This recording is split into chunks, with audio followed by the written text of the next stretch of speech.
The air is too still as I approach the bright yellow farmhouse. Children's toys are scattered in the overgrown grass, abandoned mid-game, as if someone knew playtime was about to end. My heart pounds before I even reach the porch. A woman lies crumpled beside the lilac bushes, her life slipping away in front of me. This is the Farmhouse Promise.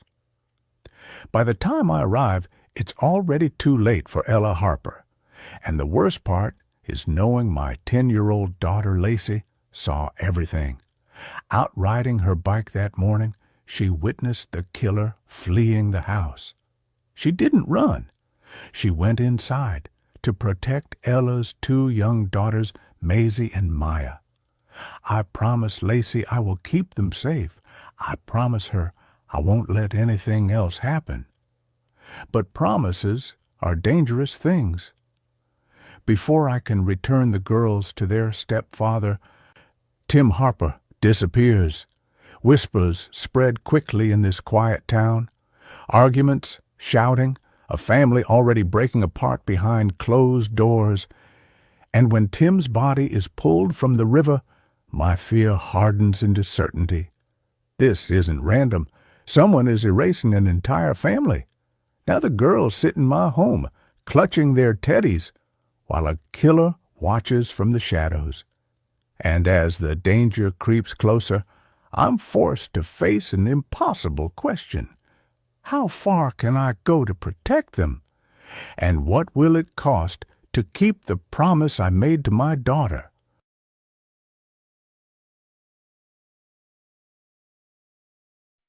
Prologue. Browns Creek Nature Trail, 8:42 a.m. Lacey coasted her bike off the paved trail and onto the packed gravel shoulder, standing briefly on the pedals to avoid the clutch of mosquitoes in the sun-drenched clearing. The creek gurgled behind her, and the wild grasses in front of the old yellow farmhouse bent in the breeze. She had less than an hour before Grandma Ruth showed up. That was the rule. No long stretches of time home alone. Not until January, when she turned 11, and even then, only if she could prove she wasn't distracted. Distracted, as if she didn't already know how to keep the stupid door locked and double-check the windows. She was responsible. She always was. Especially this morning, when both parents had left early and she'd handled everything herself. Breakfast, dishes, even letting the dog out and back in without forgetting. She'd ridden the loop before, up Brown's Creek from her house, past the nature preserve, and down toward the side trail that curved in front of the neighbor's place. From the corner of the trailhead, their house was catty corner. Technically not right next door, but close enough that Lacey knew the rhythm of their mornings. She slowed to a stop just as a bloom of blue violets caught her eye on the edge of the lawn. She liked taking pictures of the flowers, not picking them, especially if the bees were still drowsy from the morning chill. She lowered her kickstand and crouched in the shade, phone poised. She was certain the people in the house couldn't see her from here. Lacey didn't want them to think she was snooping. The front screen door snapped open. Lacey had met the woman and her 2 little girls just once, when she and her mom had been riding bikes on the trail. She was pretty certain the lady neighbor's name was Elle, but Lacey had been so focused on the pretty blonde little girl and infant snuggled in the woman's arms that she hadn't paid close attention. Lacey blinked up through the tall grass. The woman stepped out, phone pressed tight to her ear, frustration in her body language. Then came the sound, not birds, not gravel, not normal. It was low, clipped, like a firecracker popped inside a tin can. The woman crumpled to the ground. Lacey's breath caught, and everything in her chest snapped to alert. She ditched her bike behind the split rail fence and bolted for the stand of maples lining the trail. Her phone was already in her hand. Knees bent, heart hammering. She watched. The woman didn't move. Lacey dropped to her stomach, limbs locked in the dry grass, listening for the sound of spinning tires or an engine, but she heard only eerie silence, as if the birds were watching to avoid making a sound. The screen door banged again. The toddler stepped out, clutching a teddy bear. The little girl trudged toward her mother, bare feet slapping porch wood. Her golden hair glinted in the sun. Lacey moved without thinking. She crossed the yard, heart pounding in her chest. The killer might still be around, watching, but she couldn't leave the little girl by herself. She skidded to a stop, crouching beside the girl, brushing hair from her tear-splotched face. "It's okay," she whispered. "We'll call for help." "Mama won't wake up," the girl sobbed, patting the unmoving shoulder. Lacey saw the woman's face turn toward the trail, eyes open, vacant, fixed in the way Lacey never forgot, not since her dad's murder. It felt like every cell in her body seized. She pushed it down. She had to. She hit the emergency button on her cell phone. "My name is Lacey Hunt. I think my neighbor has been shot." "Are you safe?" the operator asked. Lacey glanced around the big yard, taking in the willow trees in the front and the pretty purple lilacs to the right of the farmhouse. "I don't know. We're a few feet in front of the porch. The little girl came out of the house," she said, as the toddler's wails for her mother grew louder.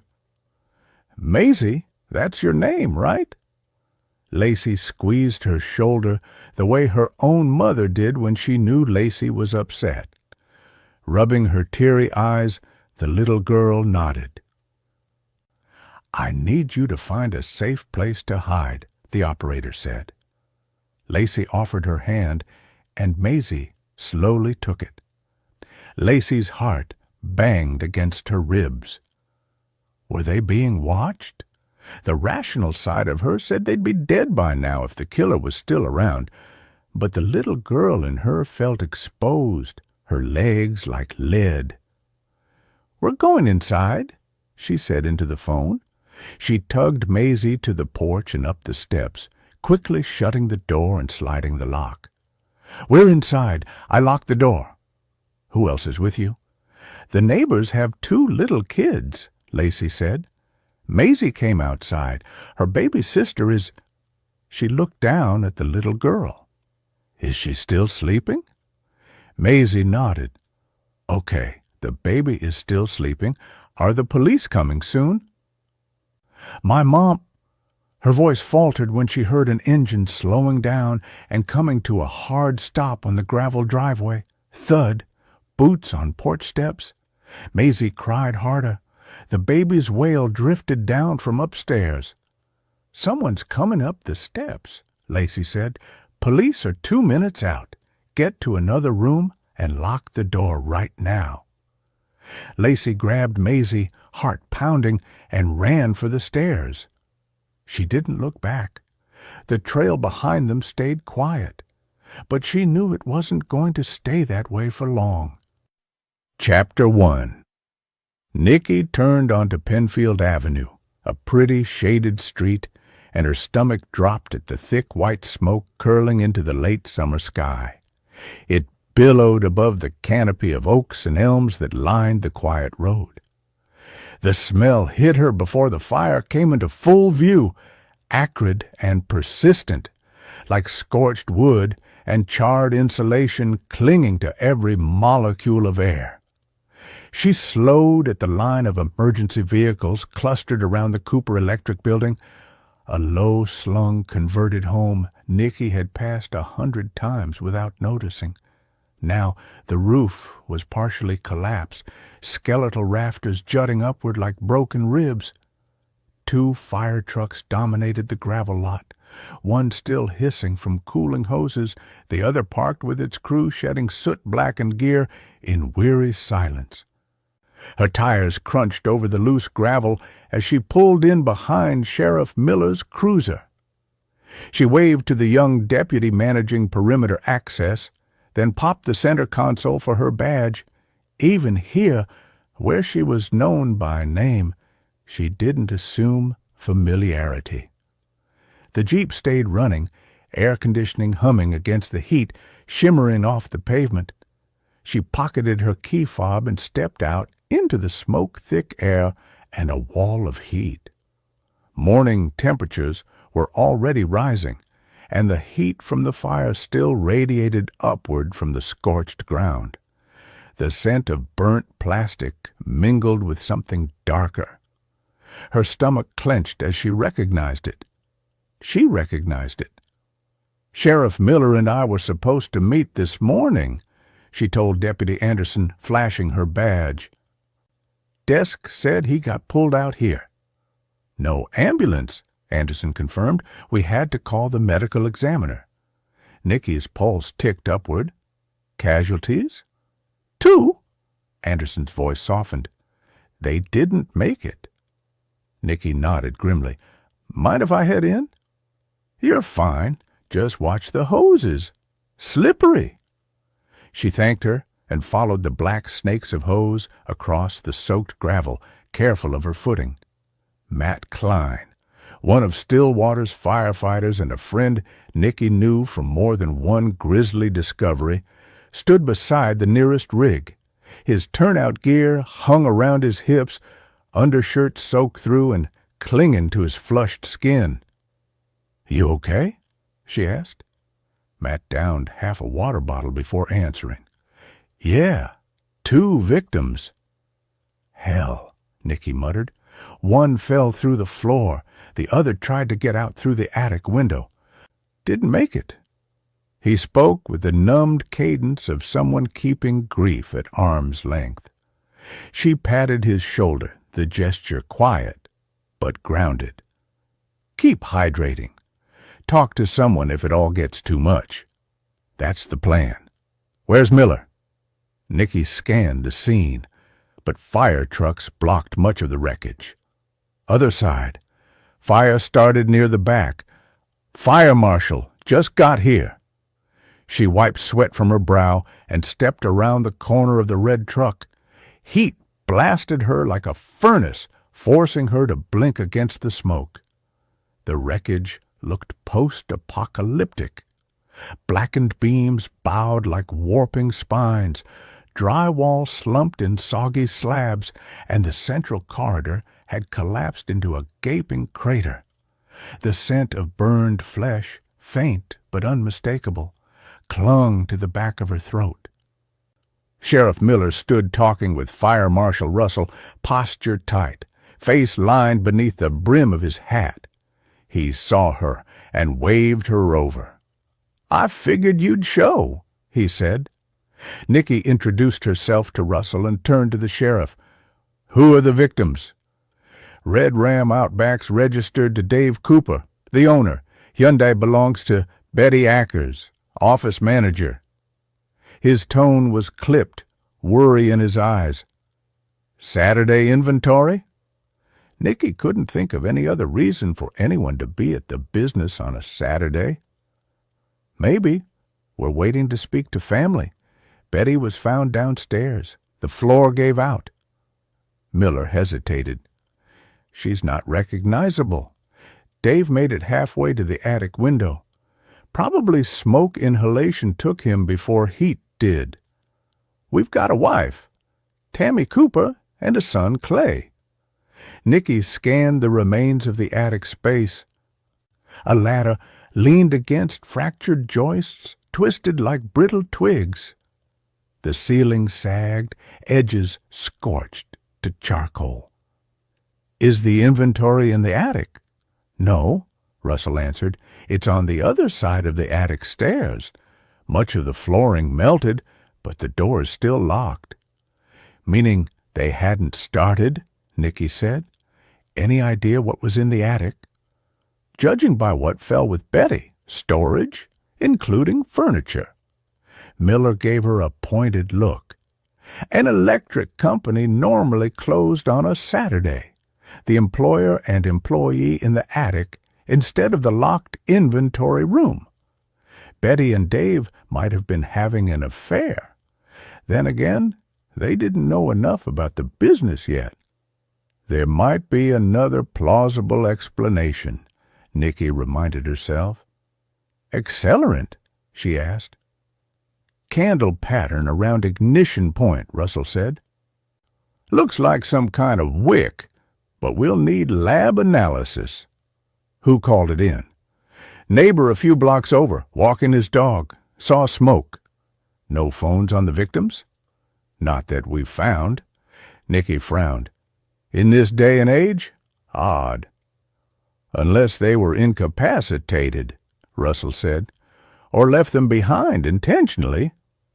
What about the next of kin? Nikki asked.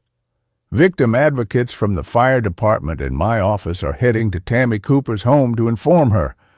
Fire Marshal Russell will handle the investigation, so he'll do a formal interview later today or tomorrow.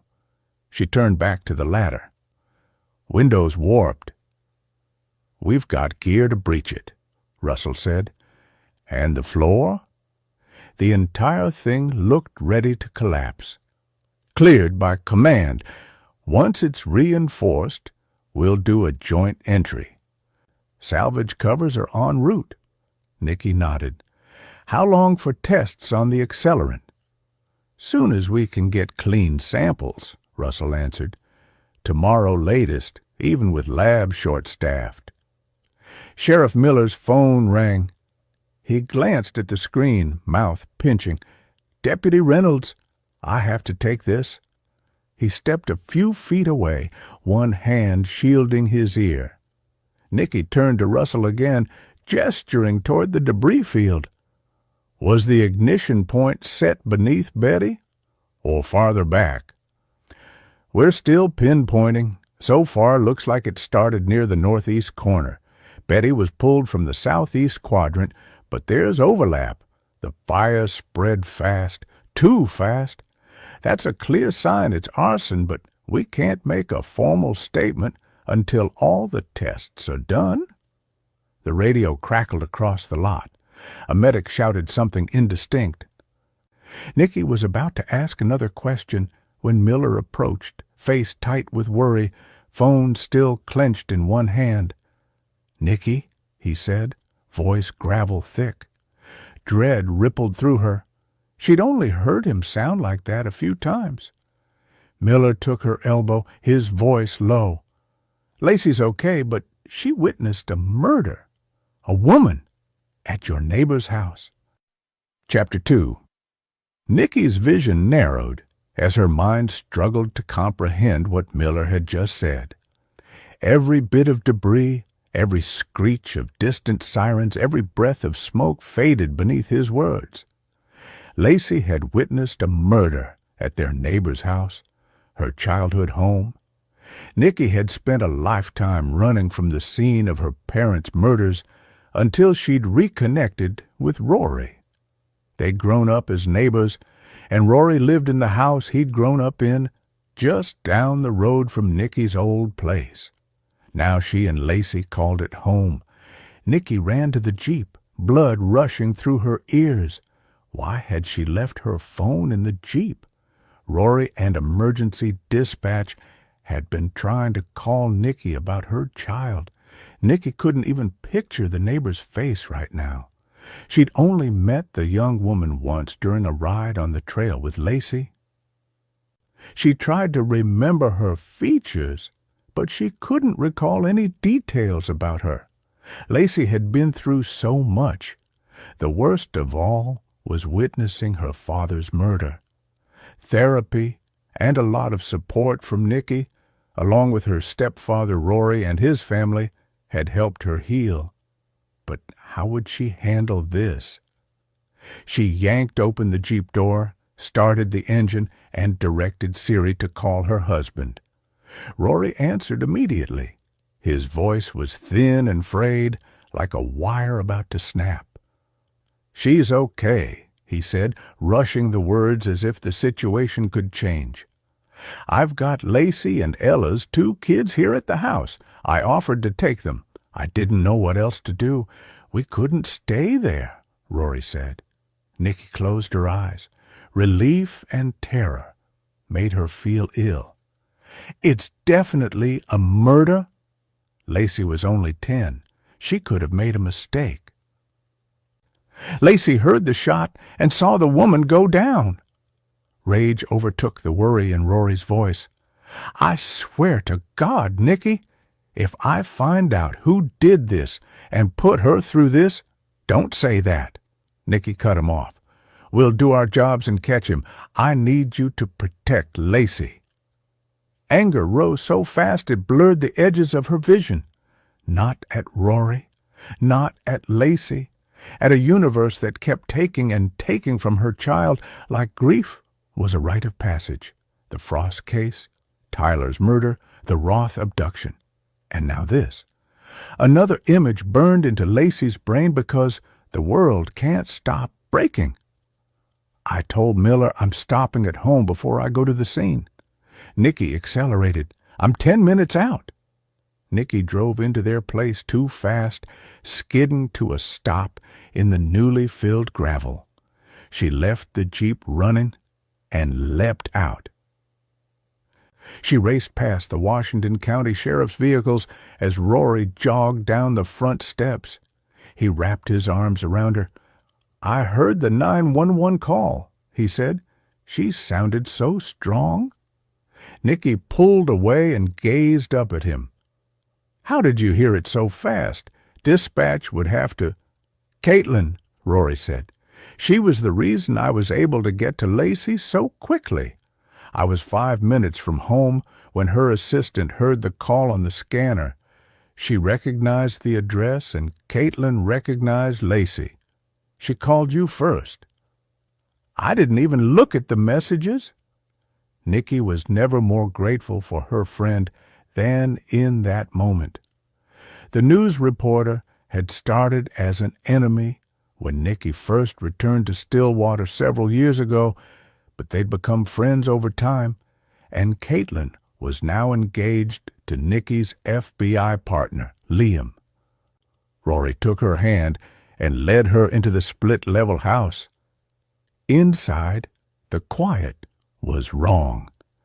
Between the television and Lacey's chatter, their home was only silent at night. The social worker whispered into a phone. The victim advocate crouched between a girl and a baby on the couch, pointing at a cartoon to pull their eyes from everything else.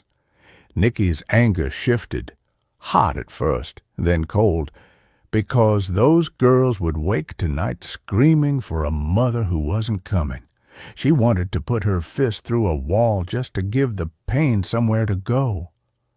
She was in total control the entire call. Pride still clung to Rory's tone. Nicky's throat pulled taut. How many nights had Nicky taught Lacey to lock doors, to look for exits, to trust the prickling at the back of her neck? How many times had she overheard Nicky talking about all the terrible things that happened to people before her own father had been viciously murdered? Pride and fury warred in her ribs. Kids her age should be rolling their eyes at chores, not triaging crime scenes. In the kitchen, Lacey sat small at the table, her phone beside a sweating juice cup. She hadn't touched the Keebler Fudge Stripes cookies Rory had set in front of her. Lacey turned at the sound of Nicky's footsteps. She shoved back the chair and ran to Nicky. She wrapped her arms around her daughter, inhaling the warm scent of summer grass in her hair. Lacey was in the middle of a growth spurt, and the top of her head rested against Nicky's shoulder. She'd passed Nicky's 5'7" before too long. "You all right?" Lacey nodded. "She just folded like a rag doll," she whispered. There was a pop, like air from a tire. Any smell? Engine noise? Nicky asked gently, because the investigator in her didn't sleep, even when the mother wanted to. Lacey's brow knit. I don't think so. Just wind. Nicky took her hand. The anger flared again, not at the questions, but at the truth beneath them. Her daughter was building a timeline. That was Nicky's job. Yet here Lacey was, instinctively working through the events, trying to figure it out. Can you tell me what happened? Nicky asked. Lacey told her about her bike ride and stopping to take photos of the blue violets, the neighbor coming out onto the porch, and what happened after. I called 911, and then I had to run into the house with Maisie. Lacey's voice caught. Everything was so quiet, Mom. I didn't know if they were still out there or not, but we had to get into the house. Dad showed up a few minutes later. Lacey finally met her eyes. I didn't see the shooter. I looked for them. Because you wanted to make sense, Nicky thought. Because if you can see a face, you can fix it to a name. You can hunt it. You did everything right, Nicky said, forcing her voice steady. You were brave. Nicky saw herself at just a few years older than her daughter, standing in the hallway on the other side of the cornfields that stank of bleach and grief, and wondering why this had happened to her family. I don't want you to be me, she thought, swallowing the words. I don't want you carrying the dead for a living. Lace, do you have any idea why she came out of the house? Nicky asked quietly. Leaving a 4-year-old and an infant inside wasn't that unusual. But wandering into the yard seemed odd. I think she might have been on the phone, Lacey said. She was holding it. Nicky kissed Lacey on the cheek before turning to the victim advocate, who sat coloring with Maisie while the infant napped in the car seat Rory must have snagged on the way out of that house. A lump formed in her throat, and she pushed the emotion down. How's little Miss Maisie doing? Rona, the advocate, gently smoothed the little girl's blonde hair. Very focused on her colors right now. Nicky knew that meant she hadn't said anything, which was a normal trauma response for a child her age. Rona spoke in a quiet voice. Lacey said that Maisie was silent the whole drive here. Of course, Maya is just 6 months. She's not said anything either. I've got to get to the crime scene, Nicky told the advocate. She fished around in the junk drawer for some scratch paper and wrote her cell number down for Rona. I know you report to the sheriff, but please keep me in the loop. Nick, Caitlin appeared in the kitchen doorway. Hey, Lace. Lacey got up from her chair and hugged Caitlin. Thanks for calling Dad. I was so scared.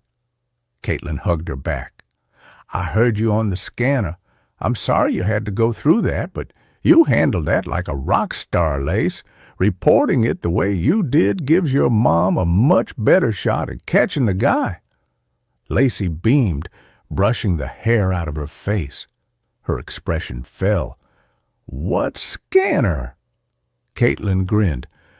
A lot of reporters have scanners that hear police calls. It's how we get to the scene. Lacey's dark eyebrows knitted together. Does that mean other people heard it? Probably. Caitlin looked at Nicky for a second before turning back to Lacey. But you don't need to worry about that. You're a minor, and we have laws to follow. Putting your name out there would get someone thrown in jail, so you don't need to worry. Nicky wanted to hug her friend. She'd been ready to tell Lacey the same thing, but hearing it from Caitlin was better. She hugged Lacey tightly and promised to check in soon. I've got to get over there, she said to Caitlin. Walk me out? As soon as they were out of Lacey's earshot, Nicky took a deep breath. Her thoughts tumbled out before she could stop them. "She's already tracking details, Caitlin," she said, her voice low. "She's like me. And I don't want this for her. Not the brutality, not the ghosts." Hasn't she been through enough? Caitlin's hand settled on her shoulder, steadying. "You can't engineer her life around your nightmares," she said gently. "All you can do is love her, tell her the truth, and keep guiding her. The rest isn't yours to control. Besides, just because she has your instincts doesn't mean she's going to want your crazy job." She smiled. Nicky tried to take a deep breath, but she couldn't relax. Clover dampened the morning air, its sweetness mixed with the metallic tang of fear. She glanced at her watch. The shooter was still out there. Rory emerged from the house and leaned against the pillar, still pale.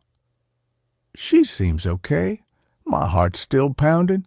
I didn't know what the hell I'd find when I walked up those steps to that house." He caught Nicky's eye. "I'm sorry, honey. You've got to go back there. And I know it's hard." Nicky hugged him tightly. "It's all right. I've made peace with it. Don't worry about me, please. Just focus on Lacey. Maybe take her to your parents to swim in the pool." "Good idea," Rory said. "Mom and Dad will love distracting her." He looked at Caitlin. "Thanks again for being a nosy reporter." "You're welcome." Caitlin smirked. Nicky reached for her phone. "I've got to call Liam." "Yeah, I did that for you."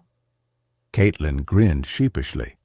As a reporter, she'd butted heads with Nicky and Liam more than once, but she tried hard not to let her job get in the way of relationships over the last few years. "I thought it would be okay if I interfered just once." Nicky thanked her again and then turned to Rory. He hugged her. "Be safe, please." The road blurred past Nicky as she drove. Gravel spitting under the tires, the rising sun streaking through the windshield in fractured beams. Her fingers tightened on the steering wheel. Lacey had crouched to take pictures of wildflowers. That detail snagged in her mind like a thorn. Not racing home, not playing a game, just slowing down, seeing something beautiful, and then terror from a gunshot, just like the day her biological father was gunned down, just like the stories Nicky tried to protect her from but never truly could. She's going to be like me. The thought landed sharp and uninvited. Lacey had observed everything. She recalled angles, posture, clothing, and already knew the details were vital. Her expression hadn't cracked, not even when she described Ella folding to the ground. Driving to the house where she'd grown up and lost her parents used to set Nicky on edge, but solving her parents' murders and living near the house had soothed the wound. It had been decades since her parents had been murdered, decades since her own testimony in court. The witness statements, the cameras, the courtrooms. And since she'd begun her journey to become an agent herself. But this house would always be a part of her. She'd been happy that another family had moved in to replace her bad memories with happy ones. How had it happened again? Miller had blocked the road off, but the deputies waved her past the barricade. She pulled into the long circular drive slowly, trying to ignore the rush of memories. Just as they had when she was a kid, the big willow trees framed the yard like silent sentinels, branches shifting with the wind. Deputies marked the perimeter. Before she pulled into the driveway, Nicky walked over to the area where Lacey had been standing. She'd remembered looking through two specific willow trees, so it wasn't hard to figure out where she had been standing. Nicky crouched down to the same position Lacey had been in and peered through the big trees. Ella's body was clearly visible beneath the sheet, almost straight ahead. The willow tree to the right blocked the view of the lilac bushes. Lacey could not have seen the shooter. She wouldn't have to describe him to a sketch artist or talk about him in court. Nicky got back into the Jeep and drove down the long drive. She parked behind Miller's SUV and made sure she had her notebook and pen, along with her phone, and exited the Jeep. Elle's body lay covered roughly 15 feet from the sprawling front porch, directly across from the long row of lilac bushes that Nicky had planted with her mother when she was around Lacey's age. The lilac bushes were still there, older and thicker than she remembered, their long spent blooms scattered. The bushes were still thick and green, but the pretty purple blooms had faded a couple of months ago, leaving only the faint scent of lilac behind. Ella had stepped outside, maybe for the mail, maybe for the fresh air, or most probably for the call Lacey said she was on. Nicky turned toward the bushes, eyes scanning for a path, broken branches, footprints in the soil, a casing missed by the sweep. If the person had hidden behind the lilacs, they'd likely have known the property and the family's routine. Nicky stepped off the gravel drive and into the yard, boots crunching softly as she headed toward the lilacs where Miller and Reynolds stood talking. "How's Lacey?" they asked in unison. "Holding up." Nicky told them what Lacey had shared. "It sounds like she was lured out of the house," Nicky said, nodding her head toward Ella. She looked at the lilacs, eyes scanning the undergrowth of the overgrown bushes. The bushes offered near-perfect cover, a natural blind with enough shade and elevation to conceal movement, but still allow for a clean shot. "We need to have ballistics dig through this entire area for the casing. Courtney's on her way. She'll get soil samples, too." She crouched, her gaze locked between leaves. "Given the position of the body, this is the natural place for a shooter to hide." Ella would have walked directly into view. No fence, no obstruction. She glanced up as an SUV from the medical examiner's office rolled to a stop at the end of the drive, tires crunching over gravel. Nicky stood with Miller and Reynolds near the porch, notebook in hand, when the door opened and death investigator Dana Ruiz stepped out. Agent Hunt, Sheriff Miller, Deputy Reynolds. She gave each of them a nod.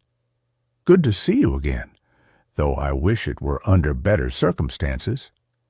"Dana," Miller said, his tone clipped but respectful. "Thanks for coming." "Of course," Ruiz replied. Her gaze shifted toward the sheet-covered form in the yard. "Let's get to work." The body rested 15 feet from the porch, directly across from the row of lilac bushes. Nicky's stomach lurched as Ruiz parted the hair at the back of Ella's head, exposing the small, devastating hole where the bullet had entered. The action was clinical compared to the violence it represented, but it hit Nicky like a blow. She pressed her tongue hard against the roof of her mouth, fighting the wave of nausea that rose sharp and hot. And then the thought struck her, like another shot. Lacey saw this. Her daughter hadn't just seen Elle lying in the grass. She had seen the wound, the blood, the slackness of a face that had once laughed with her. Nicky's vision blurred for a moment, her throat tightening as bile threatened to rise. She turned slightly, staring at the porch board she'd once run across as a child, and forced herself to breathe. In, out, slow, controlled. But the sickness didn't pass easily. It twisted deeper, because she could picture it too clearly. Lacey's wide eyes, her small body frozen in shock, her mind trying to make sense of something no child should ever have to process. Nicky imagined her daughter's gaze snagging on the dark stain in Ella's hair, the way children fixate on details that adults try to look away from. She pressed a fist against her thigh, nails biting through the latex glove she was wearing. She shouldn't have had to see this, not up close, not like that. The thought made her stomach heave again, but she swallowed it down, forcing herself to stay steady in front of Miller, Reynolds, and Ruiz. The sickness curdled into something sharper, anger. Anger that Ella had been reduced to this. Anger that Lacey's innocence had been shattered in the yard of the very house where Nicky's own childhood had ended in blood. Anger that someone had chosen this place, this family, to destroy again. Her pulse thudded in her ears. She looked down at Ella's body, then back at the lilac bushes, and the vow formed hard and unyielding in her chest. I will not let this stand. I will not let Lacey carry this image without justice to balance it. I will find the one who did this, and I will not stop until I do. The nausea still lingered, but it was buried now beneath the weight of her fury. She straightened, jaw set, and forced her breathing into a rhythm. She couldn't undo what Lacey had seen, but she could make sure it meant something. Miller looked at Nicky as Dana went to work photographing the body. "We haven't searched the house yet," Miller said. "I waited for you, but if it's too much, I'm good." Nicky turned on her heel and headed toward the farmhouse. Since Nicky had lived here, the house had gone through multiple owners. Before the current residents purchased it, the previous owner updated the exterior paint to a soft yellow with the columns a bright white. It looked like a different house. Nicky opened the screen door, waiting for the memories of her childhood and her parents' deaths to hit her, but they stayed quiet. She paused on the threshold, sunlight stretching behind her in long bands across floors she'd once raced across barefoot. The wood floors had been redone since she'd been inside the house several years ago. The walls were a soft eggshell, the furniture modern, the family photos full of people she didn't know. But beneath the cover-up, the bones were still there. The banister still had that worn groove she used to slide marbles down. The slight dip in the floor near the hall, the same spot her dad used to curse when his toe caught in mid-stride. She inhaled, letting it settle. It smelled normal, like clean laundry and dish soap. A plug-in vanilla undertone sweetened the air, but nothing cloying. Just a house, lived in. Sheriff Miller stepped in beside her, boots quiet against the threshold. "I checked with the BCA to see if the husband, Tim Harper, applied for a handgun permit. Still waiting to find out." Minnesota didn't have a gun registry, so their best option was checking with the Bureau of Criminal Apprehension's permit records. "If he's the shooter, I wouldn't expect to find the gun." "I know," Miller said. "I'm just hoping we can find some clue about Ella's state of mind and how things were between them. Right now, sure looks like he's suspect number one." "We'll start with the kitchen," he said. Nicky nodded and followed. It was tidy. Dishes stacked in the drainer, a bowl of half-eaten oatmeal still cooling on the table, spoon tilted and crusting at the edges. A scattering of Cheerios sat in front of the booster seat. Maisie's spot, Nicky assumed. She eyed the dribble of milk down the tray edge, the pink sippy cup beside the placemat. Had Elle been giving Maisie her breakfast while her youngest still slept? "I don't see signs of a fight," Miller said softly. "No broken glasses, no shoved furniture." "Looks like she meant to come back," Nicky murmured. She didn't know she was in danger. She must have stepped outside to take the phone call on purpose. Did she not want Maisie hearing who she was talking to? Miller looked at his vibrating phone. BCA says Tim applied for a handgun permit 3 years ago. They found a purchase of a Ruger Mark IV last year, no other purchases in the last 5 years. He looked at Nicky. I know those will take suppression ammunition. That would account for Lacey's description of the sound. Hopefully the techs can find the casing so we can see if Tim's gun is even in the running. Let's keep searching. Maybe we'll find it. They continued through the house, looking in every possible nook. Miller scratched at his chin. Seems like the shooter made her go outside, either knew her movements or made the phone call to lure her out. We need her phone records. Which means it's personal. The phone call had lured Elle outside. Why go outside to take a call unless she knew who it was? But what could have made her leave both children inside the house? Good question, Miller said. A threat, maybe. Upstairs loomed ahead. Nicky hesitated at the base, palm briefly grazing the banister. She'd walked these stairs the night her parents were murdered in a blur of fear. If she thought about it, she could still smell the coppery blood and hear the thud of her own footsteps and her ragged breath, her mind racing at the horror unfolding. She forced the memories away and started up the steps, waiting for the gut punch. The house gave nothing back, not dread, not grief, just the faint creak of old wood and the hum of peace in her chest. They were gone, her parents. The thought left her oddly at peace, but she knew they'd settled, same as she had. The house didn't belong to their ghosts anymore. Upstairs was quiet, normal. Maisie's room had a single twin bed, with the infant's pretty pink nursery in the corner room that used to belong to Nicky. Maya's room had a crib, a bookshelf with lopsided stacks of chapter books and stickers peeling from the dresser drawers, a stuffed unicorn perched on the windowsill. Tim and Ella's room was messier, a hoodie on the floor, laundry half folded on the chair, but no signs of chaos, just life. Nicky checked the closet, the nightstand. Nothing. Damn, I was really hoping we'd find that gun and be able to semi-cross Tim off the list. Tim's our primary at this point, Miller said.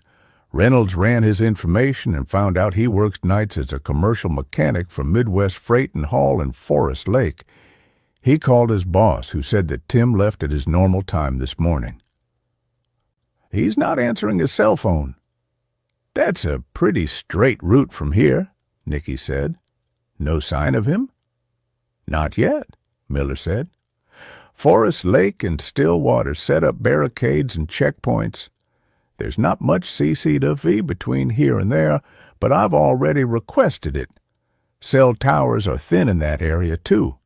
We'll get a warrant for his records, but that's going to take some time.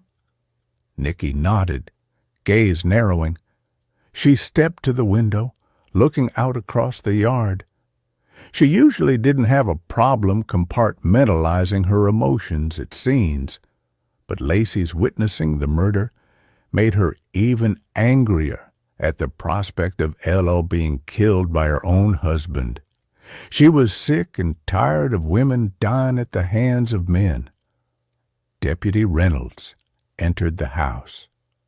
Sheriff, there's a woman here that says she was supposed to pick Elle up for work. Nicky, Miller, and Reynolds walked across the big front yard, over the circular drive, and past the big willow trees she used to play underneath. A short, curvy woman with raven black hair pulled into a ponytail sat on the ground on the other side of the yellow crime scene tape, head resting on her knees, her shoulders shaking. Deputy Anderson crouched in front of her, blocking her view of the body. She stood when they approached. "This is Riley Thompson," Anderson said. "She works with Elle at a hair salon downtown." Riley stood, tears still streaming down her face. "What the hell is happening? Elle's not really dead, is she?" "I'm afraid so," Nicky said gently. She watched the woman put a hand to her forehead, her eyes wide in shock. She introduced herself and the two men, and then nodded toward Miller. His jurisdiction, and she didn't want to step on his toes. "When did you last talk to Elle?" Miller asked. "This morning." Riley clutched her keys. "Her car's been acting up, and Tim planned on replacing the alternator or something today. I've been picking her up so that Tim's not home during the day with the girls without a vehicle. Tim's usually home between 7:30 and 7:45, but he was late and not answering his phone." "Is that unusual for him?" Miller asked. "Yeah, for sure," Riley answered. "He stops at the Quick Shop on the south side of Forest Lake to get Krispy Kreme donuts every Saturday, and he's always here before 8. That's why Elle was worried." "What does he drive?" "A green Ford Ranger." "I don't know what year it is." Tim should have been home. Chapter 3. Courtney's FBI-issued SUV rolled toward Nicky. The sun was high enough now to bleach the roofline, heat pooling in ripples above the porch. The breeze stirred the crime scene tape a few feet away. It snapped softly against the porch railing like a warning half-whispered. Somewhere beyond the willow, a deputy's camera clicked in a steady rhythm. Liam's long legs were out of the passenger door before Courtney fully stopped. The back door opened, and her second in command, Arim, climbed out with 2 hard cases, shoulders squared, expression set to work. Nicky was relieved to have her full team arrive. "Caitlin said Lacey's doing okay," Liam said, closing the door with his hip. "How are you doing?" "Fine," Nicky said. The word came out clipped. She didn't add that "fine" meant her ribs felt strung tight, that every small sound on the property caught somewhere sharp inside her. But they'd worked together long enough that Liam most likely knew exactly how she really felt. Liam leaned against the cruiser, arms folded, his brow furrowed as he read the phone log on Nicky's tablet. Courtney circled the SUV to the hatch and lifted it, metal latches popping. She snapped on gloves, efficient and quiet. Aram set the cases down and opened the larger one, revealing a neat grid of tools: flagging tape, evidence tents, a handheld metal detector, a magnet rake, sieves, a roll of measuring tape, and a compact field scope. "Run me through the call," Liam said without looking up. "Call came in at 8:47 a.m. Nicky pointed to the burner ID on the tablet. "Unregistered, no voicemail." Elle answered and walked out 2 minutes later. That's when the shot was fired. Liam exhaled slowly, the breath thinning at the end. "It's not confirmation it wasn't Tim," he said. "Burners are easy to get. If he wanted distance, anonymity, it makes sense." Nicky's thumb rubbed the corner of the tablet. The screen was clean. She'd wiped it twice already without noticing. She shook her head. Tim was supposed to be home an hour earlier. She was worried. This call didn't add confusion. It gave her direction. She stepped out expecting to find out where he was. So if it wasn't Tim who distracted Elle, it was someone who knew she was worried about his lateness. "He could have done it and fled," Liam said, "or been late on purpose to provide someone else a window of opportunity." Nicky turned toward the bushes where the shooter had waited. The hedge ran thick along the side of the yard. "Why hide?" she asked quietly. "Why position like a sniper? It's not like she was going to run from him. There's no sign of a fight in the house. Her friend said Ella was worried because Tim was late. Why would he need to lure her out of the house? Liam didn't answer. His jaw flexed once, twice. They were usually in sync when it came to suspects, but right now he wasn't seeing what she saw first, or he didn't want to. If it was Tim and he wanted to confront her, Nicky continued, he'd have met her in the doorway, in person. It would have been emotional. It would have been a fight, not an ambush. Silence settled for a breath. A bee nosed into a cluster of blooms, the hum close to her ear, and then gone. The screen door creaked as a tech stepped through with a camera and then stilled. Reading the air, giving them space. "Let's move," Nicky said. "Courtney, Arim, grid the lilacs. Start at the eastern end, work west. We need to find the casing if there is one. If he used a suppressor with subsonic rounds, we still get ejection unless he caught it. We're not lucky enough for careless." Courtney handed Arim a roll of bright orange flagging tape and the measuring tape. 5 by 5 squares? She asked. 4 by 4s? Nicky said, already stepping off distances in her head. Tighter, near the center. Arim measured out the first square, tape hissing through his fingers. He tied it off between 2 stakes and set the handheld detector on low to start, the device giving a faint, steady tick as it calibrated. Courtney laid out a row of small evidence tents and pulled on a second pair of gloves over the first, a habit she'd picked up to avoid sticky buds from plants gumming up her primary layer. Nicky stepped off the gravel and into the shade, where it was a degree or two cooler. The light here fell in broken patches, leaves moving in a slow, constant flutter that made shadows crawl over the ground. The undergrowth was a mix of packed soil, last fall's leaf crumble, and new shoots. Footfalls were soft, but not silent. A small branch had been snapped at knee-height, fresh, pale wood showing in a thin, clean line. She crouched, fingers hovering an inch above the break without touching.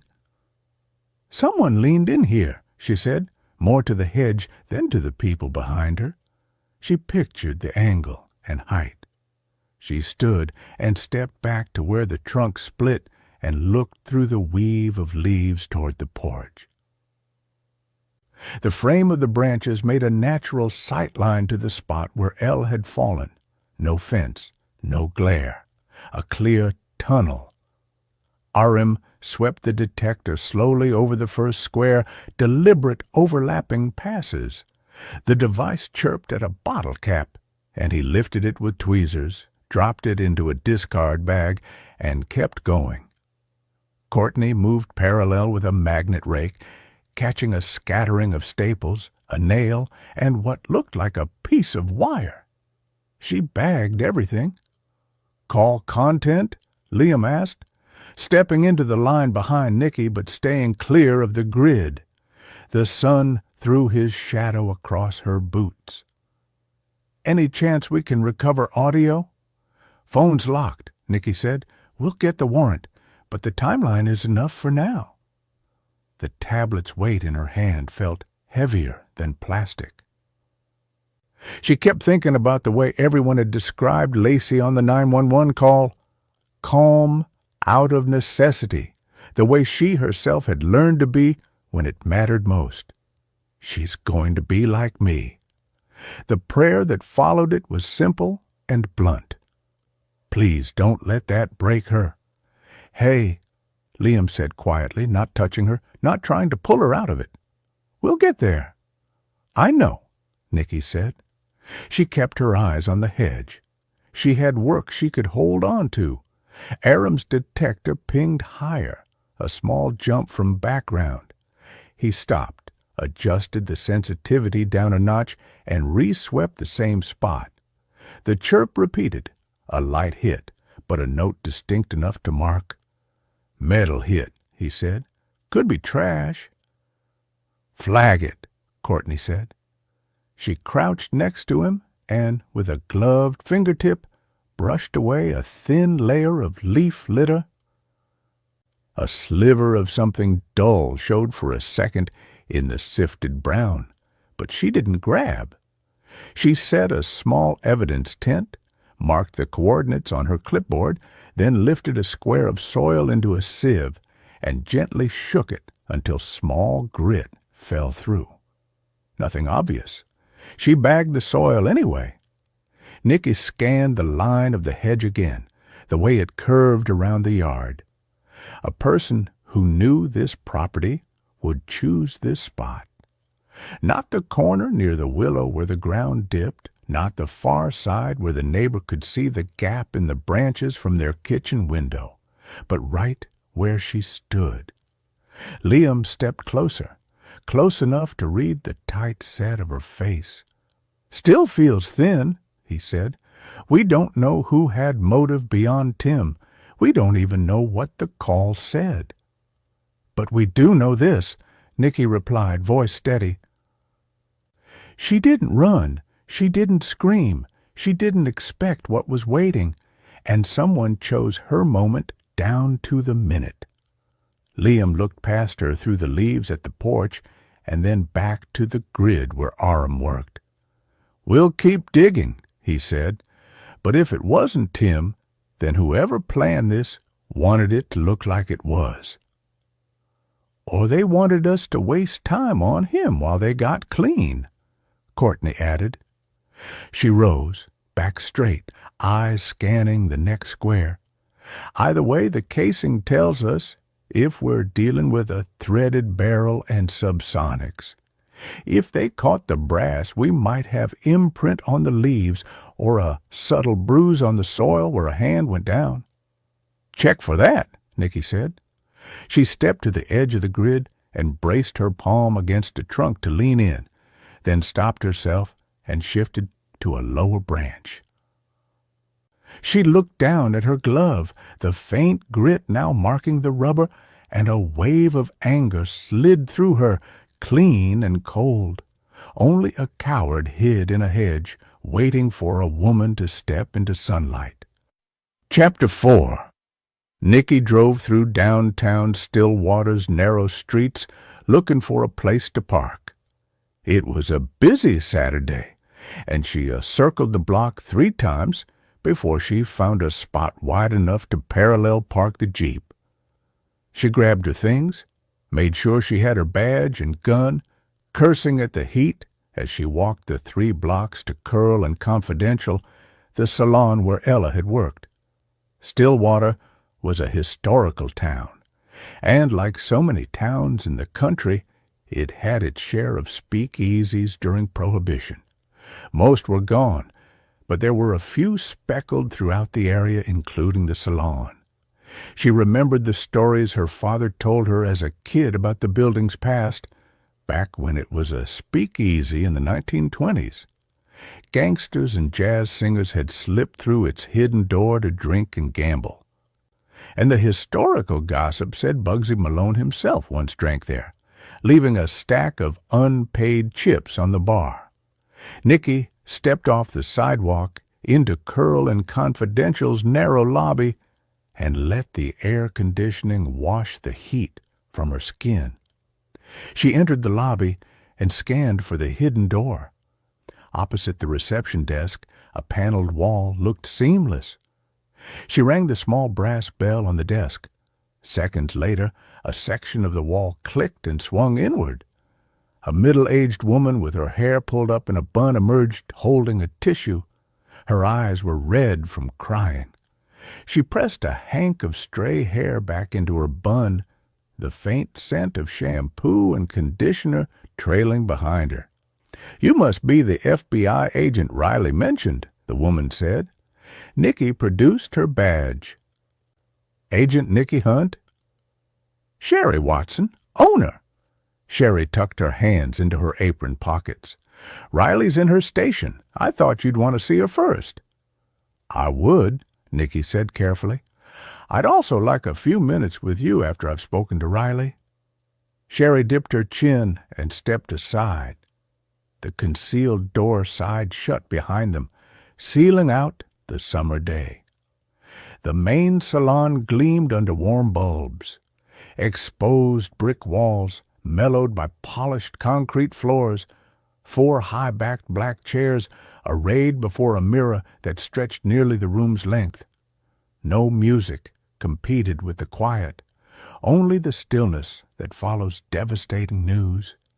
Riley sat at the far station, arms folded atop the countertop, a hairdresser's smock draped in her lap. A half-finished coffee sat abandoned beside her shears. She lifted her head when the 2 women approached, the effort showing in the slight tremor of her shoulders. Sherry paused. "I'll leave you 2 alone.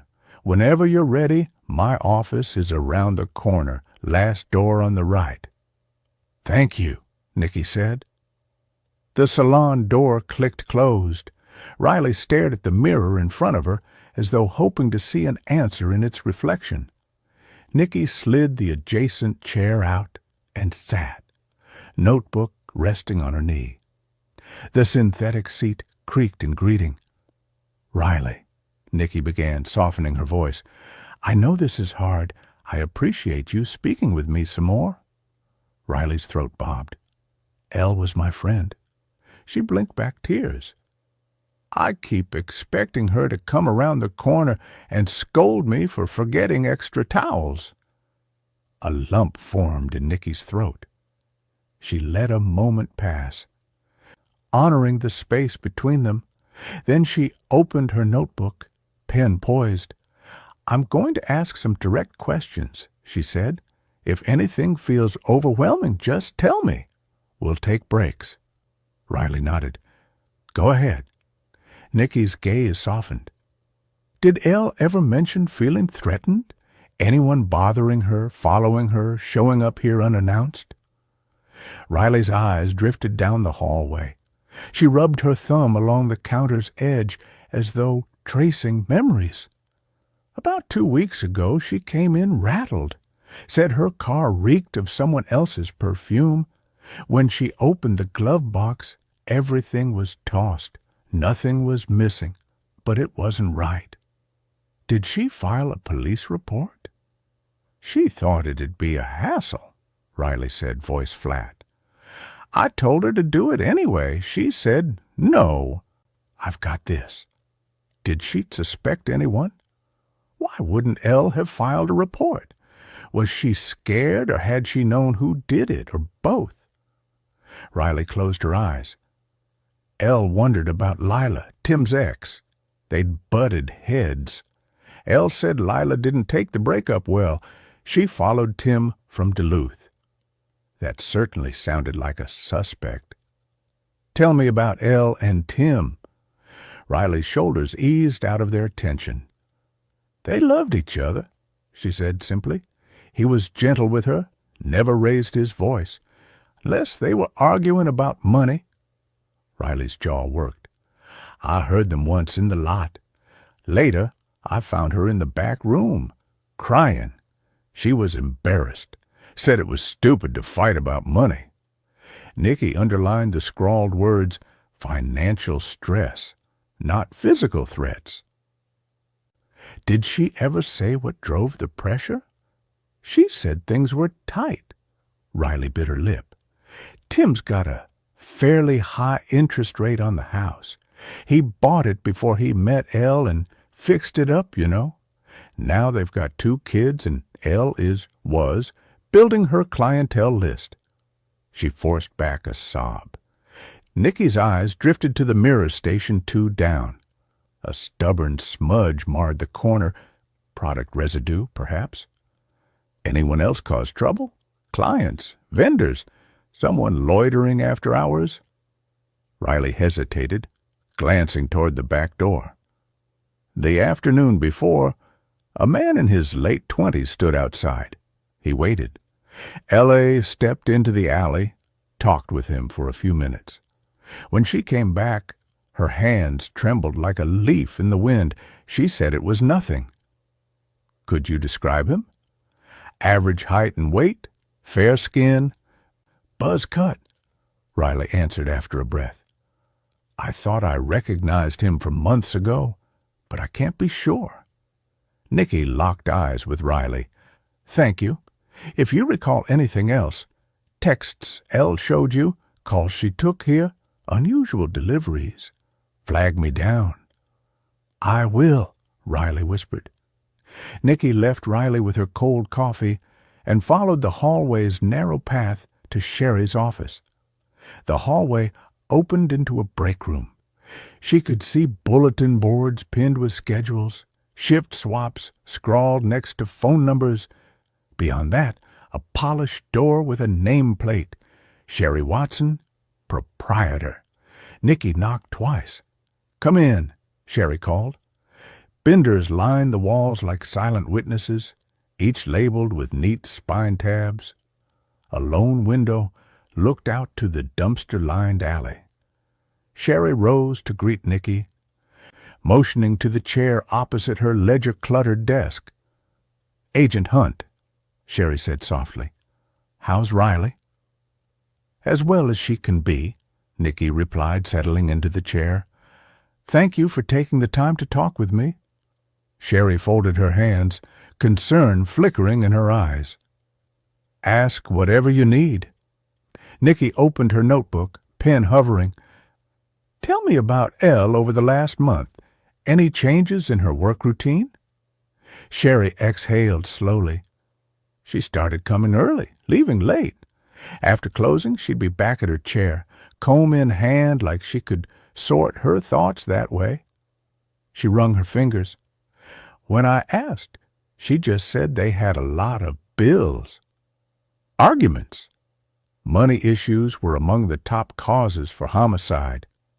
They argued about money. Sherry's gaze drifted to the ledger. One day, I heard her through the wall.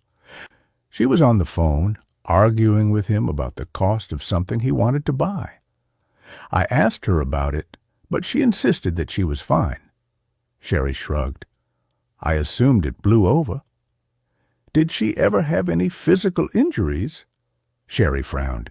You mean from Tim? Absolutely not. If I had even a whiff of something like that going on, I wouldn't have been able to keep my mouth shut. Did Tim visit the salon much? Sometimes, Sherry said.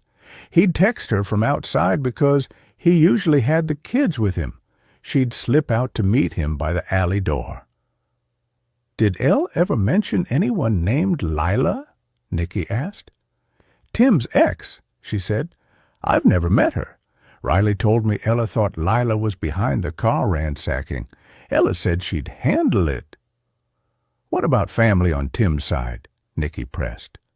Siblings? Parents? Sherry shook her head, then paused. He has a sister in Duluth, she said. They visited her every couple of months. I think her first name is Maggie, but I'm not sure if her last name is Harper or not. I believe that Elle was fostered in her youth and that her foster parents aren't in the picture at all, Nicky asked. No, Sherry said. They moved to Wisconsin, and she didn't keep in contact with them. Nicky stood and closed her notebook. You've been very helpful, Sherry. Again, I'm so sorry for your loss. Sherry rose and escorted her to the door. Her hand paused on the frame. Agent Hunt, I refuse to believe Tim could do something like this. He adored Elle and those girls. I'm not saying he was perfect, but he wasn't a threat. Nicky met her gaze, compassion warming her voice. I'm looking at everyone in Ella's life, who had access, who cared, who might have cause. Sherry wiped tears. Poor Maisie. She already lost her biological father, now Elle and Tim. Tim isn't Maisie's biological father? Nicky asked in surprise. Who is then? His name was Nate Cooper, Sherry said. He and Elle were together through most of high school. He died in a car accident when Maisie was just a tiny thing. The name struck Nicky like a shift in the earth. "Do you know if his parents own Cooper Electric by chance?" Sherry stared at her. "Yeah, but why would that matter?" "No reason." Nicky gathered her things, trying to hide the adrenaline rushing through her. Cooper Electric's fire this morning, and now Nate Cooper turning out to be Maisie's biological father? Sherry stepped back, allowing Nicky to take the hallway alone. Nicky returned to the main salon. Riley was straightening labels on product shelves. She watched Nicky approach. "Do you need anything else?" "One more thing," Nicky said, voice gentle yet precise. "Lila, do you have a last name for her?" Riley shook her head. "No. Elle only ever called her Lila. Tim's sister in Duluth might know more." Nicky nodded and slipped her notebook away. "Thank you, Riley. I'll let you know when we find answers as soon as I can." At the concealed door, Nicky pressed the latch and re-entered the cool lobby. She paused at the reception desk, pressing her hand against its smooth surface as she watched the salon vanish behind the seam. 4 styling chairs, 2 deep bowls, and the untouched tools of 2 women who had loved Elle, each a monument to loss. Outside, the heat pressed back in waves. Nicky shaded her eyes and pulled her phone from her pocket. She quickly texted both Liam and Miller that Ella Harper had dated Nate Cooper, the father of her oldest child.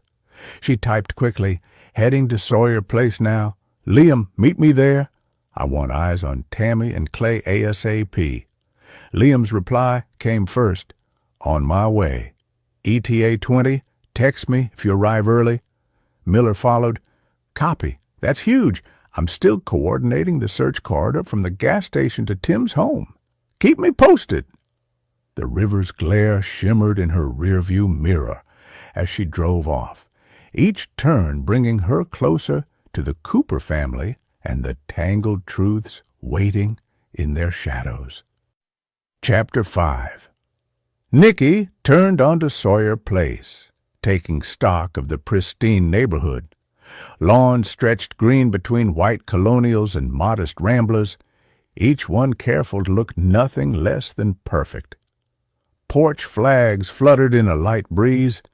Children drew chalk art on the sidewalks, laughter skittering across the asphalt like pebbles. A sprinkler arced through sunbeams, fracturing the afternoon into shifting prisms. Nicky parked beneath a sugar maple whose broad canopy softened the glare. The Cooper house sat calm, black shutters against pale siding, tidy hydrangea beds, a porch swing swaying only with the weight of remembrance. Liam's silver Prius parked behind her, and he unfolded his long form out of the car, tie loosened. So Nate Cooper was Ella's ex? Nicky nodded. Father of her oldest child. Killed in an accident a few years ago. Now, Elle's dead. Liam raised an eyebrow. On the same morning, a fire killed Dave Cooper and an employee, he said softly. One heck of a coincidence. Nicky scowled at the pressing humidity. This all feels connected, but we can't force it. Fire Marshal's team is still mapping origin points and collecting evidence. It'll be some time before they get test results. They walked up the porch steps in silence, and Nicky pressed the doorbell. The chime rang through the warm afternoon like a single plea. A woman opened the door, exhaustion in her posture. Shoulders slumped, dark circles under red-rimmed eyes, her face pale. Her salt and pepper hair had been swept into a loose ponytail. "Mrs. Cooper," Nicky said, lifting her badge, "I'm Agent Nicky Hunt, FBI. This is Agent Liam Wilson." Tammy's hand flew to her throat. "The sheriff called and said to expect you. Please, come in." Inside the foyer was cool and impeccable. Family photographs climbed the staircase, holiday dinners, youth league trophies, and at the top, 2 boys in caps and gowns. Tammy led them down a short hallway, voice low. "Kitchen," she whispered. I made coffee." They entered a bright room anchored by a granite island. White cabinets and stainless steel appliances gleamed under recessed lights. A vase of fading hydrangeas sat by the window. On the island lay a plate of glazed donuts alongside a pitcher of water and 2 speckled mugs. A young man who bore a remarkable resemblance to Tammy leaned against the sink, arms crossed and jaw tight. "This is Clay, my oldest son." "Would you like some coffee?" Tammy retrieved 2 more mugs from the cabinet. Nicky and Liam both declined, and Tammy sat the mugs on the counter, leaving the cabinet door open.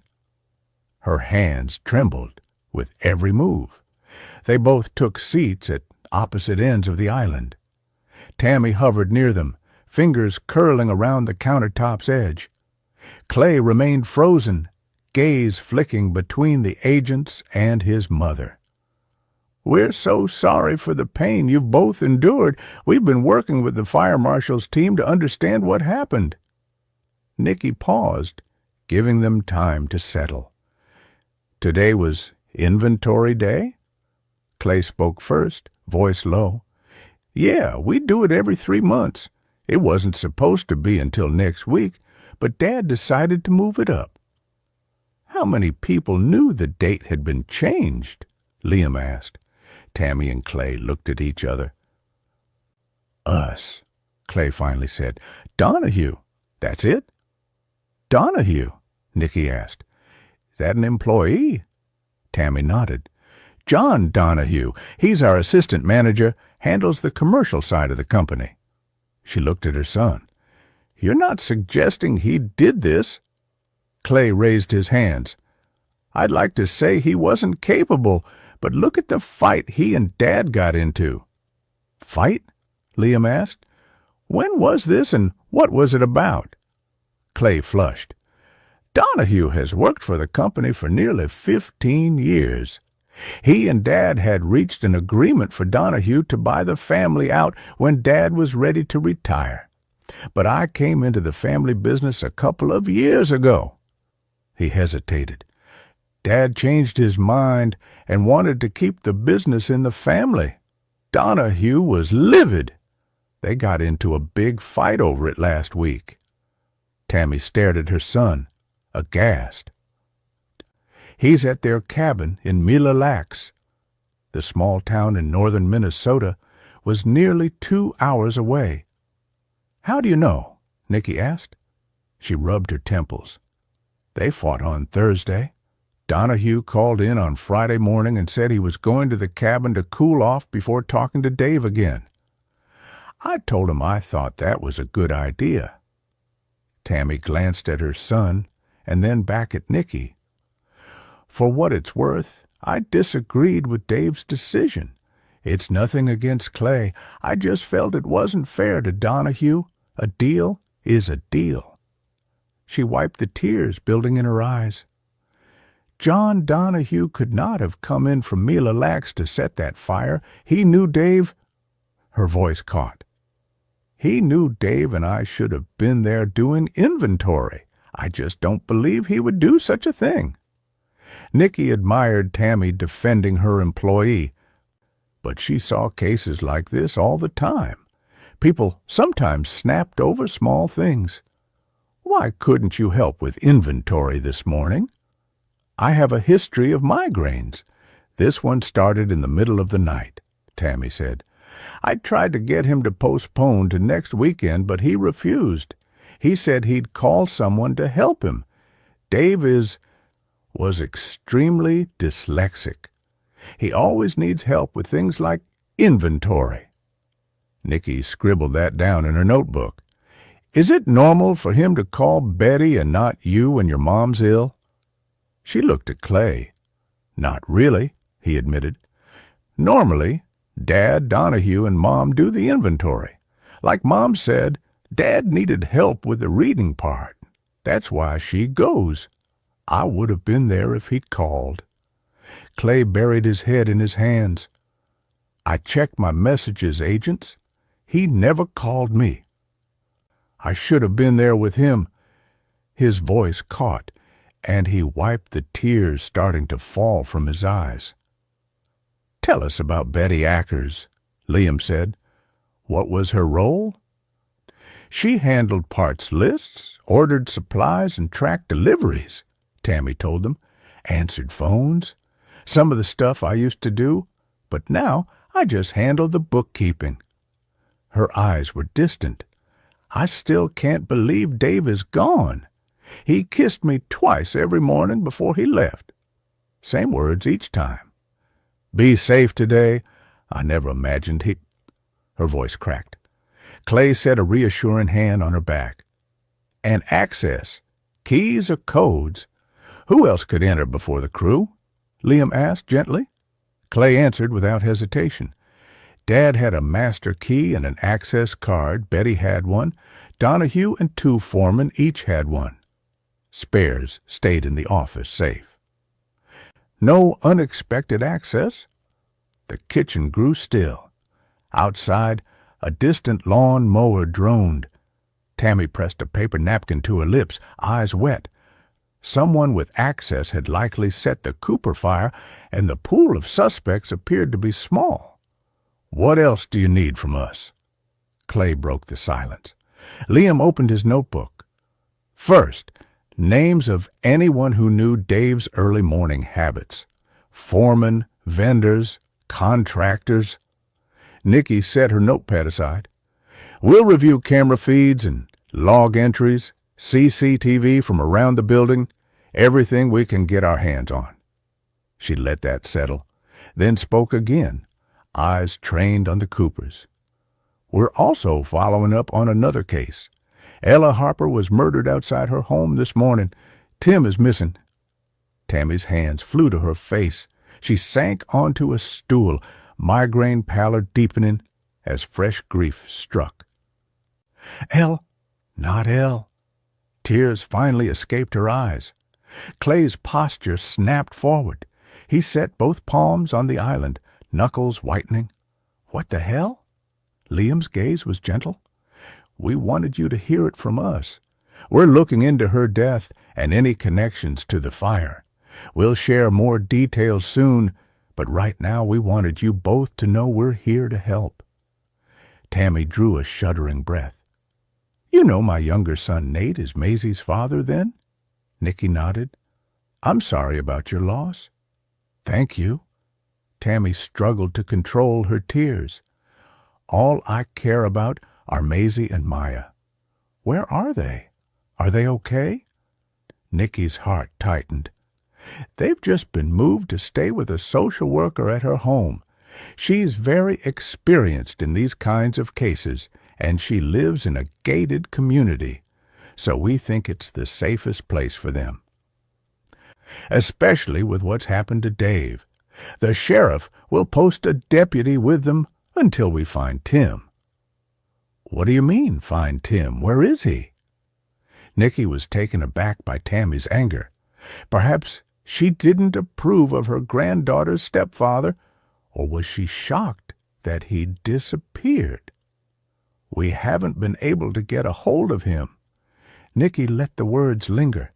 If Tim had done this, there was a good chance he'd eventually come looking for the girls. The social workers' community was gated and monitored by security, but having the deputy added an extra layer of protection, as well as giving the law enforcement a shot at apprehending him. Then something is wrong, Tammy insisted. Tim wouldn't hurt anyone, and he wouldn't put the girls in that position. She looked at her son. Right? Clay nodded. Tim's a good guy. Treats Maisie like his own, but respects Nate's memory. If you can't find him, something's wrong. Nikki agreed, but she kept her opinion to herself. I'm going to check on the girls later today, and I'll make sure to give the social worker your information. Her name is Candace. I assume you still saw Elle a lot, since Maisie is your granddaughter? Yes, Tammy said. We tried to help her out in every way we could. Then Tim came along, and even though it was hard to see her move on, we all liked him. Dave and I felt like we couldn't have asked for a better stepfather. Can we ask what happened to Nate? Liam's voice was gentle. We've heard it was an accident. Tammy wiped her tears. They found out Elle was pregnant after graduation. Nate had planned to go to school, but he decided to work instead. He worked nights with a delivery company. She stopped and closed her eyes, fighting for control. He and Elle were arguing on the phone, and he wrecked. That must have been hard for you to forgive her, Liam said. Nate was the one driving and talking on his cell phone, Tammy said. Elle told me she tried to hang up several times. She dabbed her eyes with a tissue. I had to forgive her, for Maisie's sake. So you maintained a relationship with her, Nicky said. Did she show you any texts, voicemails, notes, anything that suggested she felt uneasy about anything? Would she have confided in you if she were afraid? Tammy blinked back tears. Ella mentioned Tim's ex was a pain in the ass, but she wouldn't elaborate. Said she didn't want to drag us into her drama. I think her name was Lily? Lila? Nicky made a note. Has this Lila ever contacted you, appeared here? No, Tammy said. If she had, I'd have told her to leave Elle alone. Liam's pen hovered. And after Nate's death? Any tensions within the family? Anyone upset with Elle for any reason? Clay's gaze drifted to the window. Sean Simpson. He and Nate were best friends. He spent a lot of time with us growing up. Once Nate started dating Elle, they all became friends.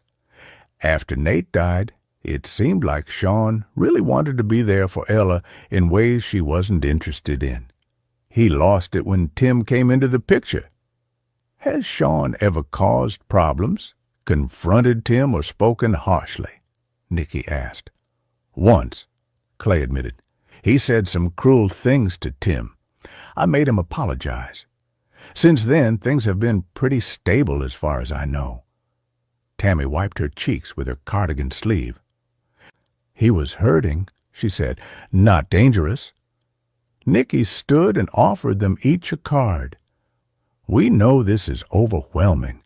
If you recall anything else, please call me. Clay tucked the card into his pocket. Tammy accepted hers like a lifeline. Maisie and Maya need their mother, Tammy whispered. Tim wouldn't do something like this either. I know that's what you're thinking with him missing, but it's just not possible. Something has happened.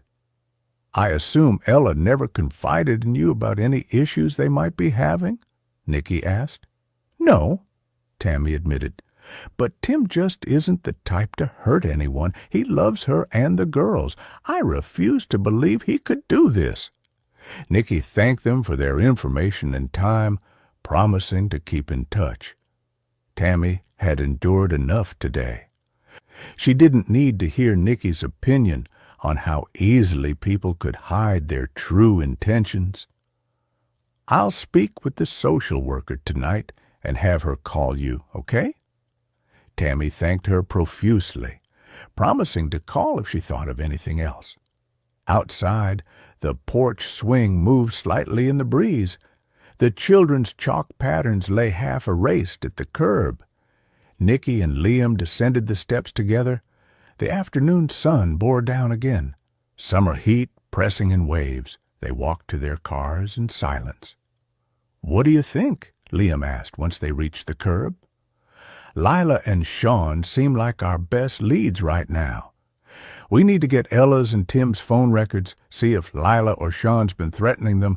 Hopefully Tim's sister knows Lila's last name. Miller's contacting Duluth police to track her down and search for Tim in case he went up there.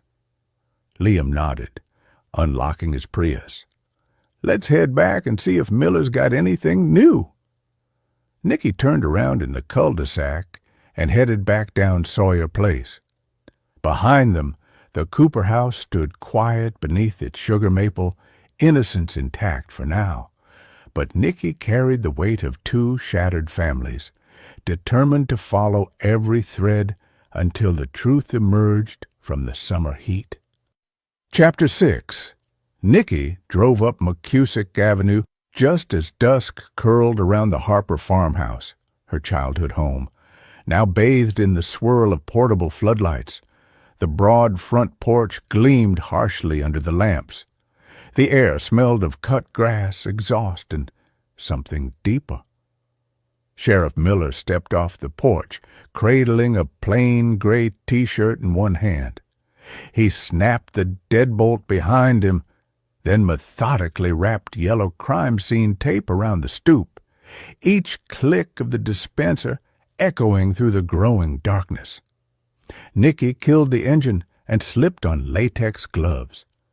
She met Liam at the SUV's rear. Above them, the sky bruised from lavender to inky navy. "Evening," she called to Miller as she and Liam approached. "Any updates since sundown?" Miller slid the T-shirt into an evidence bag. "House is locked tight. No one in or out untagged." He raised the T-shirt. "Grab this for the K9. We dusted inside, but doesn't look like any fingerprints that don't belong to the family. No sign of forced entry. What did you guys find out?" "We've got some preliminary leads," Nicky answered. "Cooper family mentioned Delilah, Tim's ex, and Sean Simpson, an old friend of the family. Tim and Elle were under some financial stress, but everyone insists Tim would never hurt Elle or the girls." She scanned the farmhouse where she'd once helped paint shutters. "Anything on ballistics?" Miller nodded. "CSU says the projectile matches a suppressed rifle round. Tim's Ruger uses that ammo, but so do other rifles. No serial numbers yet, no latent prints on the casing." Nicky's pen hovered. "Cell tower pings?" Miller flipped a page. His phone pinged off the tower leaving Forest City. "But the rest of that road's kind of a dead zone. We know he stopped at the gas station and purchased donuts. Everything looks normal on the gas station security videos. He's just vanished. That's why we're bringing in the dogs first thing in the morning." "What about his sister in Duluth?" Nicky asked. "Lacey acted so quickly we had roadblocks up fast and the bolos were out quickly," Liam reminded them. "I don't see how he makes it to Duluth without being picked up." Nicky couldn't help but feel a rush of pride. Lacey had matured because of tragedies in her life, and her quick actions might have given them their only shot to solve this case. "Duluth made contact with his sister and did a full search," Miller said. "No sign of him. By the way, the sister, Maggie Harper, is on her way down here." He handed Nicky a piece of paper with a name scribbled on it. "I told her to expect a call from you." She slipped it into her pocket and met Miller's eyes. "That's our picture for tonight?" He nodded, folding his hands. No sign of Tim. No one saw him leave. Search teams did a door-to-door along Highway 61, drones over the woods, interviews at Forest City Depot. Nothing. Miller looked at his watch, then at the floodlit house. "Nicky, you should take tonight to spend with Lacey. This thing is going to be time-consuming." Nicky's jaw softened. "Understood." One by one, the floodlights clicked off, leaving the Harper house silent beneath the gathering stars. A barred owl called from the nearby maples as they climbed into their vehicles. Liam and Miller intended to search for Tim for a while longer. But Nicky knew taking Miller's advice was smart. Half a mile down McCusick, thunderheads rolled overhead as Nicky eased into her split-level home's rounded driveway. The house was roughly half a mile from the Harper place. Same road, different memories. Some days she still couldn't believe she'd wound up so close to the place that had nearly destroyed her life as a teenager. Nicky had grown up with Mark and Rory, but the bond had been shattered after Mark was arrested for her parents' murders. Decades later, Nicky unraveled the truth, helped free Mark from prison, and wound up falling in love and marrying Rory. He'd offered to buy them a new house so she didn't have to live so close to the old place, but Nicky knew how much his family home meant to him, and she'd been tired of running from the past. She loved living in the split-level home that Rory had meticulously remodeled over the past few years. Through gauzy curtains, Nicky spotted Lacey braced on the sofa, knees drawn up, eyes fixed on the television. She looked small against the couch's expanse. Rory stood in the kitchen doorway, empty pizza boxes on the countertop. Nicky killed the engine, grabbed her bag, and slipped inside, greeted by the warm scent of pepperoni and melting cheese. Lacey half turned, relief softening her features. "You're back tonight?" She was old enough to understand that when her mother caught a bad case, she wouldn't see Nicky much until it was over. "Yeah," Nicky said, shrugging off her coat. "I wanted to spend some time with you guys. How are you doing, Bug?" Lacey shrugged. "Okay, I guess. I keep forgetting about it. And then all of a sudden, I'm back there again." Anger washed through Nicky. Not only had some selfish bastard taken Elle away from her children, but they'd also added trauma to her own daughter's life. Hell would freeze over before she gave up on finding the shooter.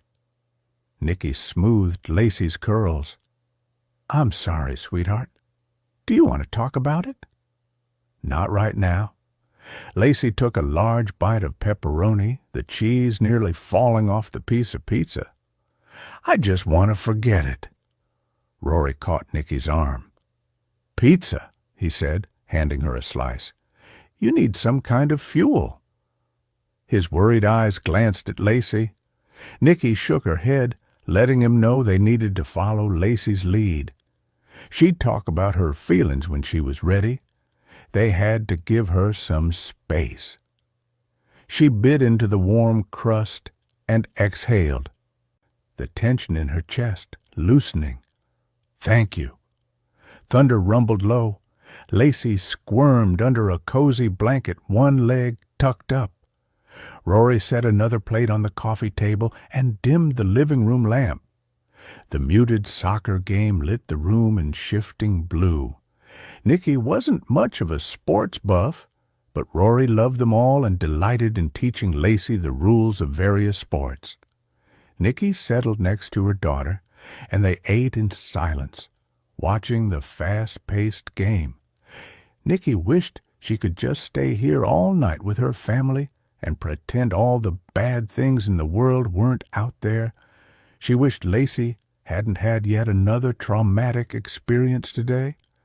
Pride washed through her when she thought of how well Lacey had handled herself, quickly eclipsed by guilt. It was Nicky's fault that Lacey had been exposed to the dark things in life far too early. That's why Lacey had been able to act so quickly. After a while, Lacey finally shifted and looked at Nicky. "Mom, why do people kill each other?" Nicky swallowed hard, her own pulse echoing Lacey's fear. Her throat tightened. She closed her eyes against the image of her daughter witnessing the shooting. When she spoke, her voice trembled. "Because there are sick, bad people in this world who think they have the right to control other people's lives. That's why I have a job." She reached out, brushing a loose strand of hair behind Lacey's ear. "What if he comes for Maisie and Maya?" Concern darkened Lacey's blue eyes. Nicky pulled Lacey into her arms. Lacey pressed her face into Nicky's shoulder, small and fragile. Those little girls are with a social worker who lives in a gated community, and Sheriff Miller posted a deputy just in case. They're safe. I'm scared, Lacey whispered, voice muffled. I know. Nicky rocked her gently. She glanced at Rory, his hand on her back, steady. I get scared too, but we're together. Lacey's voice was even smaller. I don't want to go to sleep. Every time I close my eyes, it happens all over again. The sound, the blood. I don't want the dreams. Nicky's chest ached. She smoothed her daughter's hair, her voice low and urgent. You're safe here. Nothing is going to happen to you. I'll make sure of it. Lacey lifted her head, eyes wide and wet. But how do you do it? You see so much death. How do you sleep at all? The question hit like a blow. Nicky froze, caught between honesty and the need to protect her daughter.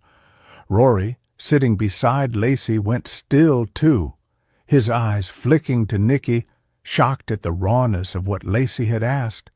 Nicky cupped her daughter's face, forcing her voice steady. It's not easy. Some nights I don't sleep much, but I remind myself of the people I can still help, the ones who need me. That's what keeps me going. Lacey was quiet for a moment. Do you think that Ella's husband did it? She asked. Nicky shifted to look at her daughter's face. Why would you say that? Because the news said he was missing and a suspect. Nicky cursed the reporters who stuck their noses into everything. That's true. We haven't found him. I don't know if he did it. No one who knows him thinks it's possible. Lacey worried her lower lip. The news also said a witness called it in. That's me, Mom. What if the killer figures that out? That wasn't going to happen. Nicky would do whatever it took to keep her daughter's name out of the case. She wrapped her arms around Lacey. You're a minor. That means the 911 call can't be released. Your name can't be released. People who did that would go to jail for a long time. You're not worried? Lacey leaned into her. No. Nicky didn't think she sounded very convincing. But would it make you feel better if you stayed with Grandma and Grandpa Todd for a few days? You'd be away from here, and their community is gated. Plus, Uncle Mark can take some time off work and hang out, right? She glanced at her husband. Rory owned a large construction company, and his brother worked various jobs for him. Yeah, he'd love to do that. Plus, Mom and Dad have been wanting you to come for a visit. What do you think, Bug? Nicky squeezed Lacey a little tighter. You'll be working long days anyway, Lacey said. Uncle Mark says I owe him a rematch in Uno. She rolled her eyes. He's just a sore loser. Nicky laughed. So's Dad. She stood and stretched. I need to make a call before it gets too late. She stepped into the hallway, opened her phone, and dialed Maggie Harper's number. Static crackled, and a soft sob answered. Maggie? This is Agent Nicky Hunt with the FBI. Agent Hunt. Maggie's voice trembled. Please tell me you found Tim. Not yet, Nicky assured her. I'm sorry to call so late. Sheriff Miller said you were headed to town. I'm about 10 minutes away from the Lowell Inn, Maggie answered. I made a reservation there. Nicky could hear the exhaustion in her voice. Maggie had already been interrogated by Duluth police, and rushing down here didn't exactly suggest she was hiding her brother. You need to get some rest. There's a great little bakery not far from the Lowell called Hearth and Scone. Can you meet me there at 7 a.m.? I'll be there. And if he contacts you tonight, call me immediately. I will, but Tim isn't capable of hurting anyone, even when he should be standing up for himself. Everyone seems to have the same opinion on Tim. I'll see you in the morning. Nicky slipped the phone into her pocket and rejoined Lacey and Rory on the couch. Do you think you'll find who did it?" Lacey whispered. Nicky tilted her daughter's chin up. "We absolutely will." Lacey exhaled, her grip relaxing. "Promise?" Nicky kissed the top of her head. "I promise." She never made that promise to a victim's family, but she had to make it for Lacey. Rory shifted closer. "You two okay?" "Yeah," Nicky said, voice tight but sure. "Thank you." Rory ruffled Lacey's hair. Lacey's eyelids drooped. "Love you, Mommy." "I love you more," Nicky said. Not long after, Lacey's eyelids finally started to sag, her small body heavy against Nicky's side. She snored softly. Rory stepped forward, arms out. "I'll take her to bed," he said quietly. Nicky hesitated and then let him lift their daughter.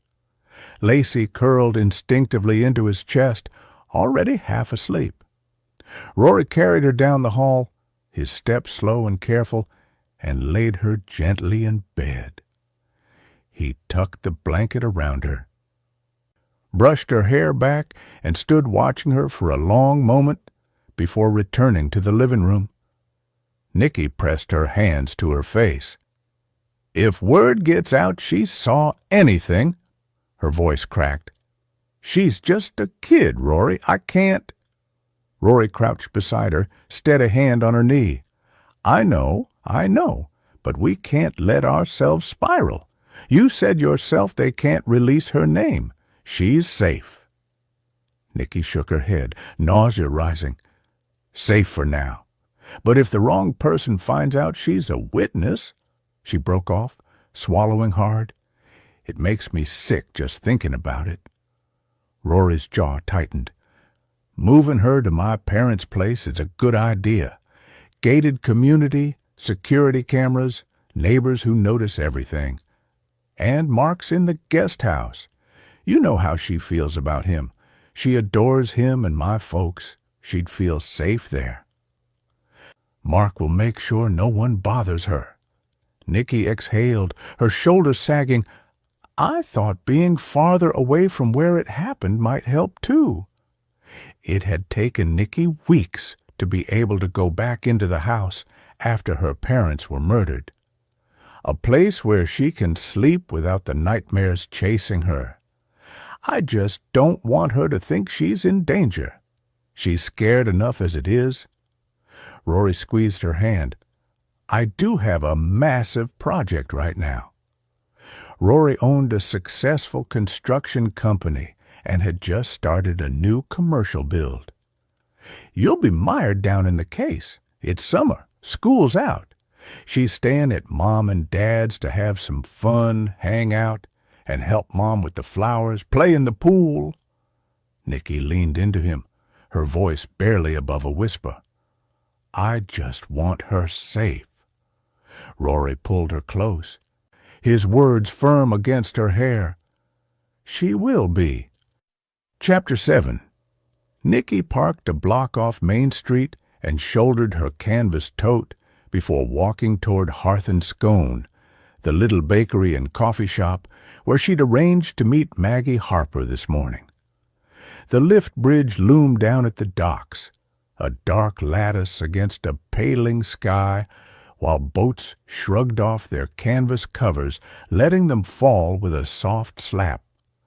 A faint hum of early morning engines drifted in from across the river, but inside this block, time slowed to the rhythm of coffee brewing and ovens warming.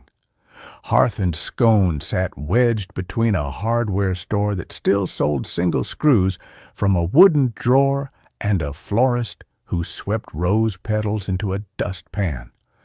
Claire had bought the place a couple of years ago and turned it into something out of another century, kitschy, warm, and mismatched.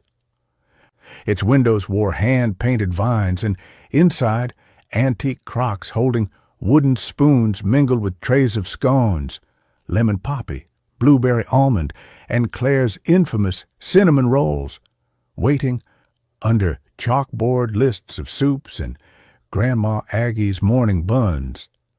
The best banana bread muffins Nicky had ever tasted sat on a rotating stand, their golden tops flecked with sugar.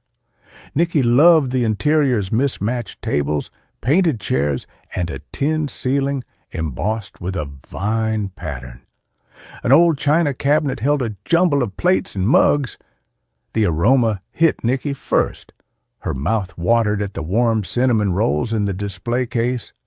She waved at Claire behind the counter before slipping into her favorite booth in the back corner facing the door. Before she ordered, Nicky pulled out her phone and scrolled through messages. Miller had already texted an hour ago that he had nothing new on Tim. She'd hoped for more, anything, but the silence stretched. Claire set down a steaming mug of dark roast and a plate holding a banana bread muffin with a wink. On the house. Nicky had first met Claire a few months ago when her brother-in-law, Mark, started dating Hearth and Scone's owner. Since his wrongful imprisonment, Mark had mostly kept to himself and the family, working for Rory and taking care of his parents. He also loved Lacey and spent time with her whenever he could, but they'd all worried about Mark being lonely. Claire had changed all of that. She was warm and friendly, successful in her own right. The entire family adored her. She and Mark were even talking about moving in together. Nicky returned the smile that had become her default these past few months, though her stomach knotted with anticipation. She loaded her coffee with cream and sugar and watched the door, waiting for Maggie's arrival. Across the street, bikes leaned against the trailhead rack, their frames catching the first light. A paddle wheel idled downstream, its crew moving in a half-sleep, as if reluctant to break the morning's hush. Inside, the bell over the front door gave its usual bright chime, a note designed to sound cheerful and harmless. Nicky looked up. The woman stepping inside carried August heat in her wake, a living thing that curled around the edges of the air conditioning. Sun pooled on the worn pine floorboards and slid over her hair. She scanned the room, spotted Nicky, and headed toward her corner table. Nicky rose and extended her hand. "You must be Maggie Harper," she said. The other woman's palm was warm, her grip steady. When she spoke, her voice soft but taut, Nicky realized how much they looked alike. Shoulder-length, wavy dark hair, about 5'7", the same lean frame. Only Maggie's complexion was more sun-kissed, the deep bronze of someone whose Irish black skin burned easily, but always tanned in the end. "It's good to meet you," Maggie said, sliding into the booth opposite Nicky. She brushed her hair behind her ear, revealing a small crescent-shaped scar just above her jaw. "Thanks for making time this morning." Nicky offered to buy her breakfast. "Claire's banana bread muffins are the best in this county," she said. "I'll get you coffee, too." Maggie nodded and glanced at the display case. "That sounds fantastic, thank you." "How are Maisie and Maya?" "They're with a very experienced social worker in a safe area," Nicky reassured her. "I'll make sure you can visit them as soon as possible." Claire appeared a moment later, balancing another muffin and 2 mugs of coffee. Nicky thanked her and watched as Maggie blew on her coffee, lifting the mug like a prayer. They ate quietly for a beat before Nicky set down her muffin and leaned forward. "I wanted to ask you about Elle and Tim's relationship," she began. "We know he moved down here for the trucking job a few years ago. How long had they been together?" Maggie chewed her lower lip, then swallowed. "They met about 9 months after Nate died." Her eyes flicked away toward the bakery's mismatched tables. "Tim fell hard right away. Elle took longer. she doesn't have any contact with her foster parents. So Nate's family was her family. Tammy and Dave especially. Tammy helped with baby Maisie. For a while, Elle was torn between loving Nate's memory and moving on with Tim. Nicky nodded. I'm sure that was hard for her. How did the Coopers handle it? Tim never really talked about it, Maggie said. I don't think the family ever made him feel bad. I do know Clay, the older brother, helped Elle through some of the guilt. He told her she couldn't mourn Nate forever, and that moving on didn't mean she wouldn't always love him. Maggie's voice cracked. He encouraged her to date Tim. Nicky swallowed. Did either of them ever mention how Tammy and Dave felt about Elle and Tim? As far as I know, they were fine with it, Maggie said.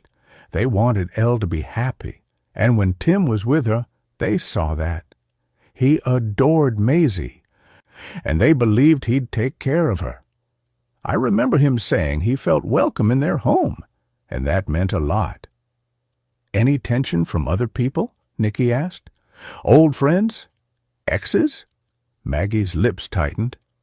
Sean Simpson, an old friend of Nate's, had issues, but the biggest problem was Lila Daniels, Tim's ex. Nicky frowned. Sean and Lila again. Tell me about her. Maggie set down her coffee. They broke up about a month before he moved south. Tim wanted to start over, make more money, get away. Lila, she's the most hateful, manipulative person I've ever met. She keeps everyone in her life pitted against each other. She was verbally abusive to Tim, called him worthless, a loser, and she hit him once. He didn't report it. He didn't want her to go to jail. She was a teacher, and the school was short-staffed. They didn't do anything when Tim told them about it, said it was her word against his. Nicky's jaw clenched. A teacher? Yeah, Maggie said bitterly, a travesty. She mocked poor kids and parents outside class, had no empathy for kids with behavioral issues. She used her position to humiliate them, and Tim never hit her back. That's why I know he's not capable of this. And the break-in at Ella's car? Nicky asked gently. Did they mention that? Maggie nodded. They smelled her perfume inside. She'd broken into and ransacked Tim's car before when they fought more than once. We never thought of her as dangerous, just cruel. Nicky tapped her pen on the table. She made a mental note to see if Lila Daniels owned a gun. The bell over the door rang again, and Mark entered, dressed for work as a foreman on one of Rory's construction sites. He caught Nicky's eye and ambled toward them. Hey, Nick, Nicky smiled. Maggie Harper. This is my brother-in-law, Mark. Maggie murmured hello, as did Mark. Listen, I know you're working, but I came in to say hi to Claire. Just wanted to let you know Lacey will be safe at our place. I'll guard her with my life, I promise. Thank you. Nicky barely managed to speak over the lump in her throat. Better go bother Claire before she gets on you for harassing customers, she teased. Mark rolled his eyes and headed toward the counter. Nicky met Maggie's questioning eyes. Lacey? Maggie asked. Is that your daughter? Nicky nodded. She's bored this summer, and her dad and I are both super busy. She's going to hang out with Uncle Mark for a few days. She wasn't about to tell her that Lacey had witnessed the shooting with Tim still missing. Do you know where Tim is now? She asked bluntly. Maggie glanced down at her muffin, pushed it aside. I really don't. He would call if he were in trouble, and I haven't heard anything. If he didn't stand up to Lila when she hit him, he's not going to hurt Elle. Her voice sharpened. She's the love of his life. They had some financial problems, sure, but they loved each other. They had the prettiest little wedding. He thought of Maisie as his own, and then was so excited when they found out Elle was pregnant with Maya. And he never mentioned any issues with Sean Simpson or the Coopers over him and Elle getting married. Maggie shook her head. No, he actually talked to Mr. Popard Cooper about it. I can't remember his name, but the guy was really impressed that Tim came to him to let him know how much he cared about Maisie and Elle before he asked Elle to marry him. Nicky debated telling Maggie about the fire. She didn't want to further upset her, but Nicky also thought she deserved the full picture. Cooper Electric burned yesterday. Dave Cooper was killed along with a co-worker. Maggie's hands went to her mouth. No, that poor family. Tim spoke so highly of Mr. Cooper. Nicky studied Maggie's face and the tension around her eyes. When did you last hear from Tim? 3 days ago, Maggie said. He was on his way home from work in the morning. Her chin quivered slightly. He just wanted to check in and see how I was doing. I took forever to get back to him. Nicky reached across the table and covered Maggie's hand with her own. We'll find him, she said firmly. I need to know, Maggie. Is there anything else? Any odd behavior? Strange phone calls? Something you brushed off? Maggie shook her head. Nothing beyond Lila's threats. She kept sending him texts after the breakup, some of them terrifying, like she was planning to ruin him. She turned up where he was working a few months ago, too, but Tim told me he'd handled it. Nicky nodded slowly, letting that settle. Do you know if Tim carried a gun in his truck? Nicky asked, as Tim's gun had not been found at the house. I have no idea. Agent Hunt, when can I see Maisie and Maya? Maggie asked. I know Maisie isn't Tim's biological daughter, but he adopted her. She's just as much family as Maya. Anyone willing to go through the difficult adoption process truly cared about the child, a rarity these days. I'll contact the social worker and get something arranged, Nicky said. She's very experienced and is great with kids. Maggie sipped her coffee. I know this might sound awful, but Elle and Tim told me they had paperwork stating I was to be the girl's guardian if something happened to them. They were worried about something happening. I don't think so, Maggie said. This wasn't long after Maya was born. They felt it was the responsible thing to do. I know the papers are notarized, but the last time I heard, they couldn't afford an attorney to file them, so they're at the house. Is there any way we can look for them? I'll check with Sheriff Miller and see what we can do. Nicky doubted Miller would allow them into the house unless they located Tim. She polished off her muffin, and Maggie did the same. She handed Maggie a card. I've got to get to work, but if you think of anything else, call me, and I'll be in touch about getting into the house and seeing the girls. Maggie rose, brushing crumbs from her jeans. Thank you. They walked outside, the bakery's bell chiming behind them.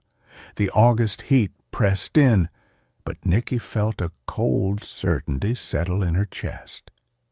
Tim Harper was a victim, not a suspect, but where was he? Chapter 8. Nicky pulled the Jeep into the sheriff's station lot, the August sun hot enough to see mirages on the asphalt.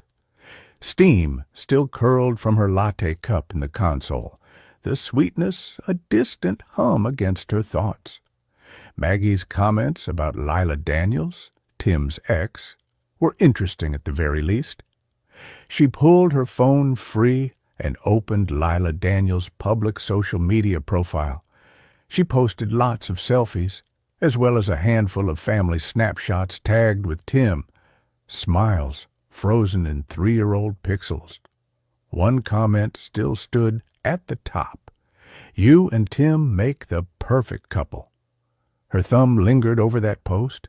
Lila seemed to use the account for selfies. Keeping the photo with Tim pinned seemed odd after all this time.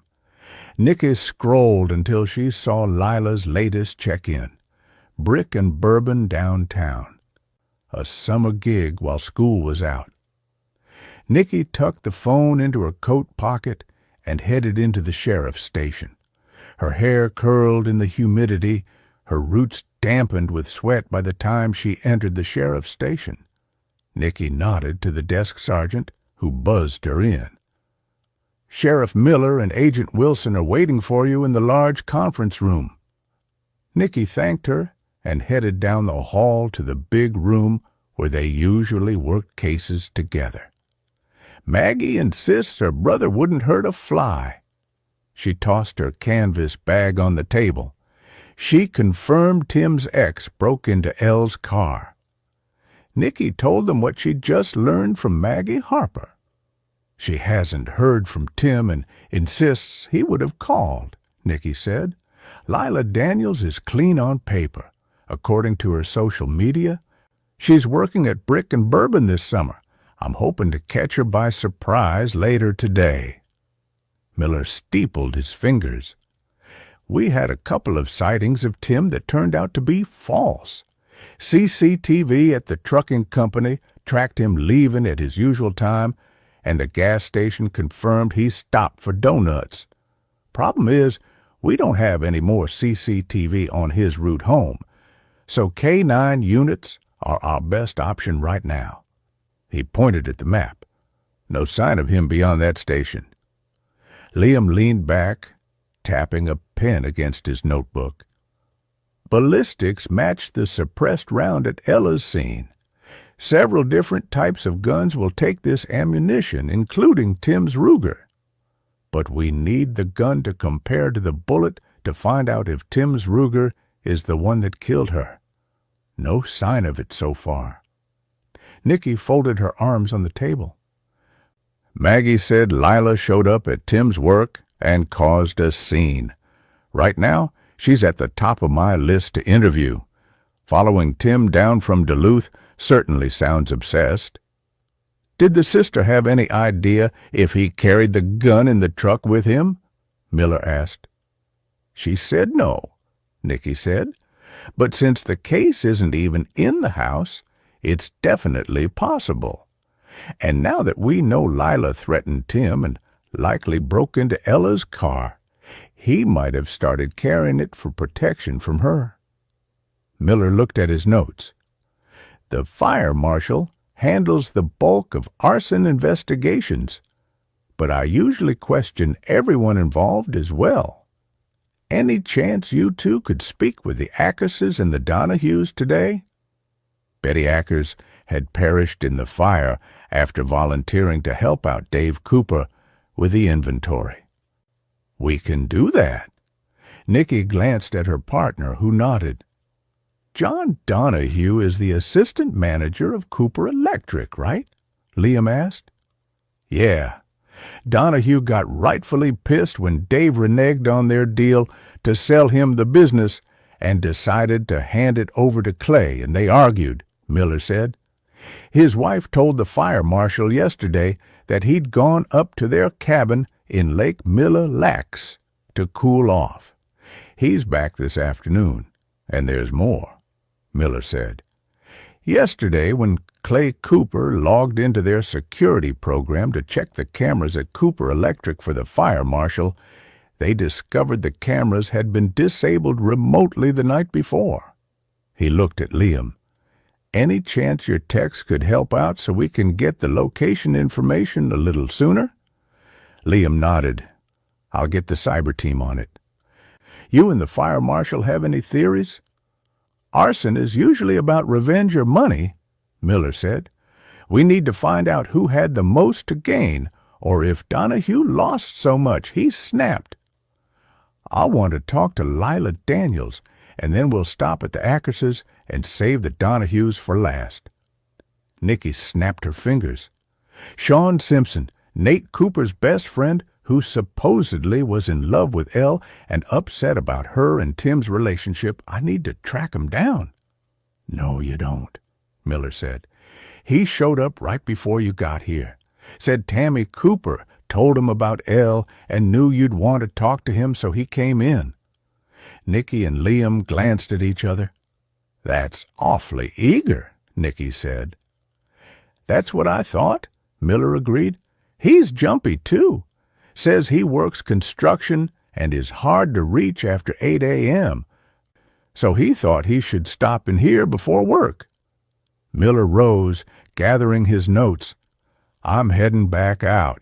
Keep me updated on Lila, the camera logs, and this suppressed round linkage. I'll check in with my deputies on Tim." "Understood," Nicky said, voice soft but firm. As the door swung closed behind him, Nicky turned to Liam. "Ready to see what Sean has to say?" He nodded, tightening his grip on his notebook. "Let's go." They stood and moved down the corridor together. Nicky's senses sharpened the way they always did before an interview. The faint hum of the ventilation, the hush of the hallway, the distant clip-clop of other agents moving files. She always got a rush of adrenaline when she was about to question a suspect, but she preferred to do so on her own terms. Sean's showing up bothered her. She didn't like losing the element of surprise. Nicky pressed her back against the cool blue wall outside Interview Room 1. Above them, fluorescent lights buzzed a relentless staccato. Beyond the open door, she glimpsed Sean Simpson through the narrow observation window.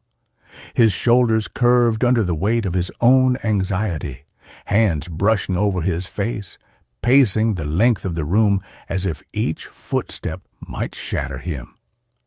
The pale linoleum reflected the harsh interior light, turning every movement into a silent flicker. Buzz cut.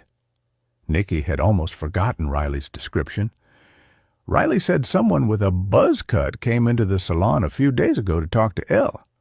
I bet it was him. Liam leveled his gaze at the glass. "He's wound tight," he murmured. But if he was still friends with Elle, stopping to say hi, isn't that out of the ordinary? "Before we go in," Nicky said, folding her arms across her chest, "we need to nail down our assumptions. We know the shooter didn't stumble upon her. They lured Elle out with a call, waited cloaked behind those lilac bushes. This was premeditated by someone with patience, skill, discipline. They're used to watching someone, planning for hours, maybe days. They chose nondescript clothing, a blend-in vehicle, and scouted exit routes. They're surgical." Liam tilted his head. "Except if it's Tim," he offered quietly. "Right." Nicky's gut told her Tim wasn't the shooter, but she couldn't rule him out without evidence. "But we've put the entire state on alert as well as Wisconsin. Lacey's eyewitness account went viral in an hour. If Tim had engineered this, we'd have a trace, a sighting, a phone ping, something. We have nothing." Nicky felt queasy at the idea of Lacey's eyewitness account being viral. They'd protected her identity so far, but if the truth got out, her daughter would go into actual protective custody. That was a trauma she didn't want Lacey to ever endure. Liam's jaw tightened. "Fair point. So our suspect is methodical, unemotional enough to stand by and watch her die. They knew Ella's patterns." Liam's pen tapped a rhythmic code against his notebook. "Advanced planning. High cognitive function." Nicky reached for a dry erase marker from the ledge beneath the whiteboard outside the room and clicked it open.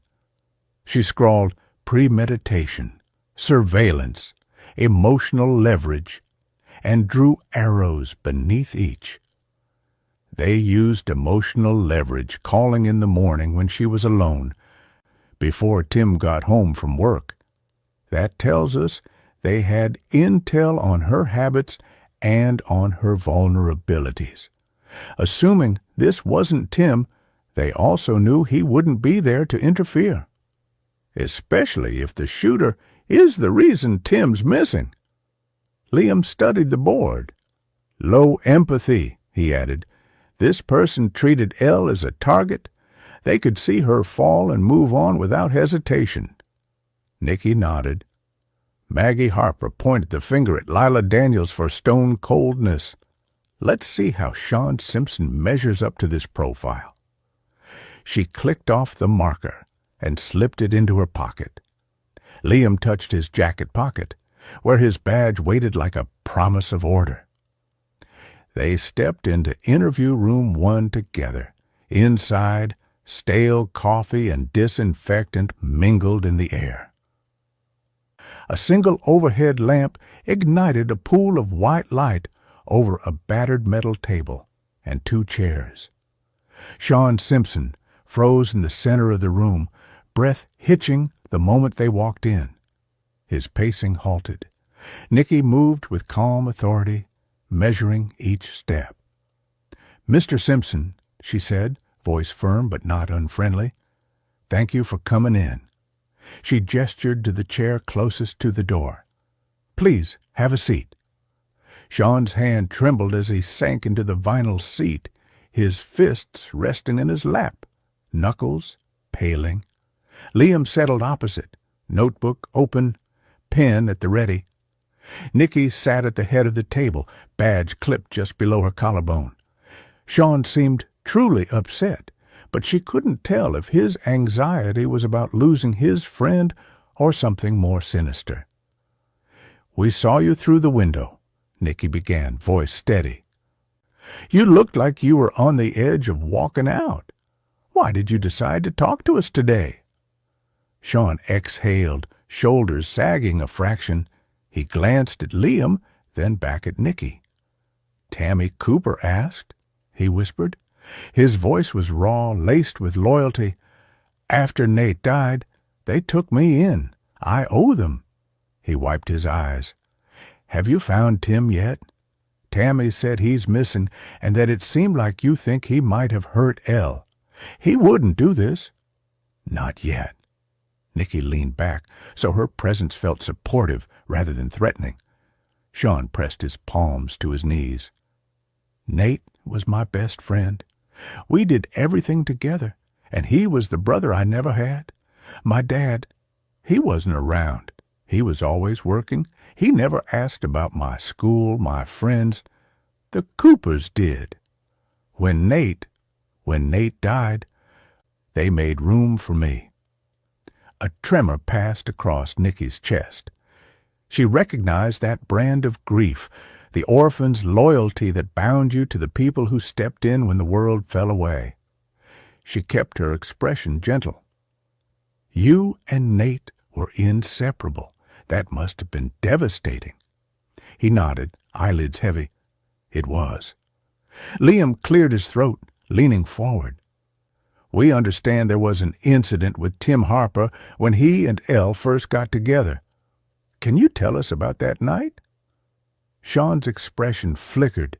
Guilt, shame, confusion tangled together. He ran his palms down the table's edge. "Several months after Nate died, I saw Elle with Tim. I lost it. I accused Elle of cheating, accused Tim of stealing her grief. I said things I shouldn't have." "You weren't proud of that confrontation," Nicky said softly, watching him for honesty in his eyes. Sean exhaled harshly. "No. Clay pulled me aside, told me to man up. He reminded me that Ella needed compassion, not accusations. I apologized to both of them." Tim shook my hand. We moved on. "You and Tim made amends?" Liam asked. He managed a small nod. "Yeah, everything was fine." Liam checked his notes. "When did you last see Tim Harper?" Sean glanced at the clock, wariness creeping back into his eyes. "About a week ago, outside Riverbank Market. He said work was busy, the baby was teething, and he and Elle weren't getting much sleep. Typical new parent stuff. Then he drove off. When did you last see Elle? Nicky readied her trap. I stopped by the salon the other day to say hi, Sean said. We've all been busy. I was in the neighborhood. We spoke for a few minutes, and then I left. He was telling the truth about that, at least. How did she seem then? Normal, Sean said. Just like Tim. Nicky leaned forward, narrowing her eyes. You're sure? She didn't seem upset about anything? Did she mention anyone bothering her? Any issues between her and Tim? Sean didn't respond right away. She was venting about being exhausted, that's all. He looked down at his hands. Not sure she'd tell me about issues with Tim, but she seemed fine. He'd either figured out she'd spoken to the salon, and since the conversation had happened outside, Nicky had only Sean's word. Where were you yesterday morning? Sean blinked. Yesterday morning, I didn't have work until noon. I live in a duplex on 4th Street downtown. Cheap rent, single bedroom. I was asleep until about 11:30. Liam's pen danced across the page. Are there cameras around your building? Sean leaned forward. Not at my door. It's too cheap a place for that, but there is a hotel nearby. He reached into his pocket and pulled out a crumpled receipt. Here's my address and a sketch of the lot. Cameras are on the east side looking toward the curb.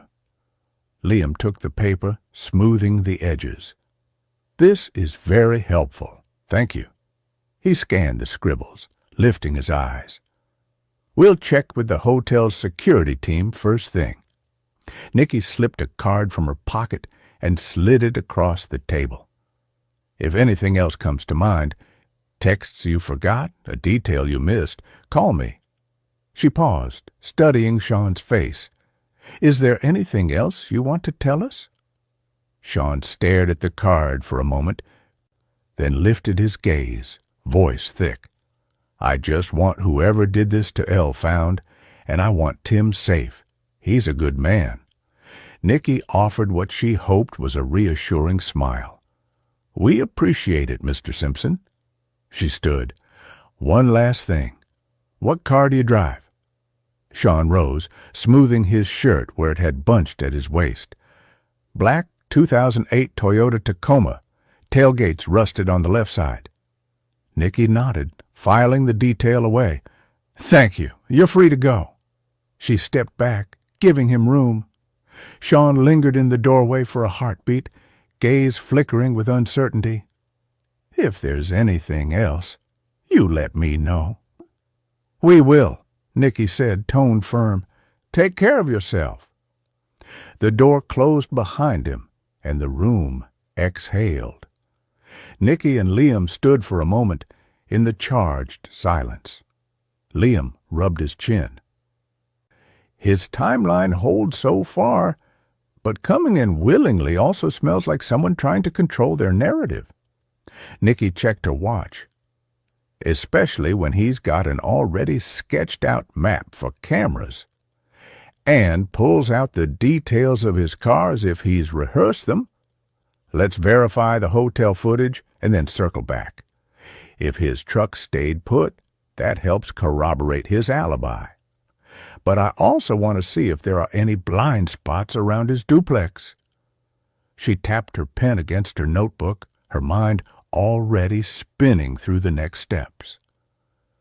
Brick and Bourbon opens in an hour. Lila's working.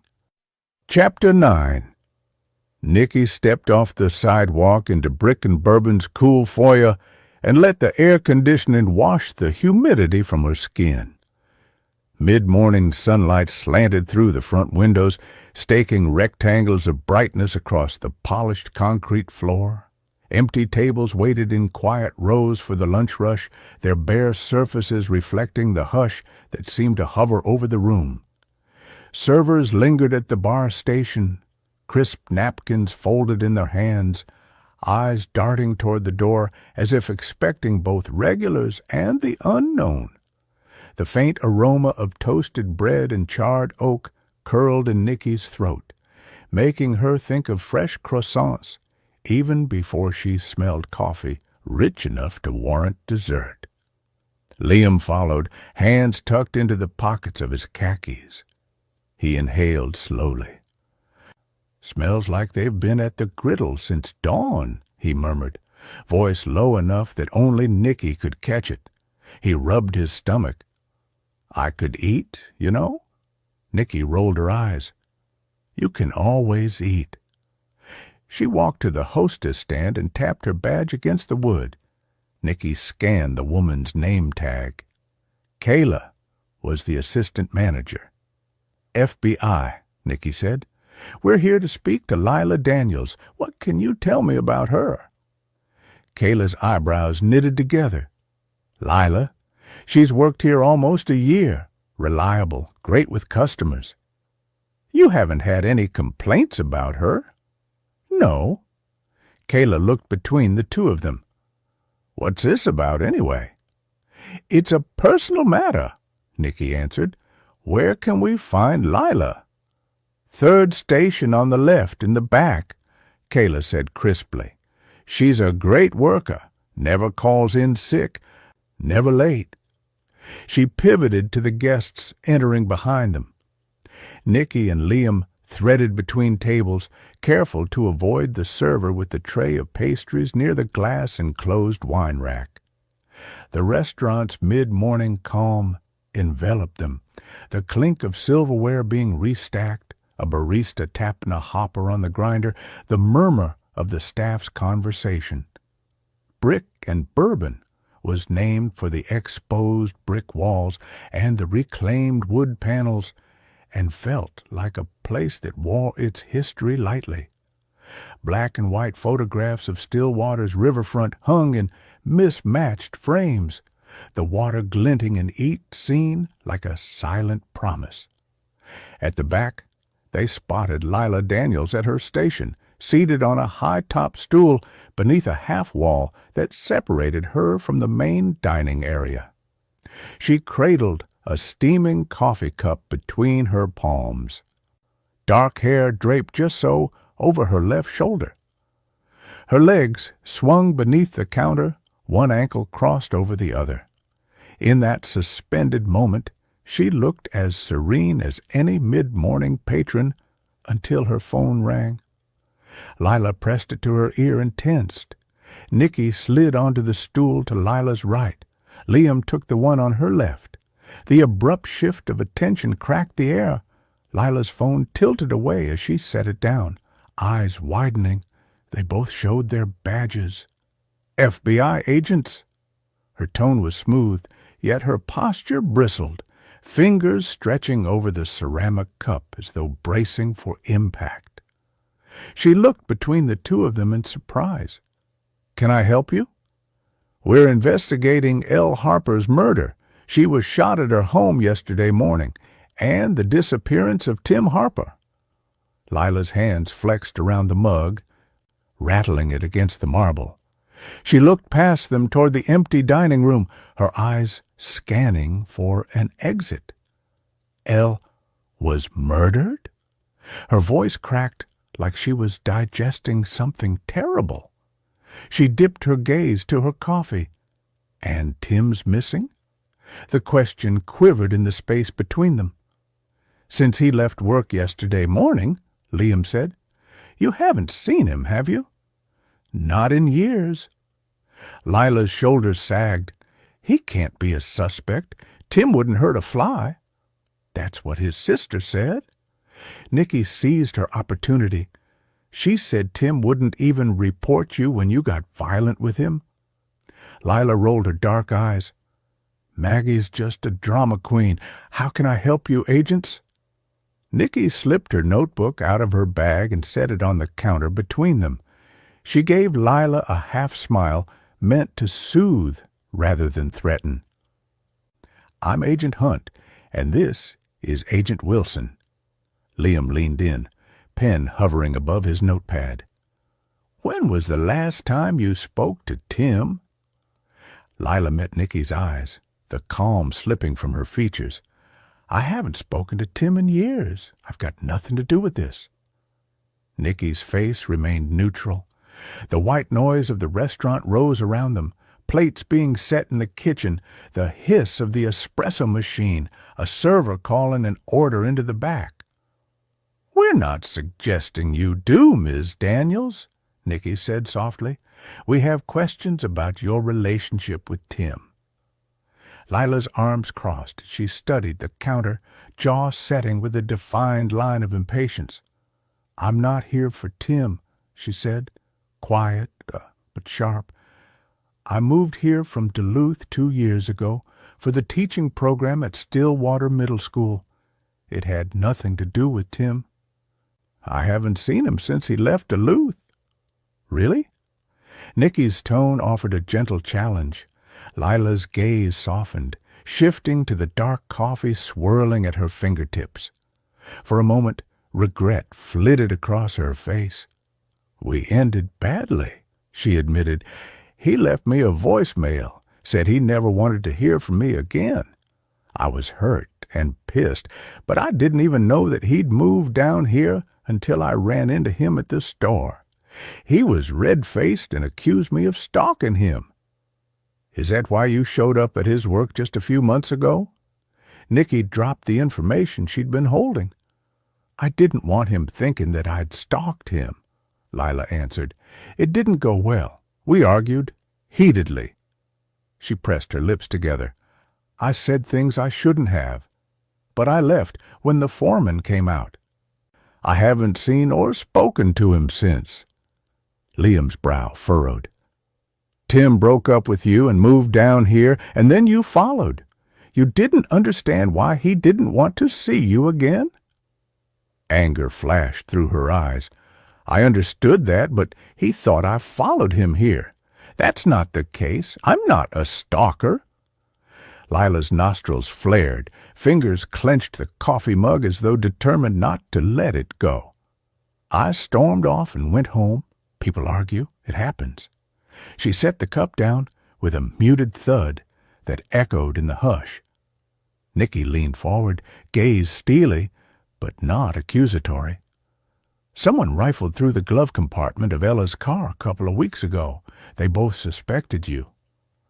Nicky hadn't noticed any sort of overwhelming perfume on Lila, but that didn't mean she hadn't been the one to break into Ella's car.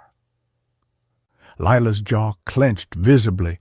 Color rushed up her neck, blooming under her skin. "I did not break into her car." Her shoulders squared. "Yes, I was angry. Yes, I called him names, but I didn't do that. It's not Ella's fault that Tim won't listen to me. I don't have an issue with her." Lila's eyes flickered with a combination of indignation and something darker. Resentment. "I've moved on with my life. I'm here for a fresh start." She forced a breath, as if reloading her composure. "I took anger management classes." Nicky regarded her thoughtfully. "Yet you just lied about when you last saw him." Lila's gaze dropped to the counter, face crumpling with the weight of embarrassment. A flicker of anger danced across her eyes before she lifted her chin. "I lied about the timing because I was ashamed. Is that what you needed?" "Yes, I lied." "Happy?" The admission slid across the table like a dropped stone. Nicky let it settle before responding. The surrounding chatter faded to a muted backdrop. "You were angry at him. That gives you motive." Lila's hand hovered above her coffee mug. "So now you think I'm your prime suspect?" Her voice trembled at first, then hardened. "Fine. Accuse me. But I didn't shoot Elle, and I'm not holding Tim hostage. If you want to search my apartment, get a warrant. Enough with the insinuations." Nicky extracted a slim card from her pocket and slid it across the counter.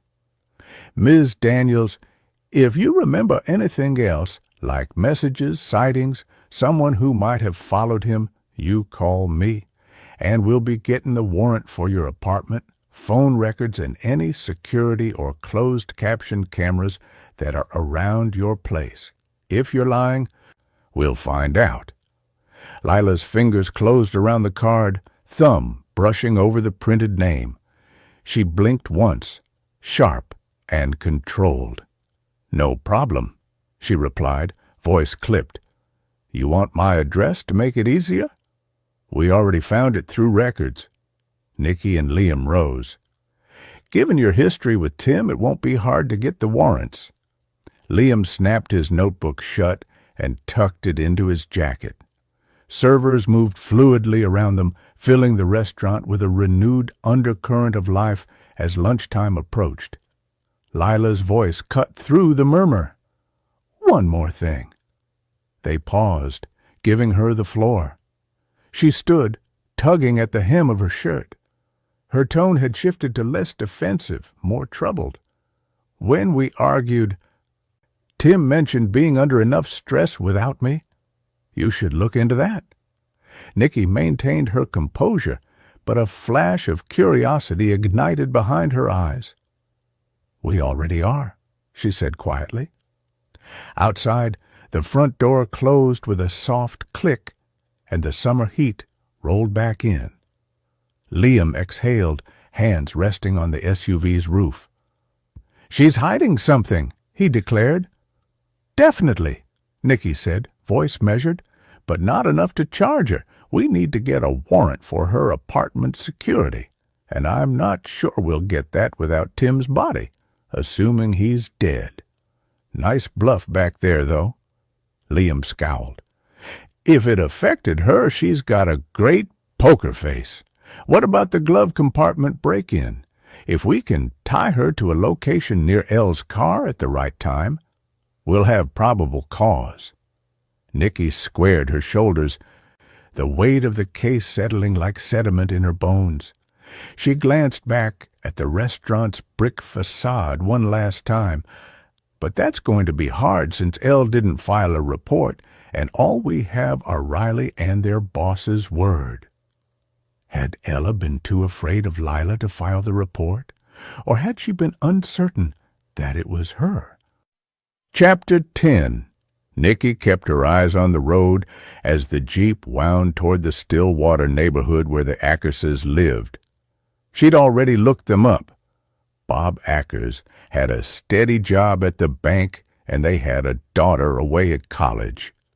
The girl wasn't much older than Nicky had been when she lost her own parents, and that knowledge pressed against her chest like a bruise. Facing families like this always tore the wound open again, and she was dreading the grief waiting for them. "You find the Stillwater principal's home number?" she asked, glancing at Liam. She wanted to talk to Lila's boss at the middle school and confirm what they'd just been told. "Yeah, just got into the system." Liam scrolled, then rattled off the digits. Law enforcement had access to reverse lookup and databases the public didn't. And Nicky knew a message left at the school would sit unheard for weeks. She dialed, listening to the rings. 4, and straight to voicemail. She left a message with a brief explanation about Lila Daniels and asked the principal to call her back as soon as she could. "You think she's lying about not following him?" Liam asked. "I don't know," Nicky said, turning onto the Ackerses' street. "Hopefully the principal calls us back." Her grip tightened on the wheel, and she forced her fingers to relax. Liam noticed, his gaze lingering. "You're wound up," he said quietly. Nicky kept her eyes forward, just thinking ahead. He didn't press, but the weight of his silence told her he understood more than she wanted to admit. By the time the house came into view, Nicky's stomach was heavy with dread. The Ackerses had been interviewed by the fire marshal yesterday after learning Betty had perished, but people often remembered more information after the initial shock. Envy washed over Nicky as they drove down the street. The Ackerses lived in one of the many Victorian homes in Stillwater's famed historical district. Their home had a stunning wraparound porch, and although it was smaller than some of the magnificent Queen Anne's surrounding it, the unique royal blue paint and white trim made it stand out. Mature oaks formed a cathedral ceiling over the wide lawn, their gnarled roots lifting the pavement in silent protest. Flower beds surrounding the big front porch were edged in neat brick late summer flowers bursting from their beds. Bright pink petunias and impatiens in ornate pots rested on the porch step.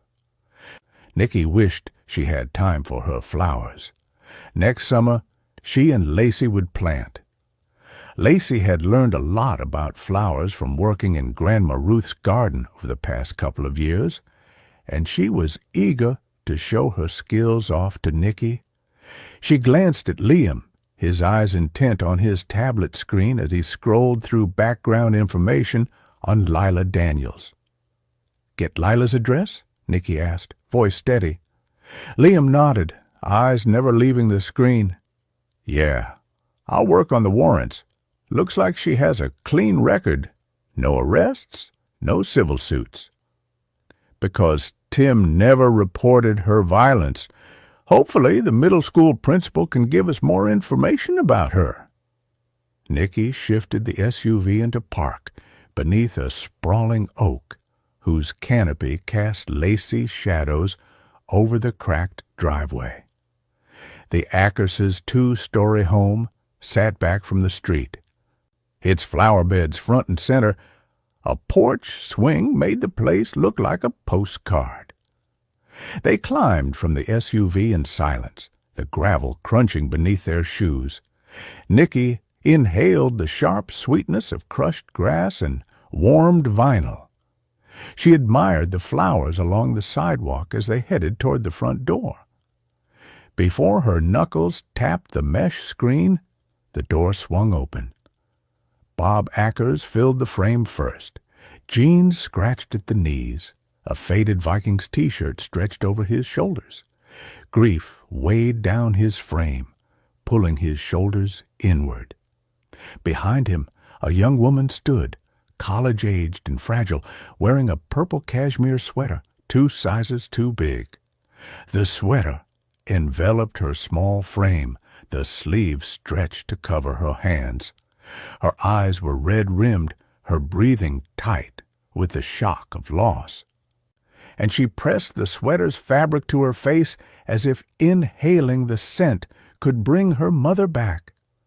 "This is my daughter, Emily. She's home from college." Mr. Ackers. Nicky struggled against the emotion building in her throat. When her own mother had been murdered, Nicky had held on to her clothes and her scent for weeks. She pushed the sadness down and extended her hand in a gesture that felt both awkward and necessary. "I'm Special Agent Nicky Hunt with the FBI. This is Agent Liam Wilson. We're so sorry for your loss." Bob managed a brief, earnest shake before stepping aside. "Please, come in. The kitchen's cooler." He motioned them inside. Emily slipped past him, sweater pulled tight. The door closed behind them with a soft click. Inside, a grand oak spiral staircase beckoned to the right. But Nicky followed the Ackerses into the kitchen. An heirloom oak table claimed the center of a sunlit room. On the counter, 3 casserole dishes sat ready. A white ceramic baking dish filled with lasagna, a glass pan of scalloped potatoes, and a foil-wrapped tray of green bean casserole. The generous offering smelled faintly of garlic and rosemary, a quiet kindness from neighbors. Nicky drew a chair close enough to see both Bob and Emily without turning her head. She let the hollow ache in the room settle before speaking. "Thank you for agreeing to speak with us," she began softly. "We'd like to go over Betty's movements yesterday. Can you start with the morning, please?" Bob swallowed and ran a hand through his hair. Deep circles rimmed his bloodshot eyes. "I woke up around 6.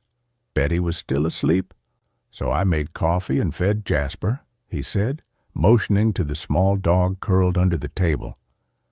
"Then I spent the next hour weeding the front beds. At 7:30, Emily left for her shift." He nodded toward his daughter without looking at her directly. Emily's hand tightened on the purple sweater. She pressed it closer as though battling the urge to drift away in her grief. "I got to the store at 8, Emily said, voice small but clear. "The Starbucks on Cedar Avenue." She brushed a curl from her face. "I worked until noon." Liam glanced up from his notes. "And you drove straight home?" Emily nodded, her grip on the sweater relaxing slightly. Nicky tapped her pen against her notebook. "Bob, I'm sorry to ask, but it's protocol for me to ask if you can confirm where you were yesterday morning." Bob reached into his pocket and produced 2 crumpled slips of paper. "Gerton's in Inver Grove, 8:37 a.m. I bought mulch, landscape fabric, and a few perennials Betty wanted for the back garden. We were supposed to plant them this weekend." He set the receipts on the table. "I was back here by 9:20 or so." "Thank you," Nicky said, marking the time. "What time did Betty leave yesterday morning? Was she planning on working?" Bob's jaw tensed. "No. She was supposed to be with me, but Dave called about inventory. Tammy had a migraine and Clay wasn't answering his phone."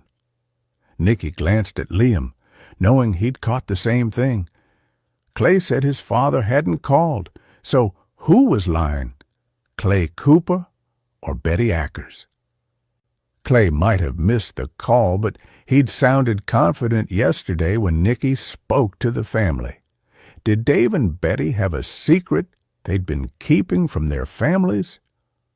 "And when did you first know something was wrong?" Nicky asked, voice gentle. Bob drew in a ragged breath. "When my phone blew up with texts and calls." His voice cracked. I couldn't make sense of it. It all happened too fast." He buried his face in his hands. For a long moment, only the cicadas buzzed in the eaves. Nicky let the silence hold them before turning her gaze to Emily. "You were at work when the fire started?" Emily blinked, tears sliding down her cheeks. "I had no idea until Dad told me." Liam tapped his pen thoughtfully. "Are you aware of any issues Betty or Dave might have had with anyone?" Bob managed to control his tears.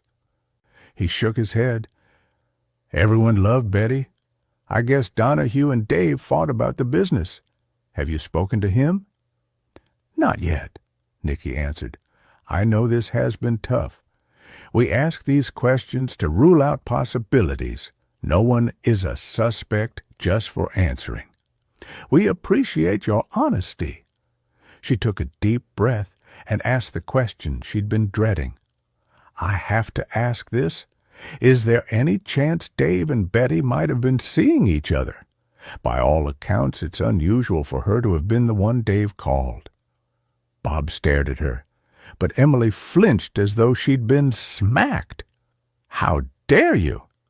"Emily?" Bob managed a weary nod. "I understand. I trusted my wife, Agent. She'd never do something like that. And no, I didn't have any suspicions." Emily pressed her cheek against the sweater again, hugging the cashmere close. Nicky watched her, heart aching. She closed her notebook and rose from her seat. "Emily," Nicky said softly, crouching beside her, "I'm so sorry." She reached out and gently touched her arm. "These things, they hold memories. It's okay to hold on."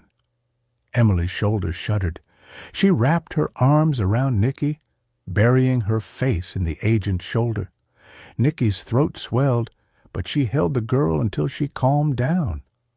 Mr. Ackers rose and approached, voice thick. "If there's anything you need or any more questions, just call me." Nicky stood. "Thank you, Mr. Ackers. You two are not alone in this. If you remember anything," she offered him a card, "here's my contact information." He accepted the card with trembling fingers. "Thank you, Agent Hunt."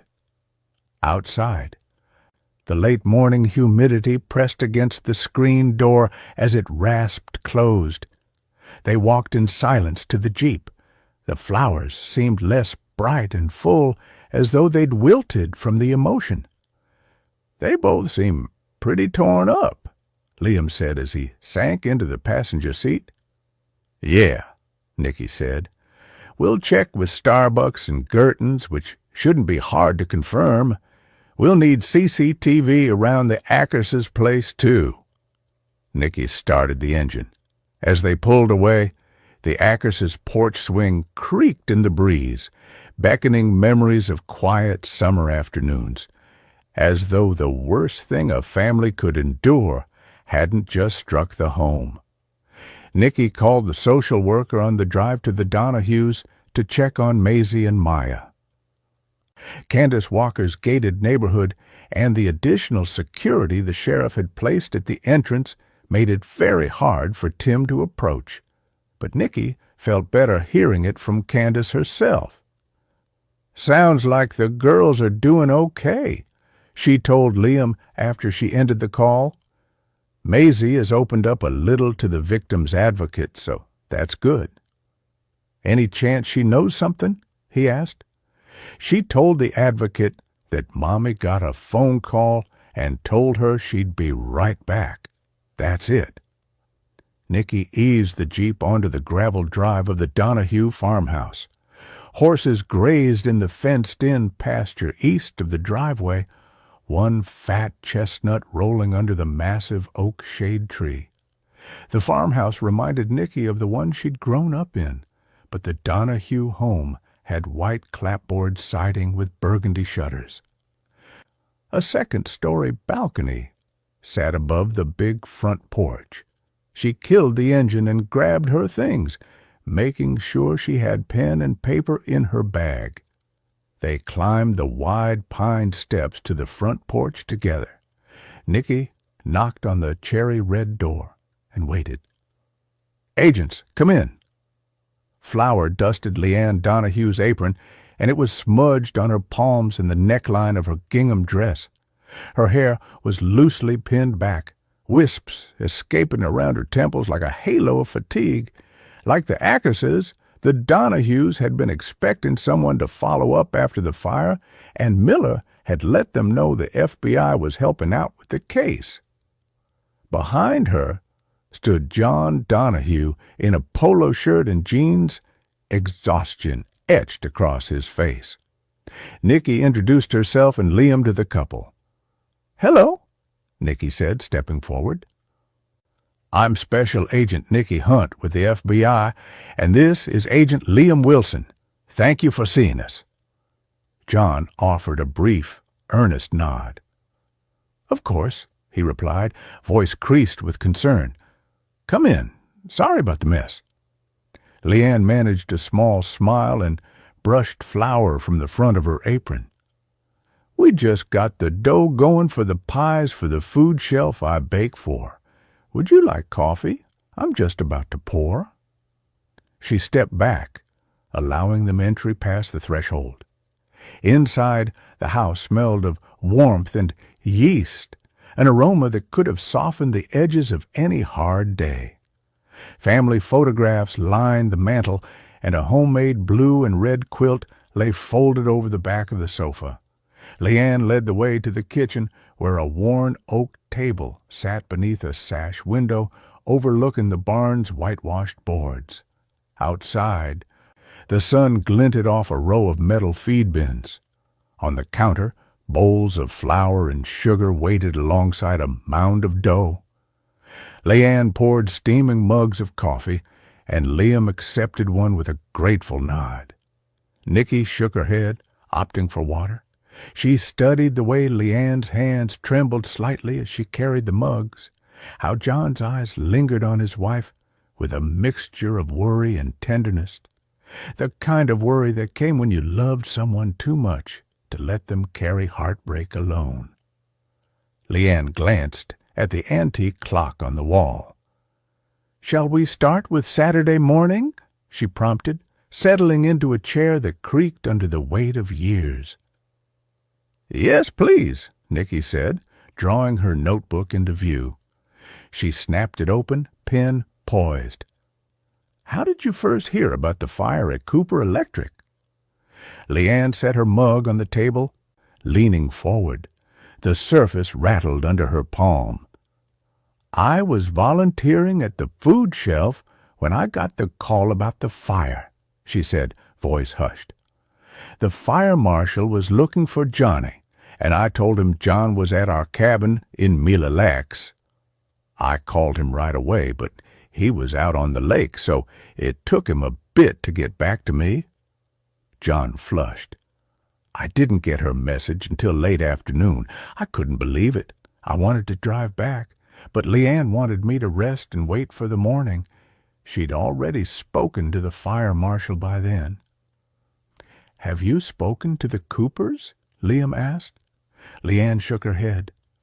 "No," she replied, brows knitting. "They've been swamped with insurance and paperwork. I didn't take it personally. There's a lot on their plates." Nicky offered a sympathetic smile. "Absolutely. We know they're under enormous pressure." "I left a message yesterday," Leanne said, "giving my condolences and letting them know we're here if they need us." Nicky tapped her pen against the table, each tick echoing softly. Leanne struck her as the kind of person who always knew how to handle a tough situation with grace and ease. John just seemed tired and nervous. Nicky turned her attention to Cooper Electric's assistant manager. "Dave Cooper moved the inventory count from next week to Saturday morning. Did that strike you as unusual?" John cleared his throat. The heavy sigh he released carried both regret and frustration. "A bit," he admitted. "I've been doing that count every summer for 20 years. Same time, same routine. I'm sure you heard about our argument. He knew I was heading out of town. I figured he switched inventory to mess with me." "Is it unusual for Dave to call Betty in and not Clay when he needed help?" Liam asked. The Donahues glanced at each other. "I thought it was, but maybe Clay didn't answer his phone," John finally said. Nicky believed Clay Cooper when he said his father hadn't called. His grief had been too raw and real. "Tell us about the argument," Liam prompted. "Couple of years ago, Dave and I made a verbal agreement that when he was ready to retire, I'd buy out the company." John reached for a tissue from the box on the adjacent counter and blew his nose. "We never got around to getting the contracts drawn up. Then he hired Clay, which was fine.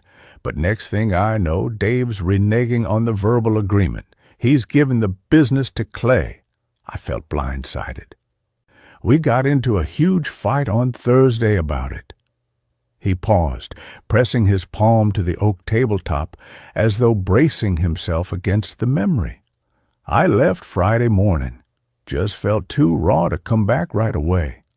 Drove up to the lake cabin for some space. I meant to clear my head." Leanne squeezed his hand, her eyes soft. Nicky measured the moment before speaking. "Do you have any record of that trip? Gas receipts or credit card charges?" John reached into his jacket pocket, drew out a crumpled slip of paper, and smoothed it on the table. "This is from the Shell station at 3:14 p.m. Friday. That's when I fueled up." He handed her a second receipt from a holiday gas station. "That's today, driving home." Leanne glanced at her watch and then back at Nicky. She seemed eager to be done with the interview, and Nicky couldn't decide if she was just uncomfortable with law enforcement or if it was something else. Nicky snapped her notebook closed with a soft click. "We will need to do routine cross-checks. We're not suggesting either of you is involved. We're just building a clear timeline." Leanne exhaled, releasing some of the tension held tight in her shoulders. John offered a weary nod. The only sound in the room was the kettle still humming on the stovetop. Nicky leaned forward, voice gentle but direct. "There's another matter. We're investigating a homicide, L. Harper, and we're still trying to locate Tim Harper, her husband. Did Tim or Elle ever come to Cooper Electric? Did Tammy or Dave mention them?" John's eyes widened, disbelief and horror flickering in their depths. "Elle was murdered?" His voice cracked. I'm sorry. That's awful." Leanne's coffee mug rattled on the table as she raised it in a shaky wave. "I didn't know her well, but how tragic." Nicky nodded, pen already in motion. "We appreciate your candor. Do you remember Elle bringing the kids, or maybe Tammy mentioning any issues she might be having with Tim?" Both shook their heads. "I never saw Elle come around after Nate died, but I'm not often there either," Leanne said. "I'm sure it was real hard for her after Nate's death. Coming to the shop probably reminded her." "You don't remember any disgruntled customers? Anyone who might have threatened the business?" Nicky asked. "Not at all," John said. "Our reputation is impeccable." He looked between Nicky and Liam. "The fire marshal hasn't said, but this was an accident, right?" "Honestly, I haven't spoken to the fire marshal since yesterday morning. I can't tell you what they're thinking, but I know they'll do whatever they can to get to the bottom of it." Nicky handed John a business card. "Please call us if you think of anything else." John's jaw worked as he accepted the card. "Will do." Leanne stood, her apron rustling as she moved them toward the door. "Thank you for being respectful. This has been a lot." Liam exhaled as they stepped onto the stoop. "They seemed straightforward," he said quietly. Nicky walked toward the car, her eyes tracing the weathered barn in the morning glow. "Still have to double-check CCTV and Mila Lax and Cooper Electric before we clear him." Liam flipped his notebook closed and took the passenger seat. "What about Lila Daniels and Sean Simpson?" Nicky tapped the wheel. Eyes on the Donahue house framed by oaks and sunlit dew. "Still needs her records pulled? I don't know if we can get a warrant without any record of her being violent with Tim, but it's worth a try. Need to get the CCTV from Sean's apartment, even though it doesn't show a full view. We'll need to pull surrounding CCTV, too." The iron gates of the Todd's community swung open as Nicky waved to the familiar guard and eased the Jeep forward. The Todds had given Rory their old house and moved into a smaller one when Nicky first moved back to Stillwater, but after Mark's wrongful conviction had been overturned, he received a huge settlement from the county and state. The first thing he'd done was buy his parents an amazing home, complete with a guest house, so that he could keep an eye on them as they got older. Nicky should have felt relief bringing Lacey here, behind gates and cameras and neighbors who noticed everything. Instead, her stomach knotted tighter with every turn. No one could protect Lacey like she could. Emily Ackers's face continuously flashed in her mind. Seeing the girl grieving her mother, clutching the sweater, had not only brought back memories of Nicky's own loss, but also the stark reality that Lacey could end up enduring the same thing. Nicky's job put her life on the line every day, and the older Lacey got, the more the risks seemed to mount. She pulled into the wide drive, the house rising in pale stone and glass. The guest house sat off to the side, sleek and modern, with a line of smoke curling from the grill on the patio. Mark stood there, tongs in hand, his easy grin flashing as he turned a row of burgers. Beside him, Claire, his girlfriend, laughed at something he said, her auburn hair catching the late sun. Nicky cut the engine and sat for a beat, forcing herself to breathe. She had to keep it together. For Lacey. The sound of water drew her around the side of the house. In the garden, Ruth Todd bent over her flower beds, hose in hand. Lacey stood beside her, carefully aiming the spray at a row of petunias. Her hair was pulled back in a messy ponytail, her sneakers already soaked. "Mom!" Lacey spotted her and dropped the hose, splashing her shorts. She ran across the grass, arms flung wide. Nicky crouched and caught her, holding on longer than she should have. The smell of sun-warmed grass clung to her daughter's hair. "Hey, Bug, you helping Grandma?" Lacey nodded, pulling back just enough to look at her. "She says I have a green thumb. I agree." Ruth straightened, smiling, though her eyes flicked over Nicky with the sharpness of a woman who noticed more than she said. "She's been a big help, and a good distraction." Nicky smoothed Lacey's damp hair. "That's good. You need distractions." She tried to keep her voice light, but the words scraped her throat. Lacey's smile faltered. "I still see it when I close my eyes." Nicky's chest tightened. She glanced at Ruth, who busied herself with the hose, giving them space. Nicky bent closer. "I know, sweetheart. Bad dreams don't go away all at once. But you're safe here, and Dad and I are still right here for you. Always." Lacey's biological father would always be the daddy, but she'd started calling Rory Dad in the last year, which made everyone emotional. Lacey had been through so much. Why did she have to witness Ella's shooting? Because she's strong enough to handle it just like you. "Come on," Ruth said gently. "Let's get you both something cold to drink. Mark's nearly got dinner ready." They walked back toward the patio. The smell of grilling meat and rosemary drifted in the air. Mark waved with the tongs. "Hey, sis, you made it." Claire offered a warm smile. "Hi, Nicky. We've got burgers, chicken, and I brought cupcakes from the bakery." Nicky managed to smile.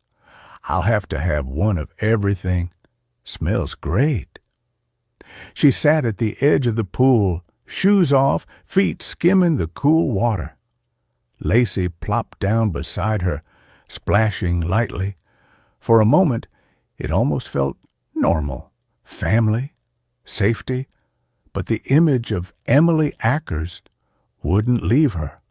The way the woman had clutched Nicky's hand, whispering, "Don't let her be gone forever." Nicky's gaze drifted to Lacey, laughing now as she kicked water at Mark. Claire set a glass of iced tea beside her. "You okay?" Nicky blinked, pulling herself back. "Yeah, just long day." Claire nodded, not pressing. She turned back to Mark, who was teasing Lacey with a spatula. Ruth joined Nicky on the pool's edge, lowering herself carefully. "She's doing better than I expected," she said quietly. "But she's holding it in. You can see it in her eyes." Nicky swallowed hard. "I know. I'm worried about her, about what this will do to her long term." "She's strong," Ruth said, "like her mother." Nicky didn't feel strong. She felt brittle, one more blow away from shattering. The sound of tires in the drive pulled her head up. Relief loosened something in her chest as Rory stepped out of his truck. Tie at half-mast, sleeves rolled. He spotted them and smiled, though his eyes went first to Lacey. "Dad!" Lacey scrambled up and ran to him. He scooped her into his arms, spinning her once before setting her down. Dinner came together quickly after that. They gathered around the patio table, the pool lights flickering on as the sun dipped. Lacey sat between Nicky and Rory, chattering about the flowers, about how Grandma said she had a gift. Nicky smiled and nodded, but guilt gnawed at her. Tim Harper was still missing. Every bite of food felt like betrayal. Somewhere out there a man was running, hiding, maybe hurting someone else. And she was here, behind gates, eating burgers while her daughter laughed. Rory caught her eye across the table, reading her as he always did. He reached across the table and took her hand in his rough one, grounding her. She forced herself to focus on Lacey's laughter, on the way Ruth beamed at her granddaughter, on Mark and Claire's easy banter. This was what she was fighting for. This was why she couldn't stop. The guilt didn't fade, but the resolve hardened. Chapter 11. Nicky eased the Jeep onto the gravel drive of Cooper Electric the following day. She'd spent last night at the Todds, cradling Lacey as she slept, scared the girl would call out in the night and need her, and wanting to be as close as possible. Rory had told her she'd been stoic since the murder, but Nicky knew silence often meant she was shutting down. Lacey had still been asleep when she crept out. Morning light slanted across charred pallets and the warped steel beams of the building in front of her. The lot was fenced off, yellow tape strung between forklifts and ash-gray crates. She killed the engine and stepped out, Liam close behind, their boots crunching on the gravel. Sheriff Miller stood beside a marked cruiser, clipboard in hand, scanning the burn scar on the east wall. Fire Marshal Russell's white tent flapped behind him, anchored by sandbags. As Nicky and Liam approached, Miller looked up. "Agents," he said. "Marshal gave me a heads up. He found something. Ready to see it?" Nicky nodded. "Yeah, but I want to fill you in before we step into that tent." She met Miller's gaze. "It'll save time." Miller tucked his clipboard under his arm and gestured toward the lot. "Let's hear it." Liam took the lead. Lila Daniels, Tim Harper's ex. She moved here from Duluth 2 years ago. She admits confronting Tim after he accused her of coming down here, but she lied about the timing. We're pursuing her phone records, but we need a warrant to confirm her calls and pings. Miller made a quick notation. He glanced at Nicky, who continued, "Next, the Ackerses. Bob Ackers and his daughter Emily. Emily works at Starbucks from 8 to noon. Co-workers confirm her shift and closing time. Bob's Girton's receipts back up his story, but he was home when the fire broke out, so we need CCTV for his neighborhood too. So far, no link to L. Harper and no suspicious behavior beyond their grief." Miller nodded again. "Finally, the Donahues," Liam said. "Leanne was volunteering at the food shelf Saturday morning. She only learned of the fire when the fire marshal called her phone. John was at their lake cabin Friday afternoon through Sunday. He has a gas receipt to prove it. They have had no direct contact from the Coopers." Miller let the summary settle.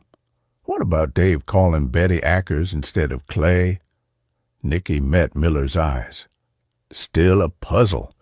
Tammy's migraine came up. Clay doesn't understand why he didn't call. We'll circle back, but so far nothing implicates them directly." Miller folded his arms. "All right, let's see what Marshal Russell wants to show us." They walked across the lot toward the forensic tent. Heat rose off the asphalt, carrying ash motes that danced around their feet. The warehouse's east side was a tangle of scorched pallets and twisted metal. A battered forklift leaned against the wall like a silent witness to the blaze's intensity.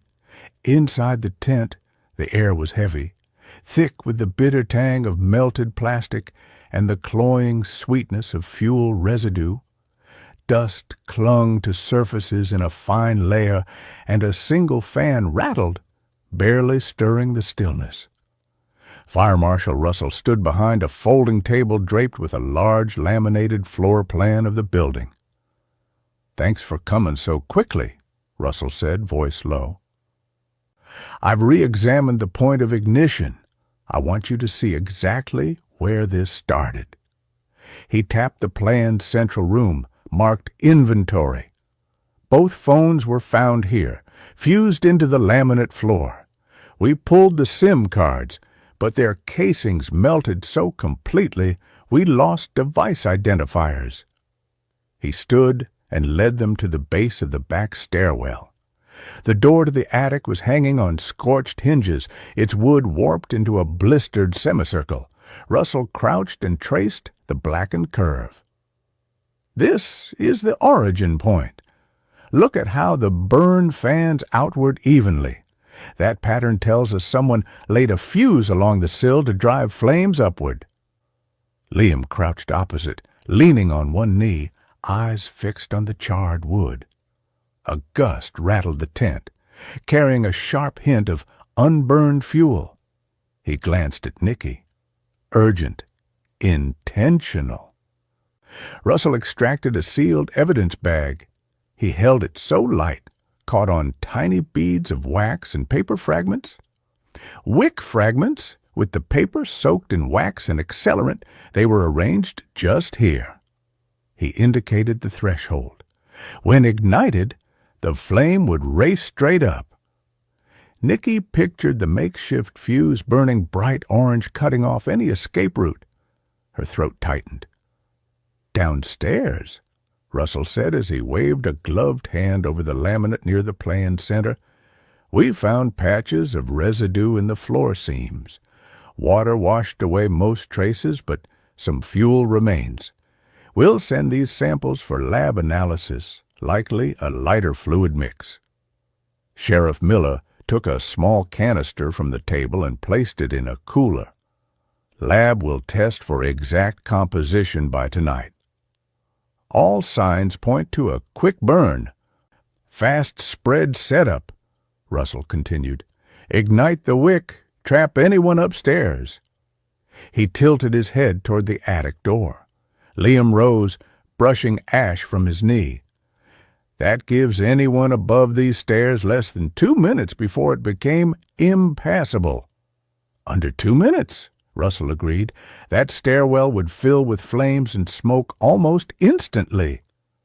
Nicky studied the floor plan again. She traced a path from the inventory room up to the attic threshold. "Phones down there, melt spots here, wick at the door, flames straight up. It's a trap." Russell tapped the map. "You work backward from this ignition point to people with access and any opportunity to set that wick." Nicky turned to Miller. "We need ring cam footage from Cooper Electric's entrances, camera pulls on the Ackers' driveway, the Donahue's property gates, and Clay Cooper's badge access logs. Also any interior cameras near that stairwell." Miller glanced at Russell, then back at Nicky. "I'll get deputies on those pulls immediately, and I'll notify security to hold all footage from the last week." "We'll coordinate with you on where to pick up those files," Nicky said. Liam added, "Once we have the footage and logs, we'll match times against that ignition window. Then we'll know who was in position to light that wick." Miller nodded. "Consider it done." Russell packed up the evidence bag and folded the laminated plan. "Lab results should be in by this evening. You'll have confirmation of fuel type, which narrows suspects to those who could have obtained it." Nicky turned toward the tent's entrance. The wind tugged at the canvas, and ash drifted in lazy spirals behind her. Miller and Russell exchanged a brief look and then followed.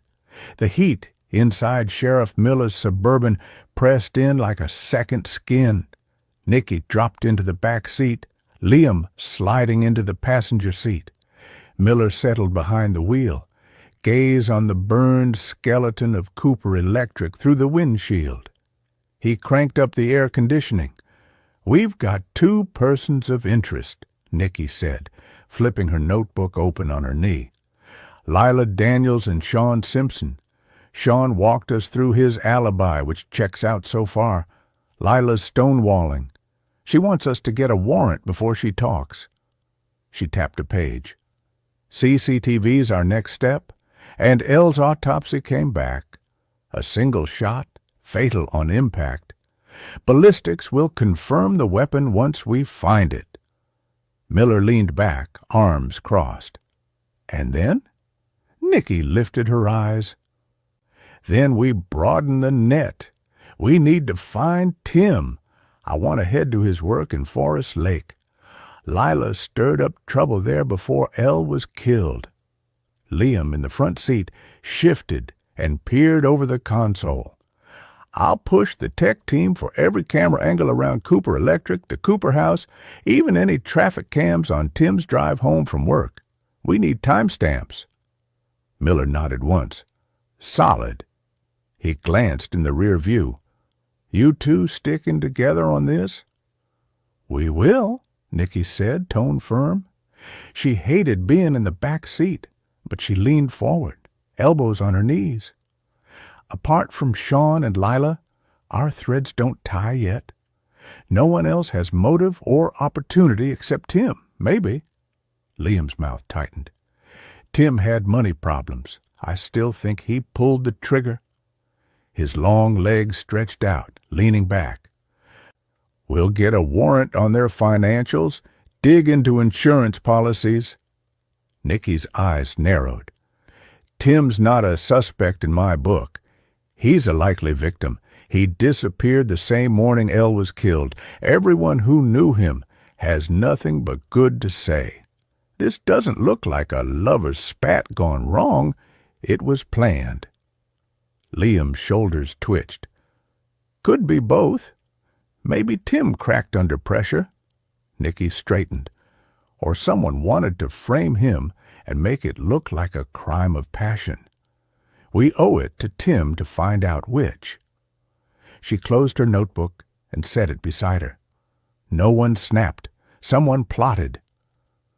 Silence filled the Suburban as Miller studied the lot one last time. Then he turned the key. "I've got to head back to the search perimeter. Could be something in the underbrush yet." Nicky nodded. "Understood. We'll handle the interviews and CCTV pulls." She reached into her coat and produced 2 business-style envelopes. "Here are the drafts for the financial warrants. Can you take them to the judge this afternoon?" Miller took them without a word. He peered at Liam. "Keep me posted on any phone pings or suspicious footage." "Will do," Liam said, voice measured. Nicky climbed out first, smoothing her jacket. The air hit her in waves of heat and ash. She turned back. "We're heading to Tim Harper's work next. Lila's waiting, and Sean might want a second chat." Miller offered a curt nod. "Be safe. I'll call if anything turns up out here." Nicky and Liam walked across the cracked asphalt to the Jeep, boots raising tiny puffs of grit. Nicky's phone vibrated against her hip with an unknown number. "This is Agent Hunt." "Yes. This is Principal Kelly from Stillwater Middle School returning your call." Nicky put the call on speaker and glanced at Liam. "Principal Kelly, thanks so much for calling me back." Principal Kelly cleared her throat. "I have to admit, I was very surprised to get a call about an employee from the FBI," Principal Kelly said. "You're calling about Lila Daniels, right?" "Yes," Nicky replied. "Her name came up during an investigation, and I'm just following up." "Did she do something wrong?" Nicky didn't want to throw Lila under the bus without proof. "No, I'm just trying to make sure I've got all the information I need. She started at the school 2 years ago, right?" "What grade does she teach?" "Ms. Daniels works with us as a substitute teacher," Principal Kelly said. "Wow," Nicky said. "I know she moved from Duluth." "I'm surprised she did that for a substitute position." "Her boyfriend had already moved and she was looking for a job," the principal replied. The words landed like a brick. Lila had lied again. Nicky thanked the principal for returning her call. "So, she did follow Tim down here," Liam said. "Let's see what his employer remembers about Lila's visit." Chapter 12. Located in the northern part of Washington County, Forest Lake began as a stop on the St. Paul and Duluth Railroad not long after the Civil War. Its colorful history had always intrigued Nicky. The gangster Bugs Moran had lived in the city in the 30s, as well as Walter Mondale, a former vice president, and several politicians. Today, it was a sleepy town of around 20,000 people, proud of its Swedish history. Midwest Freight and Haul leased trucks to various companies, and their main campus sat on the northeast side of the city. Tim worked as a diesel mechanic with the company. Nicky didn't know a lot about big rigs, but mechanics made decent money. Still, if Elle had been building her clientele, a mortgage, insurance, and car payments could easily eat up a chunk and make things tight, especially with 2 kids. Nicky had called ahead to speak with the foreman, so she bypassed the huge building with the truck bays and parked in front of the main office. The late afternoon sun slanted low behind the silos on Forest Lake's north edge, catching the dust motes in the gravel lot of Midwest Freight and Haul like fireflies trapped in amber. Warm August air wrapped around their ankles, tinged with diesel and hot brakes. A row of semis huffed quietly along the chain-link fence, and Nicky smiled at the memories the scent of diesel brought her. She associated it with hot summers on the farm, watching her dad in the fields, constantly working on some piece of broken equipment. The main building had a small counter with a harried-looking woman answering phones. She directed Nicky and Liam to sit while she called the foreman. Moments later, a lean man with a ball cap and grease-stained jeans entered the office. His dark eyes met Nicky's. "Agent Hunt?" Nicky introduced Liam as her partner. "Thank you for meeting with us on such short notice." The foreman shook each of their hands. "Clyde Renshaw. You guys find Tim?" Worry lines creased his forehead. "He's a good man. I don't know what the hell's going on, but he wouldn't hurt anyone." "We understand," Liam said. Renshaw leaned against the counter, his hands scrubbed raw but still streaked with black lines beneath his nails. "I haven't heard from Tim since he left Saturday morning." "How did he seem when he clocked out?" Nicky asked. "Fine," Renshaw answered. "He was talking about working on Elle's car." He glanced at the receptionist bent over the bills while the ringing phone went unanswered. "Let's go in my office." They followed him through a narrow corridor. In his small office, a desk worn at the edges by years of leaned elbows was filled with paperwork and paper coffee cups. Clyde offered chairs. Nicky opened her notebook.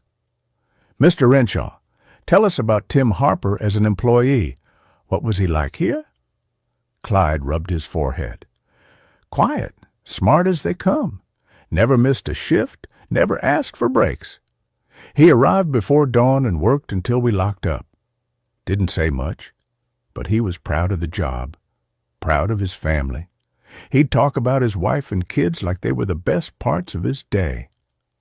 Liam leaned forward. Did Elle and his daughters ever visit him at work? Clyde's gaze softened. Elle came by every Wednesday with brownies. He'd drop what he was doing to talk to her. At the company picnic in June, they looked happy, like they belonged in the same world. Nicky pressed on. Did you ever hear them argue? He shook his head. Never a raised voice, even when he was frustrated with a coworker. He's more the mediator type. Nicky shifted in her chair. Do you remember his ex stopping by? Clyde's face darkened.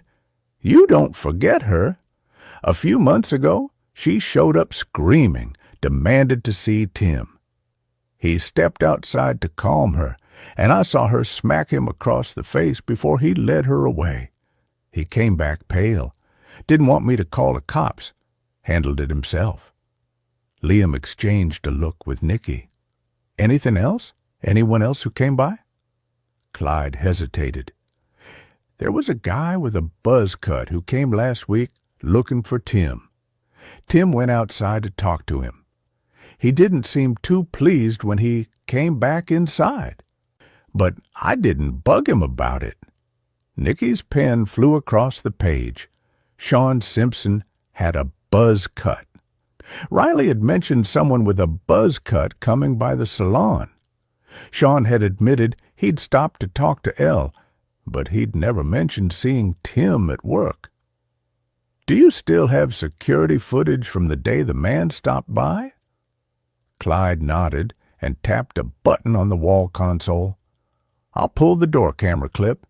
Give me 15 minutes. I'll text it to you.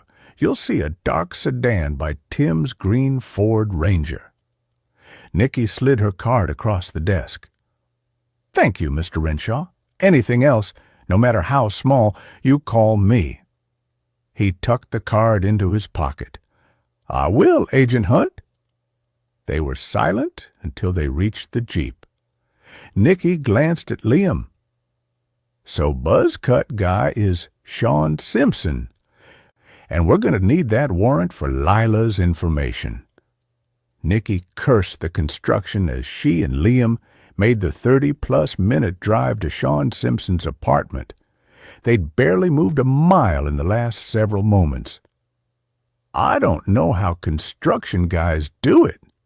Liam nodded at one of the men in orange vests as they inched past. It's hot as hell, and that concrete makes it 10 times worse. Liam's fingers flew over his open laptop. I'm filling out the warrant for Lila Daniels, but I don't know if her hitting him a few months ago and then having no contact will be enough to get it. That's what I'm afraid of, Nicky said. Pull her address and see if we can get CCTV from around the area. I'd love to have some leverage next time I speak to her. She sighed with relief as the traffic knot began to untangle. I can't wait to hear why Sean didn't tell us about seeing Tim at work last week. Between him coming in to control the narrative and this, I think he's more of a suspect than Lila at this point. Agreed. Liam waved at the last construction worker as they finally got back up to speed. Hopefully he's home and we can surprise him. Nicky kept her eyes on the road, jaw tight. Her phone buzzed in the console. Unknown number. She almost ignored it. Almost. Nicky hit speaker. Hunt. A pause, then a man's voice, smooth and practiced. Agent Hunt, this is Daniel Price with the Star Tribune. I wanted to confirm something before we go to print. Nicky's grip on the wheel tightened. Confirm what? Price hesitated, as if savoring the moment. Is it true your daughter was the one who witnessed the shooting? The world seemed to tilt. Nicky's pulse spiked, her vision narrowing on the stretch of highway ahead. She forced the car into the right lane, jaw clenched so tightly it hurt. You want to run that by me again? Her voice was low, dangerous. I've got a source, Price said, his tone almost apologetic, but not enough.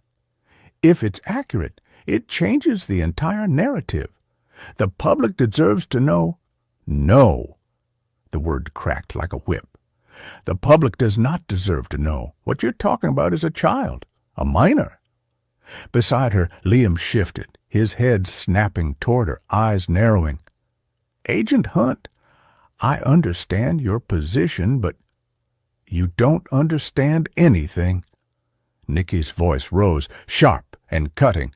If you print one word that ties the child to this case, I will bring the full weight of the FBI down on you and your paper. Do you hear me? Silence. Then, carefully, that sounds like a threat. It's a promise. Her hand shook on the wheel, but her voice was steady and lethal.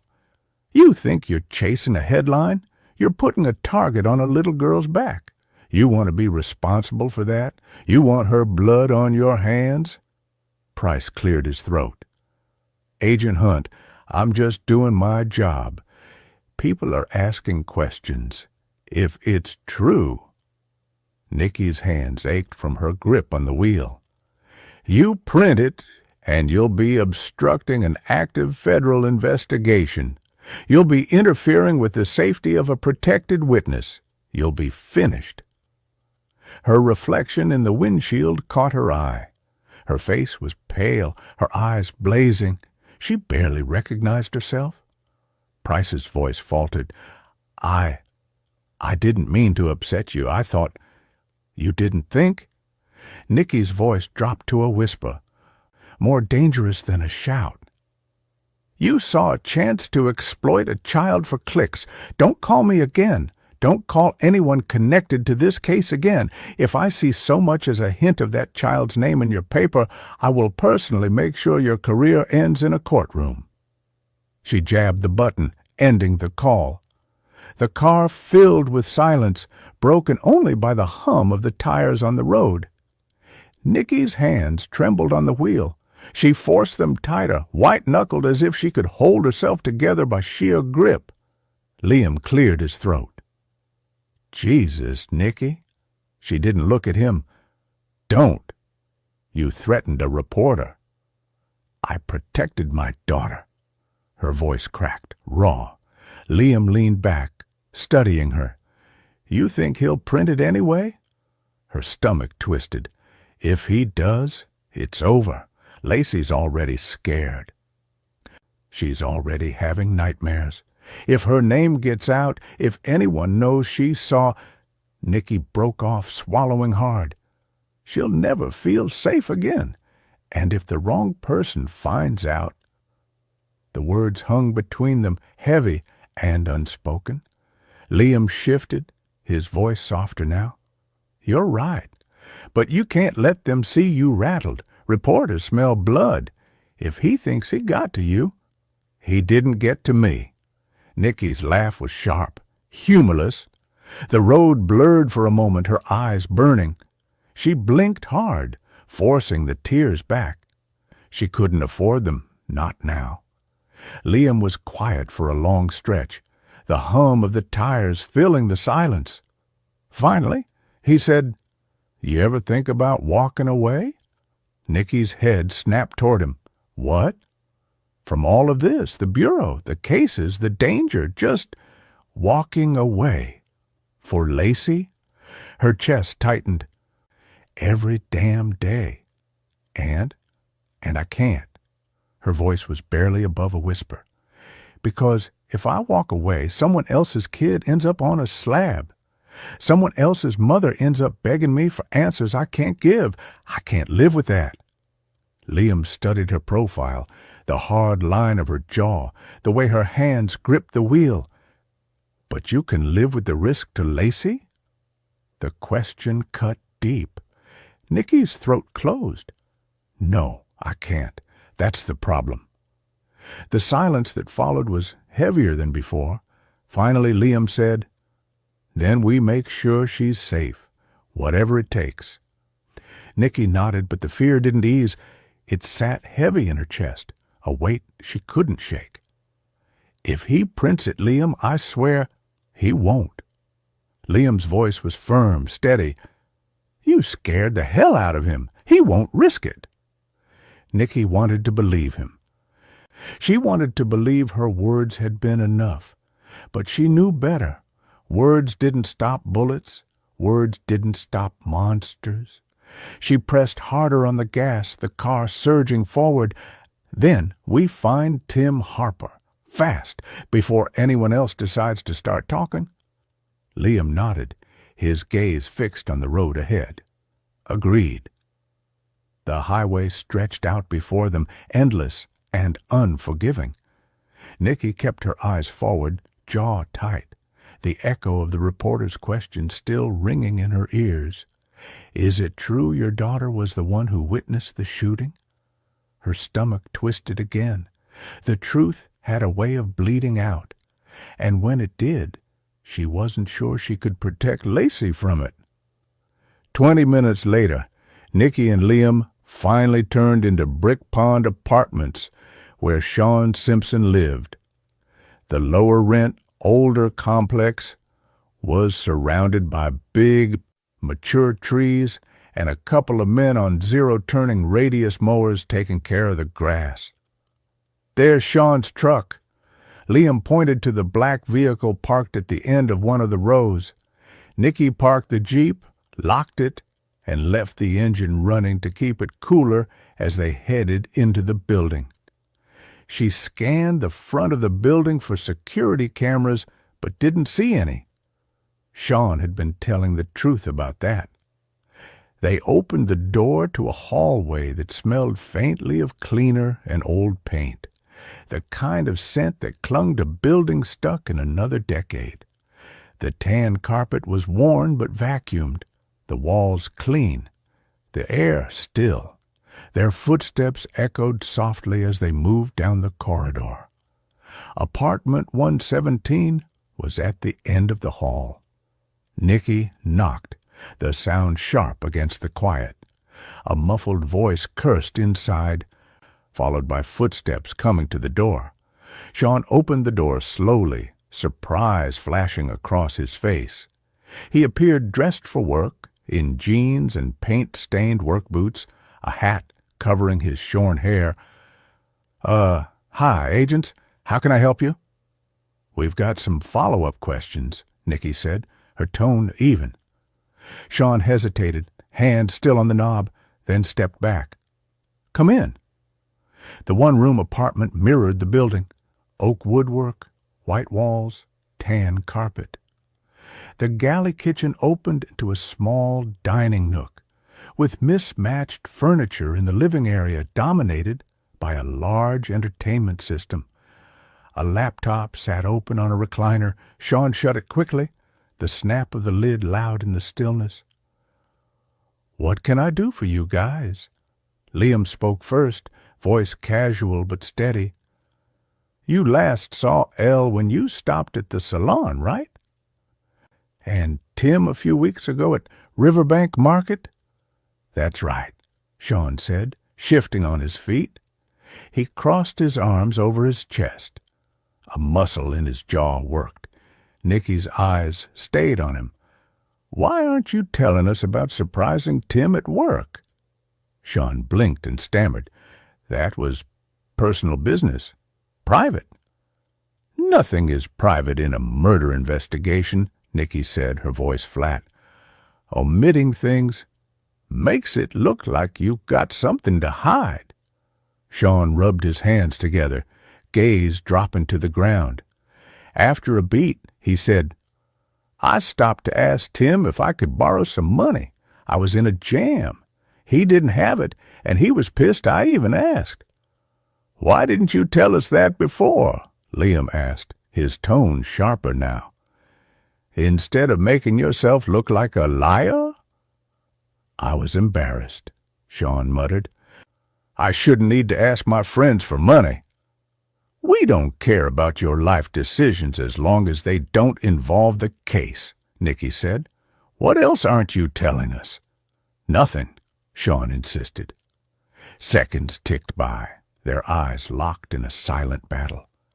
Nicky studied him, letting the silence stretch while he continued to shift nervously.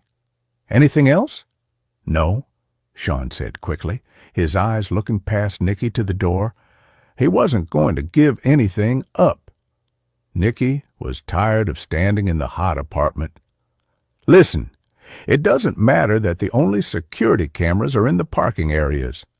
We'll get CCTV from the businesses around here. We'll find out if you left. Stop wasting our time with lies." Sean paused, jaw tightening. "I've told you everything." "Right." Nicky thanked him and left, Liam behind her. Sean was too jumpy, too defensive, and what had he been watching on his laptop? Was he just embarrassed about porn? Or was he hiding something? In the Jeep, Liam exhaled, tension breaking in his voice. "He's lying." Nicky started the engine, eyes fixed ahead. "We need warrants for all the surrounding CCTV. There are several businesses on either side that should have security cameras as well. If he slipped out a side door, they should catch him walking." Her phone buzzed with a text from Miller. Her mouth went dry. "There's been a sighting of Tim at the Keystone Wildlife Management Area." Chapter 13. Nicky called to check on the girls on the drive. Candace's voice filled the Jeep's speakers. "Nicky," Candace sounded out of breath, "I was just about to call you." She laughed softly. "We just had a false alarm. I saw someone skulking around my yard. Turned out to be the neighbor looking for a baseball." "Thank God," Nicky said. "We've had a possible sighting of Tim that we're going to investigate. Keystone Wildlife Management Area." "That's a ways from here," Candace said. "But I'll call the security at the gate and let them know." "How are the girls doing?" Nicky asked. "Better today," Candace said. "Maisie is very excited to see Aunt Maggie." Nicky passed a left-lane camper on the right, resisting the urge to glare at the driver. "She'll be happy to hear that. I'll check in with you later today. Call me if anything else happens." At over 1,800 acres, the Keystone Wildlife Management Area was the county's largest tract of undeveloped land, and the mix of hardwood forests, wetlands, and grasslands, along with small lakes, made it the perfect hideout for someone on the run from law enforcement. Miller had arranged for them to meet at the main entrance, near the DNR's satellite building. Late afternoon sun beat down on the group. Nicky pulled on her FBI cap to protect her face from the sun's glare and quickly changed out of her sneakers for boots better suited for walking through the woods and muck. She checked to make sure she had her Kevlar vest and gun, along with extra ammo. Liam did the same before they joined the group standing around Miller's Suburban. Miller, Reynolds, 2 deputies, and 2 canine handlers waited, the dogs straining against their leads. 2 drone pilots hastily got their equipment ready to help search. She nodded at the canine handlers getting their dogs ready to chase Tim's scent, and then turned to Miller. "You think this is a legit tip?" "Caller described Tim and his clothes pretty accurately," Miller said. "He was walking pretty fast along the tree line and then ducked into the woods when he noticed the witness." "Could have been anyone," Nicky said. "I know, but we can't ignore the tip." Miller adjusted the mic on his shoulder. "Have you been able to track the call?" Liam asked. "They left the message on the tip line earlier today, and it took our people a while to get through all of them." Miller adjusted his Kevlar. "We called back and got automatic voicemail, ran the phone number, and the carrier wouldn't tell us much. But they did confirm SIM was activated without a billing address or a plan. Sounds like a burner." Nicky immediately thought of the call that had lured Elle out of her home to her death. Hopefully, it's not someone playing with us. They couldn't skip searching the area, but her gut told her it would be a waste of time. She glanced around at the imposing woods. The air smelled of pine and damp earth. The woods stretching dark and dense beyond the trailhead. Miller spread a map across the hood of his SUV, flashlight beam steady on the paper. Area's big and butts up to Big Marine Park Reserve. We've got eyes around Big Marine. We need to clear this area. He tapped the map. One K9 enters from the east, the other from the west. Nicky and Liam, you'll start from the south. Reynolds and I will drive up and start from the north. Near Big Marine, we converge in the middle. The dogs have Tim's scent, Miller said. If he's been in here, they'll find him. Nicky and Liam moved into their section, flashlights cutting narrow beams through the undergrowth. They spread out about 25 feet apart, scanning for any sign of someone squatting in the woods. Branches snapped underfoot, the silence between them broken only by the dogs barking faintly in the distance. Keep an eye on the trees, Liam reminded her. They walked in silence for a while, both panting in the heat. Nicky sipped from her big water bottle, careful to ration it. Her hair was limp with sweat and stuck to the back of her neck, and her face felt like she'd stuck it into the oven. I think Tim's dead. Nicky broke the silence. Unless this lead turns out to be something, there's been no sign of him. Lacey acted so quickly we'd have caught him on camera somewhere. Everyone seems to think he's not capable.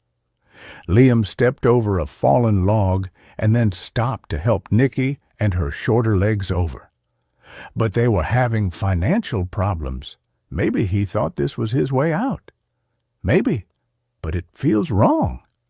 She glanced at the slowly darkening sky. So does this. A few minutes later, Liam's voice cut through the silence. How's Lacey doing? Her stomach twisted at the thought of everything her daughter had gone through. Okay, I think, Nicky said. She's still seeing it over and over again, but I told her that it will slowly go away and she'll be able to control the memory more. She's a tough cookie. She's had no choice. Resentment rushed through Nicky, quickly replaced by guilt. Her job was the reason Lacey's life had been so drastically altered. Her father had been killed several years ago by a serial killer Nicky had chased. Witnessing Ella's murder had been a stroke of bad luck, but Lacey's ability to respond came from growing up too early. Liam wiped his sweating face with his untucked shirt. If you think Tim's a victim, then let's talk about the profile. It's someone who knew Elle and Tim. Nicky had little doubt. Someone Elle trusted to walk outside and leave her children in the house. Mothers wouldn't do that for some stranger on the phone. She'd definitely trust Sean Simpson, Liam told her, but not Lila. Unless Lila manipulated her to the point Ella felt like she had to come outside. Nicky slowed, the hair on her neck prickling. The trees felt too still, the shadows too deep. She hadn't felt this way since the frost killer, as though someone was always one step ahead, watching. A branch snapped somewhere ahead of them. They both dropped into a crouch, guns drawn. Nicky's heart pounded as she waited to see what emerged from the rustling brush. A 6-point buck shouldered his way through the thicket. Nicky breathed a sigh of relief. The late afternoon sun filtered through the canopy in sharp beams that dappled the forest floor. The air smelled of pine and damp earth, the kind of clean mountain scent that should have been calming. Instead, Nicky's nerves thrummed with every step. The search grid stretched around them, deputies moving in staggered lines, the occasional bark of a K9 punctuating the silence. She lifted a hand. signaling Liam to pause. The woods had gone still. No birdsong, no rustle of squirrels. Just the faint hum of insects and the crunch of boots on dry needles. A branch snapped. Nicky's head jerked toward the sound. Sunlight flashed off movement at the edge of a clearing. A figure, broad-shouldered, dark shirt, jeans, brown hair. "Hey!" Liam shouted. The man bolted. Nicky lunged forward, branches whipping at her arms as she tore through the undergrowth. Liam pounded the ground beside her, both crashing after the runner. The man's silhouette darted between shafts of sunlight, fast and desperate. "Stop! FBI!" Liam's voice carried, but the man only pushed harder, weaving through the trees. Nicky's lungs burned, her legs screaming as she forced herself faster. For a heartbeat, she let herself believe Tim Harper. It had to be. The build, the frantic flight, the way he didn't look back. No matter what he might have done. Those girls would have a parent left. The man stumbled over a root, caught himself, and sprinted again. Liam surged ahead, closing the gap. With a final burst, he tackled the runner from behind. They hit the ground hard, rolling in a tangle of limbs and dirt. Nicky skidded to a stop, chest heaving, sunlight glaring off her flashlight's metal casing as she pointed it at the figure on the ground. "It's not Tim." Her stomach dropped. The man was younger, maybe mid-20s, with shaggy brown hair and wide, terrified eyes. His chest heaved as he tried to twist free. "Get off me! I didn't do anything!" Liam pinned him, breath ragged. "Then why the hell did you run?" The man's gaze darted between them, panic sharp in his voice. I thought you were Rangers or something. I was just—" He broke off, swallowing hard. Nicky crouched. Sunlight hot on the back of her neck. "Just what?" He hesitated, then blurted, "Smoking weed, okay? That's it." The words hung in the air, absurd after the chase. Nicky's pulse still thundered, her body trembling with the adrenaline crash. She studied him, searching for any sign of deception, but all she saw was a kid who'd made a stupid choice and panicked. "You ran like your life depended on it," she said, voice low. "Recreational marijuana is legal here now. Why the hell would you run from us? We can't arrest you for that." His eyes flicked away. "I heard you yelling. I thought— Hell, I don't know what I thought. I just ran." Liam eased back, still holding him down, but less forceful now. "You nearly gave us a heart attack." The man winced. "Sorry, I swear. I don't know anything about whatever you're looking for." Nicky straightened, scanning the clearing. For a moment, she'd believed it was Tim. The disappointment was a physical ache, sharp and hollow. She forced her voice steady. "What's your name?" "Derek. Derek Lawson." "You out here alone, Derek?" He nodded quickly. "Yeah, just me. I didn't see anybody else." Nicky gave Liam a small nod. He released him, stepping back.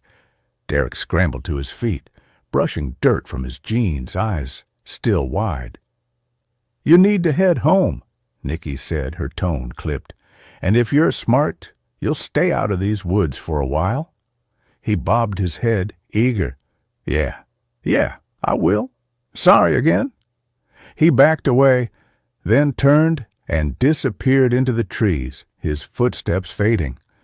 Silence settled again, broken only by the drone of cicadas and Nicky's ragged breathing. She pressed a hand to her chest, trying to steady the pounding.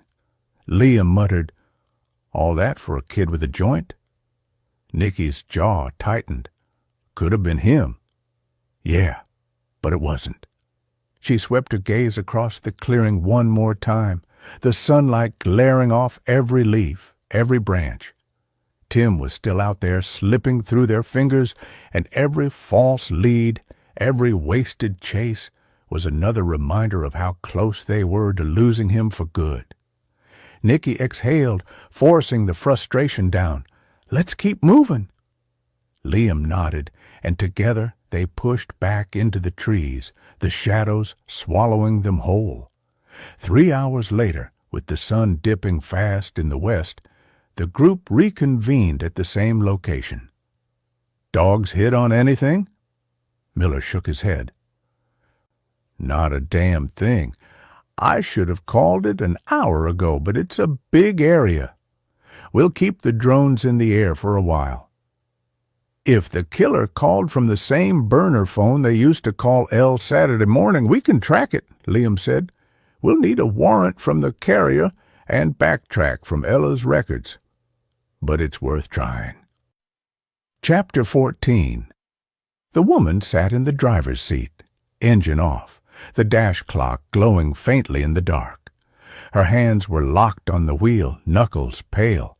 The lot was empty, except for a single buzzing streetlight. The passenger door opened, and he slid in, the seat groaning under his weight. He smelled faintly of smoke and sweat, like he'd been pacing outside before working up the nerve to get in. Neither spoke at first. The silence was thick, suffocating. Finally, she turned, voice sharp. "You had motive." His jaw flexed. "So did you." Her pulse jumped, but she didn't look away. "Don't twist this. Elle's dead, and you're not exactly innocent." He leaned back, arms crossed, gaze steady. "Neither are you. You hated her." Her throat tightened. "I didn't hate her, but someone else did." His eyes narrowed. "Who?" She hesitated, then shook her head. "You already know. She wanted Elle gone. She said it more than once." He shifted, restless. "People say things when they're angry. Doesn't mean they follow through." "She meant it," the woman said, her voice low. "You saw the way she looked at Elle, like she was a problem that needed to be erased." He stared at her, jaw working. "And you think that makes her a killer?" "I think it makes her capable." The silence stretched, broken only by the tick of the cooling engine. Finally, he said, "You're hiding something." "So are you." Her nails dug into the steering wheel. "If you know who did this, tell me." "If you know, you tell me." The words mirrored each other, sharp as knives. For a long moment, neither spoke. The air inside the car was heavy, suffocating. Finally, he exhaled, shoulders sagging. "I didn't kill her." The woman's stomach twisted. He was telling the truth. Then we're both in danger. The words hung in the air, heavy with truth. She turned the key, the engine rumbling to life. "If you're lying to me." "I'm not." "Then we find him. Together." His mouth curved in a humorless smile. "Like old times." Her grip tightened on the wheel. "No, nothing like old times." The car pulled out of the lot, tail lights bleeding red into the night. Chapter 15. Nicky was glad to see the security at the social workers' community had already been briefed on the situation with Tim. After making sure the guard had a photo of Tim Harper, Nicky drove down the street past manicured hedges into the cul-de-sac. Street lamps pooled golden light onto the asphalt, and a humid breeze carried the faint scent of honeysuckle and freshly trimmed grass. Candace Walker's ranch-style house stood near the end of the circle, a single-story cottage with white siding, blue shutters, and a small porch framed by climbing roses. Nicky killed the engine and stepped out, making sure she had everything she needed in her bag. Beyond the soft hum of cicadas, she heard the distant drip of a sprinkler system winding down after its evening run. She admired the roses as she climbed the small porch and knocked. Candace appeared on the porch almost immediately.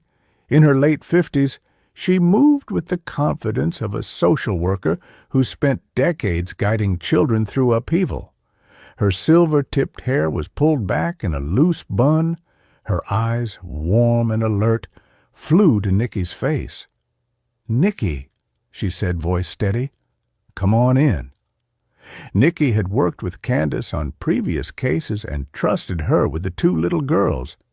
Inside, the foyer smelled of vanilla and lavender. Shoes, including a little pink pair of sandals, lined the entryway. The living room lay beyond, bathed in the glow of a single table lamp. On one side, 6-month-old Maya slept in a mesh-sided playpen, her tiny hands curled into fists. On the other, 4-year-old Maisie lay on a cream-colored couch, knees tucked in, head resting on a pastel pillow.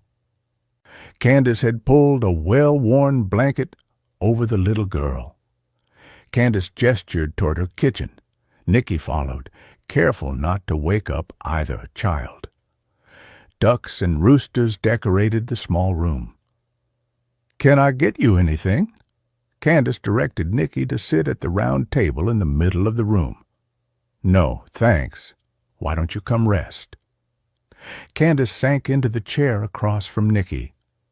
"Is there any sign of the father?"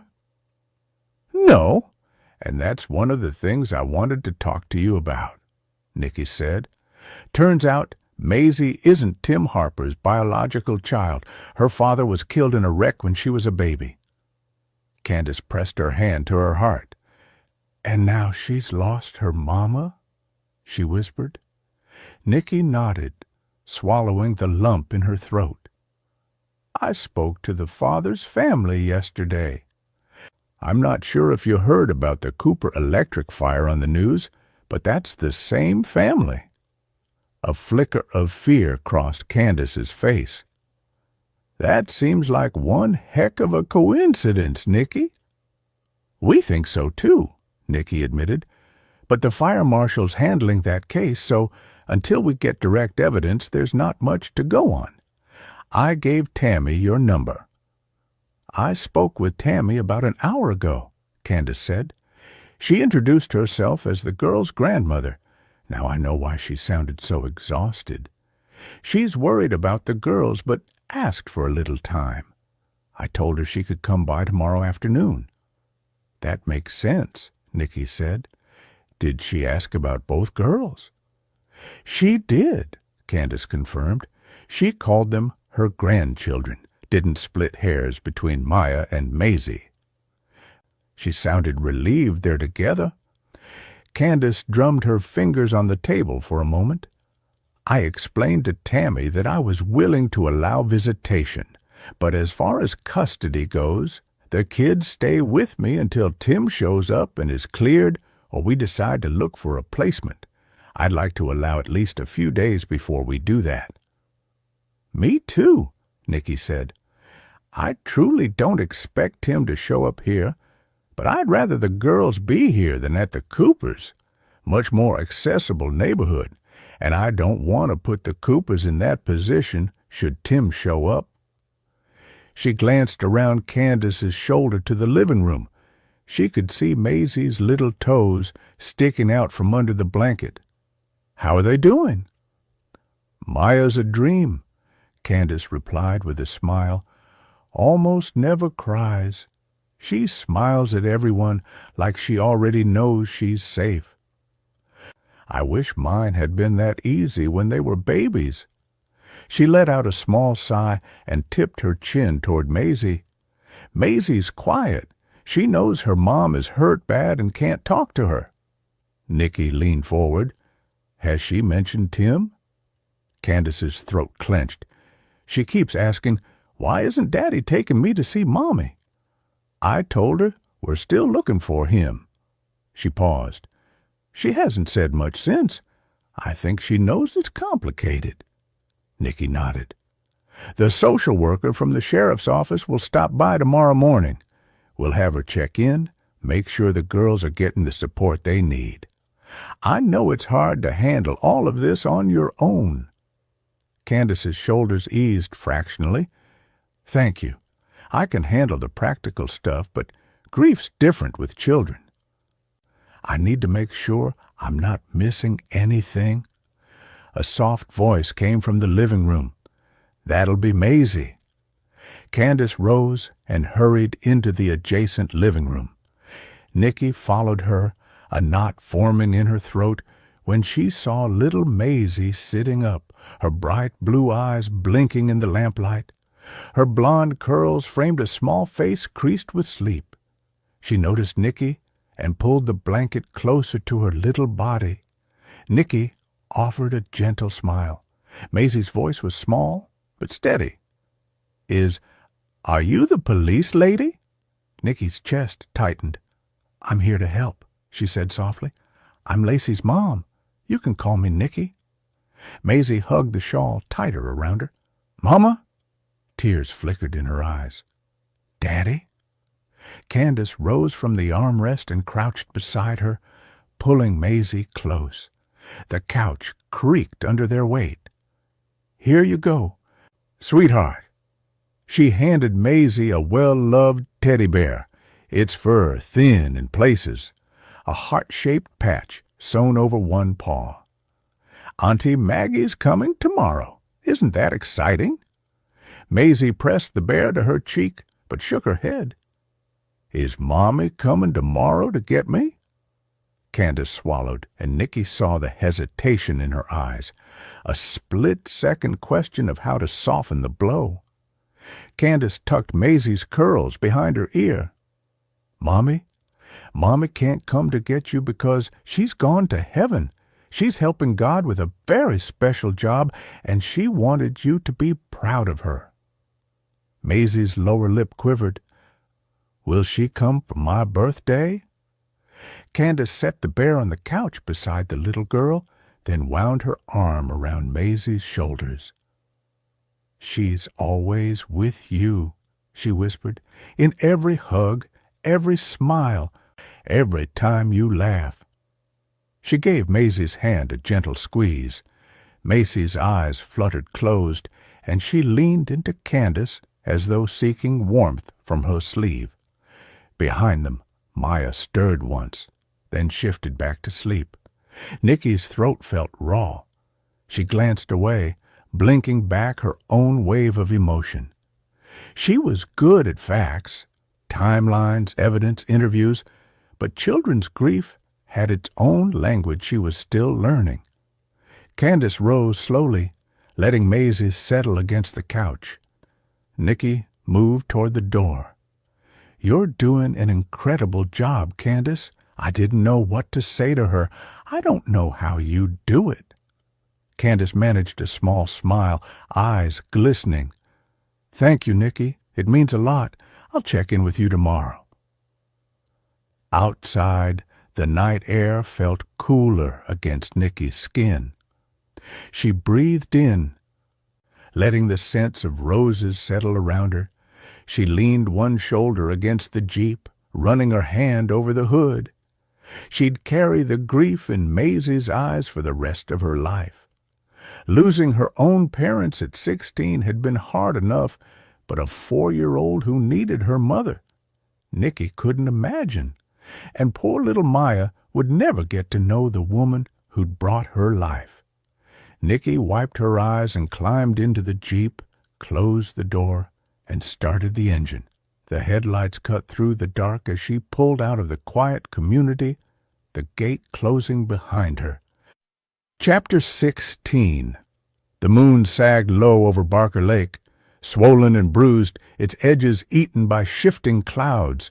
Light leaked in ragged stripes across the black water, silvering the cattails where cicadas rasped their slow, tired song. Bullfrogs answered in lazy croaks. The air stuck wet to every inch of exposed skin, thick with the mingled reek of lake rot, bug spray, and the faint chemical bite of cheap whiskey. Glass clinked against rock near the fire pit they'd never gotten around to lighting. A thin trickle of laughter wove through the night, already loosened by booze. They weren't supposed to be here, which made the night all the more fun. Brandon hoped the farmer on the other side of the lake didn't catch them. "Barker Lake is cursed," Sid announced, her words wobbling, followed by a high-pitched giggle. She stood knee-deep at the shoreline, beer can swaying in one hand, the other flicking cold water toward Em. "We're all gonna wake up with scales." Em snorted, peeled off her shirt in one impatient motion, and waded forward until the black water took her in up to her hips. "We're not waking up," she said, voice flat with the brand of mock seriousness only she could manage. "We're already dead." Then she dove cleanly, barely a splash, vanishing under the surface. Brandon watched her go, the pale line of her back swallowed by dark water. He muttered something under his breath, half amusement, half irritation, before plodding out into chest-deep water.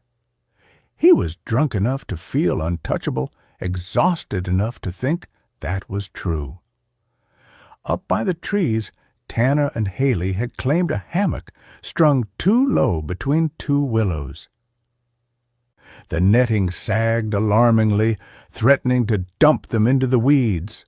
Haley's laugh threaded through the steady drone of crickets as Tanner brushed his mouth against her hair. Brandon kept going until the lake cradled him from all sides. The dock was a shadow 100 yards north, abandoned since August's end. No rangers, no curious neighbors, no eyes but theirs, and the still, wide dark. He flipped onto his back, letting the gentle slap of small waves carry him. Above, the moon blinked in and out of view, shrouded by ragged clouds. His mind fuzzed pleasantly, the alcohol dulling edges, until a prickling awareness cut through. He rolled forward, sucked in a breath, and ducked under. 5 seconds of blessed cool wrapped around his head, clearing some of the haze. His foot hit something. Solid. Not the rubbery give of lakeweed. Not the scrape of stone. Metal. He came up choking, water spilling from his mouth and nose. "What the hell?" Em broke the surface beside him, hair slicked to her skull, eyes bright with adrenaline. "You okay?" "There's something down there," he said, still coughing. "It's not a log. I felt it. It's metal, flat, wide." Her smirk slipped, replaced by a small frown. "Like a boat?" He shook his head, sending droplets into the dark. "Too big, way too big." For a moment, neither moved. The night seemed to gather close, cicadas thrumming louder, moonlight snagging on the restless ripple between them. Then they both went under. Brandon led, arms pulling hard, Em close enough behind that he could sense her kicks. The cold deepened as they sank. Moonlight fractured above, breaking into pale ribbons that bled into the murk.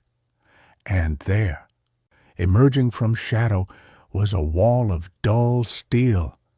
He stretched a hand.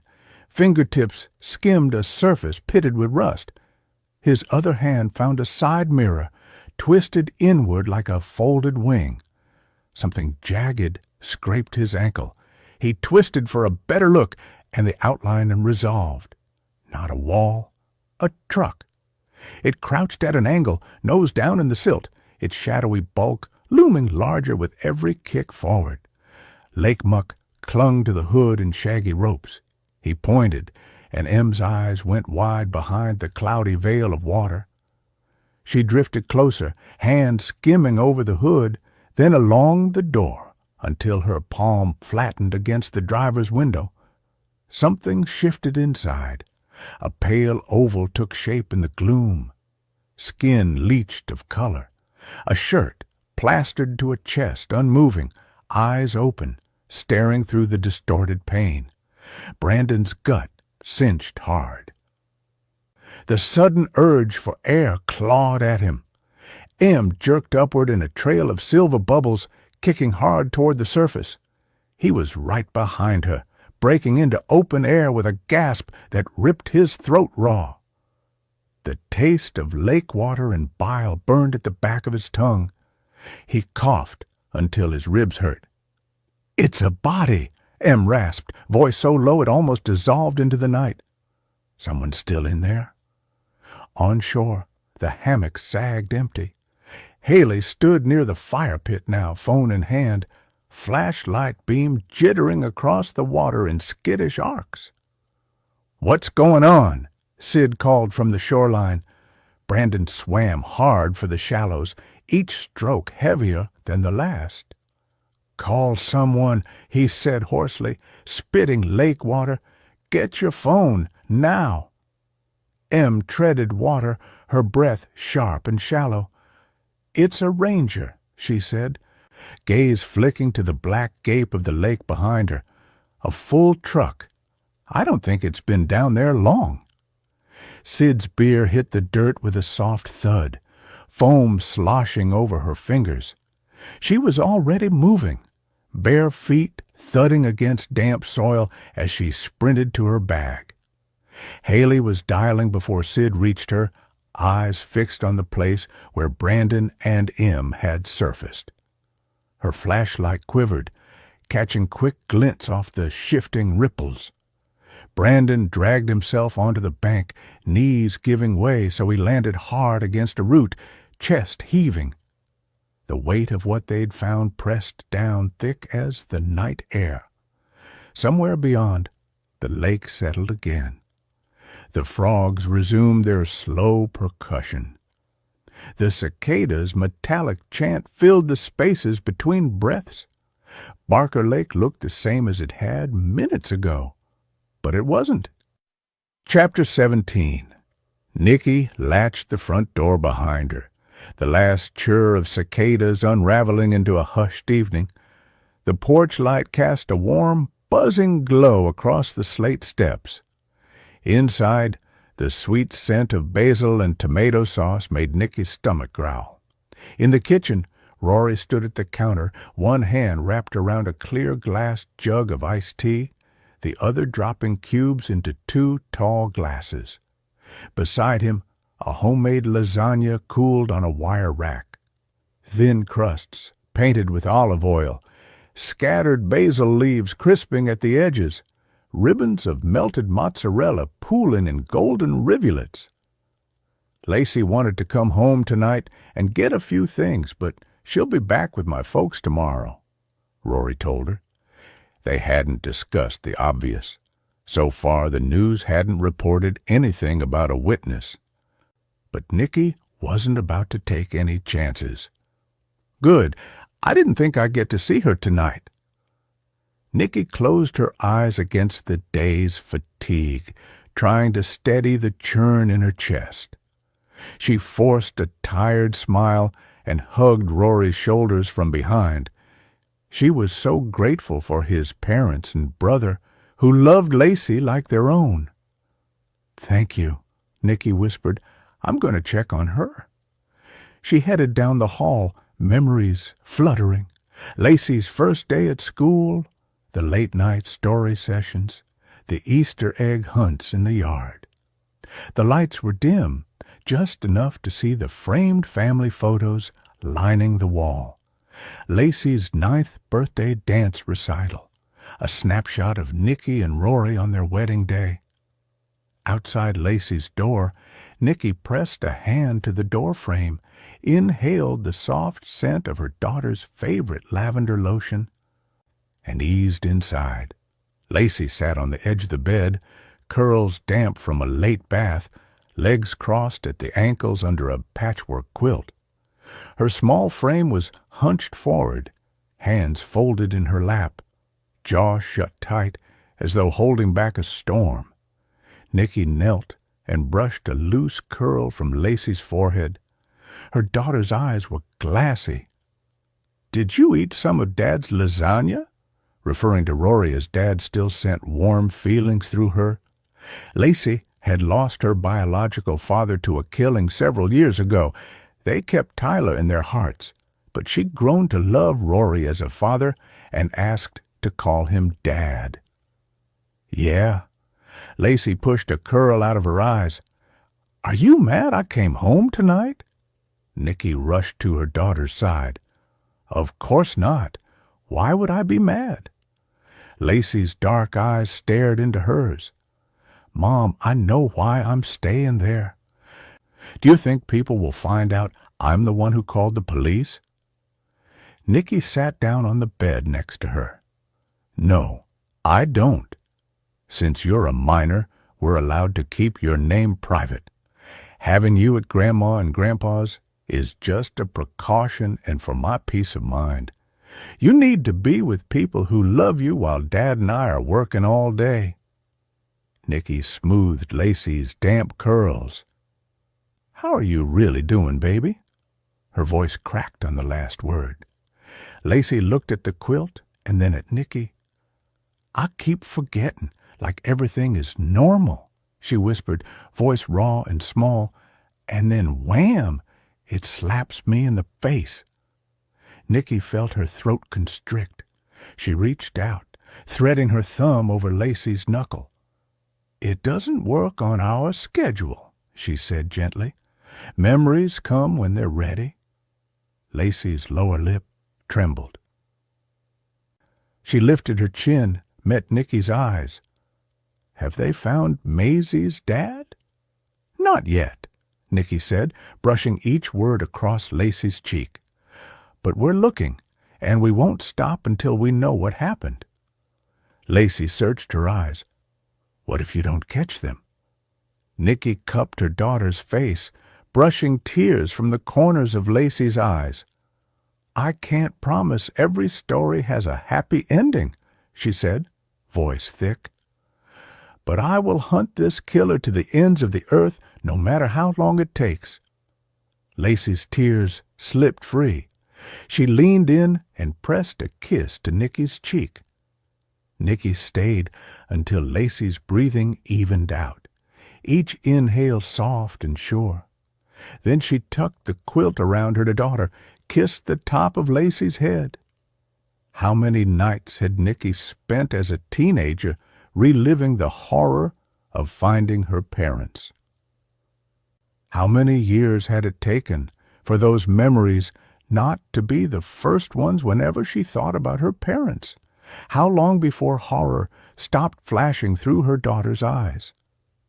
She slipped from the room, closing the door on that small world of safety. Nicky rejoined Rory in the kitchen for a piece of warmed-up lasagna. They sat at the little breakfast nook, the only table that fit in this kitchen. Outside the window, the moon glowed in the cloudless sky. They ate the lasagna in companionable quiet. Afterward, they cleared the dishes together, Rory stacking plates in the dishwasher, Nicky wiping the counter until the basil flecks disappeared. Clean surfaces felt like a ritual. Scrub away the day, and maybe with it the unease. Think she'll sleep okay with Grandma tomorrow? Nicky asked quietly, resting her head on Rory's shoulder. I'm sure she will, he answered. If she doesn't, we'll figure something out. Relief washed over Nicky. Together they'd shoulder this. Together they'd protect Lacey until the case let them rest. Back in the living room, Rory sat cross-legged on the couch, watching the soccer game on mute while Nicky went over her case notes. He paid no attention to what she was doing, but he was there nonetheless. A chime sounded from Nicky's phone, breaking the silence. Dread settled into Nicky's stomach as she read Miller's text. Ranger, Barker Lake, body inside. Nicky's heart slammed against her ribs. The paper in her lap slipped to the floor. Rory froze. What is it? He whispered. Nicky's fingers trembled across the screen. She exhaled, voice barely more than air. It's Tim. Chapter 18. Some of the heat had broken with nightfall, but it still pressed close, thick with the smell of algae and mud. turning each breath into something to push through. The moon hung swollen behind a rag of a cloud, its light warping across the water in broken veins. Cicadas sawed from the cottonwoods, bullfrogs answering with slow guttural notes as Nicky drove toward the water. Barker Lake wasn't a recreational lake. Owned and operated by the state, it had no public access and was surrounded by a private livestock grazing corporation. Why had Tim been here? Had he been lured? Fog clung to the ragged shoreline, muting the rust-red lines of livestock fencing marking the edge between private pasture and preserve. The light on an all-terrain vehicle jittered in the damp breeze, throwing torn silhouettes across water where the cottonwood reflections wavered and bled with the slow current. Nicky cut the Jeep's engine and stepped into August air so thick it felt almost wet against her skin. Sweet-cut grass soured quickly under the reek of the stale lake water. Mosquitoes landed instantly. Across the inlet a barred owl called, but the fog offered no reply. Nicky pulled on gloves and headed toward the yellow tape. Dr. Blanchard, chief medical examiner, had already arrived along with Courtney. Both had on waders and were standing near Commander Marley Minor, who stood thigh-deep in black muck at the water's lip, a tablet balanced on one palm. Washington County's dive team was among the best in the country, and Nicky had worked with them in multiple cases over the years. Nicky spotted Miller walking up the shoreline and joined him. "Who found the truck?" Miller wiped his brow with his forearm. "Teenagers snuck in here to party and decided to jump in the lake. Got the scare of their lives." Nicky couldn't imagine swimming in a lake, let alone discovering something. She hated feeling the fish and other creatures around her. "How deep is the lake?" "DNR says it's about 16 feet in the middle." He pointed to the western side of the lake, where the dive team had set up. "Right over there, just past the dock, is 11 feet. Drops pretty quickly." "That's not public knowledge, though," Nicky said. "You'd have to search for that information, be familiar enough with the lake to know where to push the truck in." "Right," Miller agreed. "I don't know too many people who commit suicide and then drive themselves into the water to hide it. It might have been months or longer before he was found if those kids hadn't been where they shouldn't have been." They walked over to the three women watching the sonar. Nicky nudged Courtney in greeting, not wanting to disrupt the dive commander. They watched the screen as the sonar image wavered with interference, then sharpened into the shadowy outline of the Ford Ranger, nose down in the water, chassis wedged between broken river rock and soft pockets that could swallow a foot whole. "Sediment's loose," Marley said, thumb tracing the cloudy bloom on screen. "Visibility's near zero. We'll slow lift." Behind her counterpart worked the perimeter on the mic, adjusting floodlight angles to avoid backscatter. Near the reeds, algae pooled yellow-green where runoff fed it, each sweep of light slicking the surface in oily color. "Once the truck is back on land, we'll extricate his body and then get the truck back to the FBI where I can tear it apart," Courtney muttered to her. Two divers ghosted into the shallows, masks black under the glare. One kick, and the lake closed over them. Off to Nicky's right, the tethered camera feed bloomed grainy green, the water dense with suspended grit. "Ranger located!" A diver's voice crackled in her earpiece. "Roof rack intact. Securing slings. Occupant present." The words slid cold down Nicky's spine. The lake rocked against the bank in slow inhales while the divers looped webbed straps over the rack and clipped on heavy yellow lift bags. Each hiss of air made them swell, stirring silt in lazy curtains. The tow truck driver eased the boom, steel groaning in the fog. The Ranger peeled free of the lake bed with a wet pop of suction. Water streamed away in ochre sheets. The truck swung toward the modular dock, the plastic cubes rocking until the load steadied. Snails clotted in the wheel wells, ribbon weed trailed through the mirrors, flashing green in lamplight before the darkness claimed it again. Nicky followed Courtney and Blanchard onto the slick planks, steadying herself against an upright post. Blanchard shined her light in the yellowed window. The cab beyond the glass was a terrarium of shadow and rot. A man in his early 40s, skin waxed pale, shirt ballooned with water, slumped with his head tipped toward the passenger side. Water filled the cab up to the bench seat. Working together. Miller and Blanchard used a Slim Jim to unlock the truck, while Courtney placed a large tub next to the driver's side to catch any crucial evidence once they opened the door. Nicky covered her nose and braced herself as the door slowly opened, the smell of death choking the group. Water filled the basin, but Nicky didn't see anything other than debris in it. Courtney would still sift through it all to make sure nothing had been missed. Trying not to breathe, Nicky peered into the cab. She reached through the open window and grabbed the wallet off the dash. The body's description matched Tim's, along with the green Ford Ranger. But water decay required an identification. She opened the wallet. Sadness sweeping over her. It's him.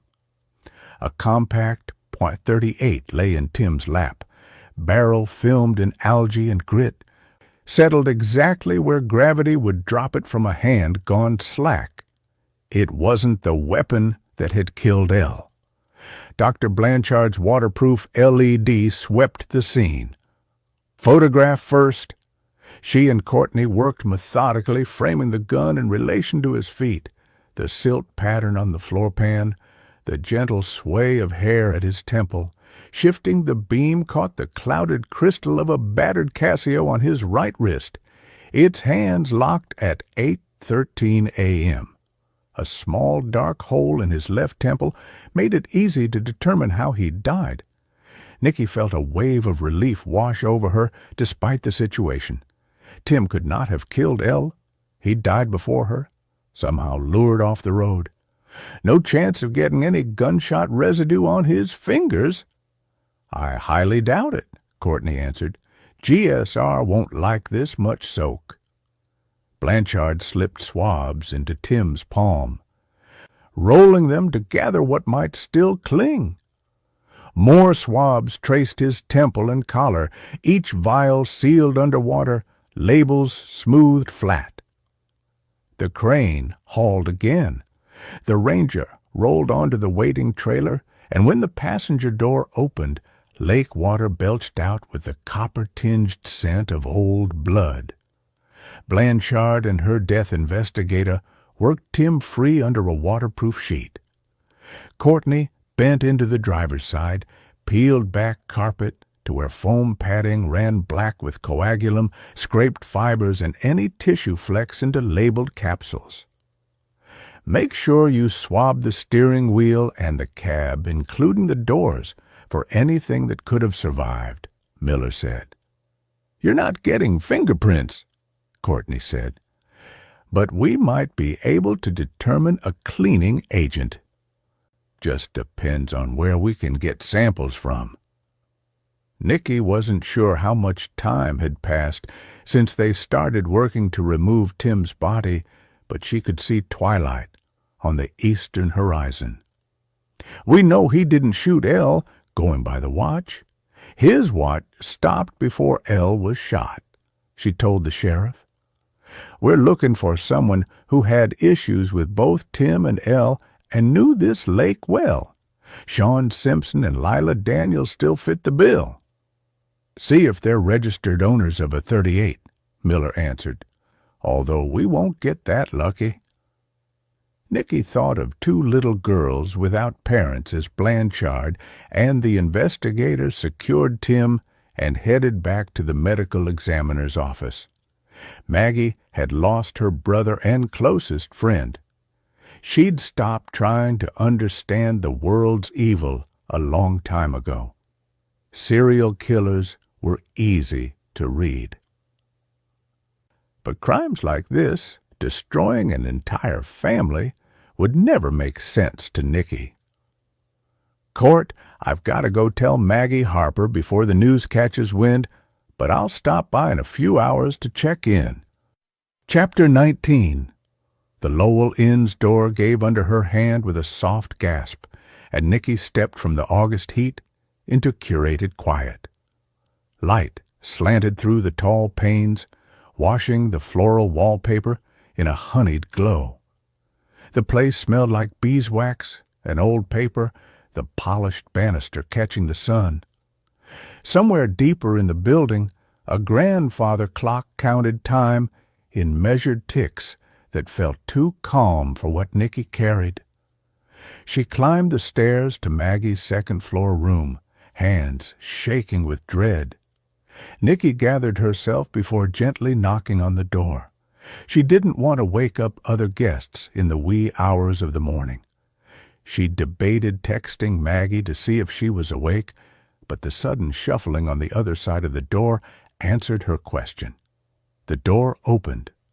Maggie stood wrapped in a robe that went down to her knees, her hair tousled from sleep. Fear flashed in her eyes. "Agent Hunt, what are you doing here?" "I need to talk to you." Maggie's hand gripped the door handle as she moved aside to let Nicky into the room. It couldn't wait a couple of hours? Her attempt at lightening the mood fell flat. Nicky let the door ease shut behind her and stood a beat to collect what needed to be said and what needed to be held back. Barker Lake clung to her clothes anyway. She kept the images compartmentalized, locked where they belonged. Tim slumped behind glass, a thin trickle running from the truck's bed like the lake, refusing to let go. This room did not get those details. Maggie sat down in the wingback near the west window, half turned toward the street. Her phone lay across her knee, thumb ghosting the edge of the case. She looked up when Nicky moved, and her face steadied into the kind of stillness people think will keep a blow from landing. Nicky recognized the performance and the instinct beneath it. She chose the chair opposite, not too close, not too far. She slid her bag to the floor, the strap still looped over her fingers, then let it go. Her checklist ran a quick lap through her head. Confirm privacy. Deliver fact. Place. ID. No speculation. Hold space. "They recovered Tim," she said. Her voice was even, pitched low for the hush of the room. "He was in his Ford Ranger, submerged at Barker Lake. I'm so sorry." The name dropped between them, heavy as a lead weight. Outside, a couple walked past the shops, their footsteps bright on the sidewalk.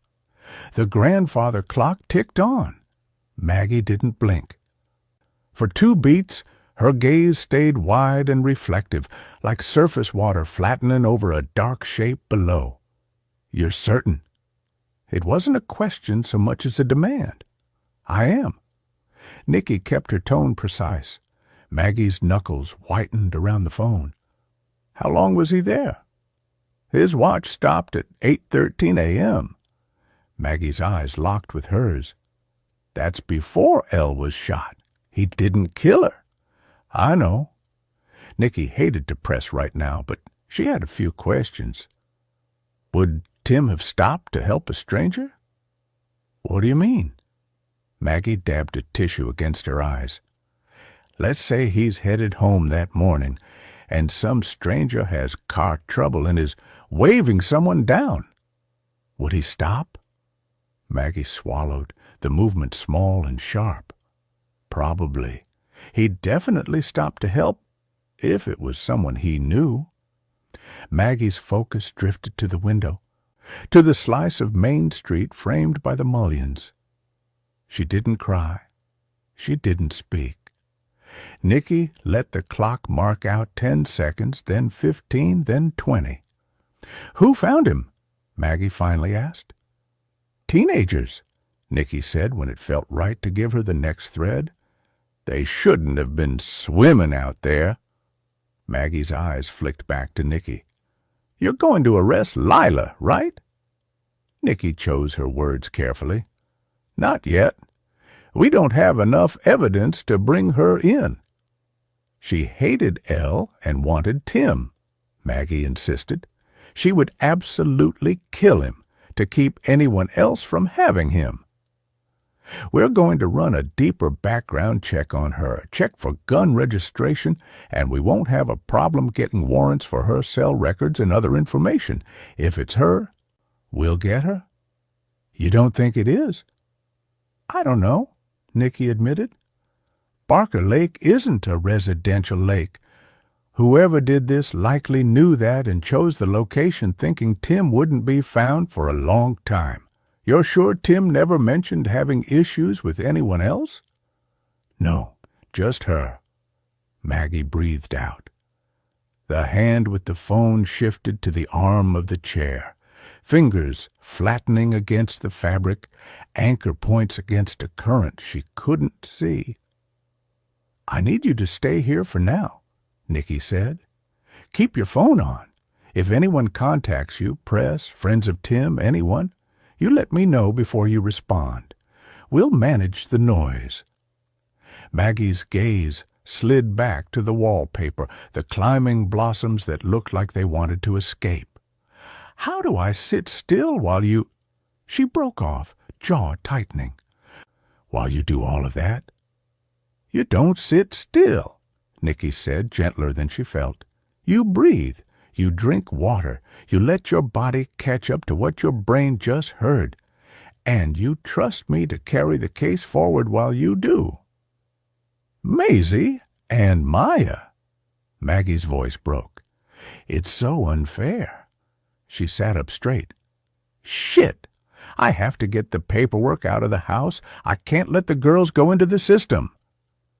Nicky hadn't been able to get into the house to check for the paperwork Tim and Elle had drawn up for the girls in case the worst happened. "I'll get Sheriff Miller to release the scene today if possible," Nicky said. "Now that we know Tim isn't coming home, it shouldn't be an issue." Maggie stood up and started to pace. "I have to get that paperwork so those babies don't end up in care." Appointing a guardian in the case of tragedy wasn't unusual, but Nicky still asked. "He never mentioned a specific reason for drawing up the paperwork, like someone threatening them?" "No, he just said it was being a responsible parent. I have to find it." "I promise I'll talk to the sheriff today," Nicky said. "Right now, they'll stay with Candace. I let her know on the drive in, and she's expecting to hear from you." Nicky stood. "I'll be in touch soon," she said. "And Maggie, if you need anything, you call." Chapter 20. The Cooper driveway shimmered in the heat, the kind of late summer glare that made the air itself seem to waver. Nicky slowed the Jeep, tires crunching over the gravel, and took in the scene ahead. The garage door was rolled open, revealing a cavern of shadow broken by the slow, steady rotation of a big industrial fan. Its blades chopped the air in a rhythmic whir, pushing the heat around more than cooling it. Tammy was inside, bent over a workbench.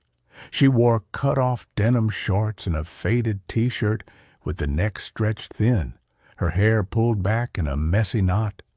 A rag hung from one hand, the other braced on the bench as she leaned into her work. Cardboard boxes were stacked along one wall, some sagging at the corners, others neatly labeled in black marker. A rake and shovel leaned in the corner, their handles worn smooth from years of use.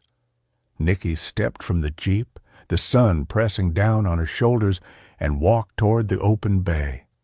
The smell of hot concrete, dust, and faint motor oil drifted out into the driveway. "Tammy!" she called over the fan's roar. Tammy jerked upright, eyes wide for a second before recognition softened her expression. "Oh, Agent Hunt, you startled me." She set the rag aside, brushing her palms on her shorts, leaving faint smudges of dust. "How are you doing?" Nicky stopped just inside the garage, already sweating. Tammy gave a short laugh that didn't reach her eyes. "I can't sit still. This was a project Dave and I kept putting off. Figured I might as well tackle it." She glanced toward the house, then back. "I get to see my granddaughters tonight. That helps. I spoke with Candace yesterday. She seems really kind and competent." Her voice softened briefly, then sharpened again. "Is there news about Tim?" Nicky nodded. "Unfortunately, we found Tim's body inside his truck in Barker Lake. He'd been shot." The fan's drone filled the pause. Tammy's face went slack, the color draining. She swayed slightly, one hand gripping the edge of the workbench. "God!" She blinked hard, then shook her head. "It's too hot out here. Let's go inside." They crossed the short stretch of driveway to the side door. Inside, the shift from the garage's heavy air to the cooler, dimmer interior was immediate, though the faint hum of the AC couldn't quite chase away the warmth clinging to their skin. The kitchen smelled faintly of lemon cleaner overlaid with coffee gone cold. The blinds were half drawn, slats tilted to block the worst of the glare. Tammy went to the fridge, her hand lingering on the handle a moment before she pulled out a bottle of water. "You want one?" she asked, twisting the cap. Nicky shook her head. "I'm fine. I actually came to talk to you about Sean Simpson." Tammy paused mid-swallow, lowering the bottle. "Why? Sean made up with Tim a long time ago. We've all spent time together since then, and there were no issues. Barker Lake isn't recreational," Nicky said. "If some teenagers hadn't been where they shouldn't be, we might not have found him. That suggests planning by someone who knew the area." "But Sean was over he told me," Tammy insisted. "And if he was still in love with her, why kill her? And why kill Tim?" "Maybe he just couldn't hide it anymore," Nicky said. Snapped. "Has he been acting any differently lately?" Tammy leaned against the counter, the bottle turning slowly in her hands. "He hasn't been coming around as much. I figured he was getting sucked back into online gambling. He's done it before, and it burns him every time." Her voice wavered, and she pressed the heel of her hand to her forehead. "God, what if I missed something?" The words came out on a shaky breath. She set the bottle down with a soft thud, condensation pooling in a ring on the counter. "You can't be expected to predict something like this," Nicky said, her tone steady but not unkind. Tammy sniffed, swiping at her cheek with the back of her hand. Nicky waited a beat, letting the quiet settle before asking, "Where can I find Sean today?" Tammy exhaled slowly. "He's working on a site in Stillwater." Nicky sat in her Jeep outside Tammy's house and cranked the air. Tammy was grieving, that much was obvious. The hollow eyes, the tremor in her hands, the way her voice had cracked when she whispered that she'd known but hadn't wanted to believe. But grief was never simple. Nicky had seen it twist people, reshape loyalties, blind them to truths they didn't want to face. Tammy's grief had come in waves, first losing Nate, then Dave, now Tim, and always, hovering at the edges, Sean. Nicky couldn't shake the image of Tammy insisting Sean wouldn't be involved because he'd been Nate's friend. The words had come too fast, too certain, as if she'd rehearsed them. Nicky had heard that tone before. Wives swearing their husbands couldn't possibly be guilty. Mothers insisting their sons were incapable of violence. It wasn't dishonesty so much as desperation, a refusal to let go of the one thing that tethered them to the life they'd lost. She wondered if that was what Sean had become for Tammy. Maybe a stand-in for Nate? The two boys had been close, and Tammy might see Sean as one of her few remaining links to Nate. But that made Tammy unreliable. If she couldn't be objective about Sean, then every word out of her mouth was suspect. Nicky rubbed at the tension in her neck, staring at the quiet street. She wanted to give Tammy the benefit of the doubt, wanted to believe her grief was just grief. But the job didn't allow for that kind of faith. Not when a man was dead and the threads kept circling back to the same names, Lila Daniels and Sean Simpson. Chapter 21. Nicky called Candace on the drive to the sheriff's station. "Agent Hunt, how are you this morning?" Candace sounded tired. Nicky couldn't imagine taking care of two little ones at her own age, and Candace was a decade older. She had to be exhausted. "Honestly, I've been better. We found Tim's body this morning." Candace gasped. "You're kidding. Did he kill Elle and then himself?" "I can't share details, but I don't think so. I think we still have a murderer on the loose. These poor babies." Candace's voice was a mixture of pity and rage. "I will never understand why people think they have the right to do stuff like this. How dare they make orphans out of these girls?" "It's awful," Nicky said. "I'm so angry and disgusted. Sometimes I wonder why the hell I still do this job." "Because it's your calling and people need you," Candace reminded her. "Think of all the cases that wouldn't have been solved if you hadn't been involved." Nicky signaled and moved into the left lane to pass. "I'll come by sometime today to check in on the girls." "We'll be here," Candace said. "Has Tim's sister Maggie been informed?" "I talked to her first," Nicky said. "She's devastated. I'm hoping that seeing the girls later today will help a little." "I'll do everything I can." Nicky thanked Candace and ended the call, her thoughts flashing to Lacey. How was she going to tell her that Tim was dead and the girls orphaned?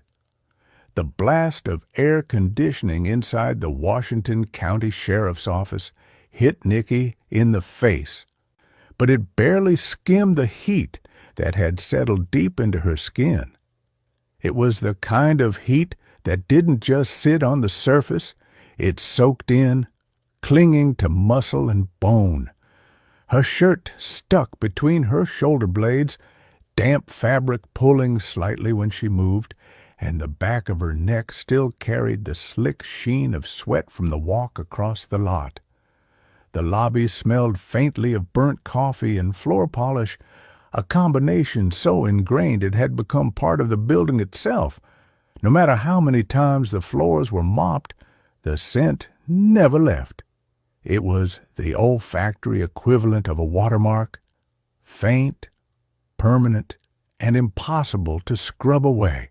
Behind the counter, the desk sergeant looked up from his clipboard. His expression was neutral, the kind of professional blankness that came from years of seeing people walk in with bad news or worse. Recognition softened it by a fraction, a small shift in the eyes more than the mouth. "Morning," Nicky said, her voice carrying just enough to bridge the counter. "Morning, Agent Hunt." His tone was even, but there was a thread of acknowledgment there. He reached for the buzzer without further comment. A metallic click sounded a beat later, sharp in the quiet. Nicky pushed through the inner door, letting it swing shut behind her with a muted thud. The hallway beyond was cooler than the lobby, but not by much. The air carried the weight of the heat, as if it had seeped into the walls and refused to leave. Fluorescent lights hummed overhead, a low, constant note that followed her steps like a shadow. The conference room door was propped open. Miller sat at the far end of the table, legal pad in front of him, pen tapping a steady, unhurried rhythm. His jacket was draped over the back of his chair, sleeves rolled to the elbow, forearms resting on the table's edge. Liam sat off to the side, leaning back in his chair, phone in hand, scrolling with his thumb. The blinds were only half drawn, and stripes of sunlight cut across the table, catching on the condensation ring from someone's abandoned coffee mug. She dropped her bag onto the table with a muted thump and slid into a chair, the scrape of the legs against the floor briefly filling the room. "How did Maggie Harper take the news?" Liam asked without looking up from his phone. "About as well as you'd expect?" Nicky's gaze shifted to Miller. "I guess Tim and Ella had papers drawn up after little Maya was born, giving Maggie custody if something happened to both of them. They're notarized, but haven't been to an attorney because they couldn't afford it. Paperwork is supposed to be in the house. Can you release the scenes so she and I can go in and get them?" Miller looked up, pen stilling mid-tap. "Yeah, everything happened outside. We're done." "Good," Nicky said. "I'll take her tonight or tomorrow. Leave the lockbox." The room settled into an uncomfortable silence. The hum of the lights pressed in from above, and the faint tick of the wall clock marked the seconds. Miller's pen started tapping again, soft and steady, a metronome in the stillness. Nicky shifted forward, forearms on the table, and stifled a yawn that still managed to pull at her jaw. "Where are we on forensics? Courtney take the truck to the lab?" Liam set his phone down, the faint click of plastic on wood punctuating the question. "She got there about 20 minutes ago. She'll be processing all day. Said she'd call if she found anything." Miller leaned back, his chair creaking in protest. "We still don't have Ella's murder weapon. Maybe we'll find the Ruger in Tim's truck. Blanchard expects his autopsy tomorrow." His gaze moved between them, weighing. "Let's talk suspects." "Lila and Sean," Liam said without hesitation. "Neither has a registered firearm. Lila told us to get a warrant for the security videos, and the judge has stonewalled us so far. Finding Tim's body should help." Nicky crossed her arms, the movement slow, deliberate. "Tammy said Sean hasn't been around much the last couple of weeks. She thinks he's back into online gambling." "That's not a motive to kill Tim and Elle," Miller said, his tone flat but not dismissive. "No," Nicky agreed, "but he already fought with Tim over Elle once. They made up, but maybe he didn't get over her. He could have snapped." "Could have," Liam said, leaning forward now, elbows on the table. "Lila has a history of violence." "Not on paper," Miller reminded them. "But it's not just Maggie's word anymore," Nicky said. "Tim's boss saw her hit him in the parking lot." The words hung there for a moment, the air in the room tightening around them. Before either man could respond, Nicky's phone buzzed against the table, the vibration rattling faintly against the wood. She glanced at the screen. "Courtney," she said, and tapped the speaker icon. "Hey, Court." Courtney's voice came through, tinny but clear. "We found Sean Simpson's credit card wedged between the center console and passenger seat." The shift in the room was immediate. Miller's pen stopped mid-tap. Liam straightened in his chair, ankle dropping to the floor with a muted thud. "He said he hadn't seen Tim in at least a week," Liam said, his voice sharper now. "Unless he's going around without his bank card, he's lying. That's twice. First, he didn't tell us about asking Tim for money recently, and now this." "Anything else from the truck?" Nicky asked, her tone clipped. "Not yet," Courtney said. "Still working through it." "Let me know the second you have something," Nicky said, ending the call with a tap. Her mouth tightened, the line of her jaw hardening. "He's working on a project in downtown Stillwater. Let's go surprise him." Miller leaned forward, elbows on the table, eyes narrowing slightly. "If he's lying about that, he's lying about something else." "Exactly," Nicky said. She pushed her chair back, the legs scraping against the floor in a sound that seemed louder than it should have been. "We'll catch him off guard." The August sun beat down on the work site like an oven door left ajar. Gravel crunched underfoot as Nicky and Liam stepped from their unmarked SUV onto the dusty lot. A haze of asphalt fumes and motor oil hung in the air, punctuated by the rhythmic thump of a jackhammer and the distant roar of dump trucks. Nicky shielded her eyes, scanning rows of unfinished framing and piles of rebar before spotting Sean near the skeletal frame of a new building. He was in a neon safety vest and a hard hat, bent over a sawhorse, measuring a length of lumber. Sweat darkened the back of his T-shirt, and dust clung to his jeans and boots. Even from a distance, Nicky could see the tension in his shoulders, the quick, jerky movements of his hands. Stress rolled off him in waves. She nodded to Liam, and they made their way across the site, weaving around a pair of workers shoveling gravel into wheelbarrows. Sean straightened when he noticed them, squinting against the glare. His eyes flicked from Nicky's face to Liam's, and his jaw tightened. "Sean," Nicky called over the noise, "can we talk?"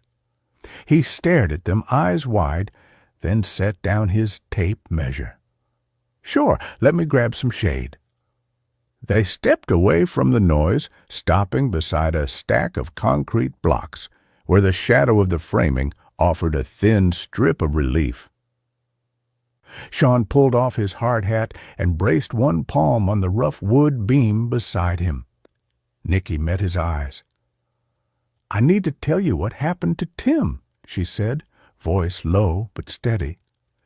"His body was found overnight in his truck at Barker Lake."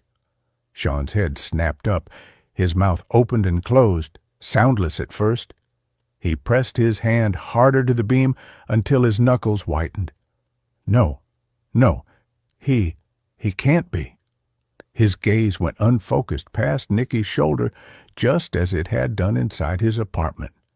He swallowed and shook his head, a raw, reflexive denial. "This has to be wrong." Nicky let the silence hang. A loader bucket clanged against steel somewhere on the far side of the site. Dust drifted in the narrow strip of shade, rising and falling. Sean blinked hard, eyes wet. "What happened?" "We're still working that out," Nicky said. She gave him a beat to breathe, then leveled her tone. "Your credit card was found in his truck, wedged between the center console and the passenger seat." He flinched like she'd struck him. His fingers went to the hem of his vest and worried at a loose thread. "My what? No, He dragged in air. "I lost it. I thought I lost it Wednesday night. I reported it Thursday morning. That's on the record." His voice shook, but didn't break. "I wasn't in his truck, I swear. I haven't seen Tim in a week." Nicky kept her posture still. "Then how did it get into his truck?" "I don't know." He ran his hand through his hair, leaving a chalky streak. "Maybe I set it down. I was distracted. We were talking by his truck. I could have taken it out to check something or—" He shook his head, frustrated. "I can't picture it. I just remember realizing later it wasn't in my wallet." Sean leaned against the blocks, tears streaming down his face. "I usually spend cash. I don't use that card a lot." "When was the last time you went to Barker Lake?" Liam asked. "I've never been. Where is it?" "On Tim's route home," Nicky told him. "It's not a public lake, which means the person likely planned ahead and didn't expect Tim to be found." Sean's face bloomed red. "I would never hurt Elle or Tim. They're my friends, and I haven't had a lot of friends since Nate died." "What about Clay?" Liam asked. "Aren't you close to the family?" "Clay's older. We don't have anything in common." Sean wiped his eyes and made a face. "God, I can't believe he's stuck with just Tammy." Bitterness crept into his tone. "Hang on," Nicky said. "I just talked to her this morning, and she spoke highly of you, defended you. Why would you say something like that?" "It's nothing against Tammy," he insisted, "but she resents Clay and always has." "Why would she resent him?" Liam asked. "He's her child." Sean steadied himself. After Clay, she had problems getting pregnant. Then Nate came along and was her miracle baby. She favored him, Clay saw it, went off the rails for a few years, but then he got cleaned up. That's why Dave let him into the business. His shoulders jerked. He brushed away fresh tears. "I'm sorry. I don't mean to point fingers. I just know what Clay's been through." Nicky closed her notebook slowly. "Right now, we have to figure out what happened that Saturday morning, and your card was found in his truck." His gaze dropped to the gravel. "I told you I was home that morning." He looked up again, voice steadier. "If you need my phone logs, fine. If you need my credit card statements, you've got them. I'll cooperate. Just don't think I'm a monster." "We'll go through the proper channels," Nicky said. "We'll be submitting for warrants for your phone records, GPS pings, and nearby CCTV. We'll reach out when we have more questions. Until then, you can return to work." Nicky gave Sean one final look, measuring every twitch and hesitation for the lies she still suspected were there. They left him in the narrow strip of shade as the sun shifted and the heat edged closer. Nicky and Liam crossed the lot. Weaving past stacks of rebar and pallets of cinder block, the jackhammer had gone quiet, replaced by the grind of a cement mixer and shouted signals as a load swung into place. By the time they reached the Jeep, sweat had gathered again at the base of Nicky's neck. She slid behind the wheel, started the engine, and let the air conditioning roar. Liam settled into the passenger seat, flipping open his notebook to catch a few lines before they cooled. "He looked wrecked," he said finally. "That wasn't an act." Nicky kept her hand steady on the wheel. "Grief doesn't clear him. People can mourn and still lie through their teeth." "True," Liam said, watching the scenery slide past his window. "But if he's faking, he's damn good at it." She thought about the way Sean's voice had cracked, the way his eyes had gone glassy when she told him about Tim. Genuine or not, there'd been something else there, a hesitation, a tightening in his jaw when the card came up. "He's holding something back," she said. "I don't know if it's about the shooting or something else, but it's there." Liam nodded slowly. "We've only got the lot's cameras. That's a problem." "Exactly." Nicky turned onto the main road, the Jeep's tires humming against the asphalt. "If he left on foot or someone picked him up, we'd never see it. He could have walked out the front door and been gone before anyone noticed." Or slipped into a car waiting just out of frame, Liam added. Nicky's mind was already mapping the area. We need to pull every camera within a block of his place, gas stations, shops, traffic cams, anything with a lens pointed toward that street. If any of them has a line of sight on his front door, we might catch movement the lot's cameras missed. Even a shadow, a figure, a vehicle pulling up, it's something. I'll start a list. There's that auto parts store on the corner and a laundromat a few doors down. Both usually have cameras facing out. The Jeep slowed at a light, and Nicky drummed her fingers once against the wheel. If he's clean, the footage helps him. If he's not, it gives us the gap we need to close. Liam glanced at her. So, where to now? Brick and bourbon, Nicky said. We need to deliver the news to Lila, and once she hears it, we can tell her this gives us what we need for the warrant. We'll get her security videos, phone records, financials.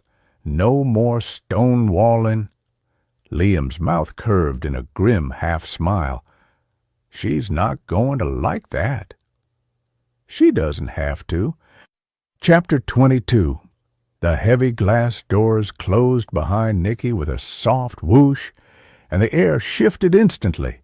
A smoky swirl of charred bourbon glaze, roasted garlic, and something sweet beneath it. Maple syrup, perhaps, or a hint of molasses in the glaze.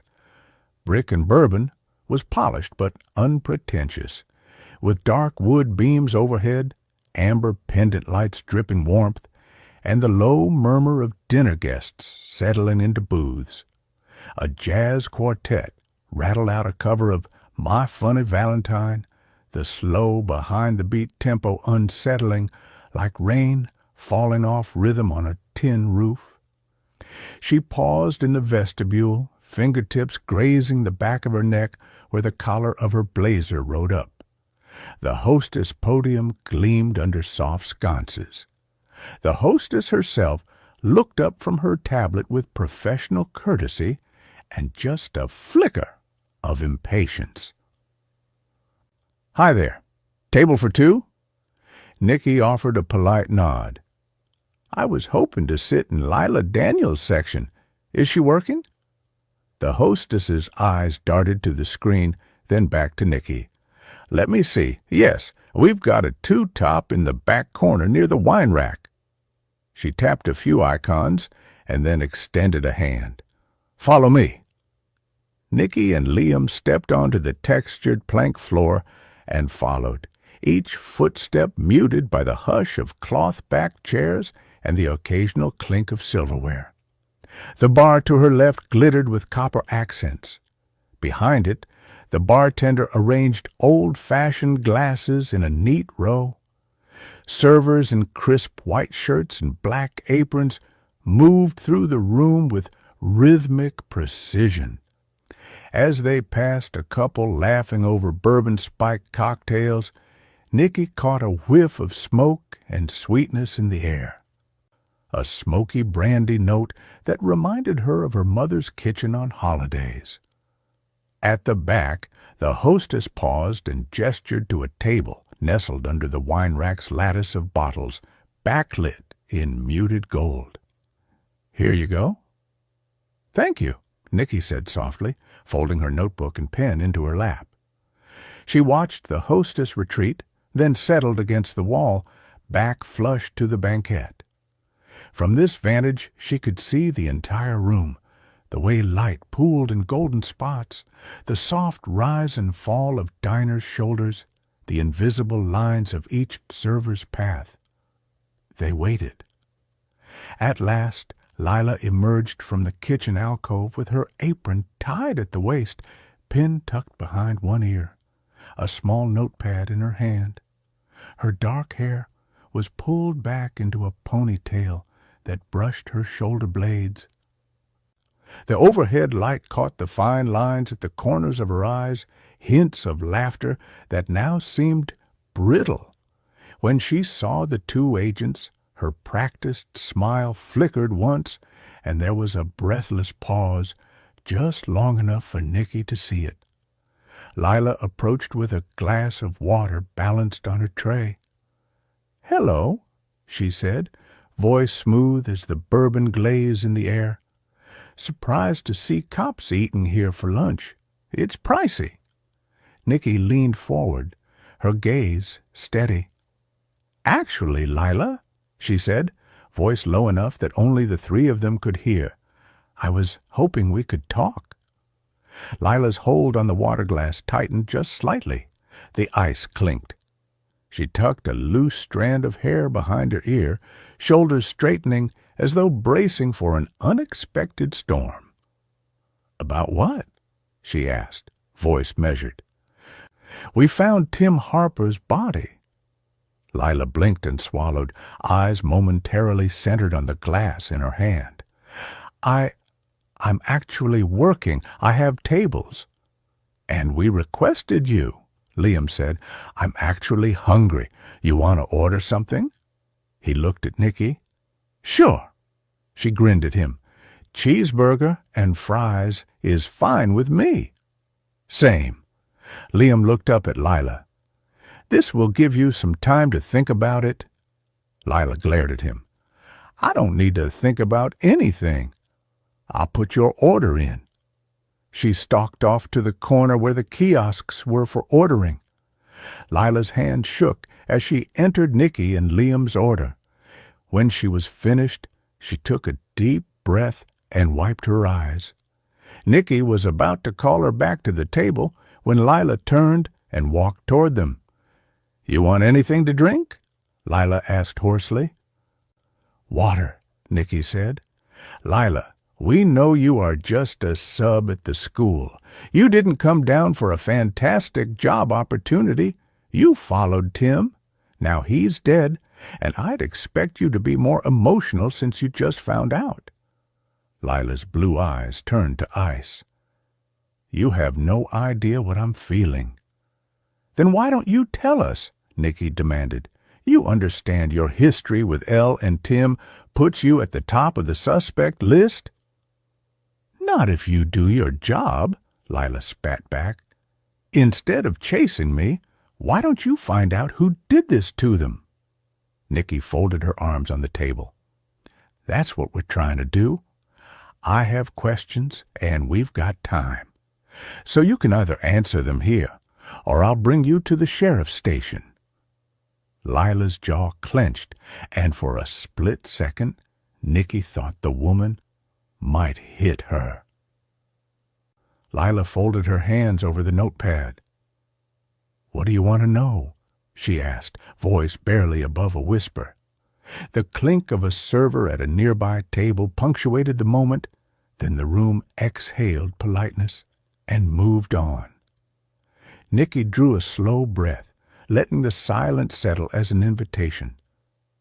"First off, why did you lie to me the first time we spoke?" Lila rolled her eyes. "Seriously, I was embarrassed. I'm not proud of coming down here the way I did, but like I told you, I moved past Tim. It's been forever since I even saw him." "Fine," Nicky said. "I want to know where you've been for the last 48 hours. Lila's gaze drifted to the wine rack behind Nicky, the mirrored bottles catching and fracturing the soft glow of the lights. She closed her eyes for a moment, blinking away a memory. "I worked the early shift. Left here around 8:30 p.m., home by 9. "You have anything that can prove that?" Liam asked. "Gas receipt?" "I told you my building has security. Get a warrant for the security videos." "We are," Liam replied. "Now that we have Tim's body, getting a warrant for your personal records and the security camera shouldn't be a problem. So, if you've got something to share, now's the time." Lila worried her lower lip, her gaze over Nicky's shoulder. The practiced server mask had slipped, revealing her fear for the first time. "I've told you everything I know. I'm sorry about Elle and Tim. No one deserves that." 2 little girls without parents, Nikki reminded her. We'll have the warrant shortly. She got to her feet and turned on her heel, leaving Lila standing in shock as Liam followed her, carrying his sandwich in the to-go bag he'd requested.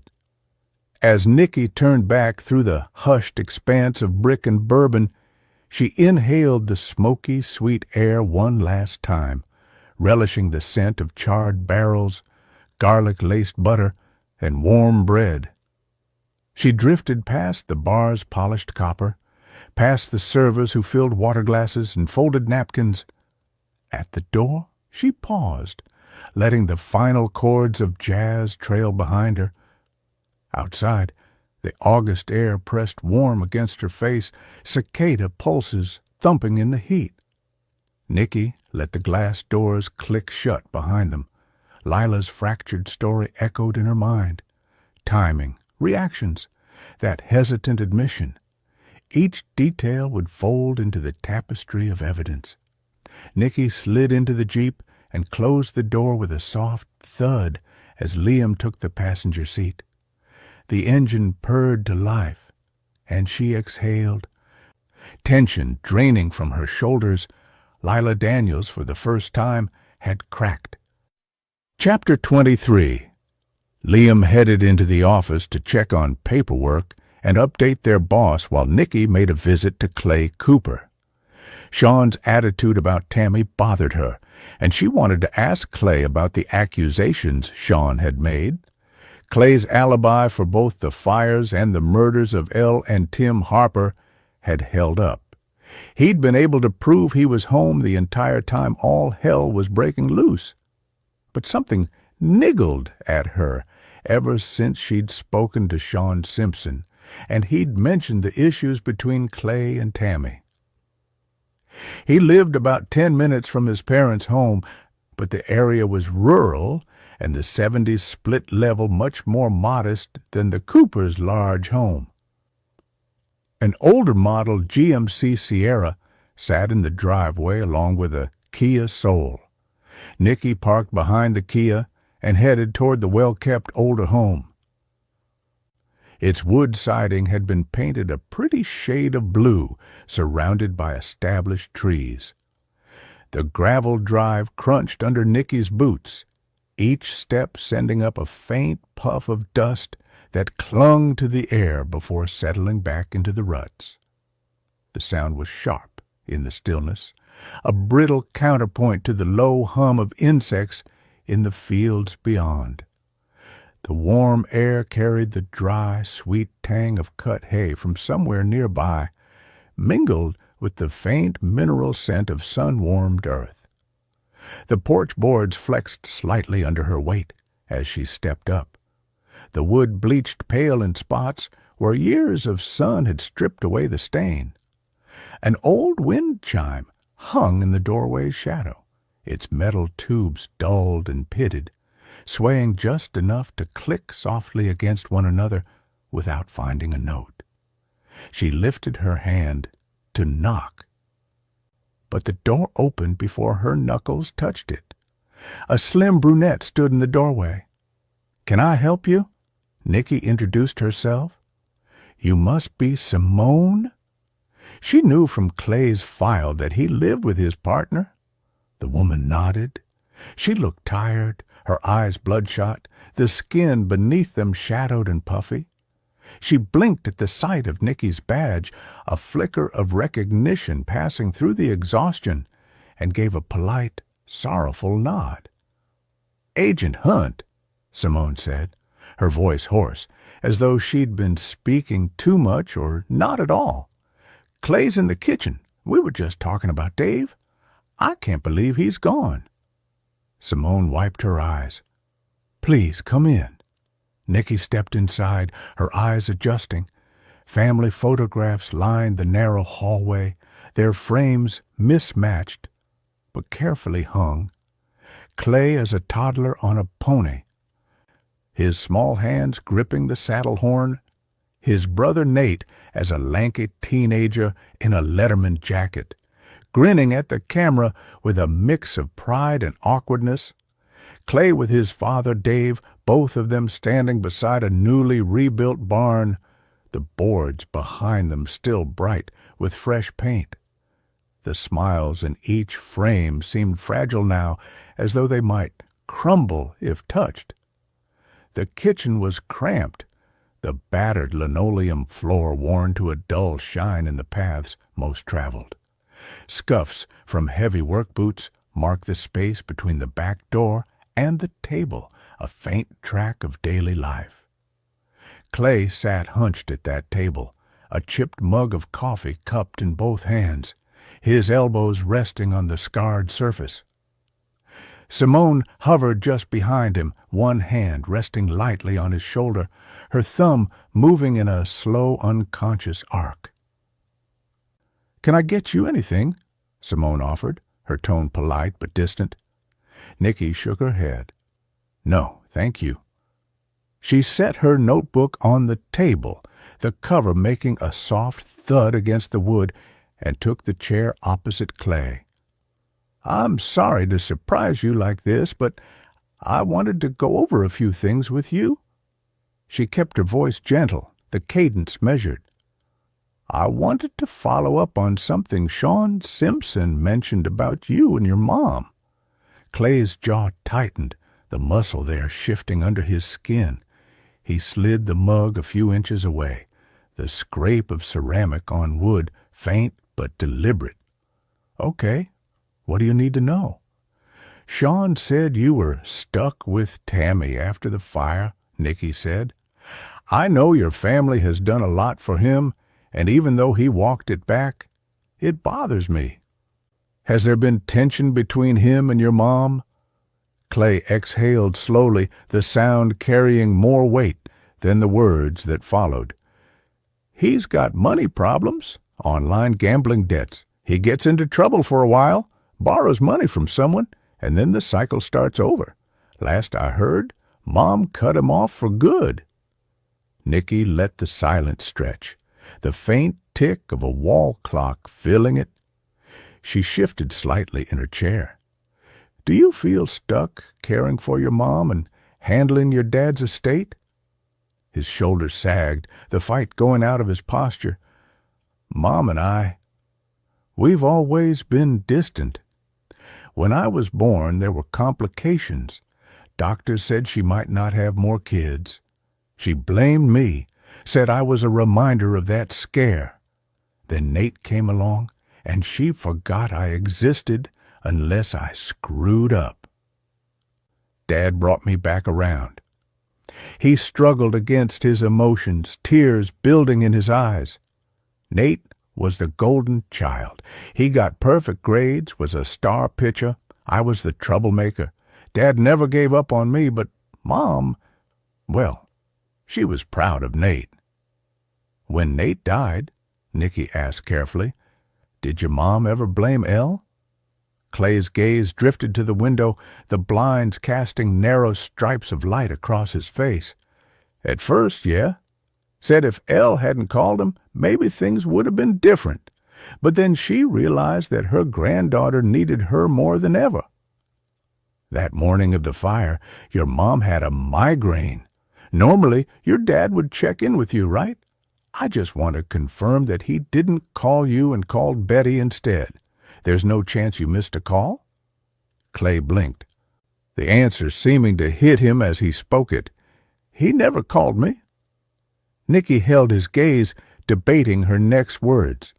She didn't want to upset Clay further, but he'd clearly been close with his father.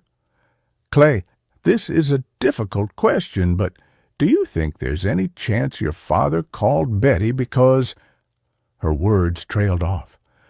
"The fire marshal told me where their cell phones were and how they were both found." Clay gazed out the window. "I can't prove it, but I think Dad and Betty might have had something going on. He likely saw an opportunity to spend time alone with her that morning, and that's why he didn't call you. Is that what you're thinking?" "It's the only thing that makes sense. He should have called me." Clay pounded his chest. "It should have been me." "I'm sorry, Clay." She reached out and touched his hand. "You've got the name of the victim's advocate, right? She can direct you to grief therapy." Clay waved her off. "No offense, Agent Hunt, but that's not for me. Not sure talking about it will help. It is what it is." Nikki usually didn't share much about her personal life with the victim's relatives, but she wanted Clay to know that his life could still go on. "You know, I grew up in the house where Ella and Tim lived." Clay and Simone both stared at her. "You're kidding," Simone said. "Nope." Nikki locked eyes with Clay. "My parents were murdered there when I was 16. She raised her hand to stop their condolences. "It's okay. It took me years and years, but I've worked through it. I promise you, I wouldn't be here without intense therapy." She leaned forward. "Holding things in usually means you aren't processing them. So you're just weighed down with every single emotion until it buries you." He nodded, his jaw flexing in the effort not to cry. Nikki stood, the chair legs scraping softly against the linoleum. "If anything else comes to mind about your dad's routines or your mom's movements that morning, call me, no matter how small it seems." "I will," he said, his voice thick, the words carrying more than agreement. By the time she reached her SUV, her mind was already turning over Clay's admissions, the gambling debts, the strained bond with Tammy, the missed call. Each piece was another thread to pull, another angle to test. Maisie and Maya Harper were still waiting for answers. And this interview had just given her more places to look. Chapter 24. Nikki guided her Jeep under the arch of Rosewood Heights' wrought iron gate just as the last auburn glow of sunset fizzled into dusk. The gravel drive crunched beneath her tires, each pebble shifting with a muted clap that echoed down the manicured corridor of hedges. Street lamps flanked the lane at regular intervals, their pools of yellow light casting long, soft shadows on the asphalt. She slowed to a stop at the curve leading to Candace Walker's street, where a lone deputy stood beneath a lamp's glare. Nikki lowered her window, the air drifting in, cool and faintly sweet with hydrangea blossoms. Her badge caught the lamplight as she leaned forward. "Evening," she said, voice calm. The deputy tipped his patrol cap. "Agent Hunt. All quiet tonight? You're clear." "Thanks." She scanned the row of tidy cottages, their windows dark, save for a single porch light here and there. "Anything unusual today? Foot traffic? Suspicious vehicles?" He shook his head. "Nothing. Neighborhood's tense, but they've kept to themselves. Candlelight vigils earlier on, but no late-night visitors. You're good to head in." She closed the window and exhaled, the tension in her shoulders easing. She unclipped her seatbelt, then opened the door and stepped onto gravel. The deputy's boots scratched softly on the stones as he watched her cross the width of the cul-de-sac to Candace's cottage. Candace's front porch sat framed by roses, their petals silvered in the streetlight's glow. A small security camera peered from under the eaves, its lens glinting like an unblinking eye. Nikki ascended the flagstone steps and knocked. Moments later, Candace cracked the door open. "Nikki, it's good to see you," she said, voice warm but taut. Nikki stepped inside the foyer, where the faint scent of lemon polish and lavender greeted her. The hush deepened her senses. A small clock ticked softly on the wall. "How are they?" Nikki asked, closing the door behind her and slipping off her satchel. "Maggie told Maisie about Tim," Candace whispered. "That was rough. Poor little thing doesn't understand why both her parents had to leave. Maggie told her that God needed their help. Maisie cried herself to sleep, but she seems a little better now. Candace led her through a narrow hallway into the kitchen, where the round maple table held 3 glasses of iced water, droplets beating on the surface. Maggie Harper sat in a cushioned rocker. Maya rested against her chest, eyelids fluttering in the last grip of drowsiness. Maisie sat at the table's edge, tiny fingers aligning porcelain dolls in perfect symmetry. Candace poured a glass of water and set it before Nicky. "They're doing pretty well, but Maisie sure was happy to see her Aunt Maggie," and Maya snuggled right up to her. "She's a natural at this." Maggie's hand tightened on the rocker's armrest. Her voice wavered. "Thank you, Candace, for everything. I don't know what I'd do without you." She pressed a kiss to Maya's forehead. The baby exhaled a contented sigh and settled back into her aunt's arms. Nicky inclined her head. "Candace, don't sell yourself short. You've done an incredible job. You've given them security when they needed it most." She folded her hands on the table. The condensation from her glass pooled on the wood. "We'll make sure it stays that way. But first, Maggie and I need to secure the guardianship papers." Maggie lifted her gaze, grief sharpening into resolve. She parted her lips, then closed them, drawing in a breath. "I have to find the paperwork before the girls wind up in the system. It has to be in the house somewhere." "Sheriff Miller released the house," Nicky said. "I had him leave the lockbox so we can get inside. I can take you tonight if you'd like." She looked at Candace. "Have you heard any more from the Coopers?" "Tammy called today to check in on the girls," Candace answered. "She wanted to come over this evening, but Maggie had already asked. Tammy agreed that one person at a time was enough for Maisie. She didn't mention anything about custody." Maggie shifted Maya in her arms.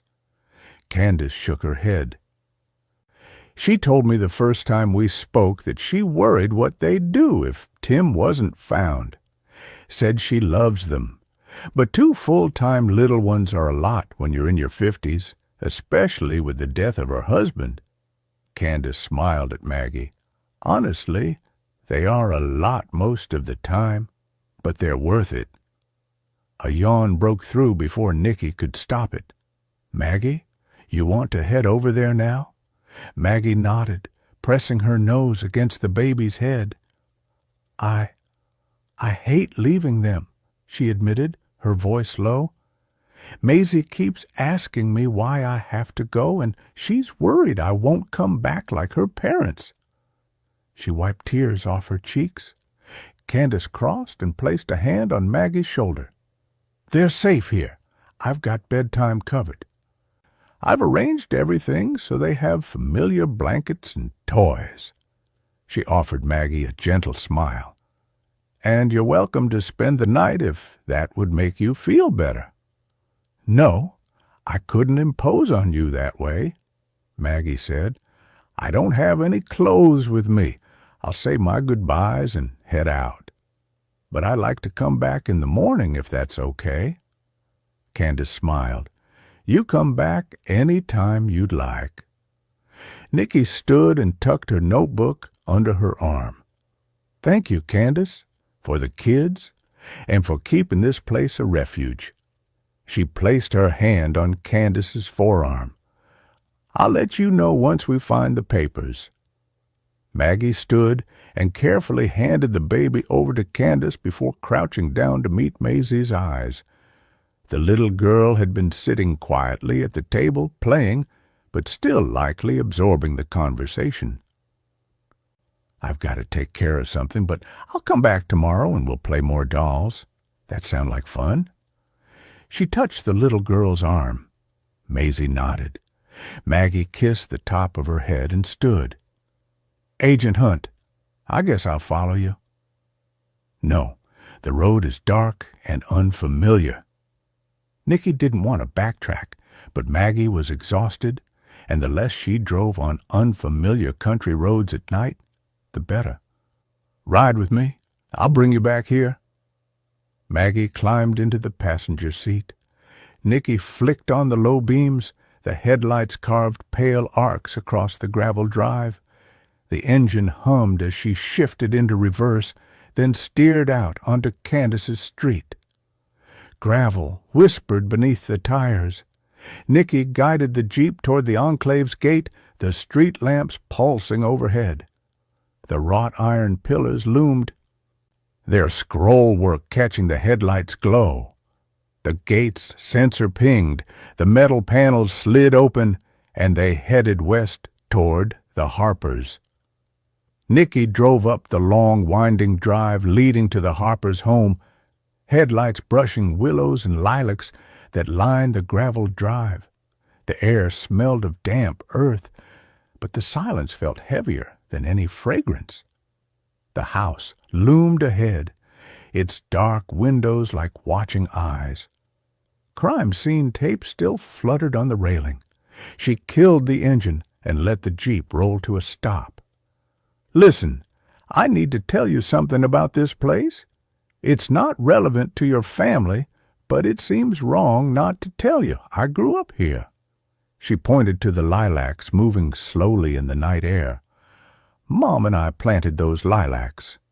Really? Maggie studied the house. It must be hard for you to see it in this situation. It's not the first time. Nicky took a deep breath. When I was 16, I came home from a party and found both my parents dead. Maggie gasped. I'm so sorry. Nicky reached over and patted her hand. Thank you. It's been a long time, and I'm okay talking about it. I ran through the cornfields between our houses to a neighbor who called the police. I was afraid the killer was still out there and that he'd snatch me at any moment. I've hated cornfields ever since. Maggie looked stunned. That's just awful. I don't even know what to say. You don't have to say anything, Nicky reassured her. I just felt like you should know. And I've healed, Nicky explained. That's part of the reason I'm telling you. Healing is possible. Thank you. Maggie hugged her arms to her chest. It doesn't feel like that could possibly happen right now. The girls are still so scared and confused, but perhaps one day they'll forget. I know. Nicky opened her door, and Maggie followed. Nicky grabbed her big flashlight and her phone, trying to ignore the nerves plucking at the back of her neck. She hadn't been to this house after dark since the night it happened. Memories began to flash.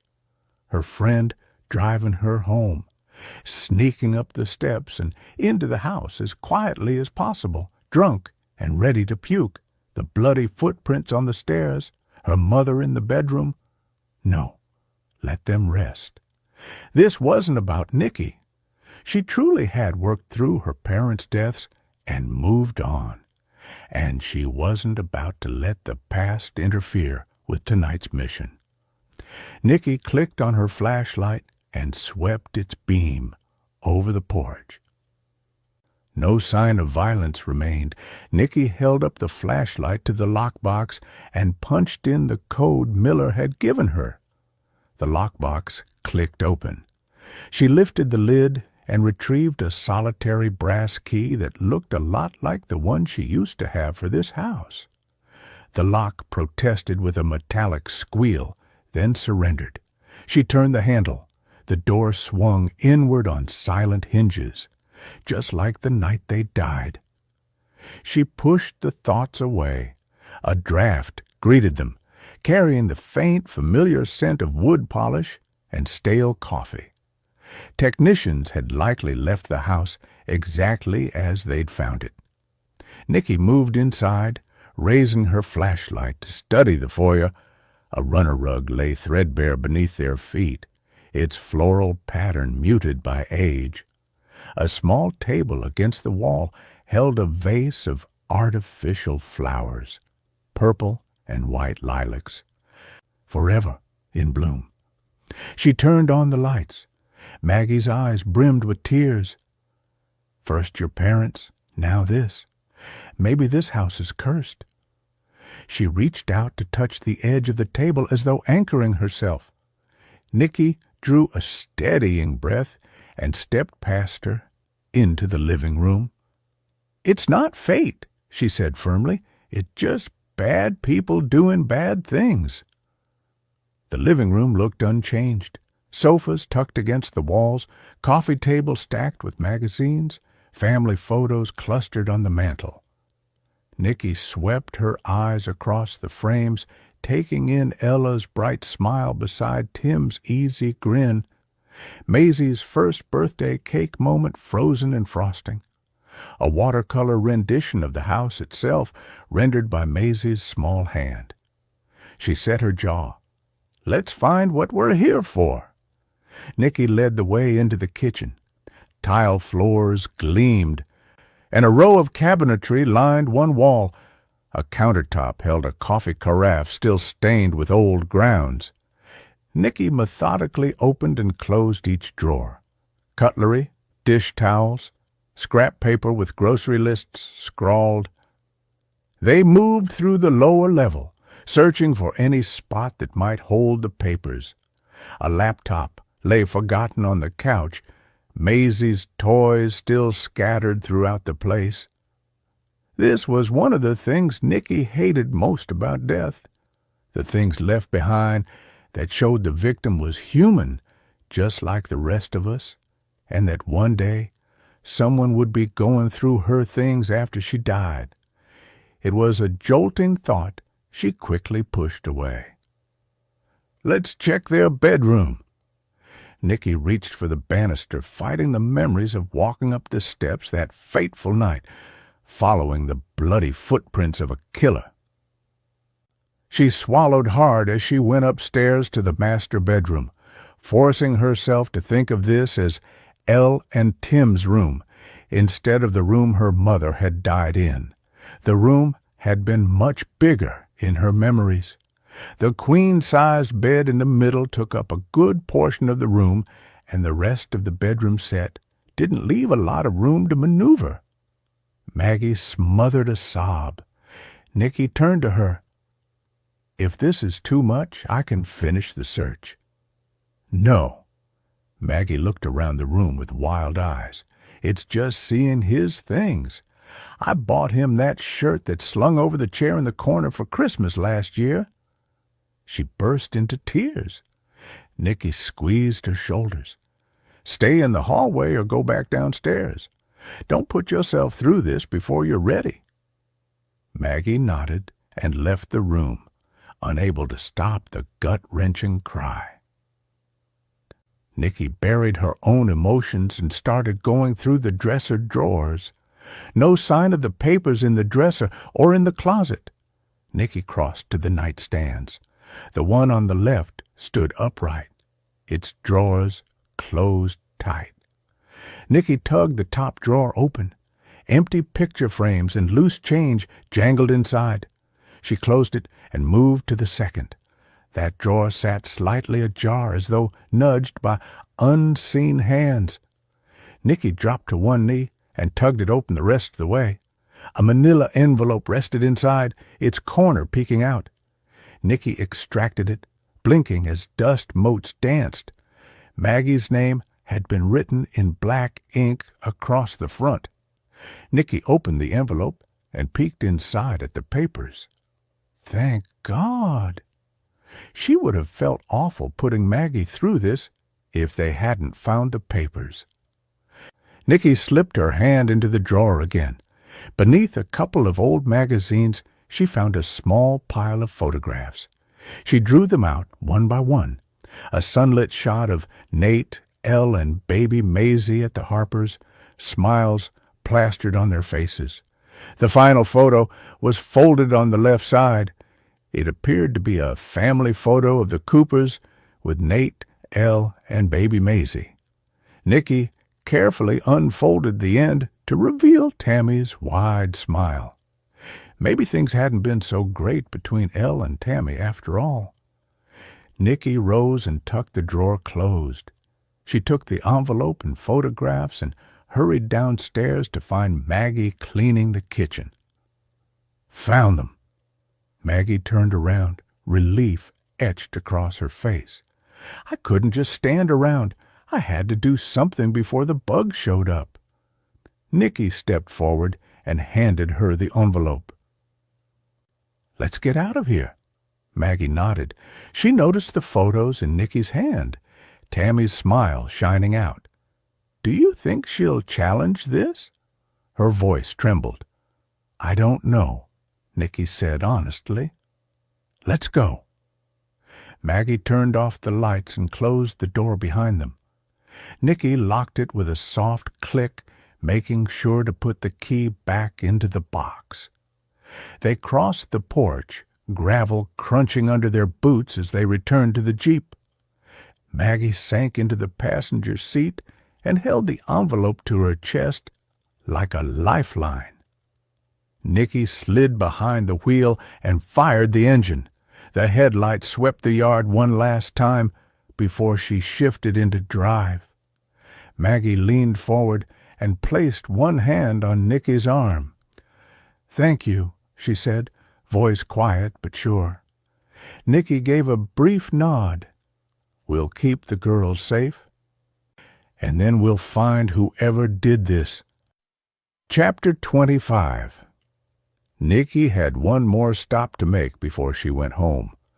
The Todd's home wasn't far from Candace's, so after she dropped Maggie off at her vehicle, Nicky made the short trip to see Lacey. It was almost 10:00 when she pulled into the driveway, but Lacey would likely still be up. She'd become a night owl over the summer. The Todd house sat near the end of a cul-de-sac, its clean lines and pale stone facade glowing under the soft wash of street lamps. The gated community was quiet at night, the kind of manicured silence that came with HOA rules and trimmed lawns. Sprinklers ticked in the distance, misting the air with the sharp scent of wet grass. Nicky parked at the curb, her headlights sweeping across identical driveways before she cut the engine. She sat for a moment, gripping the steering wheel. She'd rehearsed the words on the drive over, but they still felt jagged in her throat. Telling Maggie had been hard. Telling her daughter would be worse. The porch light flicked on before she reached the steps. The door opened, and Lacey burst out, barefoot, her hair loose around her shoulders. "Mom!" she squealed, her voice bright with excitement. She grabbed Nicky's hand and tugged. "You're here! Grandma Ruth made cookies. Come on!" Nicky let herself be pulled inside, the cool air of the house a relief against the sticky summer night. The entryway gleamed as always, the hardwood floors leading to a sleek staircase, the house filled with the faint scent of lemon cleaner. The Todd's house was modern, open, every surface polished. It felt safe, contained, a bubble against the chaos outside. The kitchen lights glowed warmly. Ruth Todd sat at the island, posture straight, a glass of iced tea in front of her. Her sharp eyes flicked to Nicky, reading her instantly. She gave the smallest nod, a silent acknowledgment that she knew this wasn't a casual visit. "Sit," Ruth said, her voice calm but firm. Lacey tugged Nicky into the chair beside her, still grinning, still buzzing with the energy of a child who hadn't yet learned how fragile the world could be. Nicky's heart clenched. She folded her hands on the table, steadying herself. "Lacey," she began softly, "I need to talk to you about something important." The brightness in her daughter's face dimmed just slightly, but enough. Lacey slid into the chair, her eyes wide, searching Nicky's face. "What is it?" Nicky glanced at Ruth, who gave another small nod. "Go on." She drew in a breath. "Honey, Tim's body was found today. He's gone." The words seemed to hang in the air, heavy and unnatural. For a moment, Lacey didn't move. Then her eyes widened, and she sucked in a sharp breath. "No," she whispered. "No, he can't be. That means the girls won't have a mom or dad." Nicky reached for her hand, but Lacey pulled back, pressing her fists against her eyes. Tears slipped through anyway, streaking down her cheeks. Nicky's chest ached. She wanted to gather her daughter into her arms, to shield her from every ugly truth. But Lacey was already asking the question Nicky had dreaded. Was it the same person? Lacey's voice trembled, but her eyes were sharp, too sharp for her age. The one who killed Elle? Nicky's breath caught. God, she was so much like her. That same need to connect the dots, to see the truth, even when it hurt. Nicky hated it, hated that her daughter's innocence had been stripped away piece by piece because of the world Nicky lived in. She forced her voice steady. "We think so, but we're still investigating." Lacey nodded, swallowing hard. She wiped her face with the back of her hand, trying to be brave. Nicky saw the same stubbornness she carried herself, the refusal to break even when the ground gave way beneath her. "Will the news say my name now?" Lacey asked suddenly. Her voice was small, but her eyes were steady. Nicky shook her head quickly. "No, they can't, and they won't. You're safe here." Lacey's shoulders sagged with relief, but her gaze stayed locked on Nicky's. "How are you doing?" The question hit harder than Nicky expected. Her throat tightened, her eyes burning. She had to fight to keep her composure, to keep from breaking in front of her daughter, because Lacey was growing up too fast, asking questions no child should have to ask, carrying burdens Nicky wished she could take away. "I'm okay," Nicky managed, her voice rough. "I'm just proud of you for being so strong." Lacey leaned against her, then finally letting Nicky wrap an arm around her. She was still small enough to fit against her side, but Nicky knew it wouldn't last much longer. Childhood was slipping away, stolen by violence and fear, and Nicky blamed herself for every piece of it. Ruth rose quietly, gathering the untouched cookies and lemonade, giving them space. Nicky held her daughter close, listening to the hum of the refrigerator, the faint tick of the sprinklers outside, the sound of Lacey's uneven breathing. For a moment, the world narrowed to this kitchen, this table, this fragile bubble of safety. Nicky knew it couldn't last, but for tonight she would let her daughter believe it could. Nicky wasn't surprised that Rory was still up when she finally got home. She dropped her things on the table in the entryway and headed to the kitchen, where Rory stood cleaning the dishes. She wrapped her arms around his waist and pressed her face between his shoulder blades. He stilled, then asked softly, "How are you doing?" Her voice cracked. "I had to go into the old house to look for something." The words caught, and she started crying. Rory turned, pulling her into his arms. He held her while she cried, his chin resting against her hair. After a long moment, Nicky drew a shaky breath and pulled back. "I'm hungry." Rory warmed up soup and bread. The microwave humming, the smell of broth filling the kitchen. He set the bowl down, and they sat in companionable silence while she ate. "How much can you share with me about the case?" he asked as she finally set her spoon down. Nicky sat, shoulders still tight. "I found a photo of Elle with the Coopers. Tammy was bent back, so she was out of the photo. It bothers me. I'm starting to get a different picture of Tammy." "Is she a suspect?" Rory asked. "No. Her alibi is solid. But it bothers me to get two different pictures of someone. Maybe Tammy's the kind of person who hides everything bad in her life." Nikki shook her head. "She lived vicariously through Nate until he died.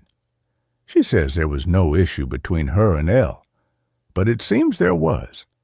I'm thinking of looking online at Tammy's socials." Rory's eyes were steady on hers. "Do you have to do that right now, or do you have time for a shower? Together?" Nikki's mouth curved into a smile, the tension easing just a little. "Let's go."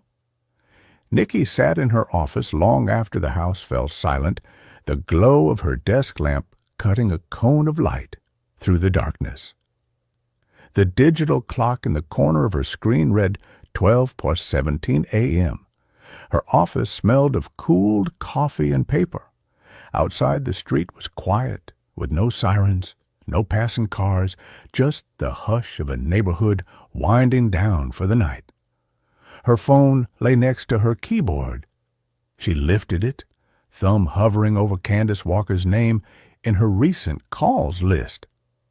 Candace had been her lifeline today, easing Maggie's fear, watching the girls, finding the guardianship papers. Nikki needed one more piece of information. She pressed call. The line rang twice before Candace's calm voice answered, "Agent Hunt? Hey, Candace, sorry to wake you."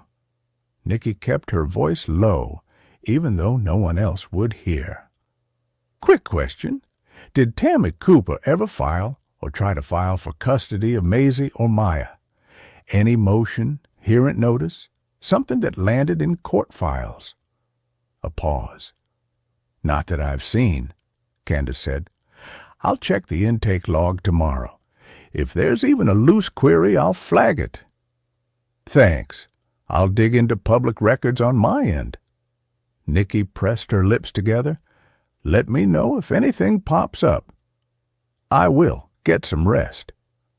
She tapped off the call and exhaled, the tension in her chest loosening fractionally.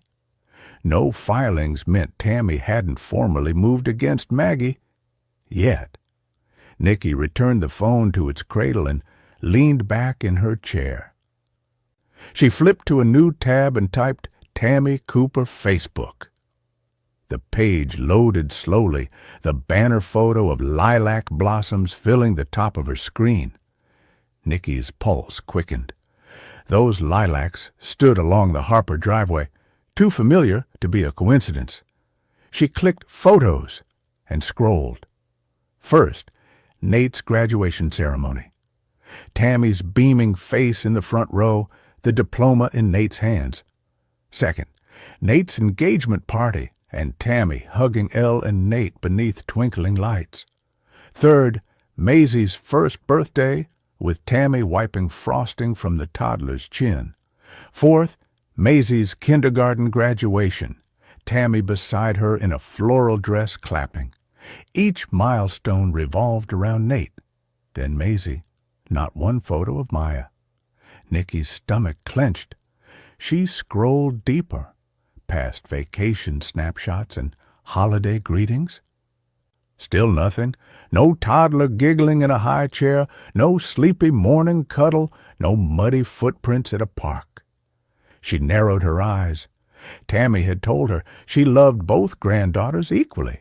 Yet, on this public stage, Maya didn't exist. Nikki closed her laptop's lid slowly, her breath catching. Her phone rang. Nikki glanced at the screen. "Sheriff's Station." She tapped the answer button. "Agent Hunt?" Deputy Malone's voice was terse. "We've arrested a woman trespassing at Barker Lake. She gave her name as Lila Daniels, and she's demanding to speak with you." Nikki sat forward, heart tightening. "Is she secured?" "She's in interview room 2, refusing to cooperate with anyone else." Nikki pressed her lips together. "I'll be there in 30 minutes. Understood?" The line clicked dead. Nikki set the phone on the desk and closed her eyes. The room felt smaller now, the quiet too deafening. She needed to move. No more late-night sleuthing in cyberspace. Rory had gone to bed an hour ago, but was used to her nighttime absences. Her boots thudded on the hardwood as she crossed to the front door. She paused outside Lacey's bedroom, swallowed the lump in her throat, and eased out the door. Her Jeep waited under the carport, its black silhouette sharp against the night sky. She climbed into the driver's seat, the leather cool beneath her. She slipped the key into the ignition. The engine rumbled to life, a familiar anchor in the dark. Nikki flicked off the interior light and peered out through the windshield. The street lamps cast long shadows. She clicked on her headlights, the beams cutting through the gloom. As she shifted into drive, her fingers tightened on the wheel. Tammy's social media told a story of obsession, first Nate, then Maisie, while Maya lingered in the margins. Something clicked. The folded-over photo she'd found, Tammy's tears that day. Nikki steered toward the main road, mind tracing the route to Barker Lake. The night air rushed through the open window as she accelerated up the hill. Above her, the sky was clear, the stars bright witnesses to her determination. Nikki's jaw set. Tomorrow, she'd confront Tammy's secrets. Tonight, she would meet Lila and see what demands she had and find out why only Nikki could hear them. The questions swirled, but one thing was certain. She would follow this thread wherever it led. Nikki stood just outside Interview Room 2 in the Washington County Sheriff's Office, her palms pressed flat against the cool vinyl of the hallway bench. The corridor's fluorescent lights hummed overhead, filling the air with a sterile buzz. Every few yards, doors with small, opaque windows waited like silent sentinels. From behind, one of them, muffled voices drifted, a deputy's clipped retort, soft protest, the scrape of a chair leg against linoleum. Deputy Malone hovered at the door, arms crossed over his patrol jacket. His eyes flicked toward Nikki. Farmer, who lives nearby, saw the flashlight beam from his house, he said, low enough that only Nikki could hear. We picked her up sitting on the dock just outside the roped-off area. Said she wanted to see the place where Tim died. Nikki nodded, absorbing the detail. The sheriff's station smelled of coffee grounds and cleaning solution, an antiseptic backdrop to grief. She pressed her fingertips to the badge clipped at her belt, a quiet anchor against the tension clutching her chest. "Thanks," she said. "I'll take it from here." Malone stepped aside, sliding the door open with a muted click.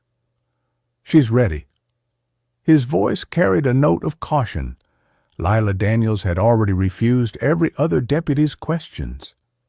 Nikki offered him a brief nod and crossed the threshold into the narrow interview room.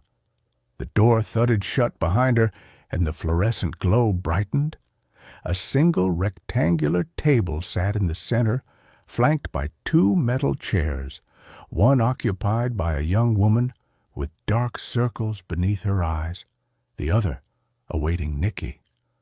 On the table, a tumbler of water sat half full, droplets beading along its surface. A wall-mounted camera angled down, its lens a silent witness. Nikki slid into the empty chair, her movements precise and deliberate. She leaned forward, elbows on the table, resting her notebook between her palms. Across from her, Lila Daniels stared at the floor, shoulders hunched beneath a thin denim jacket. Her dark hair was tousled, bits of loose strands clinging to her face.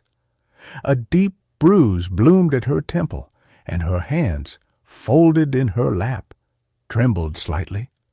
Nicky met Lila's gaze as she straightened her posture. "Miss Daniels, let's start with what you were doing out there at Barker Lake tonight." Her tone was calm, controlled, an invitation rather than an accusation. She wondered if the pressure she'd put on Lila in the diner had caused this. Lila kept her eyes fixed on the scuffed linoleum. After a long pause, she exhaled and lifted her head just enough for Nicky to see glistening tears. "I just wanted to see where Tim died." Her voice was cracked, weary. "I thought if I came here, maybe I could make sense of it. Maybe, I don't know. I thought it'd help." Nicky's pen hovered over her notebook, ready to record. "You realize that lake is a crime scene. You shouldn't have been down by the dock." She let the words linger. "Why did you go alone?" Lila's gaze flicked to Nicky's notepad, then darted away. She pressed her forehead against her hands. "I shouldn't have listened to Tammy." Her voice sank to a muffled whisper. Nicky's brow creased. She'd heard that tone before, the coil of regret that followed obedience to someone else's command. "What are you talking about, Lila?" she asked, leaning in. Lila lifted a shoulder in a quick, dismissive shrug. When she spoke again, her tone hardened with bitter clarity. "Tammy Cooper, she's controlling. Paid me to come from Duluth, offered to cover my expenses to try to break up Elle and Tim before they ever got married." Nicky blinked, surprised by the pointed accusation. "Break them up?" she repeated. "Lila, I'm not sure I follow." Lila rolled her eyes, a flicker of frustration crossing her features. She straightened and looked Nicky square in the eye for the first time. "Yeah. Paid me to drive down here and interfere, to convince Tim that Elle was cheating, spread rumors. Tammy said Sean would raise Maisie as his own if Elle walked away. She said it'd be better for everyone, but Tammy's a control freak. She thinks everyone should live under her thumb." Nicky leaned back, arms folding across her chest. "And you went along with it?" she asked quietly. "You tried to sabotage their relationship?" Lila's shoulders slumped. She looked down again, voice small. "I tried, but it was obvious Tim was in love, completely head over heels. So, after a week of failing, I said I couldn't do it. Tammy only paid me half the money to get here. Told me if I'm not useful, why pay the rest?" Nicky's pen scratched across the paper. "So, you just stayed?" she asked, surprise edging her tone. "Despite Tammy not paying you in full?" Lila's mouth twisted into a bitter smile. "I couldn't afford to go back. No bus fare. She said once I'd done my job, she'd cover it. But when I admitted I'd failed, she pulled the second half. So I stayed and took a teaching job here. Figured I'd stay until I could scrape up enough for the ride." Nicky studied Lila's face. Behind the exhaustion and bruises, she saw a woman caught between guilt and survival. "How did Tammy react when you told her you wouldn't finish the job?" Lila's eyes darkened with anger. "She was pissed. Texted me at 2 a.m.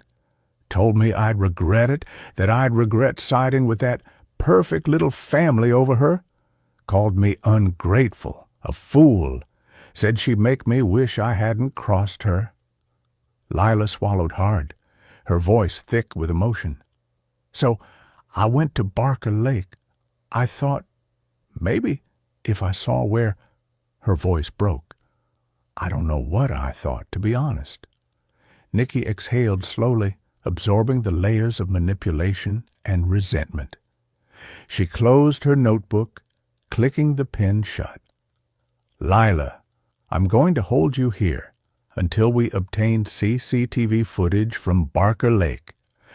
security camera footage from your apartment complex and your financial records. She met Lila's gaze steadily. Warrants are going in. We should have everything back by tomorrow morning. Lila's head snapped up, a defiant spark igniting in her dark eyes. Fine. Her voice was flat. Do what you need. I have nothing to hide. Nikki allowed herself a measured nod. The room's fluorescent glare seemed to intensify as she leaned back. Do you understand why you're here? Why were you arrested for trespassing? Lila shrugged, crossing one arm over her chest. I know I shouldn't have been on that dock, but I'm not an idiot. I knew the risk. I needed to see it. She turned her head to stare at the wall-mounted camera. Does the camera believe me? Will it show what I did or didn't do? Nikki sat forward again, her voice softer, but no less determined. That's why we're getting the footage, to verify your story, to confirm exactly where you were and what you were doing. Right now, I don't know if I believe every word you're telling me, Lila. She paused, letting the silence stretch. I'm not sure. Lila's jaw clenched. She looked away, eyes tracking the seam between the wall panels. The tension in her shoulders radiated through the thin denim of her jacket. For a moment, the room held only the hum of the camera and the quiet tension between the two women. Nikki rose from her chair, slipping the notebook into her satchel. She clicked open the door to the hallway. Deputy Malone hovered in the doorway, arms still crossed. Nikki gave him a nod. We'll hold her here. Let's get that footage first thing in the morning. Malone stepped in and placed a gentle hand on Lila's elbow. She didn't resist. Nikki met Lila's gaze one last time as Malone guided her to the holding cell beyond. Lila's eyes held equal parts defiance and fear. Nikki closed the door, the latch clicking shut. The hallway lights greeted her back, the hum of the building picking up as officers and deputies moved through their nightly routines. She paused, pressing her fingertips to her badge once more. Outside, the night waited, full of unanswered questions and the promise of surveillance tapes that would speak truths louder than any confession and help protect those two little girls from whoever had taken their parents. Chapter 26. Nikki decided to stay at the station and spent another hour researching Lila on social media, searching for any slip-up she could use against the woman, but found nothing. She'd fallen asleep on the vinyl couch in the sheriff's break room, one arm draped across her eyes as pale fluorescence hummed overhead. A half-empty notebook lay open on the table beside her, pages heavy with yesterday's notes. Fatigue had claimed her so fully that she barely registered the soft click of the door. A paper cup dropped onto the table with a soft thud. Steam curled into the stale air, carrying the acrid bitterness of fresh coffee. Nikki startled awake, hair tumbling over her face. She blinked at the cup, then at Sheriff Miller's silhouette framed in the doorway. Her pulse jumped before she remembered where she was. "Nikki," Miller said, voice low and careful, as though he might wake the walls if he spoke too loudly. He pushed off the doorframe and set a second cup beside the first. Both rims glistened with dark liquid. Nikki sat up with a groan, spine cracking against the couch. She lifted the nearer cup and inhaled sharply, then took a tentative sip. The coffee's heat seeped through the paper and into her palms. The taste was a jolt of burnt rubber and metal, exactly what she needed. Miller folded his arms against his chest. His uniform looked freshly pressed, the badge on his collar catching the harsh light. "I heard you've got Lila Daniels in holding?" Nicky rubbed her jaw and set the cup down carefully. She ran a hand over her dark hair, brushing sleep from her eyes. "That's right," she said, voice husky. "Booked her for trespassing at Barker Lake. She was out on the dock saying she wanted to see where Tim died." Miller nodded, his gaze steady. He dug into his coat pocket and pulled out a stack of printouts clipped together. He laid them on the table edge. "Returning to the scene of the crime?" He nodded slowly, considering it. "But CCTV from her building and parking garage came back this morning from the day of the murders," he reported. "She didn't leave her condo until 9:30 a.m., well after both Elle and Tim were murdered." Miller slid a second batch of papers forward. "Cell records arrived, too. No pings near the Harper House or Barker Lake until she showed up on the dock. Her phone stayed within range of her home tower." A slow exhale escaped Nicky. She closed her eyes briefly, the weight of it pressing behind her temples. "Not surprised," she said softly. "I spent some time digging into her social media accounts. She's one of those who likes to argue online. I think she's been into it with most of her friends over the last year. Someone even commented that this is why your parents don't talk to you. Sounds like Lila's always been adept at twisting her story." She looked at Sheriff Miller. "I wanted it to be her. She's a better suspect than Sean." Miller tucked the papers back into his coat and leaned against the counter. "We're still waiting on her financials, bank statements, wire transfers. Warrants went out yesterday. Should pop up this afternoon, but unless she climbed out the window of her fourth-floor condo and shimmied down the drain pipe, she didn't leave her building until well after both victims were dead." Nicky tipped the nearly empty cup back and set it down. She lifted her pen and jotted a bullet in her notebook. Then she met Miller's eyes. "It's not just about her obsessing over Tim. She also told me Tammy Cooper paid her to come down here and break up Ella and Tim. Said Cooper wired half her fare from Duluth." Miller's eyebrows rose. He folded his arms tighter, the crease of his sleeve shifting. "Paid her? Tammy Cooper?" "She said Tammy wanted Sean Simpson to raise Maisie as his own," Nicky continued, voice low. "Thought it'd be better for everyone," Lila said. "I understand it on one level. Sean was Nate's best friend. Tammy is clinging to that. But it backfired on her. Lila said Tammy never paid her the rest of the money either." Miller's posture softened, but his expression grew pensive. "I'm on the Stillwater High Alumni Board," he said, voice quiet. "I did a little research of my own yesterday because I knew I recognized his name from somewhere. Nate Cooper was our star quarterback. Tammy was the sports mom, lived every game through him. Screaming on the sidelines like it was her own glory, head of the booster club all through high school." The corners of Nicky's mouth tightened. "That doesn't prove she's capable of murder," she said, chin lifting.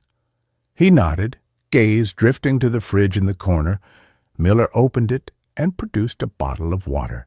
He handed it to Nicky, who accepted it without a word. "Listen. Can you ask Liam where they're at on the Cooper Electric remote log on the night before the fire? That's the key to that case." Nicky set the bottle beside the coffee cups and picked up her phone from her jacket pocket. She thumbed through the screen until she found her thread with Liam. Her fingers hovered, then typed, "Liam, need remote login logs from Cooper Electric server, urgent." She tapped send and slid the phone back into her pocket. Miller gave her a curt nod. "Keep at it. I'll push tech for updates, too." Nicky let her shoulders loosen fractionally. She reached for her cup again, but it was empty. She set it down and leaned back against the table's edge. The humming lights felt louder in the silence between them. A deputy's distant voice crackled over the radio outside the room. Miller stiffened, lifting his head. He reached for his radio on the counter, pressed a button, and spoke a few clipped words. Then he lowered it and looked back at Nicky, expression grave. "Sean Simpson was found dead in his apartment this morning," he said. His voice seemed to age in that instant, heavy with unspoken questions. "They're calling it an unattended death until the autopsy." The Brick Pond Apartments sat low and square against the Stillwater sky, their brickwork darkened by decades of weather. The complex had been built in the 70s, and it showed. Faded siding patched in places, railings rusted at the joints, parking lot cracked and spiderwebbed with weeds. The pond the place was named for sat behind the buildings, more algae than water this time of year, its surface buzzing with mosquitoes. Nicky pulled her Jeep into a visitor slot, the tires crunching over loose gravel that had never been properly swept. She sat for a moment, staring at the building. Sean lived in apartment 117 on the first floor. The blinds in his front window were crooked, one slat bent upward like a broken rib. She stepped out, the air already warm but not unbearable. Her boots scuffed against the cracked walkway as she crossed to the entrance. Miller and Liam were already there, standing near the stairwell. Both wore short sleeves, both damp with sweat from the walk across the lot. Miller's collar was darkened, his hairline wet. Liam had a handkerchief tucked into his back pocket, streaked with dust. Blanchard's van was parked crooked in the lot, windshield glaring. Courtney stood just inside the open door, clipboard in hand, her hair pulled back tight, a sheen of sweat on her forehead. Nicky nodded to them, her throat dry. She wiped her brow with the back of her hand before stepping inside. The air in the apartment hit her immediately, cool, artificial. The thermostat on the wall glowed a steady 72. The hum of the central unit was faint but constant, pushing chilled air into the space. It should have been a relief after the sticky Stillwater summer outside, but instead it felt wrong, too comfortable, too deliberate. The coolness wrapped around her, carrying the faint smell of sweat and sour alcohol, the scent of someone who'd stopped caring weeks ago. The walls were dingy, the carpet worn thin in the traffic paths. A single lamp glowed in the corner, casting a yellow haze over the room. Sean's body was still in the chair. He was slumped forward, head tilted slightly to the right, mouth slack. His skin had taken on a waxy sheen, pale and blotchy, with a faint gray cast around the lips. The television in front of him was on but muted, flickering with a late-night infomercial that had probably looped for hours. A bottle of pills sat on the armrest. A mostly empty bottle of scotch rested on the floor beside his foot, the cap off, the liquid inside amber and still. Nicky slipped on gloves as she joined the medical examiner. Blanchard looked up from her notes. Her gloves were powdered and sticking to her wrists. "Co-worker came by to pick him up," she said, her voice flat, but carrying the weight of routine. "They carpool. He didn't answer the door, didn't answer his phone. They peeked through the window and saw him sitting there, not moving. Called it in." Courtney nodded, flipping a page on her clipboard. "We got here just after 6. CSU started processing immediately." Her pen scratched against the paper, the sound small but sharp in the cool air. Nicky stepped closer, careful not to disturb anything. The pill bottle was tipped slightly, like it had been set down in a hurry but not dropped.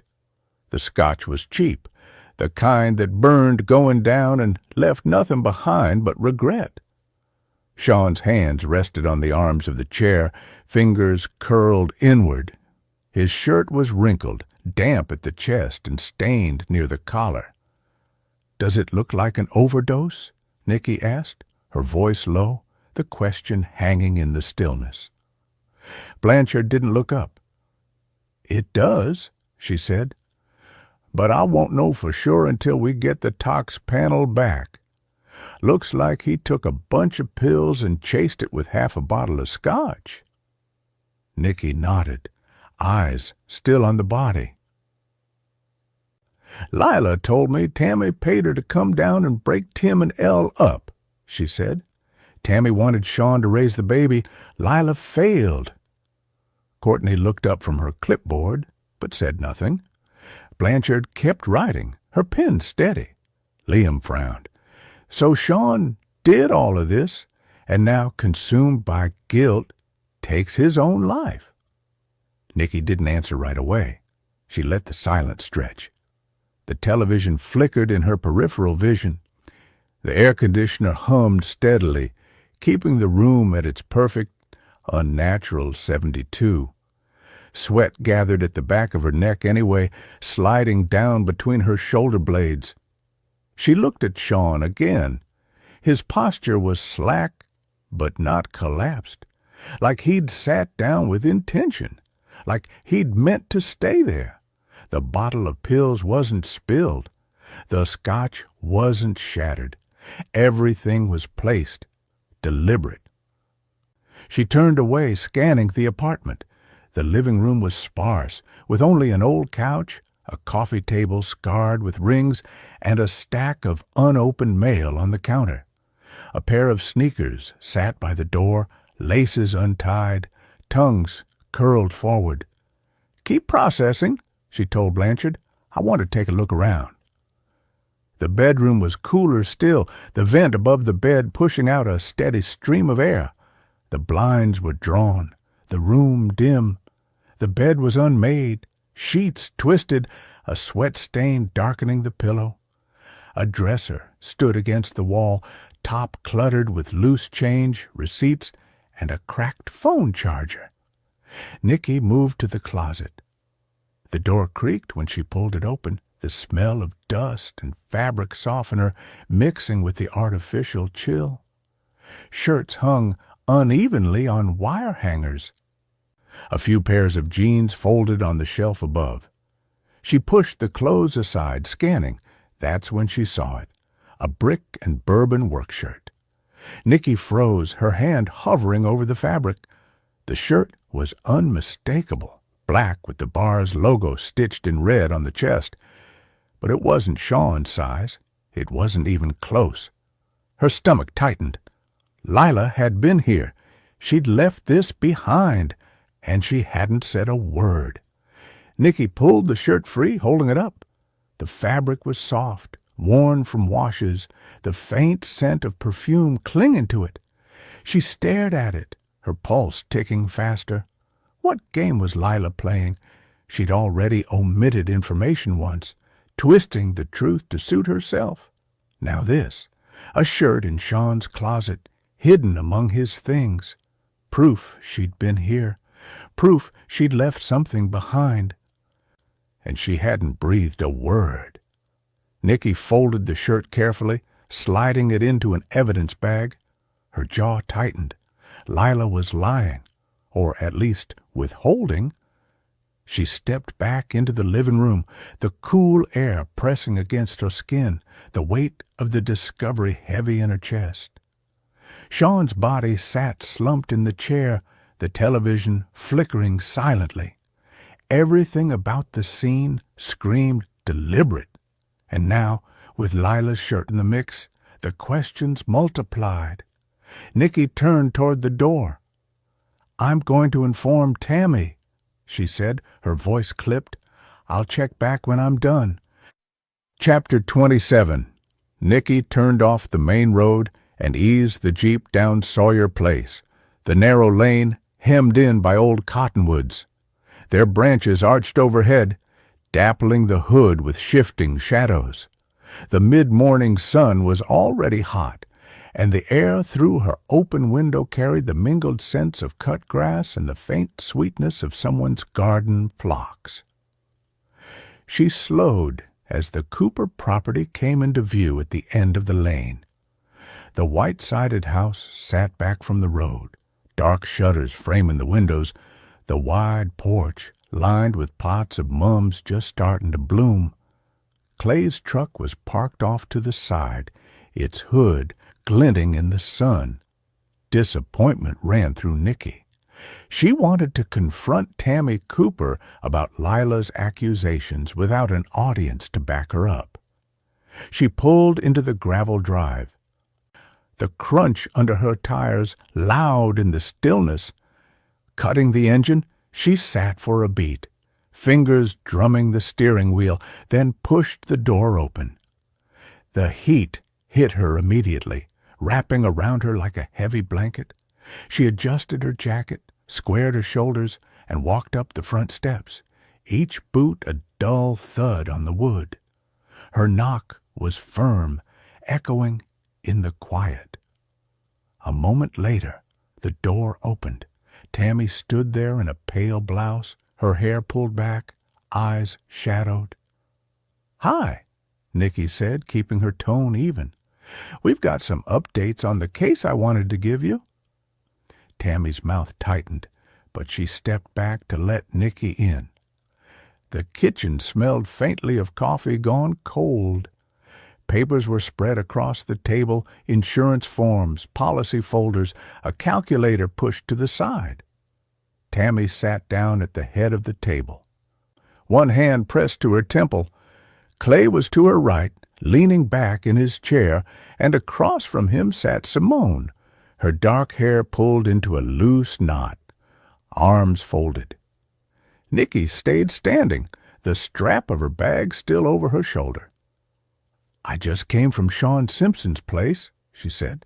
"He was found dead this morning." The words landed like a stone dropped into still water. Clay's head snapped up.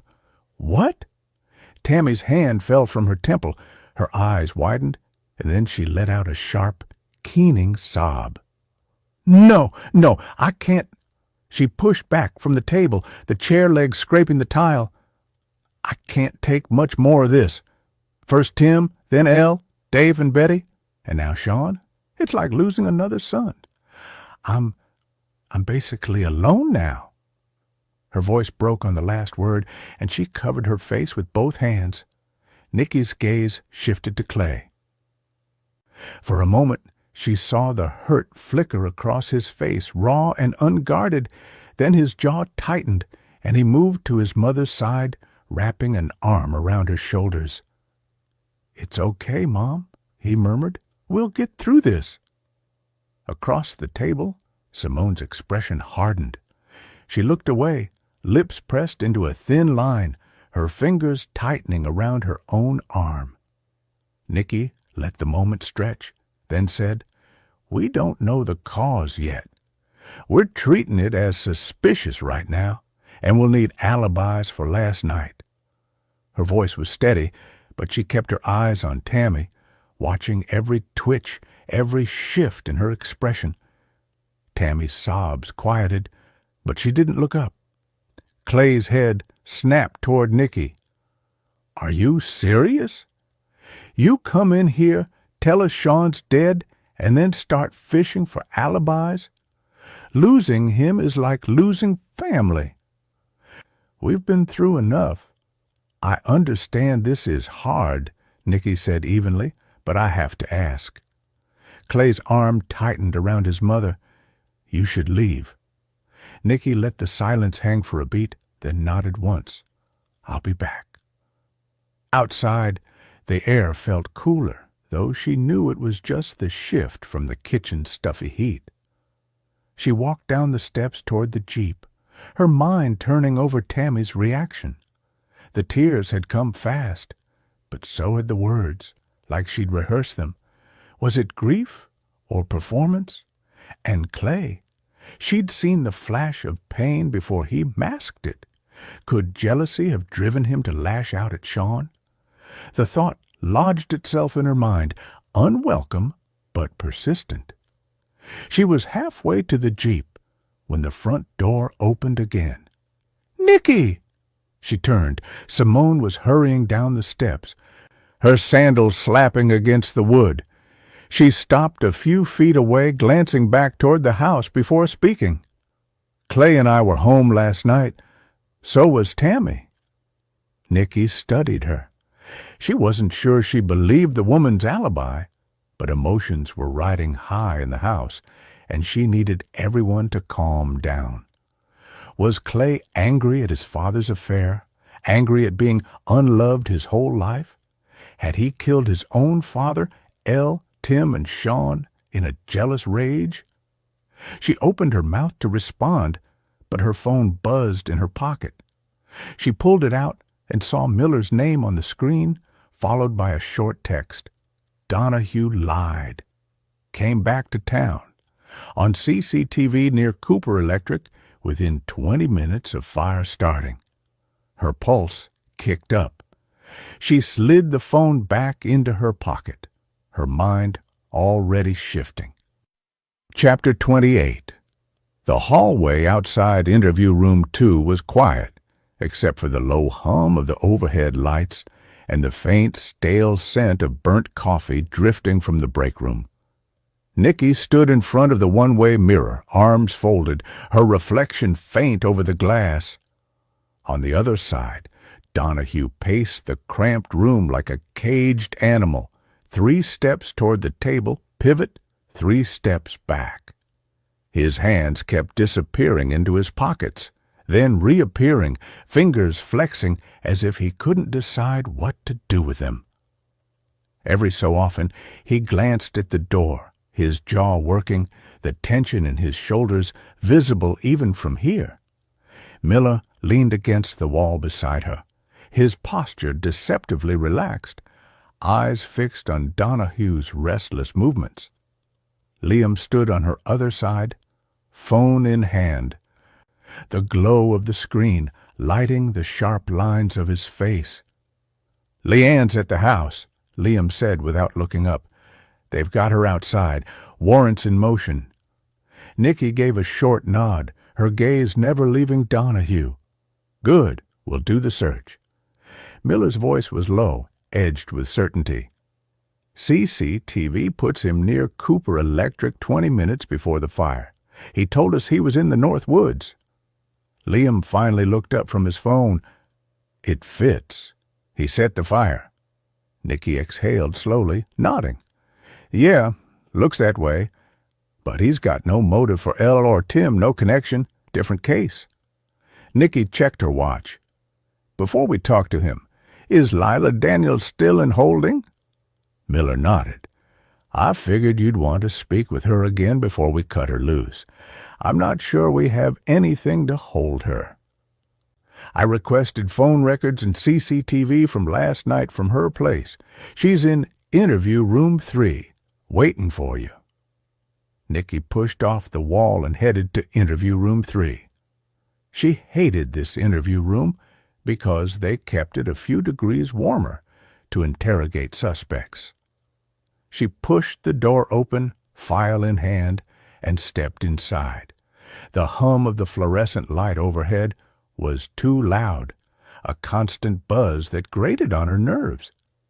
Lila sat at the table, shoulders hunched, eyes rimmed red. A wad of tissues was crumpled in her fist, shredded edges sticking out between her fingers. She didn't look up when Nicky entered, just kept her gaze fixed on the scratched tabletop as if the grooves in the laminate might offer her an escape. Nicky closed the door behind her, the click echoing like a gunshot in the silence. She set the file down. Deliberately slow, letting the sound of the folders slap against the table carry weight. Then she pulled out the chair across from Lila and sat, leaning forward just enough to close the distance. I take it you've been told about Sean Simpson.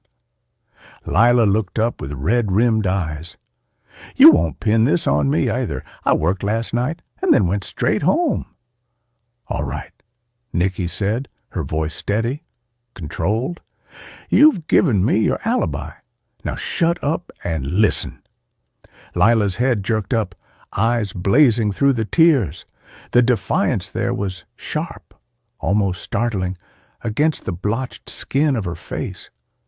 Nicky leaned forward, elbows on the table, closing the space between them. You want to tell me why you never mentioned you and Sean were dating? Lila's mouth twisted, a bitter little smile that didn't reach her eyes. We weren't dating. It wasn't like that. We had fun, that's all. And you didn't ask me about Sean. Nicky's jaw tightened. She hated the smugness in that answer, the way Lila tried to turn the blame back on her. Don't get smart with me. You know damn well I would have asked if I thought there was something to ask, so let's try again. How did you and Sean meet? Lila's gaze flicked away, then back, her eyes darting like a cornered animal's. Her voice was flat, stripped of emotion. I saw him with Tim and Elle. I went after him to make Tim jealous. The words landed like a stone in Nicky's gut. She kept her expression neutral, but her pulse ticked faster, a steady drumbeat in her ears. She forced her voice to stay even. This was after your deal with Tammy? Yes. Lila's tone was clipped, defensive, her chin lifting as if daring Nicky to challenge her. I thought you were over him. Lila's eyes flashed, sudden heat breaking through the tears. I wasn't over him then. I am now. Sean and I just had fun. That's it. Nicky studied her, letting the silence stretch. She watched every flicker of expression, every twitch of Lila's hands as they shredded the tissue further. Lila's cheeks were blotched from crying, but beneath the grief was steel. She believed what she was saying, or wanted Nicky to believe it. You can go, Nicky said, her voice clipped, sharper than she intended. But don't leave town. Lila blinked, surprise flickering across her face. I have no plans to. I like it here. I like working at Brick and Bourbon and subbing. I'm hoping to get a full-time job at the school. Nicky nodded, already half-turned toward the door, her mind racing ahead to Maisie and Maya. Wait! Lila's voice stopped her, sharper now, cutting through the fog in Nicky's head. Nicky turned back, hand still on the knob. Lila's gaze was steady now, the tears gone, her voice low but certain. I want you to know one last thing. The last time I talked to Sean, he said he was going to confront her. Nicky's pulse jumped, her body going still. Confront who? You know who? Nicky's voice sharpened, the edge of command slipping back into place. About what?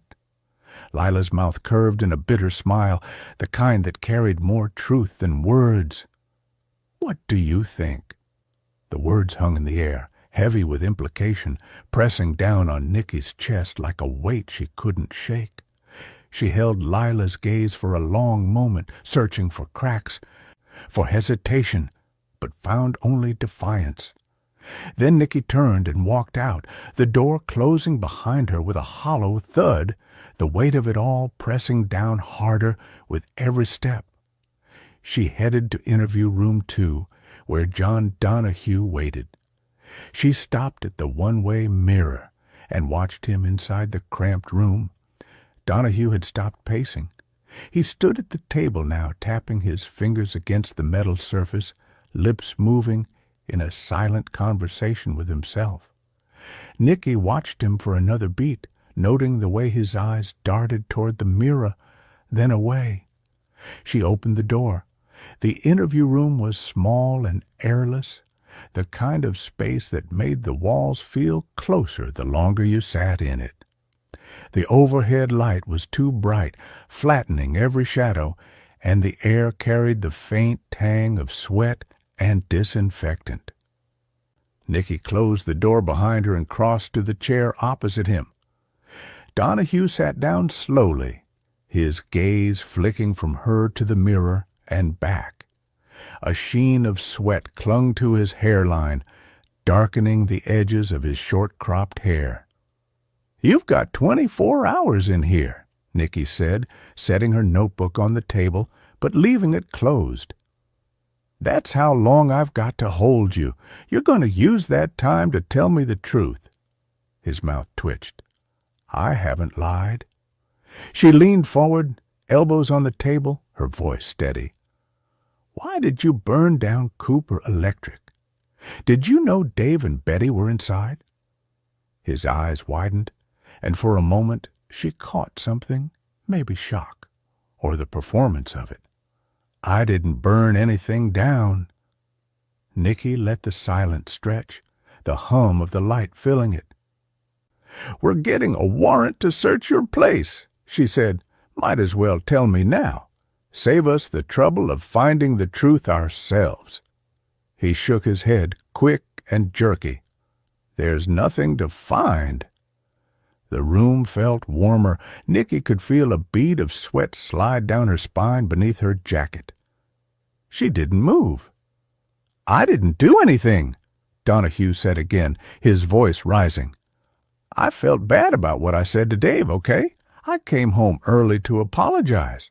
I saw them, Dave and Betty, walking in, holding hands. I didn't know what to think. I panicked. I went back to the cabin." Nicky studied him. His hands were flat on the table now, fingers splayed, the pulse in his neck visible and steady. "You lied to us about where you were," she said.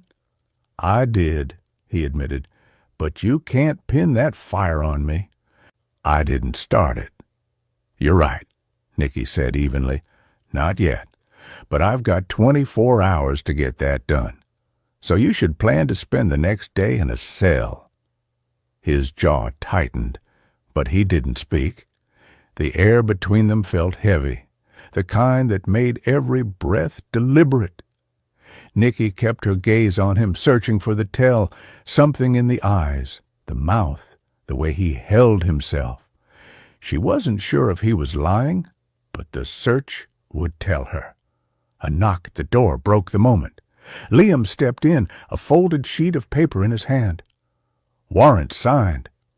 Nicky rose, tucking her notebook under her arm. Miller was already in the hall, keys in hand, his expression set. "Let's go," she said. They walked out together, the shift from the close, hot interview room to the cooler corridor almost a relief.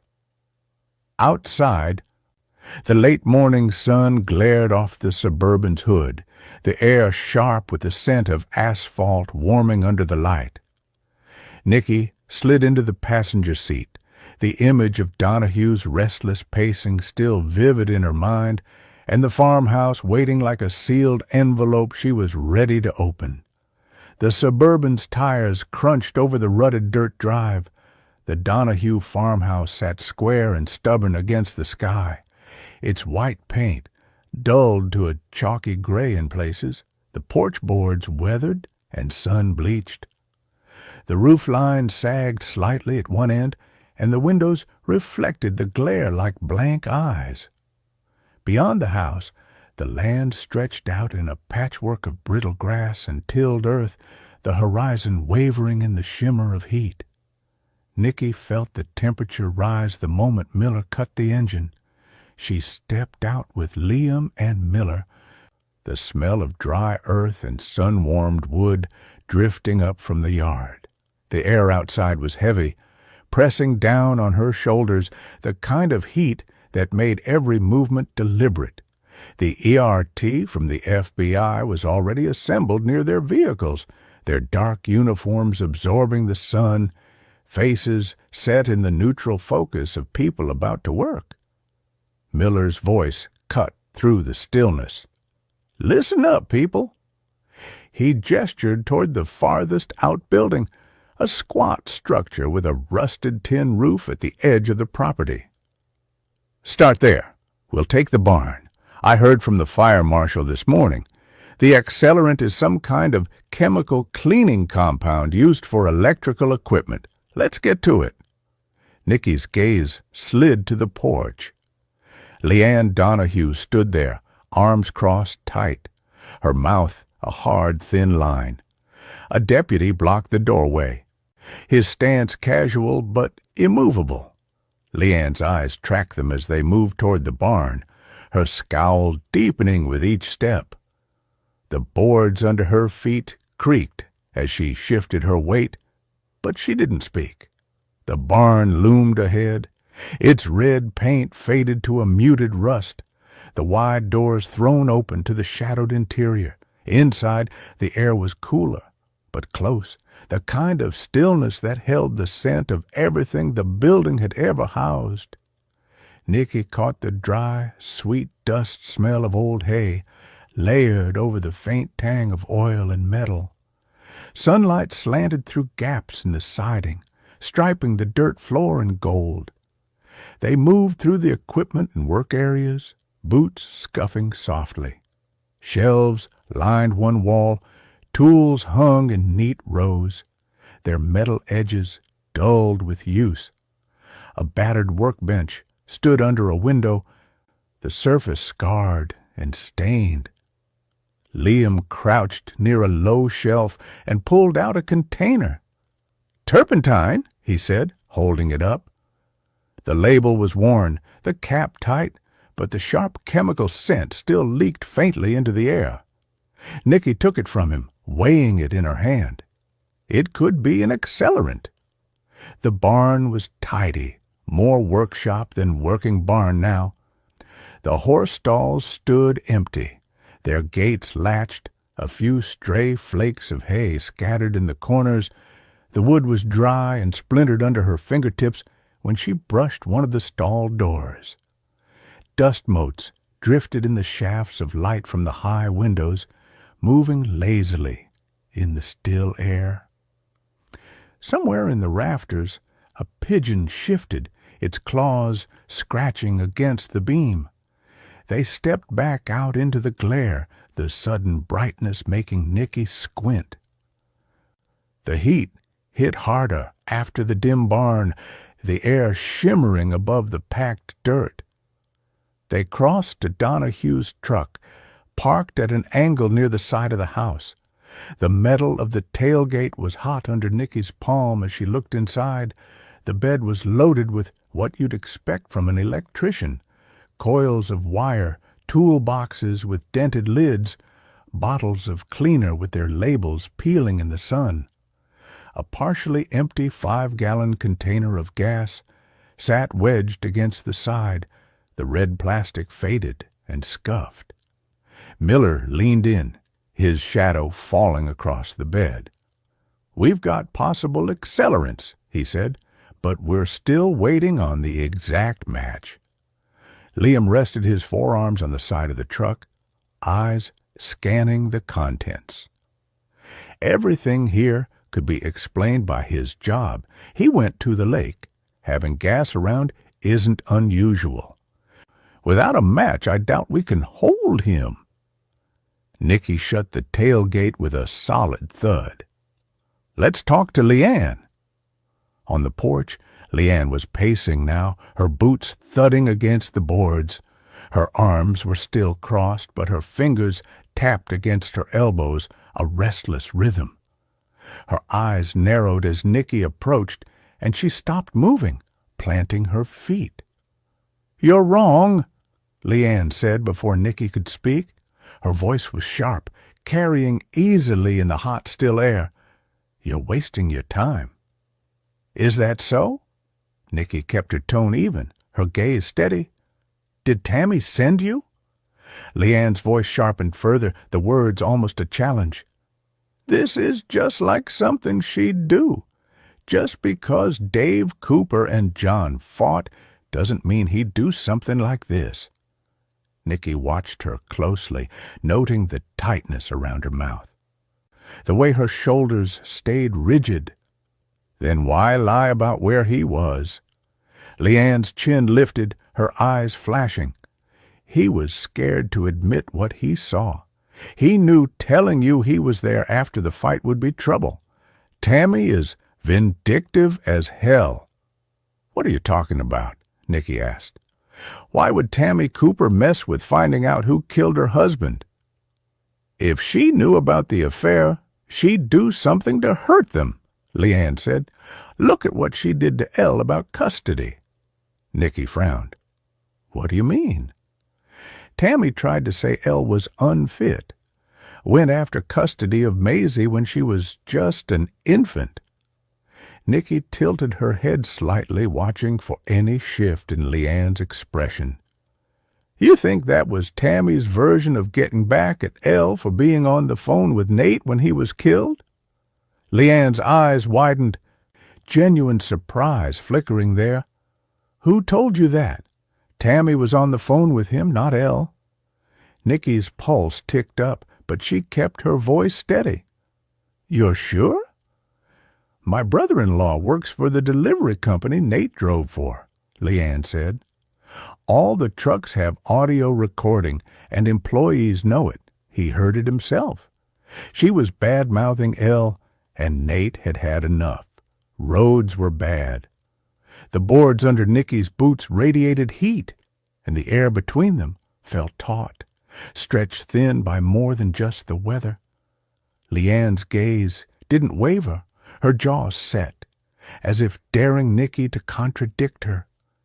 Nicky held it, the weight of the exchange settling in her chest, before finally stepping back, the farmhouse looming behind Leanne like a silent witness. Chapter 29. Then sleet pounded the windshield, each sliver of ice slicing against the glass as Nate cranked the wipers to their highest setting. They squealed in protest, bracing against the downpour, but never quite clearing his view. He tugged the AirPod from his ear and jammed it back in, hoping the next gust of static would muffle his mother's shrill voice.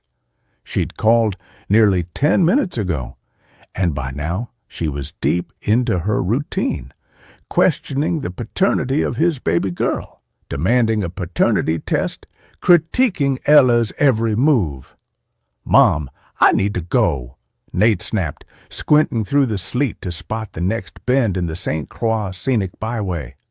Bare trees arched overhead, their limbs already frosted with ice.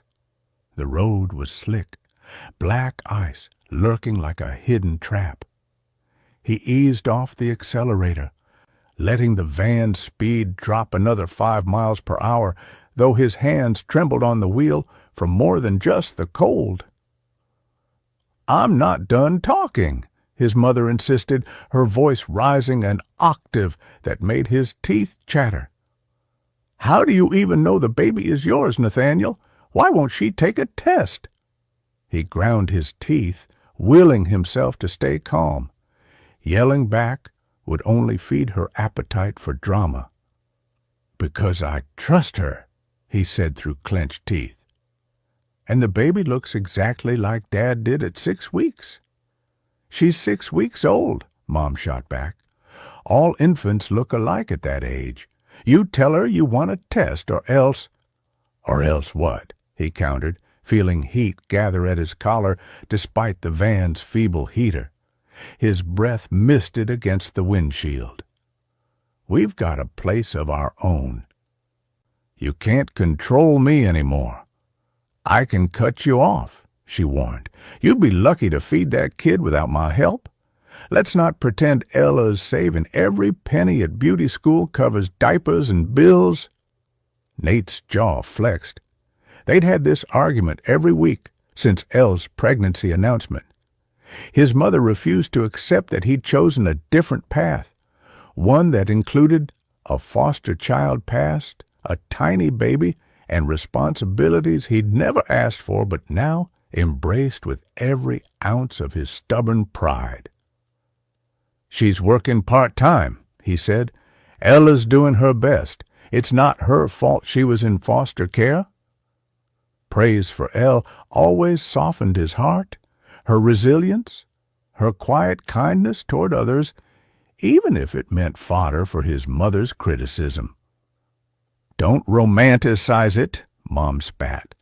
"Someone needs to look out for my son." "You're making mistakes, big ones." "I'm making choices," he shot back, "and mine aren't up for debate." Static crackled in his ear, and then silence. He tapped the corner of the phone, switching to speaker so he could tuck the AirPod back under his jacket. The van's cabin suddenly felt cavernous, the sleet drumming deafening without her voice. Ahead, a bend opened into a straight stretch skirting the river. Gray water roiled just beyond the tree line, waves slapping against a snow-dusted shore. A single lamppost flickered at the curve's apex, haloed by mist. The road glistened with a sheen of black ice, unmarked by any other tire tracks. He exhaled, trying to shake off the tension, when something flickered at the edge of his headlight's beam. A shape, pale against the dark grove of pines. His heart thumped like a jackhammer. Deer. It burst through the trees without warning, chestnut flanks slick with rain, antlers low, eyes wide and frantic. Nate slammed on the brakes, the pedal digging into his foot until the ABS gunshot rattled through the chassis.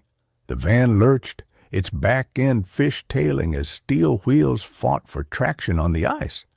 He yanked the wheel left, but the road was a sheet of glass. Time stretched in a spray of white. Inside the van, the heater's click faded, replaced by the screech of metal and the roar of wind as the vehicle spun. Glass shards danced in the air, glittering like malicious confetti. The world pitched sideways, roof tilting toward a cluster of trees lining the shoulder. Sleet slapped at his arms as the driver's side window shattered. Nate's chest slammed into the steering wheel, the airbag erupting in a thunderous bloom of fabric and gas. Pain seared along his shoulder and jaw, hot, bright, insistent. For a heartbeat, he saw the deer's wide brown eyes, frozen with shock, reflected in the mirror before darkness swallowed its form. The van rolled again, metal groaning in protest, until a violent jolt flung him into silence. He was weightless for a moment, and then the engine died, the world settling with a groaning finality. The high beams flickered once, sputtered, and went dark. All that remained was the death rattle of the wipers as they ground against glass fragments. Nate blinked, tasting blood in his mouth. His head lolled, smacking against the seatbelt anchor with a dull thud. Sleet soaked through the shattered window, wetting his hair and clothes. Every nerve ending buzzed with cold and shock. The van leaned against the trunk of a massive oak, its bark cracked under the impact. Outside, the storm raged on, indifferent. He tried to move, but found his right arm pinned against something hard, perhaps the crumpled dash or a shard of metal. His breath came ragged, each inhale feeling like pain bloomed in his ribs whenever he shifted. And then, against the roaring silence, a thought forced itself through the haze. Mom will kill Elle for this. His last coherent mental image was of Elle, probably pacing their tiny living room, phone clutched in her hand, waiting for him to come home so she could tell him everything was okay. He should have taken a different route. He should have insisted Mom leave him alone. He should have slowed more. Sirens sounded in the distance, faint at first, then growing louder, wailing into the storm like desperate hope. Red and blue flashes pulsed through the spiderweb of broken glass. His vision swam, narrowing to a pinpoint, the beam of a flashlight slicing across the wreck, illuminating twisted metal and a red-stained steering wheel. A booted foot crunched on snow as first responders approached. The world tilted again, and he knew he was done fighting for control. Mom will kill Elle for this, and Maisie will never be safe. Nate's eyes slipped shut, his last thought anchored to guilt, fear, and an unspoken promise that whatever came next, he'd protect his family, even if it cost him everything. Chapter 30.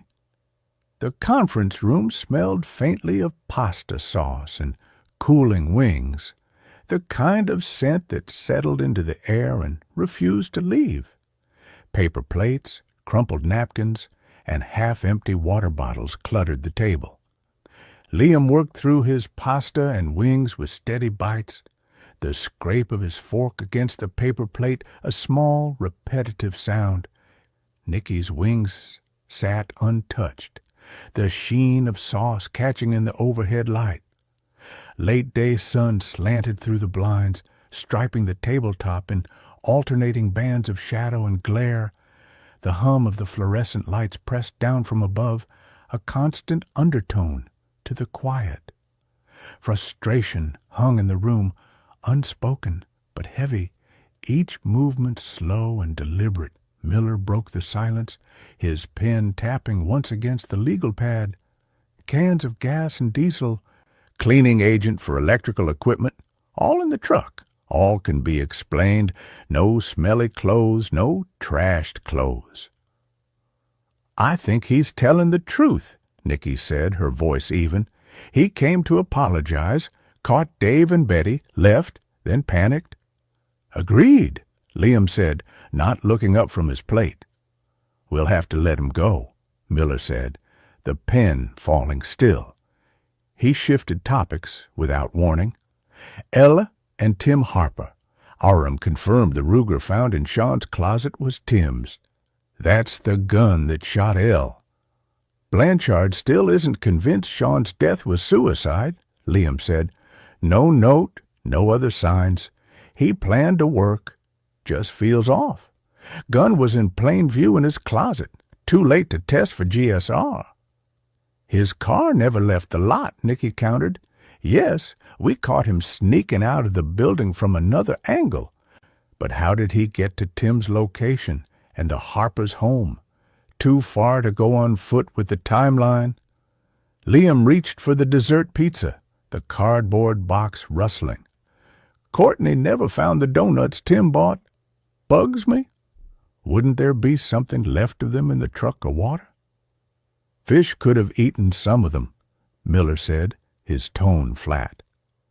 Something's off, Nicky said. I want to watch the CCAV from across the street that showed Sean walking. Miller queued it up on his tablet, the faint click of plastic on wood punctuating the moment. Why didn't we ever find that backpack? Liam asked as they watched Sean leave his apartment building from the side door with a backpack around 7:30 a.m., walking for about 10 feet as though something heavy was inside before going out of frame. A car passed through the shot. "Rewind," Nicky said, leaning in. She watched in silence, the air in the room tightening, until the Fiat rolled into view. The image froze on the screen, the Fiat's shape crisp in the grainy footage. "That's Nate Cooper's Fiat Spider, I'm certain of it," Nicky said, her voice low but edged. All this time, she'd assumed Tammy Cooper would have driven the Tahoe. That's the vehicle they'd been looking for in all the CCTV footage. Tammy could have driven it, and we'd never know.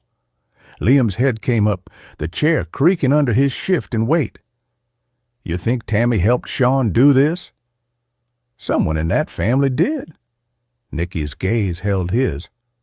"I keep thinking about the donuts." She leaned back slightly, the memory sharp. "Remember the first day we went there? She had donuts on the counter. Tim picked up donuts at the gas station, and they weren't in the truck." "You think she took them as some kind of trophy?" Liam asked. his tone measured but skeptical. "I don't know." Nicky sat forward in her chair, elbows braced on the table, eyes fixed on Maisie's picture on the whiteboard. The little girl's smile was frozen in time, but the longer Nicky stared, the more fragile it felt. Liam leaned back, arms crossed, his chair tilted just enough to creak. "If Tammy was behind the murders, this isn't grief anymore," he said. "It's obsession. She's not mourning her son, she's rewriting him. Every decision she's made has been about controlling the narrative, shaping how he's remembered." Miller tapped his pen against his notepad, the sound sharp in the quiet. Elle, Tim, Sean, they all threatened that version. They didn't fit the story she wanted to tell, so she cut 'em out. That's not grief, that's control. Nicky nodded slowly, her throat tight. And that makes Maisie part of the story, too. If Tammy sees her as a piece she can shape, or worse, claim, then Maisie's still in danger. The room went still. The hum of the air conditioning filled the silence, but Nicky felt the weight of their collective realization pressing down. "She's not just a grieving mother," Nicky said, her voice steady but low. "She's a threat, and if we keep treating her like she's fragile, we're going to miss the fact that she's dangerous." Liam leaned forward now, the chair legs thumping back to the floor. "So, we build the profile around that. Obsessive, controlling, manipulative. She'll justify anything if it protects the version of her son she wants the world to see. That means Maisie isn't safe until we take her out of the equation." Miller's jaw tightened. "We need to move fast. Protective custody for Maisie if we can get it. And we hit Tammy hard in interview, no sympathy. She'll twist that. We confront her with the facts, force her to see the cracks in her own story." Nicky exhaled, her gaze still on Maisie's photo. "She's already written the ending in her head. We have to tear that apart before she makes it real." The three of them sat in silence for a moment, the weight of it heavy in the room. Nicky felt the familiar coil of urgency in her chest, the knowledge that every minute mattered.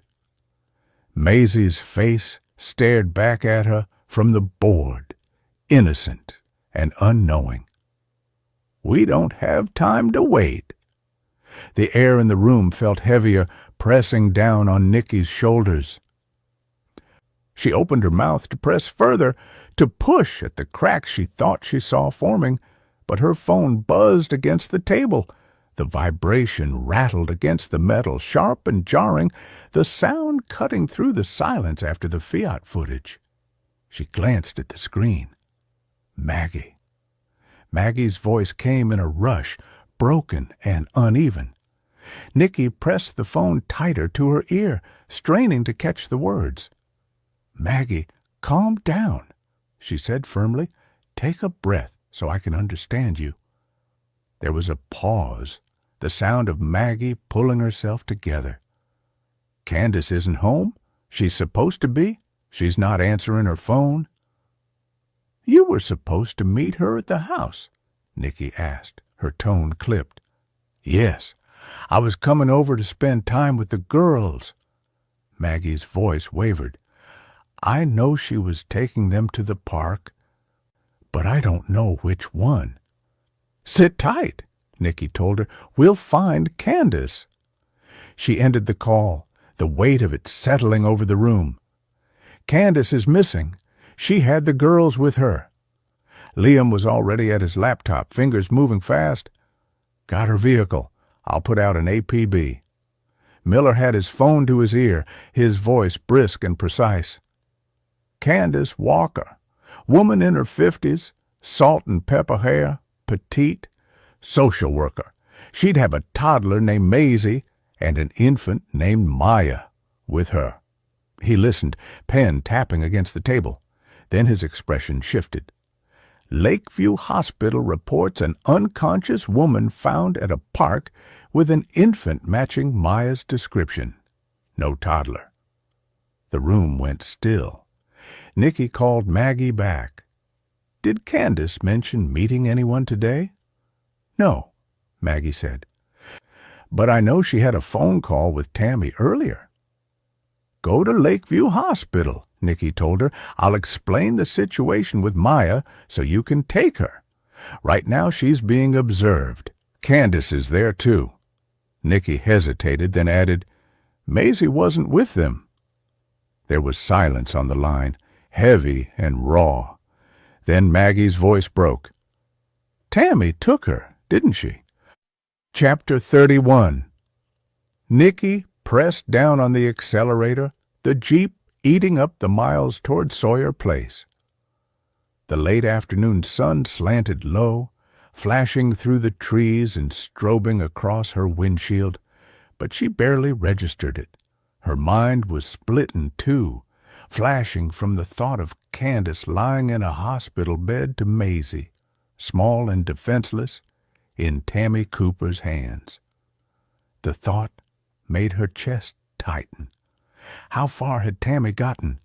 Every minute Nicky spent on the road was another Tammy could use to vanish deeper into Stillwater's back roads, to disappear with Maisie into some hidden corner. The highway curved, traffic slowing her just enough to make her jaw clench. She gripped the wheel tighter, her pulse a steady drumbeat in her ears. Candace's face flashed in her mind, bloodied, terrified, left in the park like discarded evidence. If Tammy could do that to Candace, what would she do to a child she saw as her possession? Nicky forced her focus back to the road, the familiar turnoff to Sawyer Place rising ahead. The Cooper's place was only minutes away, but the clock was running, and Nicky knew too well how fast obsession could turn lethal. Nicky pulled into the Cooper driveway. Clay stood near the open garage, arms folded tight, frustration written across his face. The Tahoe wasn't in the garage, and she didn't see any sign of the Fiat. She jumped out of the Jeep. "Where's your mother?" Clay shook his head, voice tight. "I don't know. She should be here. She's not answering her phone." Nicky hesitated, then met his eyes. "Clay, there's something else you need to know. Leanne Donahue's brother-in-law works for the trucking company Nate drove for. He was on the phone with his mother when he wrecked, not Elle. Tammy lied to everyone about that." Clay's head snapped up, shock flashing across his face. "What?" "She told the story over and over, made Elle the scapegoat. But it wasn't true. She twisted it to fit the version she wanted people to believe." Clay's mouth opened, then closed again. He looked gutted, like the ground had shifted under him. I knew she could be cruel, but to lie about that? To blame Elle for something she didn't do?" His voice broke. God, it makes sense now. He pressed a hand to his forehead, shaking his head. "She never wanted me, not really. After Nate was born, she blew me off. Said my birth was rough, that I nearly killed her. She never let me forget it. I was always the one who wasn't good enough." Nicky stayed quiet, letting him speak. "She resented me," Clay went on, voice raw. "But Nate was her possession. Everything revolved around him. He could do no wrong. She wrapped herself around him so tight he couldn't breathe, but he was still the golden boy. I was just there." The bitterness in his tone was sharp, but underneath it, Nicky heard the ache. "She pretended to like Elle," Clay said, shaking his head. "Played the part when people were watching. But I knew she didn't. So no, I'm not surprised she turned on her, not one bit." Nicky's tone sharpened. "We suspect she has kidnapped Maisie. Candace, the social worker, was left injured in the park." Clay's expression faltered. He didn't look surprised. His shoulders sagged and tears welled. "I think my mother did all of this." Nicky stepped closer, steady. "What are you talking about?" "She's furious over Maggie getting custody of her granddaughter. Maggie's not even blood. I thought she got over it." His voice cracked. "I went along with her version to make her look good. I never dreamed she'd be capable of something like this." Nicky's eyes narrowed. "What are you talking about, Clay?" He dragged a hand across his face. "She never liked Elle.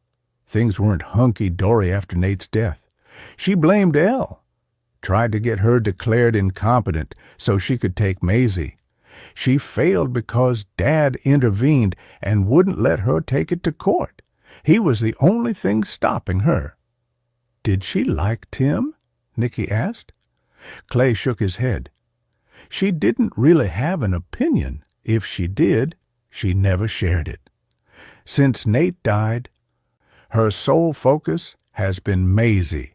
She hounded Elle for more time, always threatening court, knowing they couldn't afford it. She's manipulative as hell. A month ago, Elle threatened to cut her off completely." "Deputies will go to your house to make sure she's not there," Nicky said.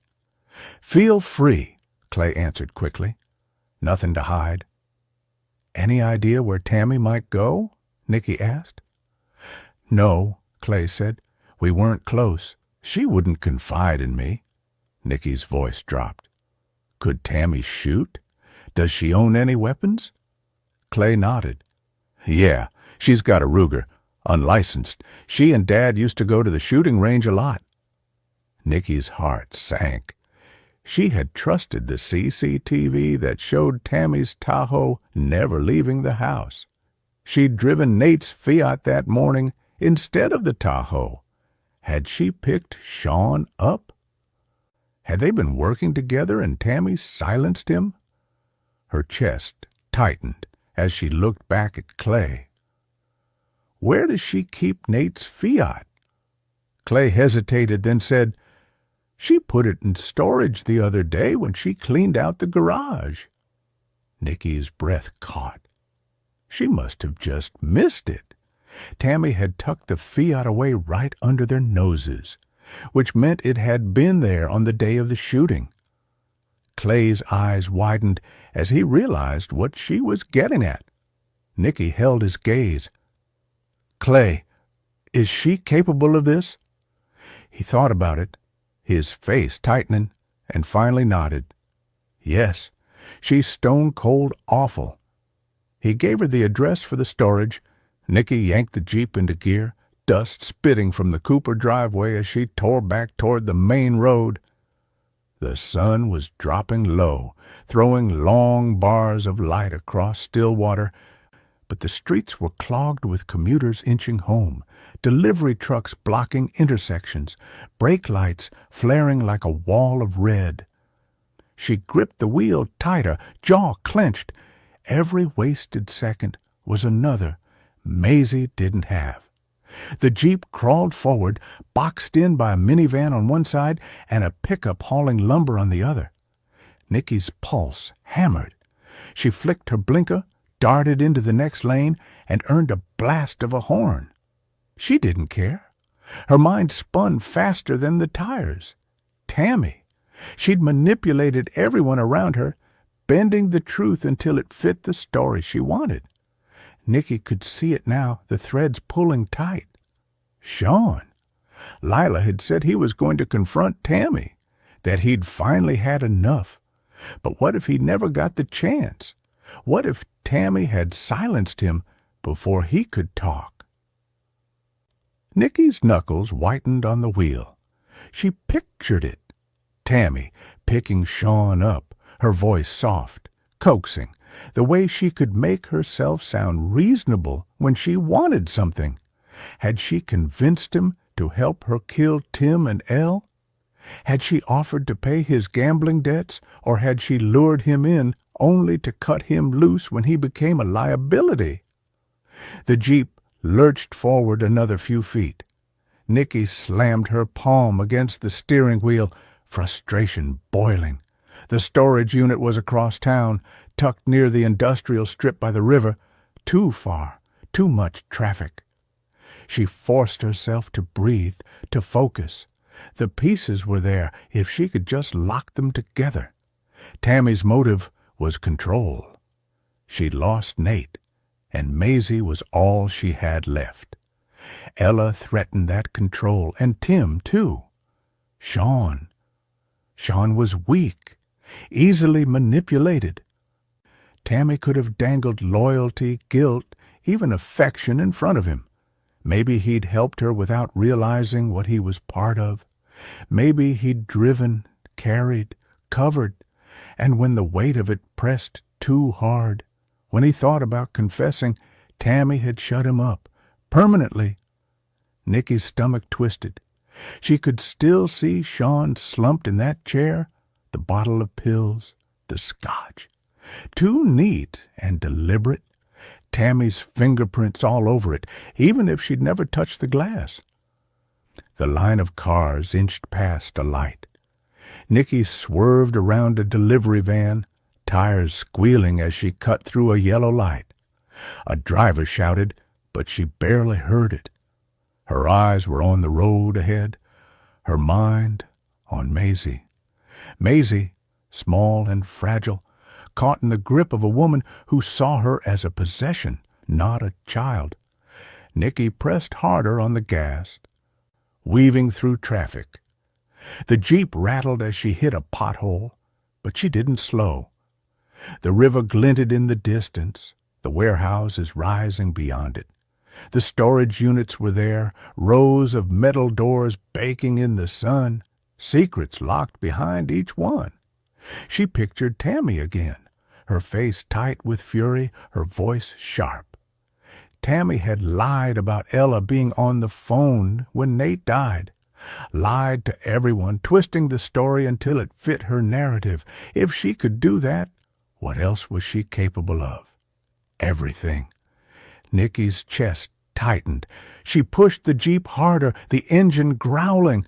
The traffic thinned as she hit the industrial strip, the road opening up. She tightened her grip on the wheel, every nerve alive with urgency.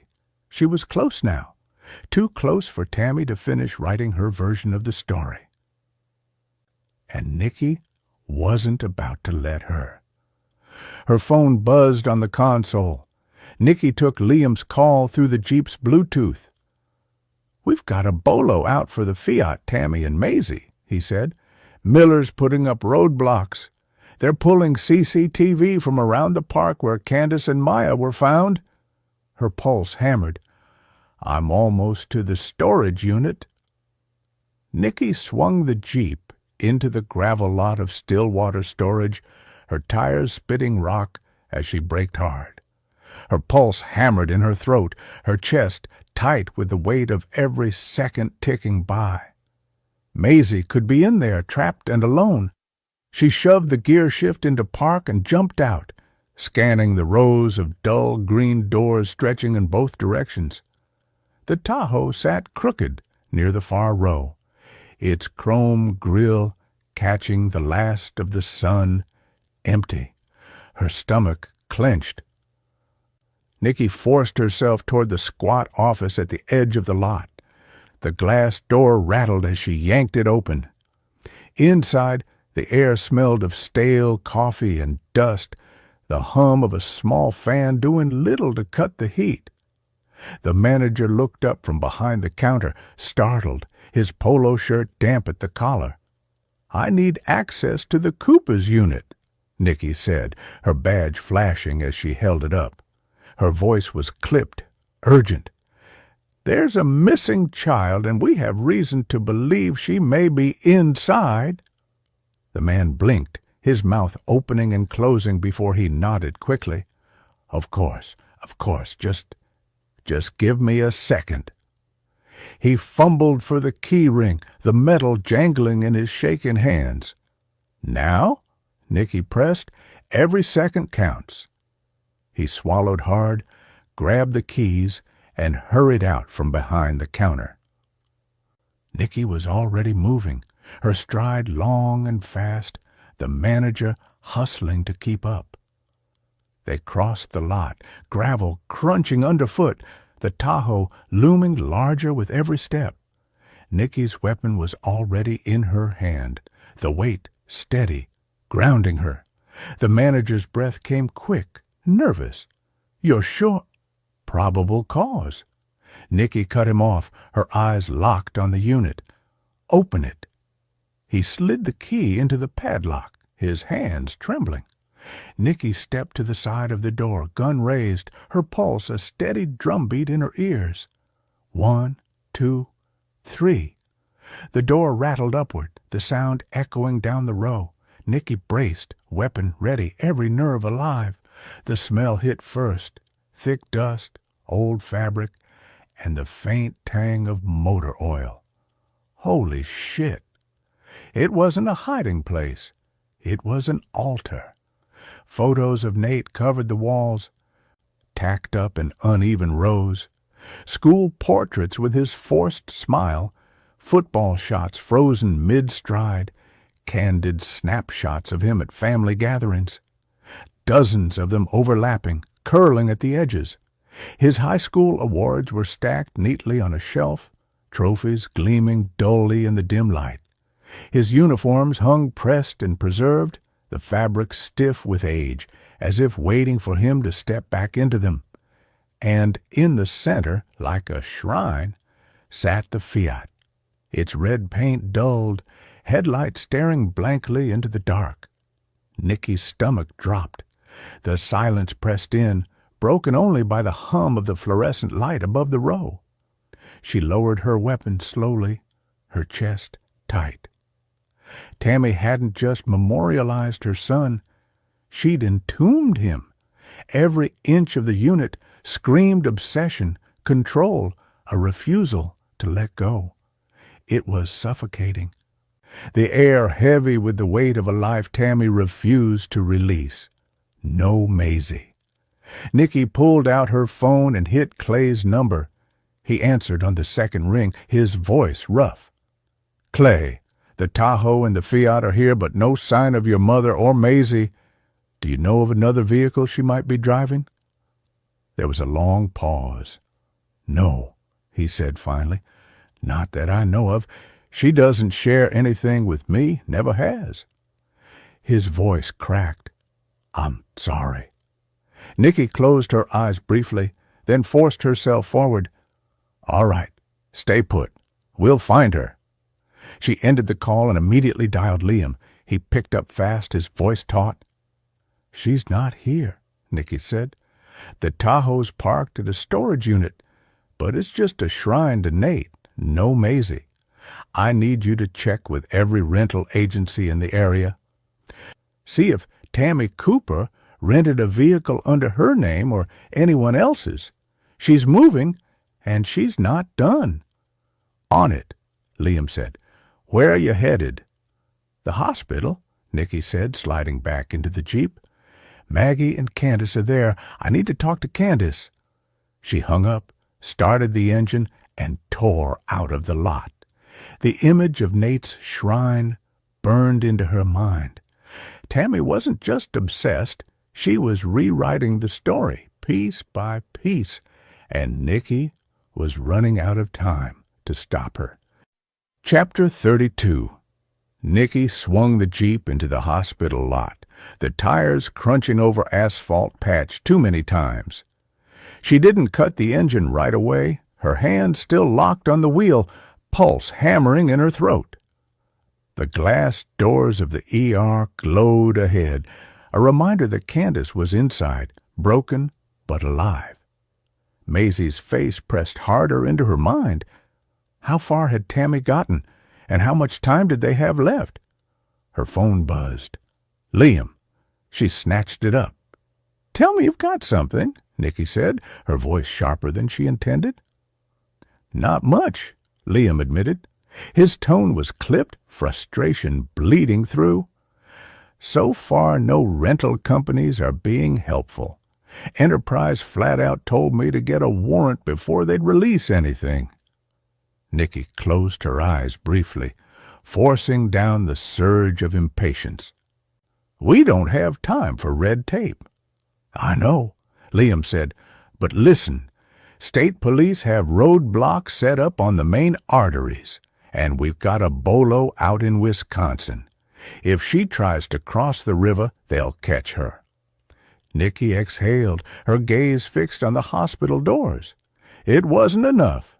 Not yet. But it was something. She shoved the phone back into the console, her jaw tight. Tammy was out there with Maisie, and every second Nikki sat in this Jeep felt like a second wasted. The ER waiting area buzzed with low voices and the antiseptic sting of disinfectant. At the nurse's station, Maggie's voice cut through, sharp and desperate. "She's my niece. You can't keep me from her." Maggie's hands gripped the counter, her face flushed, eyes wild with fear. The nurse behind the desk tried to stay calm, but her tone was firm. "Ma'am, only immediate family." Nikki pushed through the doors, her badge already in her hand. "She is immediate family," Nikki said, stepping up beside Maggie. She set the badge on the counter, her voice clipped but steady. "Maggie Cooper is next of kin. She has every right to see Maya." The nurse hesitated, eyes flicking from Nikki's badge to Maggie's stricken face. After a beat, she nodded. "I'll take her back." But Maggie didn't move.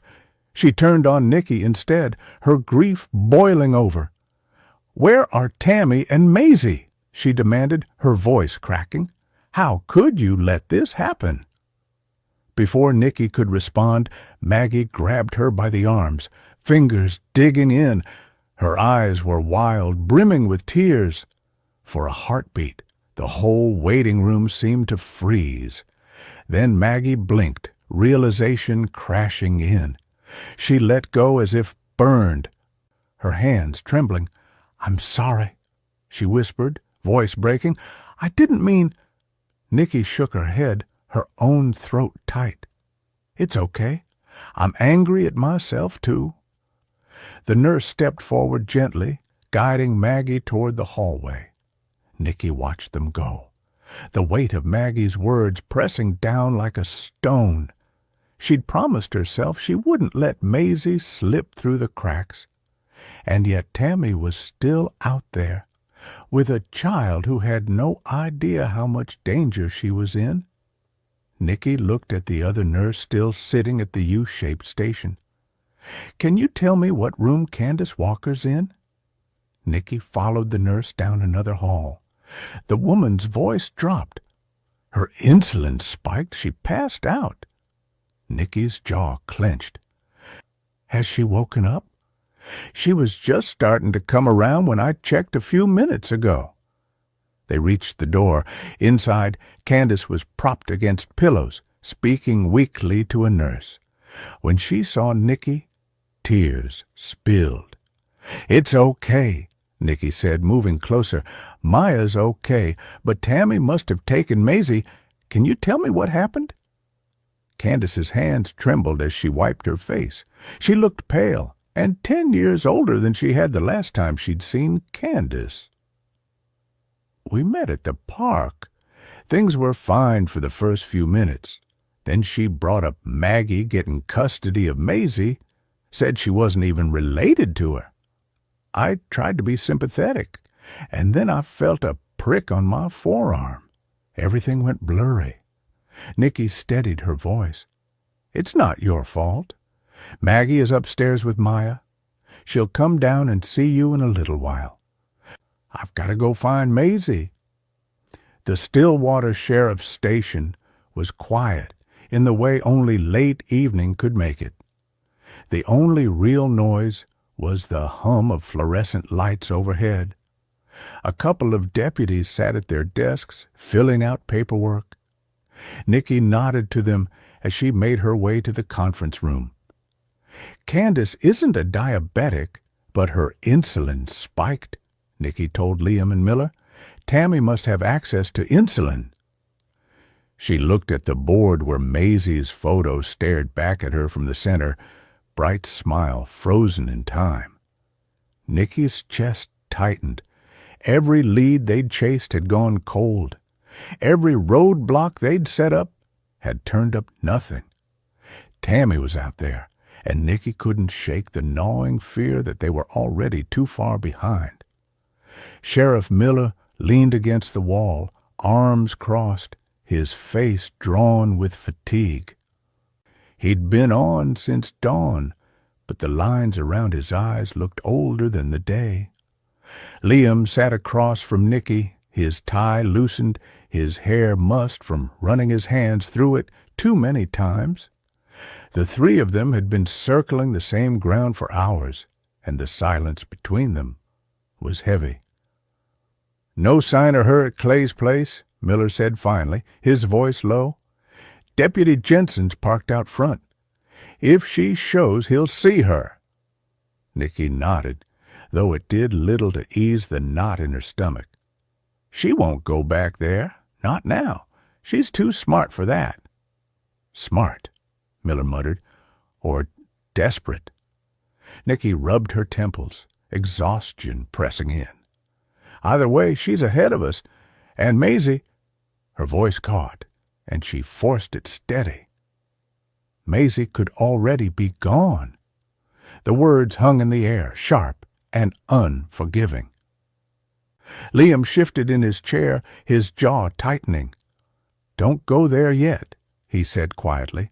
"We don't know that." But Nicky did know. She'd seen too many cases where the trail went cold, where the child slipped through their fingers because the adults had been too slow, too cautious. Tammy had been planning this for months, years, maybe. Every lie, every manipulation, every step had been about control. And now she had Maisie. The silence stretched, broken only by the faint tick of the wall clock. Nicky stared at the board, at the photos of Elle, Tim, Sean, all of them gone. Tammy had erased anyone who threatened her version of Nate's story. Maisie was the last piece. Her phone buzzed against the table, startling her. But it wasn't hers, it was Liam's. He snatched it up, his voice sharp. "Kendall, what have you got?" Nicky watched his face as he listened, her pulse quickening at the flicker of surprise in his eyes. "You're kidding," Liam said, sitting up straighter. He turned away slightly, one hand pressed to his forehead as he listened. Then his expression shifted, relief and urgency colliding. "That's solid. Thanks, Kendall. Good work." He ended the call and looked at Nicky, his eyes alive in a way she hadn't seen all night. "The techs pulled a remote log-in to Cooper Electric the night before the fire. It pinged from a farm about 30 minutes south of here." For a moment, Nicky just stared at him, the words sinking in. Then her pulse surged. "You think Tammy was there? That means she's behind the fire, too." It wasn't a stretch to believe a woman as vindictive as Tammy could be behind the fire if she discovered her husband's affair. "At this point, it's our best chance of finding Maisie," Liam said. The exhaustion that had weighed Nicky down moments ago burned away, replaced by adrenaline. "Who owns the farm?" Liam's eyes were trained on his computer as he digested the information Kendall had emailed. Holy shit. "What?" Nicky demanded. Kendall went through property records. The farm was owned by J. Keller for 30 years. T. Cooper inherited the deed 2 years ago. "Her family farm?" Miller asked. "That's my guess," Liam answered. "She's not running blind," Nicky said, pacing the length of the table. "She's got a plan." Miller rubbed his jaw, his expression grim. "Then that's where we go." Nicky stopped pacing, her gaze locking on Maisie's photo. The little girl's smile seemed to mock her, a reminder of what was at stake. We don't have time to wait for warrants or backup. If Tammy's there, Maisie could be with her." Liam stood, his chair groaning. "We'll take 2 units. Quiet. No sirens. If she sees us coming, she'll bolt." Nicky nodded, though her chest tightened with unease. Tammy had already proven she was capable of anything. If she felt cornered, what would she do? Her mind flashed back to Clay's words. "She's stone-cold awful." Nicky forced the thought down. She couldn't afford doubt now. Maisie was still out there, and this was their chance. Miller moved toward the door, his voice clipped. 10 minutes. When he was gone, Nicky turned to Liam. His face was pale, but his eyes were steady. "You think she's there?" she asked. He hesitated, then nodded. "It fits, and it's the first thing that makes sense." Nicky exhaled, her shoulders tight. "Then we don't waste it." She grabbed her jacket from the back of the chair, the weight of her badge heavy in the pocket. The fear was still there, gnawing at her, whispering that Tammy was too far ahead, that Maisie was already lost. But she shoved it down, burying it beneath the steel edge of determination. Chapter 33. The drive northwest out of Stillwater was all fields and the occasional weather-leaning barn, sky overhead, turning the pale gold of dinner hour. Nicky took the lead car, Liam riding shotgun with the map in satellite view, Miller behind them in an unmarked SUV. No one spoke. The asphalt thinned to patched chip seal with grass up the center line. Houses were set far back, hidden by oak and pine. Visibility was a coin toss at every turn. Half a mile from their target, a flash of color snagged Nicky's eye. Parked under a leaning spruce at the edge of the long gravel drive was a red Toyota Camry with an Enterprise rental sticker on its back windshield. The same one from the CCTV image outside Tammy's street. Her pulse spiked. That car was more than proof of place. It was a timestamp, a warning that Tammy hadn't gone far. At least not yet. "She's here," Nicky said, pulling off into the cover of trees. Gravel crunched as Miller eased in behind her. His gaze followed hers to the Camry, jaw tightening. "If she's inside, she's had time to clock us," Nicky said. "We keep the approach quiet." They killed their lights and moved out on foot. The farmhouse came into view, peeling white paint, porch sagging at one corner, lace curtains limp with dust. Off to the left, a gray-sided barn and 2 smaller outbuildings, doors shut. Miller surveilled the house through binoculars. Movement inside, 1 adult female. "Any sign of Maisie?" Nicky asked. A pause. "Not yet."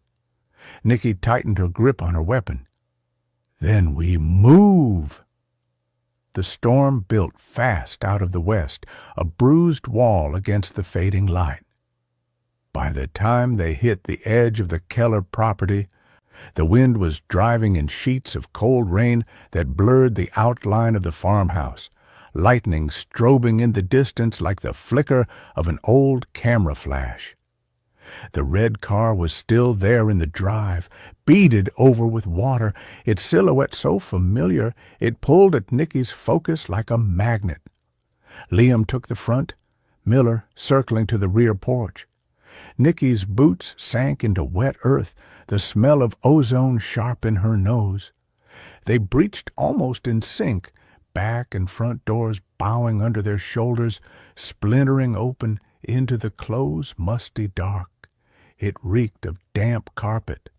A blanket crumpled on the couch, a pair of muddy rain boots by the door, one tipped on its side. The rain outside hissed against the roof and windows, drowning out the creaks of their movement. No voices, no footsteps. Nicky swept the kitchen, noticing a plate in the sink with the shadow of a sandwich crust, 2 mugs on the counter still faintly steaming. She put her fingers to one, warm. "They were here," she said into the calm, pulse snapping. "Upstairs is clear," Liam replied, his breathing tight in her ear. "Empty closets, no bags."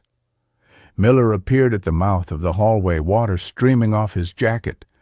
No one in the cellar. Back door was unlatched. His gaze cut to Nicky. She heard us coming. Outside, the wind surged hard enough to make the house groan. Lightning flared, throwing all their shadows long against the walls. The storm was on them now, turning the afternoon into night. "Options?" Liam asked, already knowing. "The creek runs west," Miller said.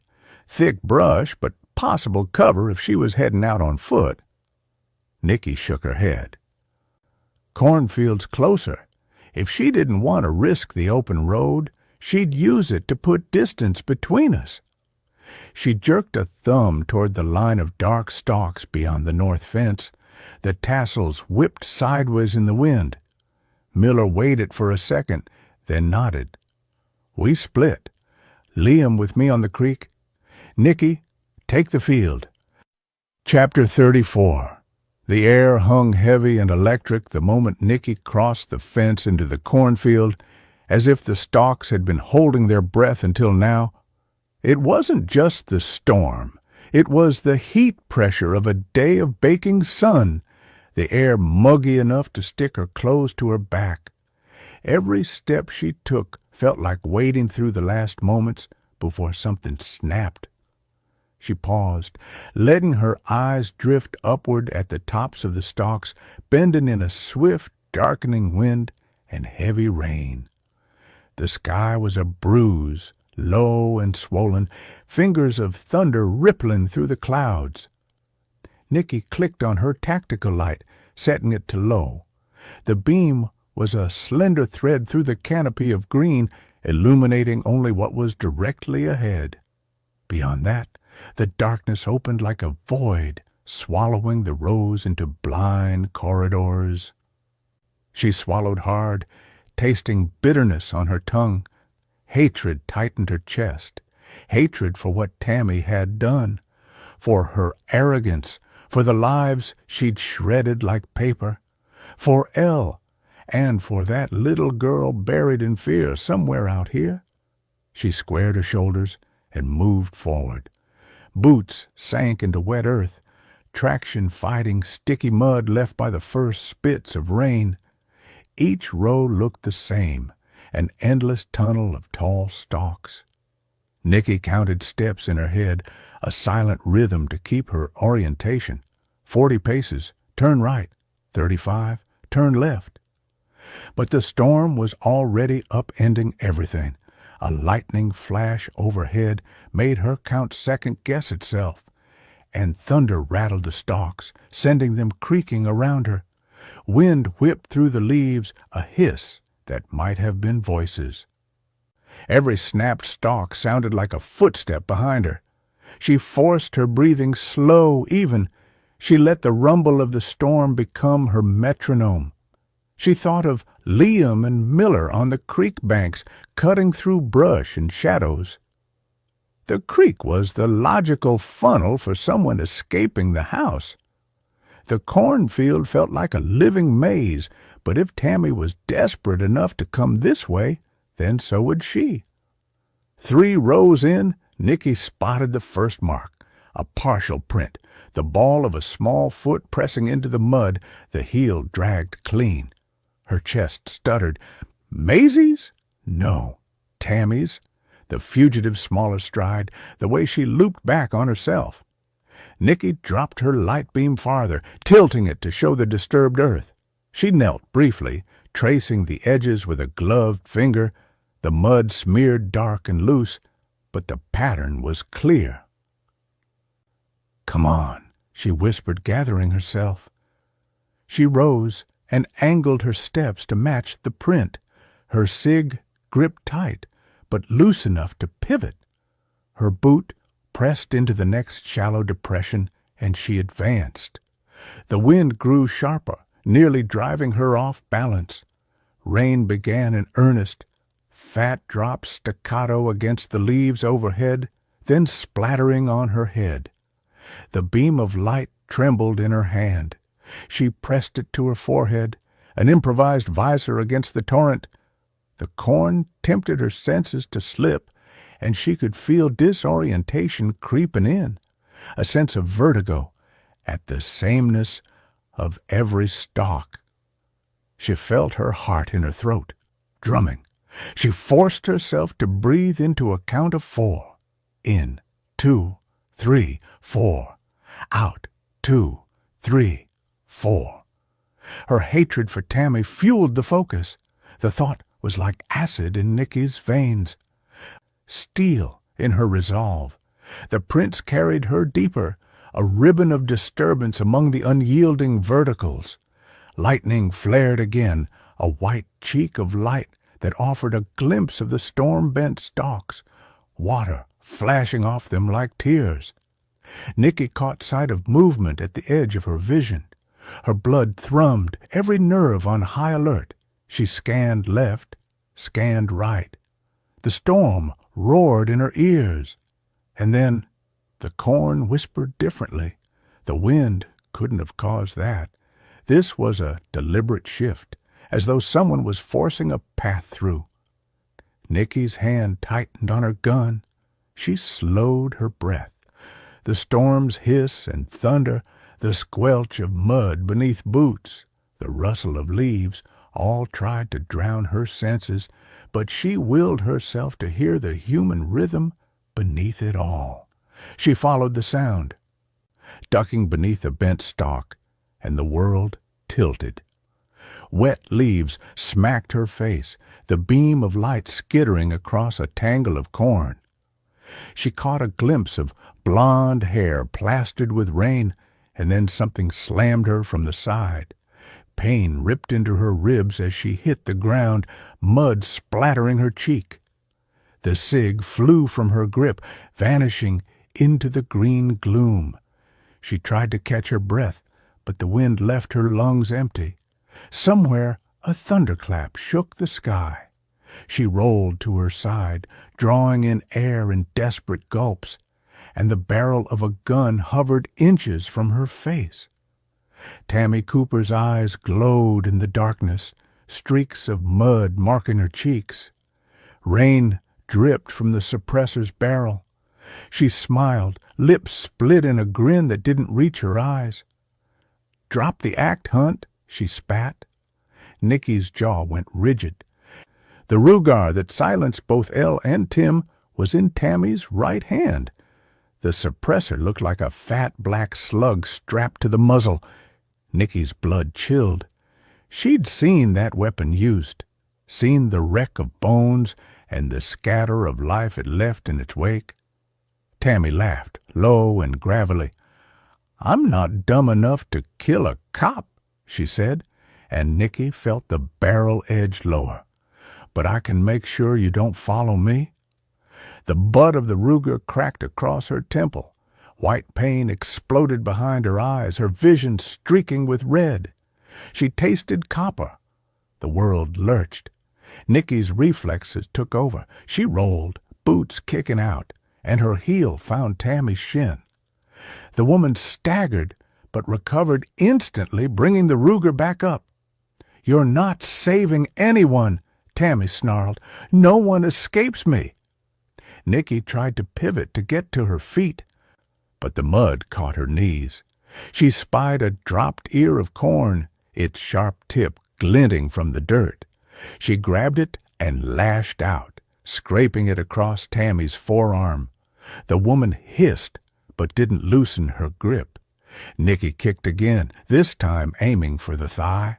Mud shot up around them, staining their clothes. Lightning lit the field in a blinding flash, and for a heartbeat Nicky saw the truth. Two strangers locked in the mud, the storm raging like an audience around them, the corn closing in like the walls of a jail. She saw Tammy's dogged fury, heard the crack of thunder as her own pulse raced. Then darkness swallowed the flash. A knee rammed into Nicky's ribs. She gasped, folding until the wind whooshed from her lungs again. Tammy's free hand reached for Nicky's chest, dragging her down. The sky cracked overhead, the rumble so loud it felt like the ground shivered beneath them. Nicky's eyes squeezed shut against the pain. She tried to keep orientation. Left was toward the fence, right toward the farmhouse. But this place had already swallowed her light and sense of direction. Tammy's voice was a hiss.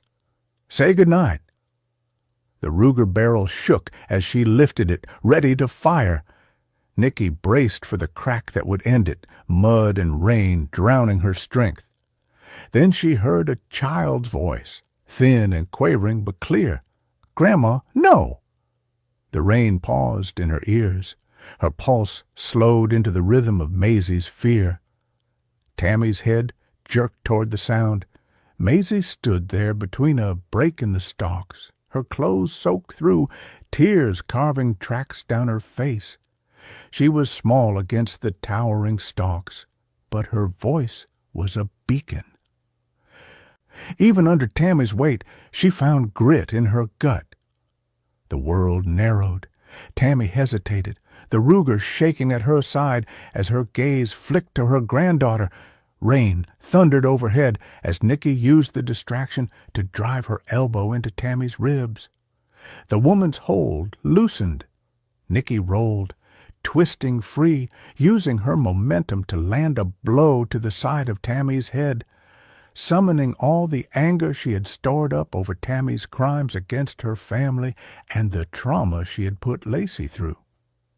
Tammy's eyes widened, shock and pain mingling as she collapsed backward into the mud, head hitting the ground first. The suppressor on Tammy's Ruger barked as she fell, but the round shattered the cornstalk at Nicky's feet, dirt and debris flying.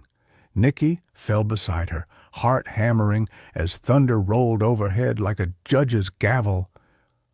Tammy was still breathing, but out cold. She ran over to Maisie and drew the little girl close, arms shielding her from the driving rain. Tammy lay still, the Ruger half buried in mud, the cornfield around them eerily quiet except for the storm's cry. "Maisie!" Nicky whispered, voice firm but gentle. "It's okay. You're safe now." The girl shook, then crawled into Nicky's embrace. Nicky held her tight, listening to the rain drum on the leaves above, the distant groan of the wind, never taking her eyes off the still form of Tammy on the ground. Slowly, carefully, she radioed for Miller and Liam. Within moments, flashlights bobbed between the rows, beams piercing the dark. Liam's voice came over Nicky's radio. "Field's clear. We're on our way. Ambulance en route." Nicky rose, keeping Maisie close at her hip. She scooped up the Ruger's barrel, flipping it to check the chamber. Empty. She laid it aside. Her shoulder ached, her ribs burned, but none of that mattered. She'd found them, and as the lights of Miller and Liam broke through the stalks, she knew this was the end of the maze. Maisie was safe. Tammy was down.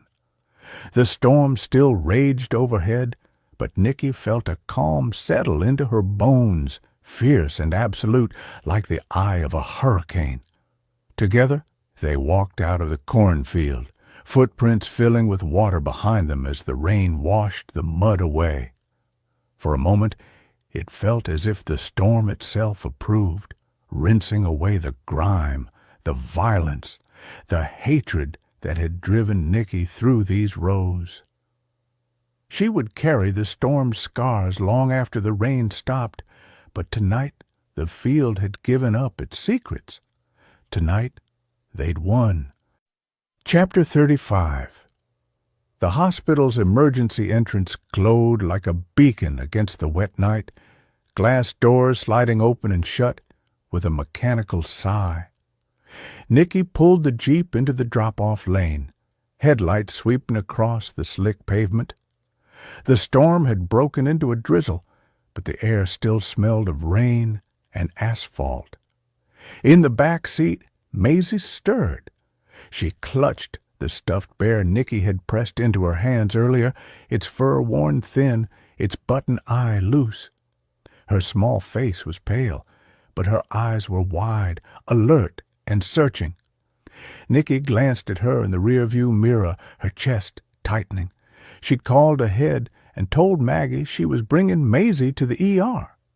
Maggie stood just outside the sliding doors, coat pulled tight against the damp air, her posture rigid with anticipation.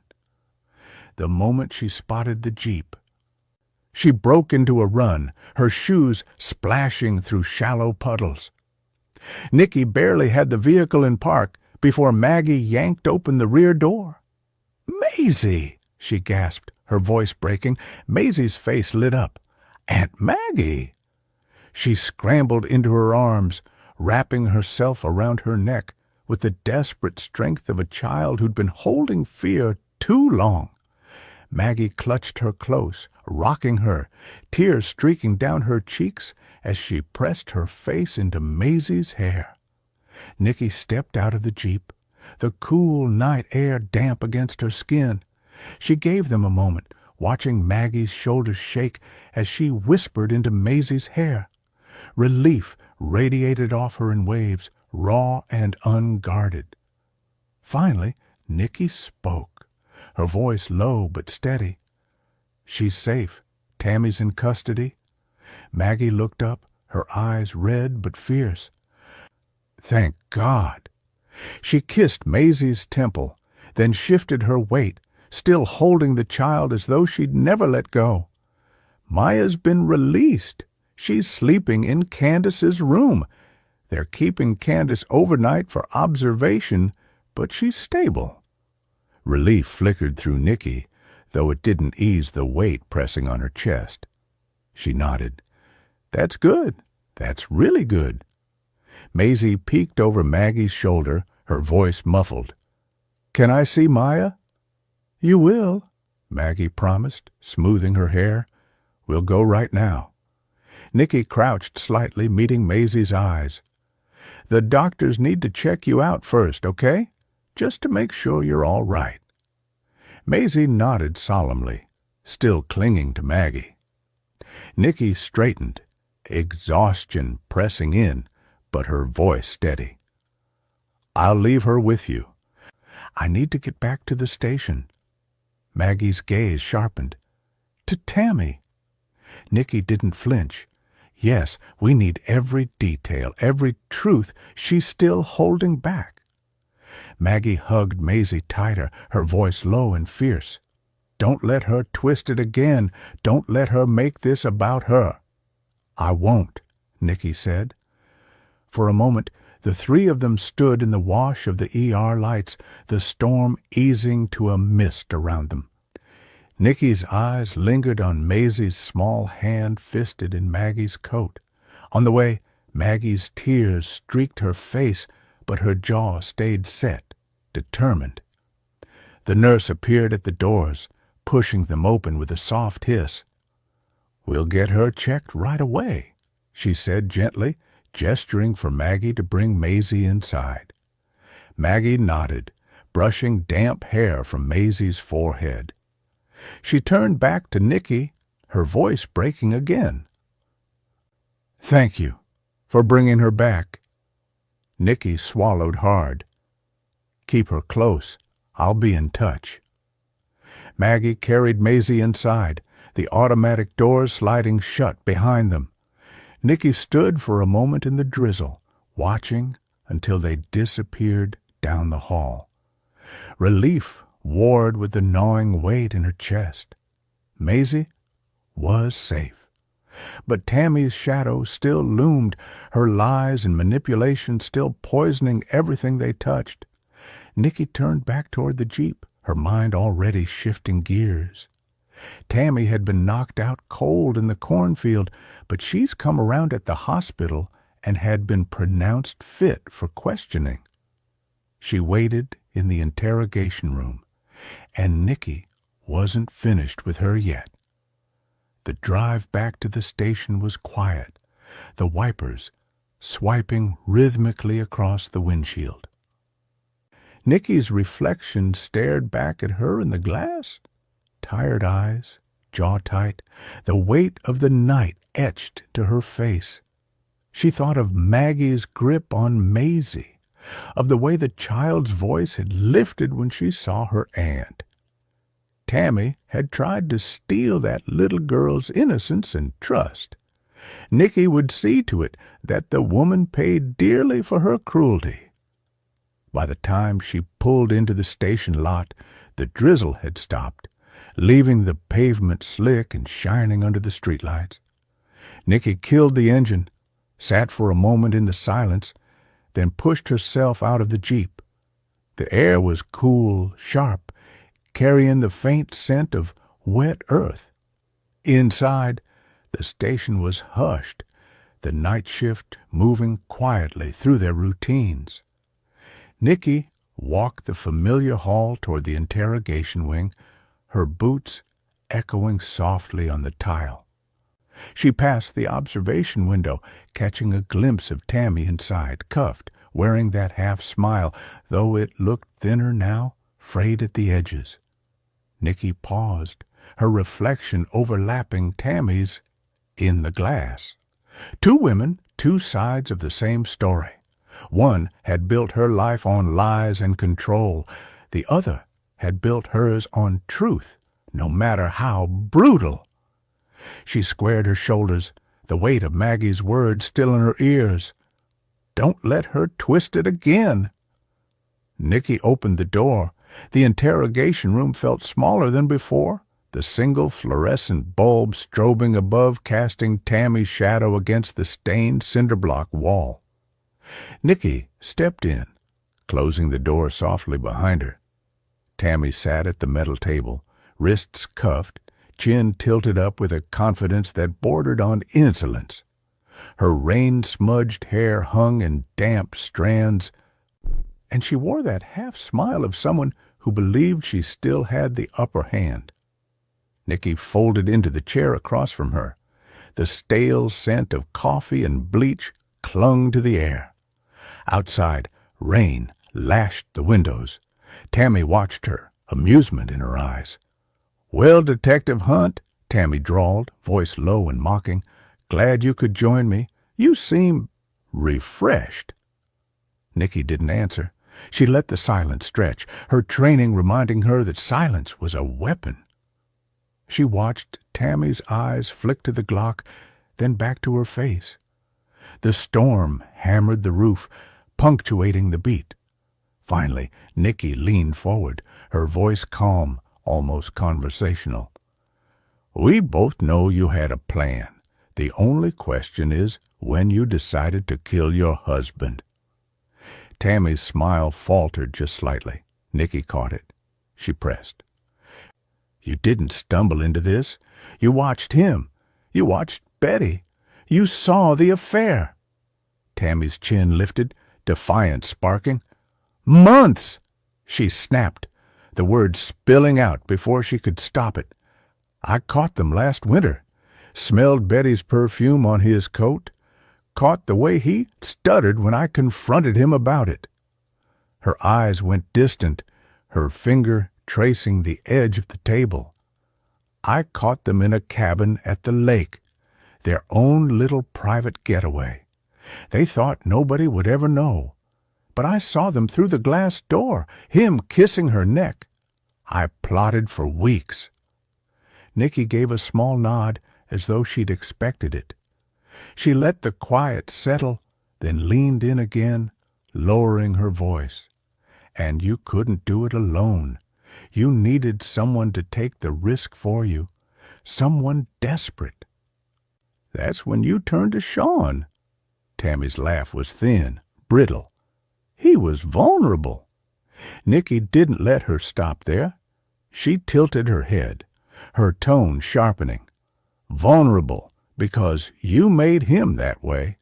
You didn't try to stop his gambling, you encouraged it, and you cornered him until he had no choice." Tammy's lips parted, then pressed together. Nikki held her gaze steady, unblinking. The silence pressed in again until Tammy broke it. A few phone calls, a burner. I told him the building was empty, that he'd just torched the place, and I'd give him some of the insurance payoff. She gave a hollow shrug. I just didn't tell him Dave and Betty were there. Nikki leaned back, absorbing the confession, her training reminding her not to react, not to give Tammy the satisfaction of shock. She slid a photo from the file across the table. The grainy CCTV of the red Fiat Spider. You used Nate's car in order to kill Elle. What do you think he'd think of that? Tammy's gaze flicked to the photo, her smirk faltering. He never knew what was best for him. I did. If it hadn't been for that girl, he'd still be alive. Sounds like if you hadn't been on the phone arguing with him, he'd still be alive. Nikki let the words hang. Tammy flinched, her hands clenching into fists. Nikki didn't let her drift. She pressed again, her voice low, deliberate. You could have disappeared instead of going to your family farm. You had Maisie. Why stay? Tammy's eyes darted up, defensive. Her jaw tightened. For a moment she said nothing, then her voice cracked through the silence. She's my family. She belongs with me. The gall of Maggie Harper, thinking she had a right to my granddaughter. The silence that followed was electric. Nikki let it stretch, watching Tammy's chest rise and fall, listening to the drip of water from the ceiling vent. Then she spoke again, quieter, her words precise. Maisie's just another possession to you. So was Nate. Everything is about you and the way you think it should be. You thought you could control everyone and tamper with lives, stage the perfect fire, take a child hostage and walk away. Tammy's eyes snapped to Nikki, fury flashing. That damn woman has no right to my grandchild, neither did Tim. That wasn't your decision, no matter how much you think it should be, Nikki shot back. Instead of caring for Maisie, you took away her only family. Tammy slammed her fist on the table. I'm her family. Not anymore, Nikki said. Maisie will grow up knowing the truth, that it's your fault her father died, that you killed her mother and the father she knew, all because of your own selfish need to control everything. You just couldn't stand losing Maisie to Elle, but she's not a possession. The room held its breath as Tammy's facade cracked. She slumped back, exhaustion and defiance warring on her face. Her chin dropped to her chest, her shoulders slumped. Nikki stood. Your confession's recorded. It'll make your trial simple, but you won't escape the devastation you caused. Tammy's voice came, brittle. I don't want to escape. Nikki locked her gaze on Tammy's. Good. I'll see you in court. Later, in Miller's office, he sat behind his desk piled high with printouts, the flicker of his computer screen reflecting off the polished surface. He was mid-sentence with a deputy when Nikki stepped in, closing the door quietly behind her. He looked up, dark circles under his eyes, exhaustion lining his features. She confessed, he said, more statement than question. In detail, Nikki replied, dropping the folder on his desk. Wanted them dead. Knew about the affair. Caught Dave and Betty months ago. Miller ran a hand through his hair. Why confess? Narcissists don't cave. They fight until the end. Because she needed the last word, Nikki said. Even in defeat, she controls the narrative. Defeated narcissist. Once the perfect facade shatters, confession is another performance. She let him absorb it. It's her way of staying center stage. Miller straightened, pushing the papers toward her. You did good. I'll sign off on this. Get some sleep, Hunt. Nicky closed the folder, a finality settling in her bones. "Thanks." She tucked the pen behind her ear and slung the strap of her duty bag over her shoulder. Miller watched her rise. "You're off duty. Go home." She hesitated at the door, glancing back. "We won't forget what she did," she said softly. He nodded. "No, but we'll file it away and move on. Let the system do its work." Nicky slipped out, leaving the glow of his desk lamp behind. The station corridor was quiet, the late-night shift settling in. She headed toward the locker room, carrying the echo of Tammy's confession and the weight of lives restored. Outside, the rain had stopped, and the first pale light of dawn filtered through grimy windows. She let it wash over her as she stepped into the next chapter. The storm finally behind her. Chapter 36. The house lay suspended between two worlds.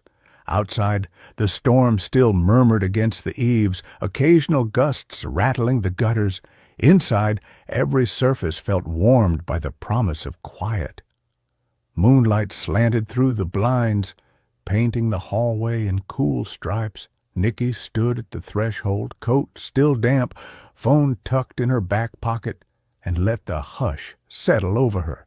Her bones ached from hours on asphalt, chest tight from fear, and for a moment she closed her eyes, breathing in the faint tang of pine-scented cleaner mingled with the old wood. This was what she'd fought for, the stillness that meant everyone was safe. She patted down the hall, sock feet soundless on the hardwood floor. At the bend of the corridor, she paused, hand drifting to the wall, her fingers tracing the weathered grain of the wainscoting.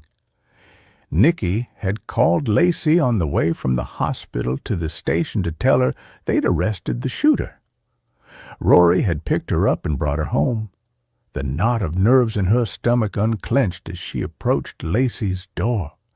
It sat slightly ajar, and through the gap Nicky caught the soft rise and fall of her daughter's small frame.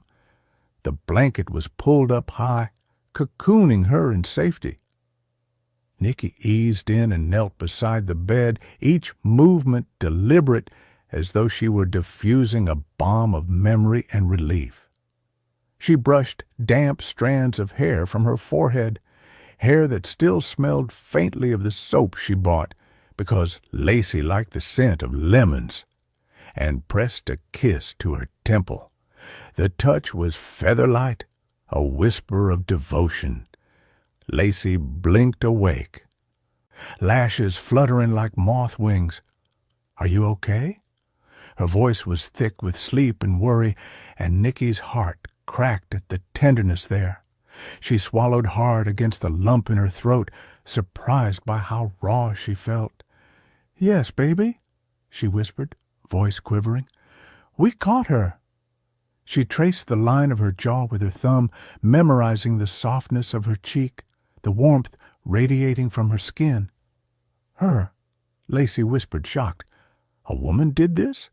Nicky smoothed her curls from Lacey's face. "Maisie and Maya's grandmother did it because she wanted Maisie all to herself." Lacey was silent as she digested the information, and then she scowled. "How selfish can someone be? She ruined Maisie's life." "I don't know," Nicky admitted, "and Maisie is young. She will be able to recover, but she won't be the same." "None of us are." Lacey exhaled slowly and snuggled deeper into her pillow, eyes closing once more. Nicky let her hand linger on her shoulder, willing her pulse to slow. Reluctantly, Nicky stood. Lacey's chest rose and fell in an even rhythm. She kissed the top of her head, whispered one last, "I love you," then slipped from the room. Her socks whispered against the floorboards as she made her way down the hall. "How lucky am I," she thought, "to come home to this kind of love." The thought buoyed her, even as it pressed a weight into her chest. a reminder that every choice she'd made tonight was for them. Just a few steps farther down the same hallway, a sliver of lamp glow curved around the frame of the bedroom she shared with Rory. She steadied herself, took a breath, and pushed the door open. Rory sat upright against the headboard, a single lamp illuminating his face. His hair was mussed, his expression taut with concern. He looked as though he'd been waiting, eyes bright, body rigid from hours of worry. He'd no doubt heard her come home and had given her time with Lacey. Nicky closed the door behind her and moved to sit on the edge of the bed. The mattress dipped beneath her weight, and she felt the tension in her limbs begin to ebb. She reached for Rory's hand, fingertips brushing along cool skin. "It's over," she said softly, words carrying the full weight of the night's relief and exhaustion. Rory exhaled, closing his eyes for half a second before opening them again. "You did it. I knew you would." So did Lacey. Nicky pressed her palm to his chest, feeling the rapid flutter beneath. "I couldn't have done it without you," she confessed. She paused, searching his face as though seeing him for the first time. Nicky's chest tightened. She slid closer, brushing a fingertip along his lip. "Thank you," she said, "because you're my anchor. I can't imagine any of this without you." Rory closed his eyes and leaned into her touch. Together they settled into the quiet cocoon of the bed. Nicky stripped off her shirt and pants, revealing the purple bruise on her side, evidence of the scuffle in the cornfield. She wanted to explain, to say she'd wear every mark as proof she'd protected them, but the words felt unnecessary in the hush between them. "Tell me what happened," Rory murmured after a moment, fingers winding through Nicky's hair. "The whole thing." "I need to hear it." Nicky drew a long breath and started from the beginning. "We didn't know about the Fiat until I saw the CCTV. Tammy's Tahoe never left the house the morning of the shooting. She drove Nate's car to kill the love of his life." The more she spoke, the higher her emotions ran. Nicky told him about the thunder at the creek, the slick mud beneath her boots as she'd chased Tammy Cooper through the cornfield. She'd never forget the way Tammy's eyes had glittered with rage, how she'd brandished the gun, the heart-stopping seconds when Maisie's cry had pierced the rain. "This woman is pure evil, and I didn't see it until it was almost too late." She went on to describe Tammy's confession, her cockiness about Dave and Betty's deaths, her indifference toward Sean. She planned the arson and convinced poor Sean to go along for the insurance money. He had no idea Dave and Betty were inside. Rory listened without interrupting, thumb stroking Nicky's hand in soothing circles.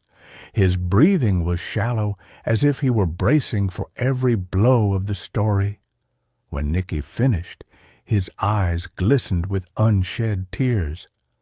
"How could anyone do that to their own flesh and blood? She's hurt Maisie more than I can fathom."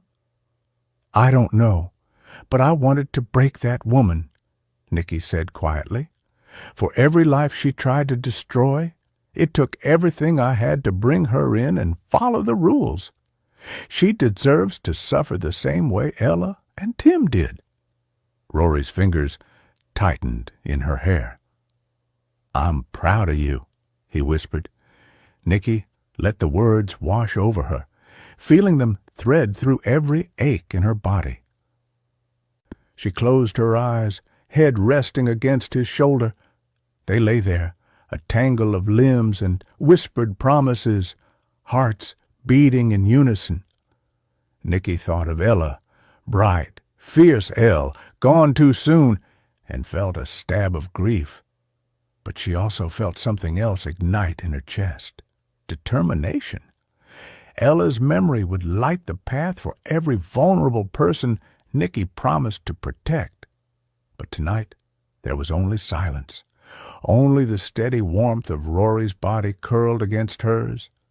Nicky threaded her fingers through his, and each breath they took together felt like a victory over dread. He drew her close, pressing a soft kiss behind her ear. "Sleep now," he murmured. Rory's last words floated on a sigh. "I love you," he whispered, heavy with sleep. Nicky smiled against his hair, the corners of her mouth lifting for the first time in days. "I love you too," she answered, voice thick with gratitude. Under the same roof, in the fragile calm after the storm, Nicky finally let the tension slip from her shoulders. Tomorrow would bring the paperwork, the court hearings, the endless debriefs. But in this moment, in the dim glow of the lamp, with Lacey sleeping peacefully down the hall, she was home, and that was everything, the end.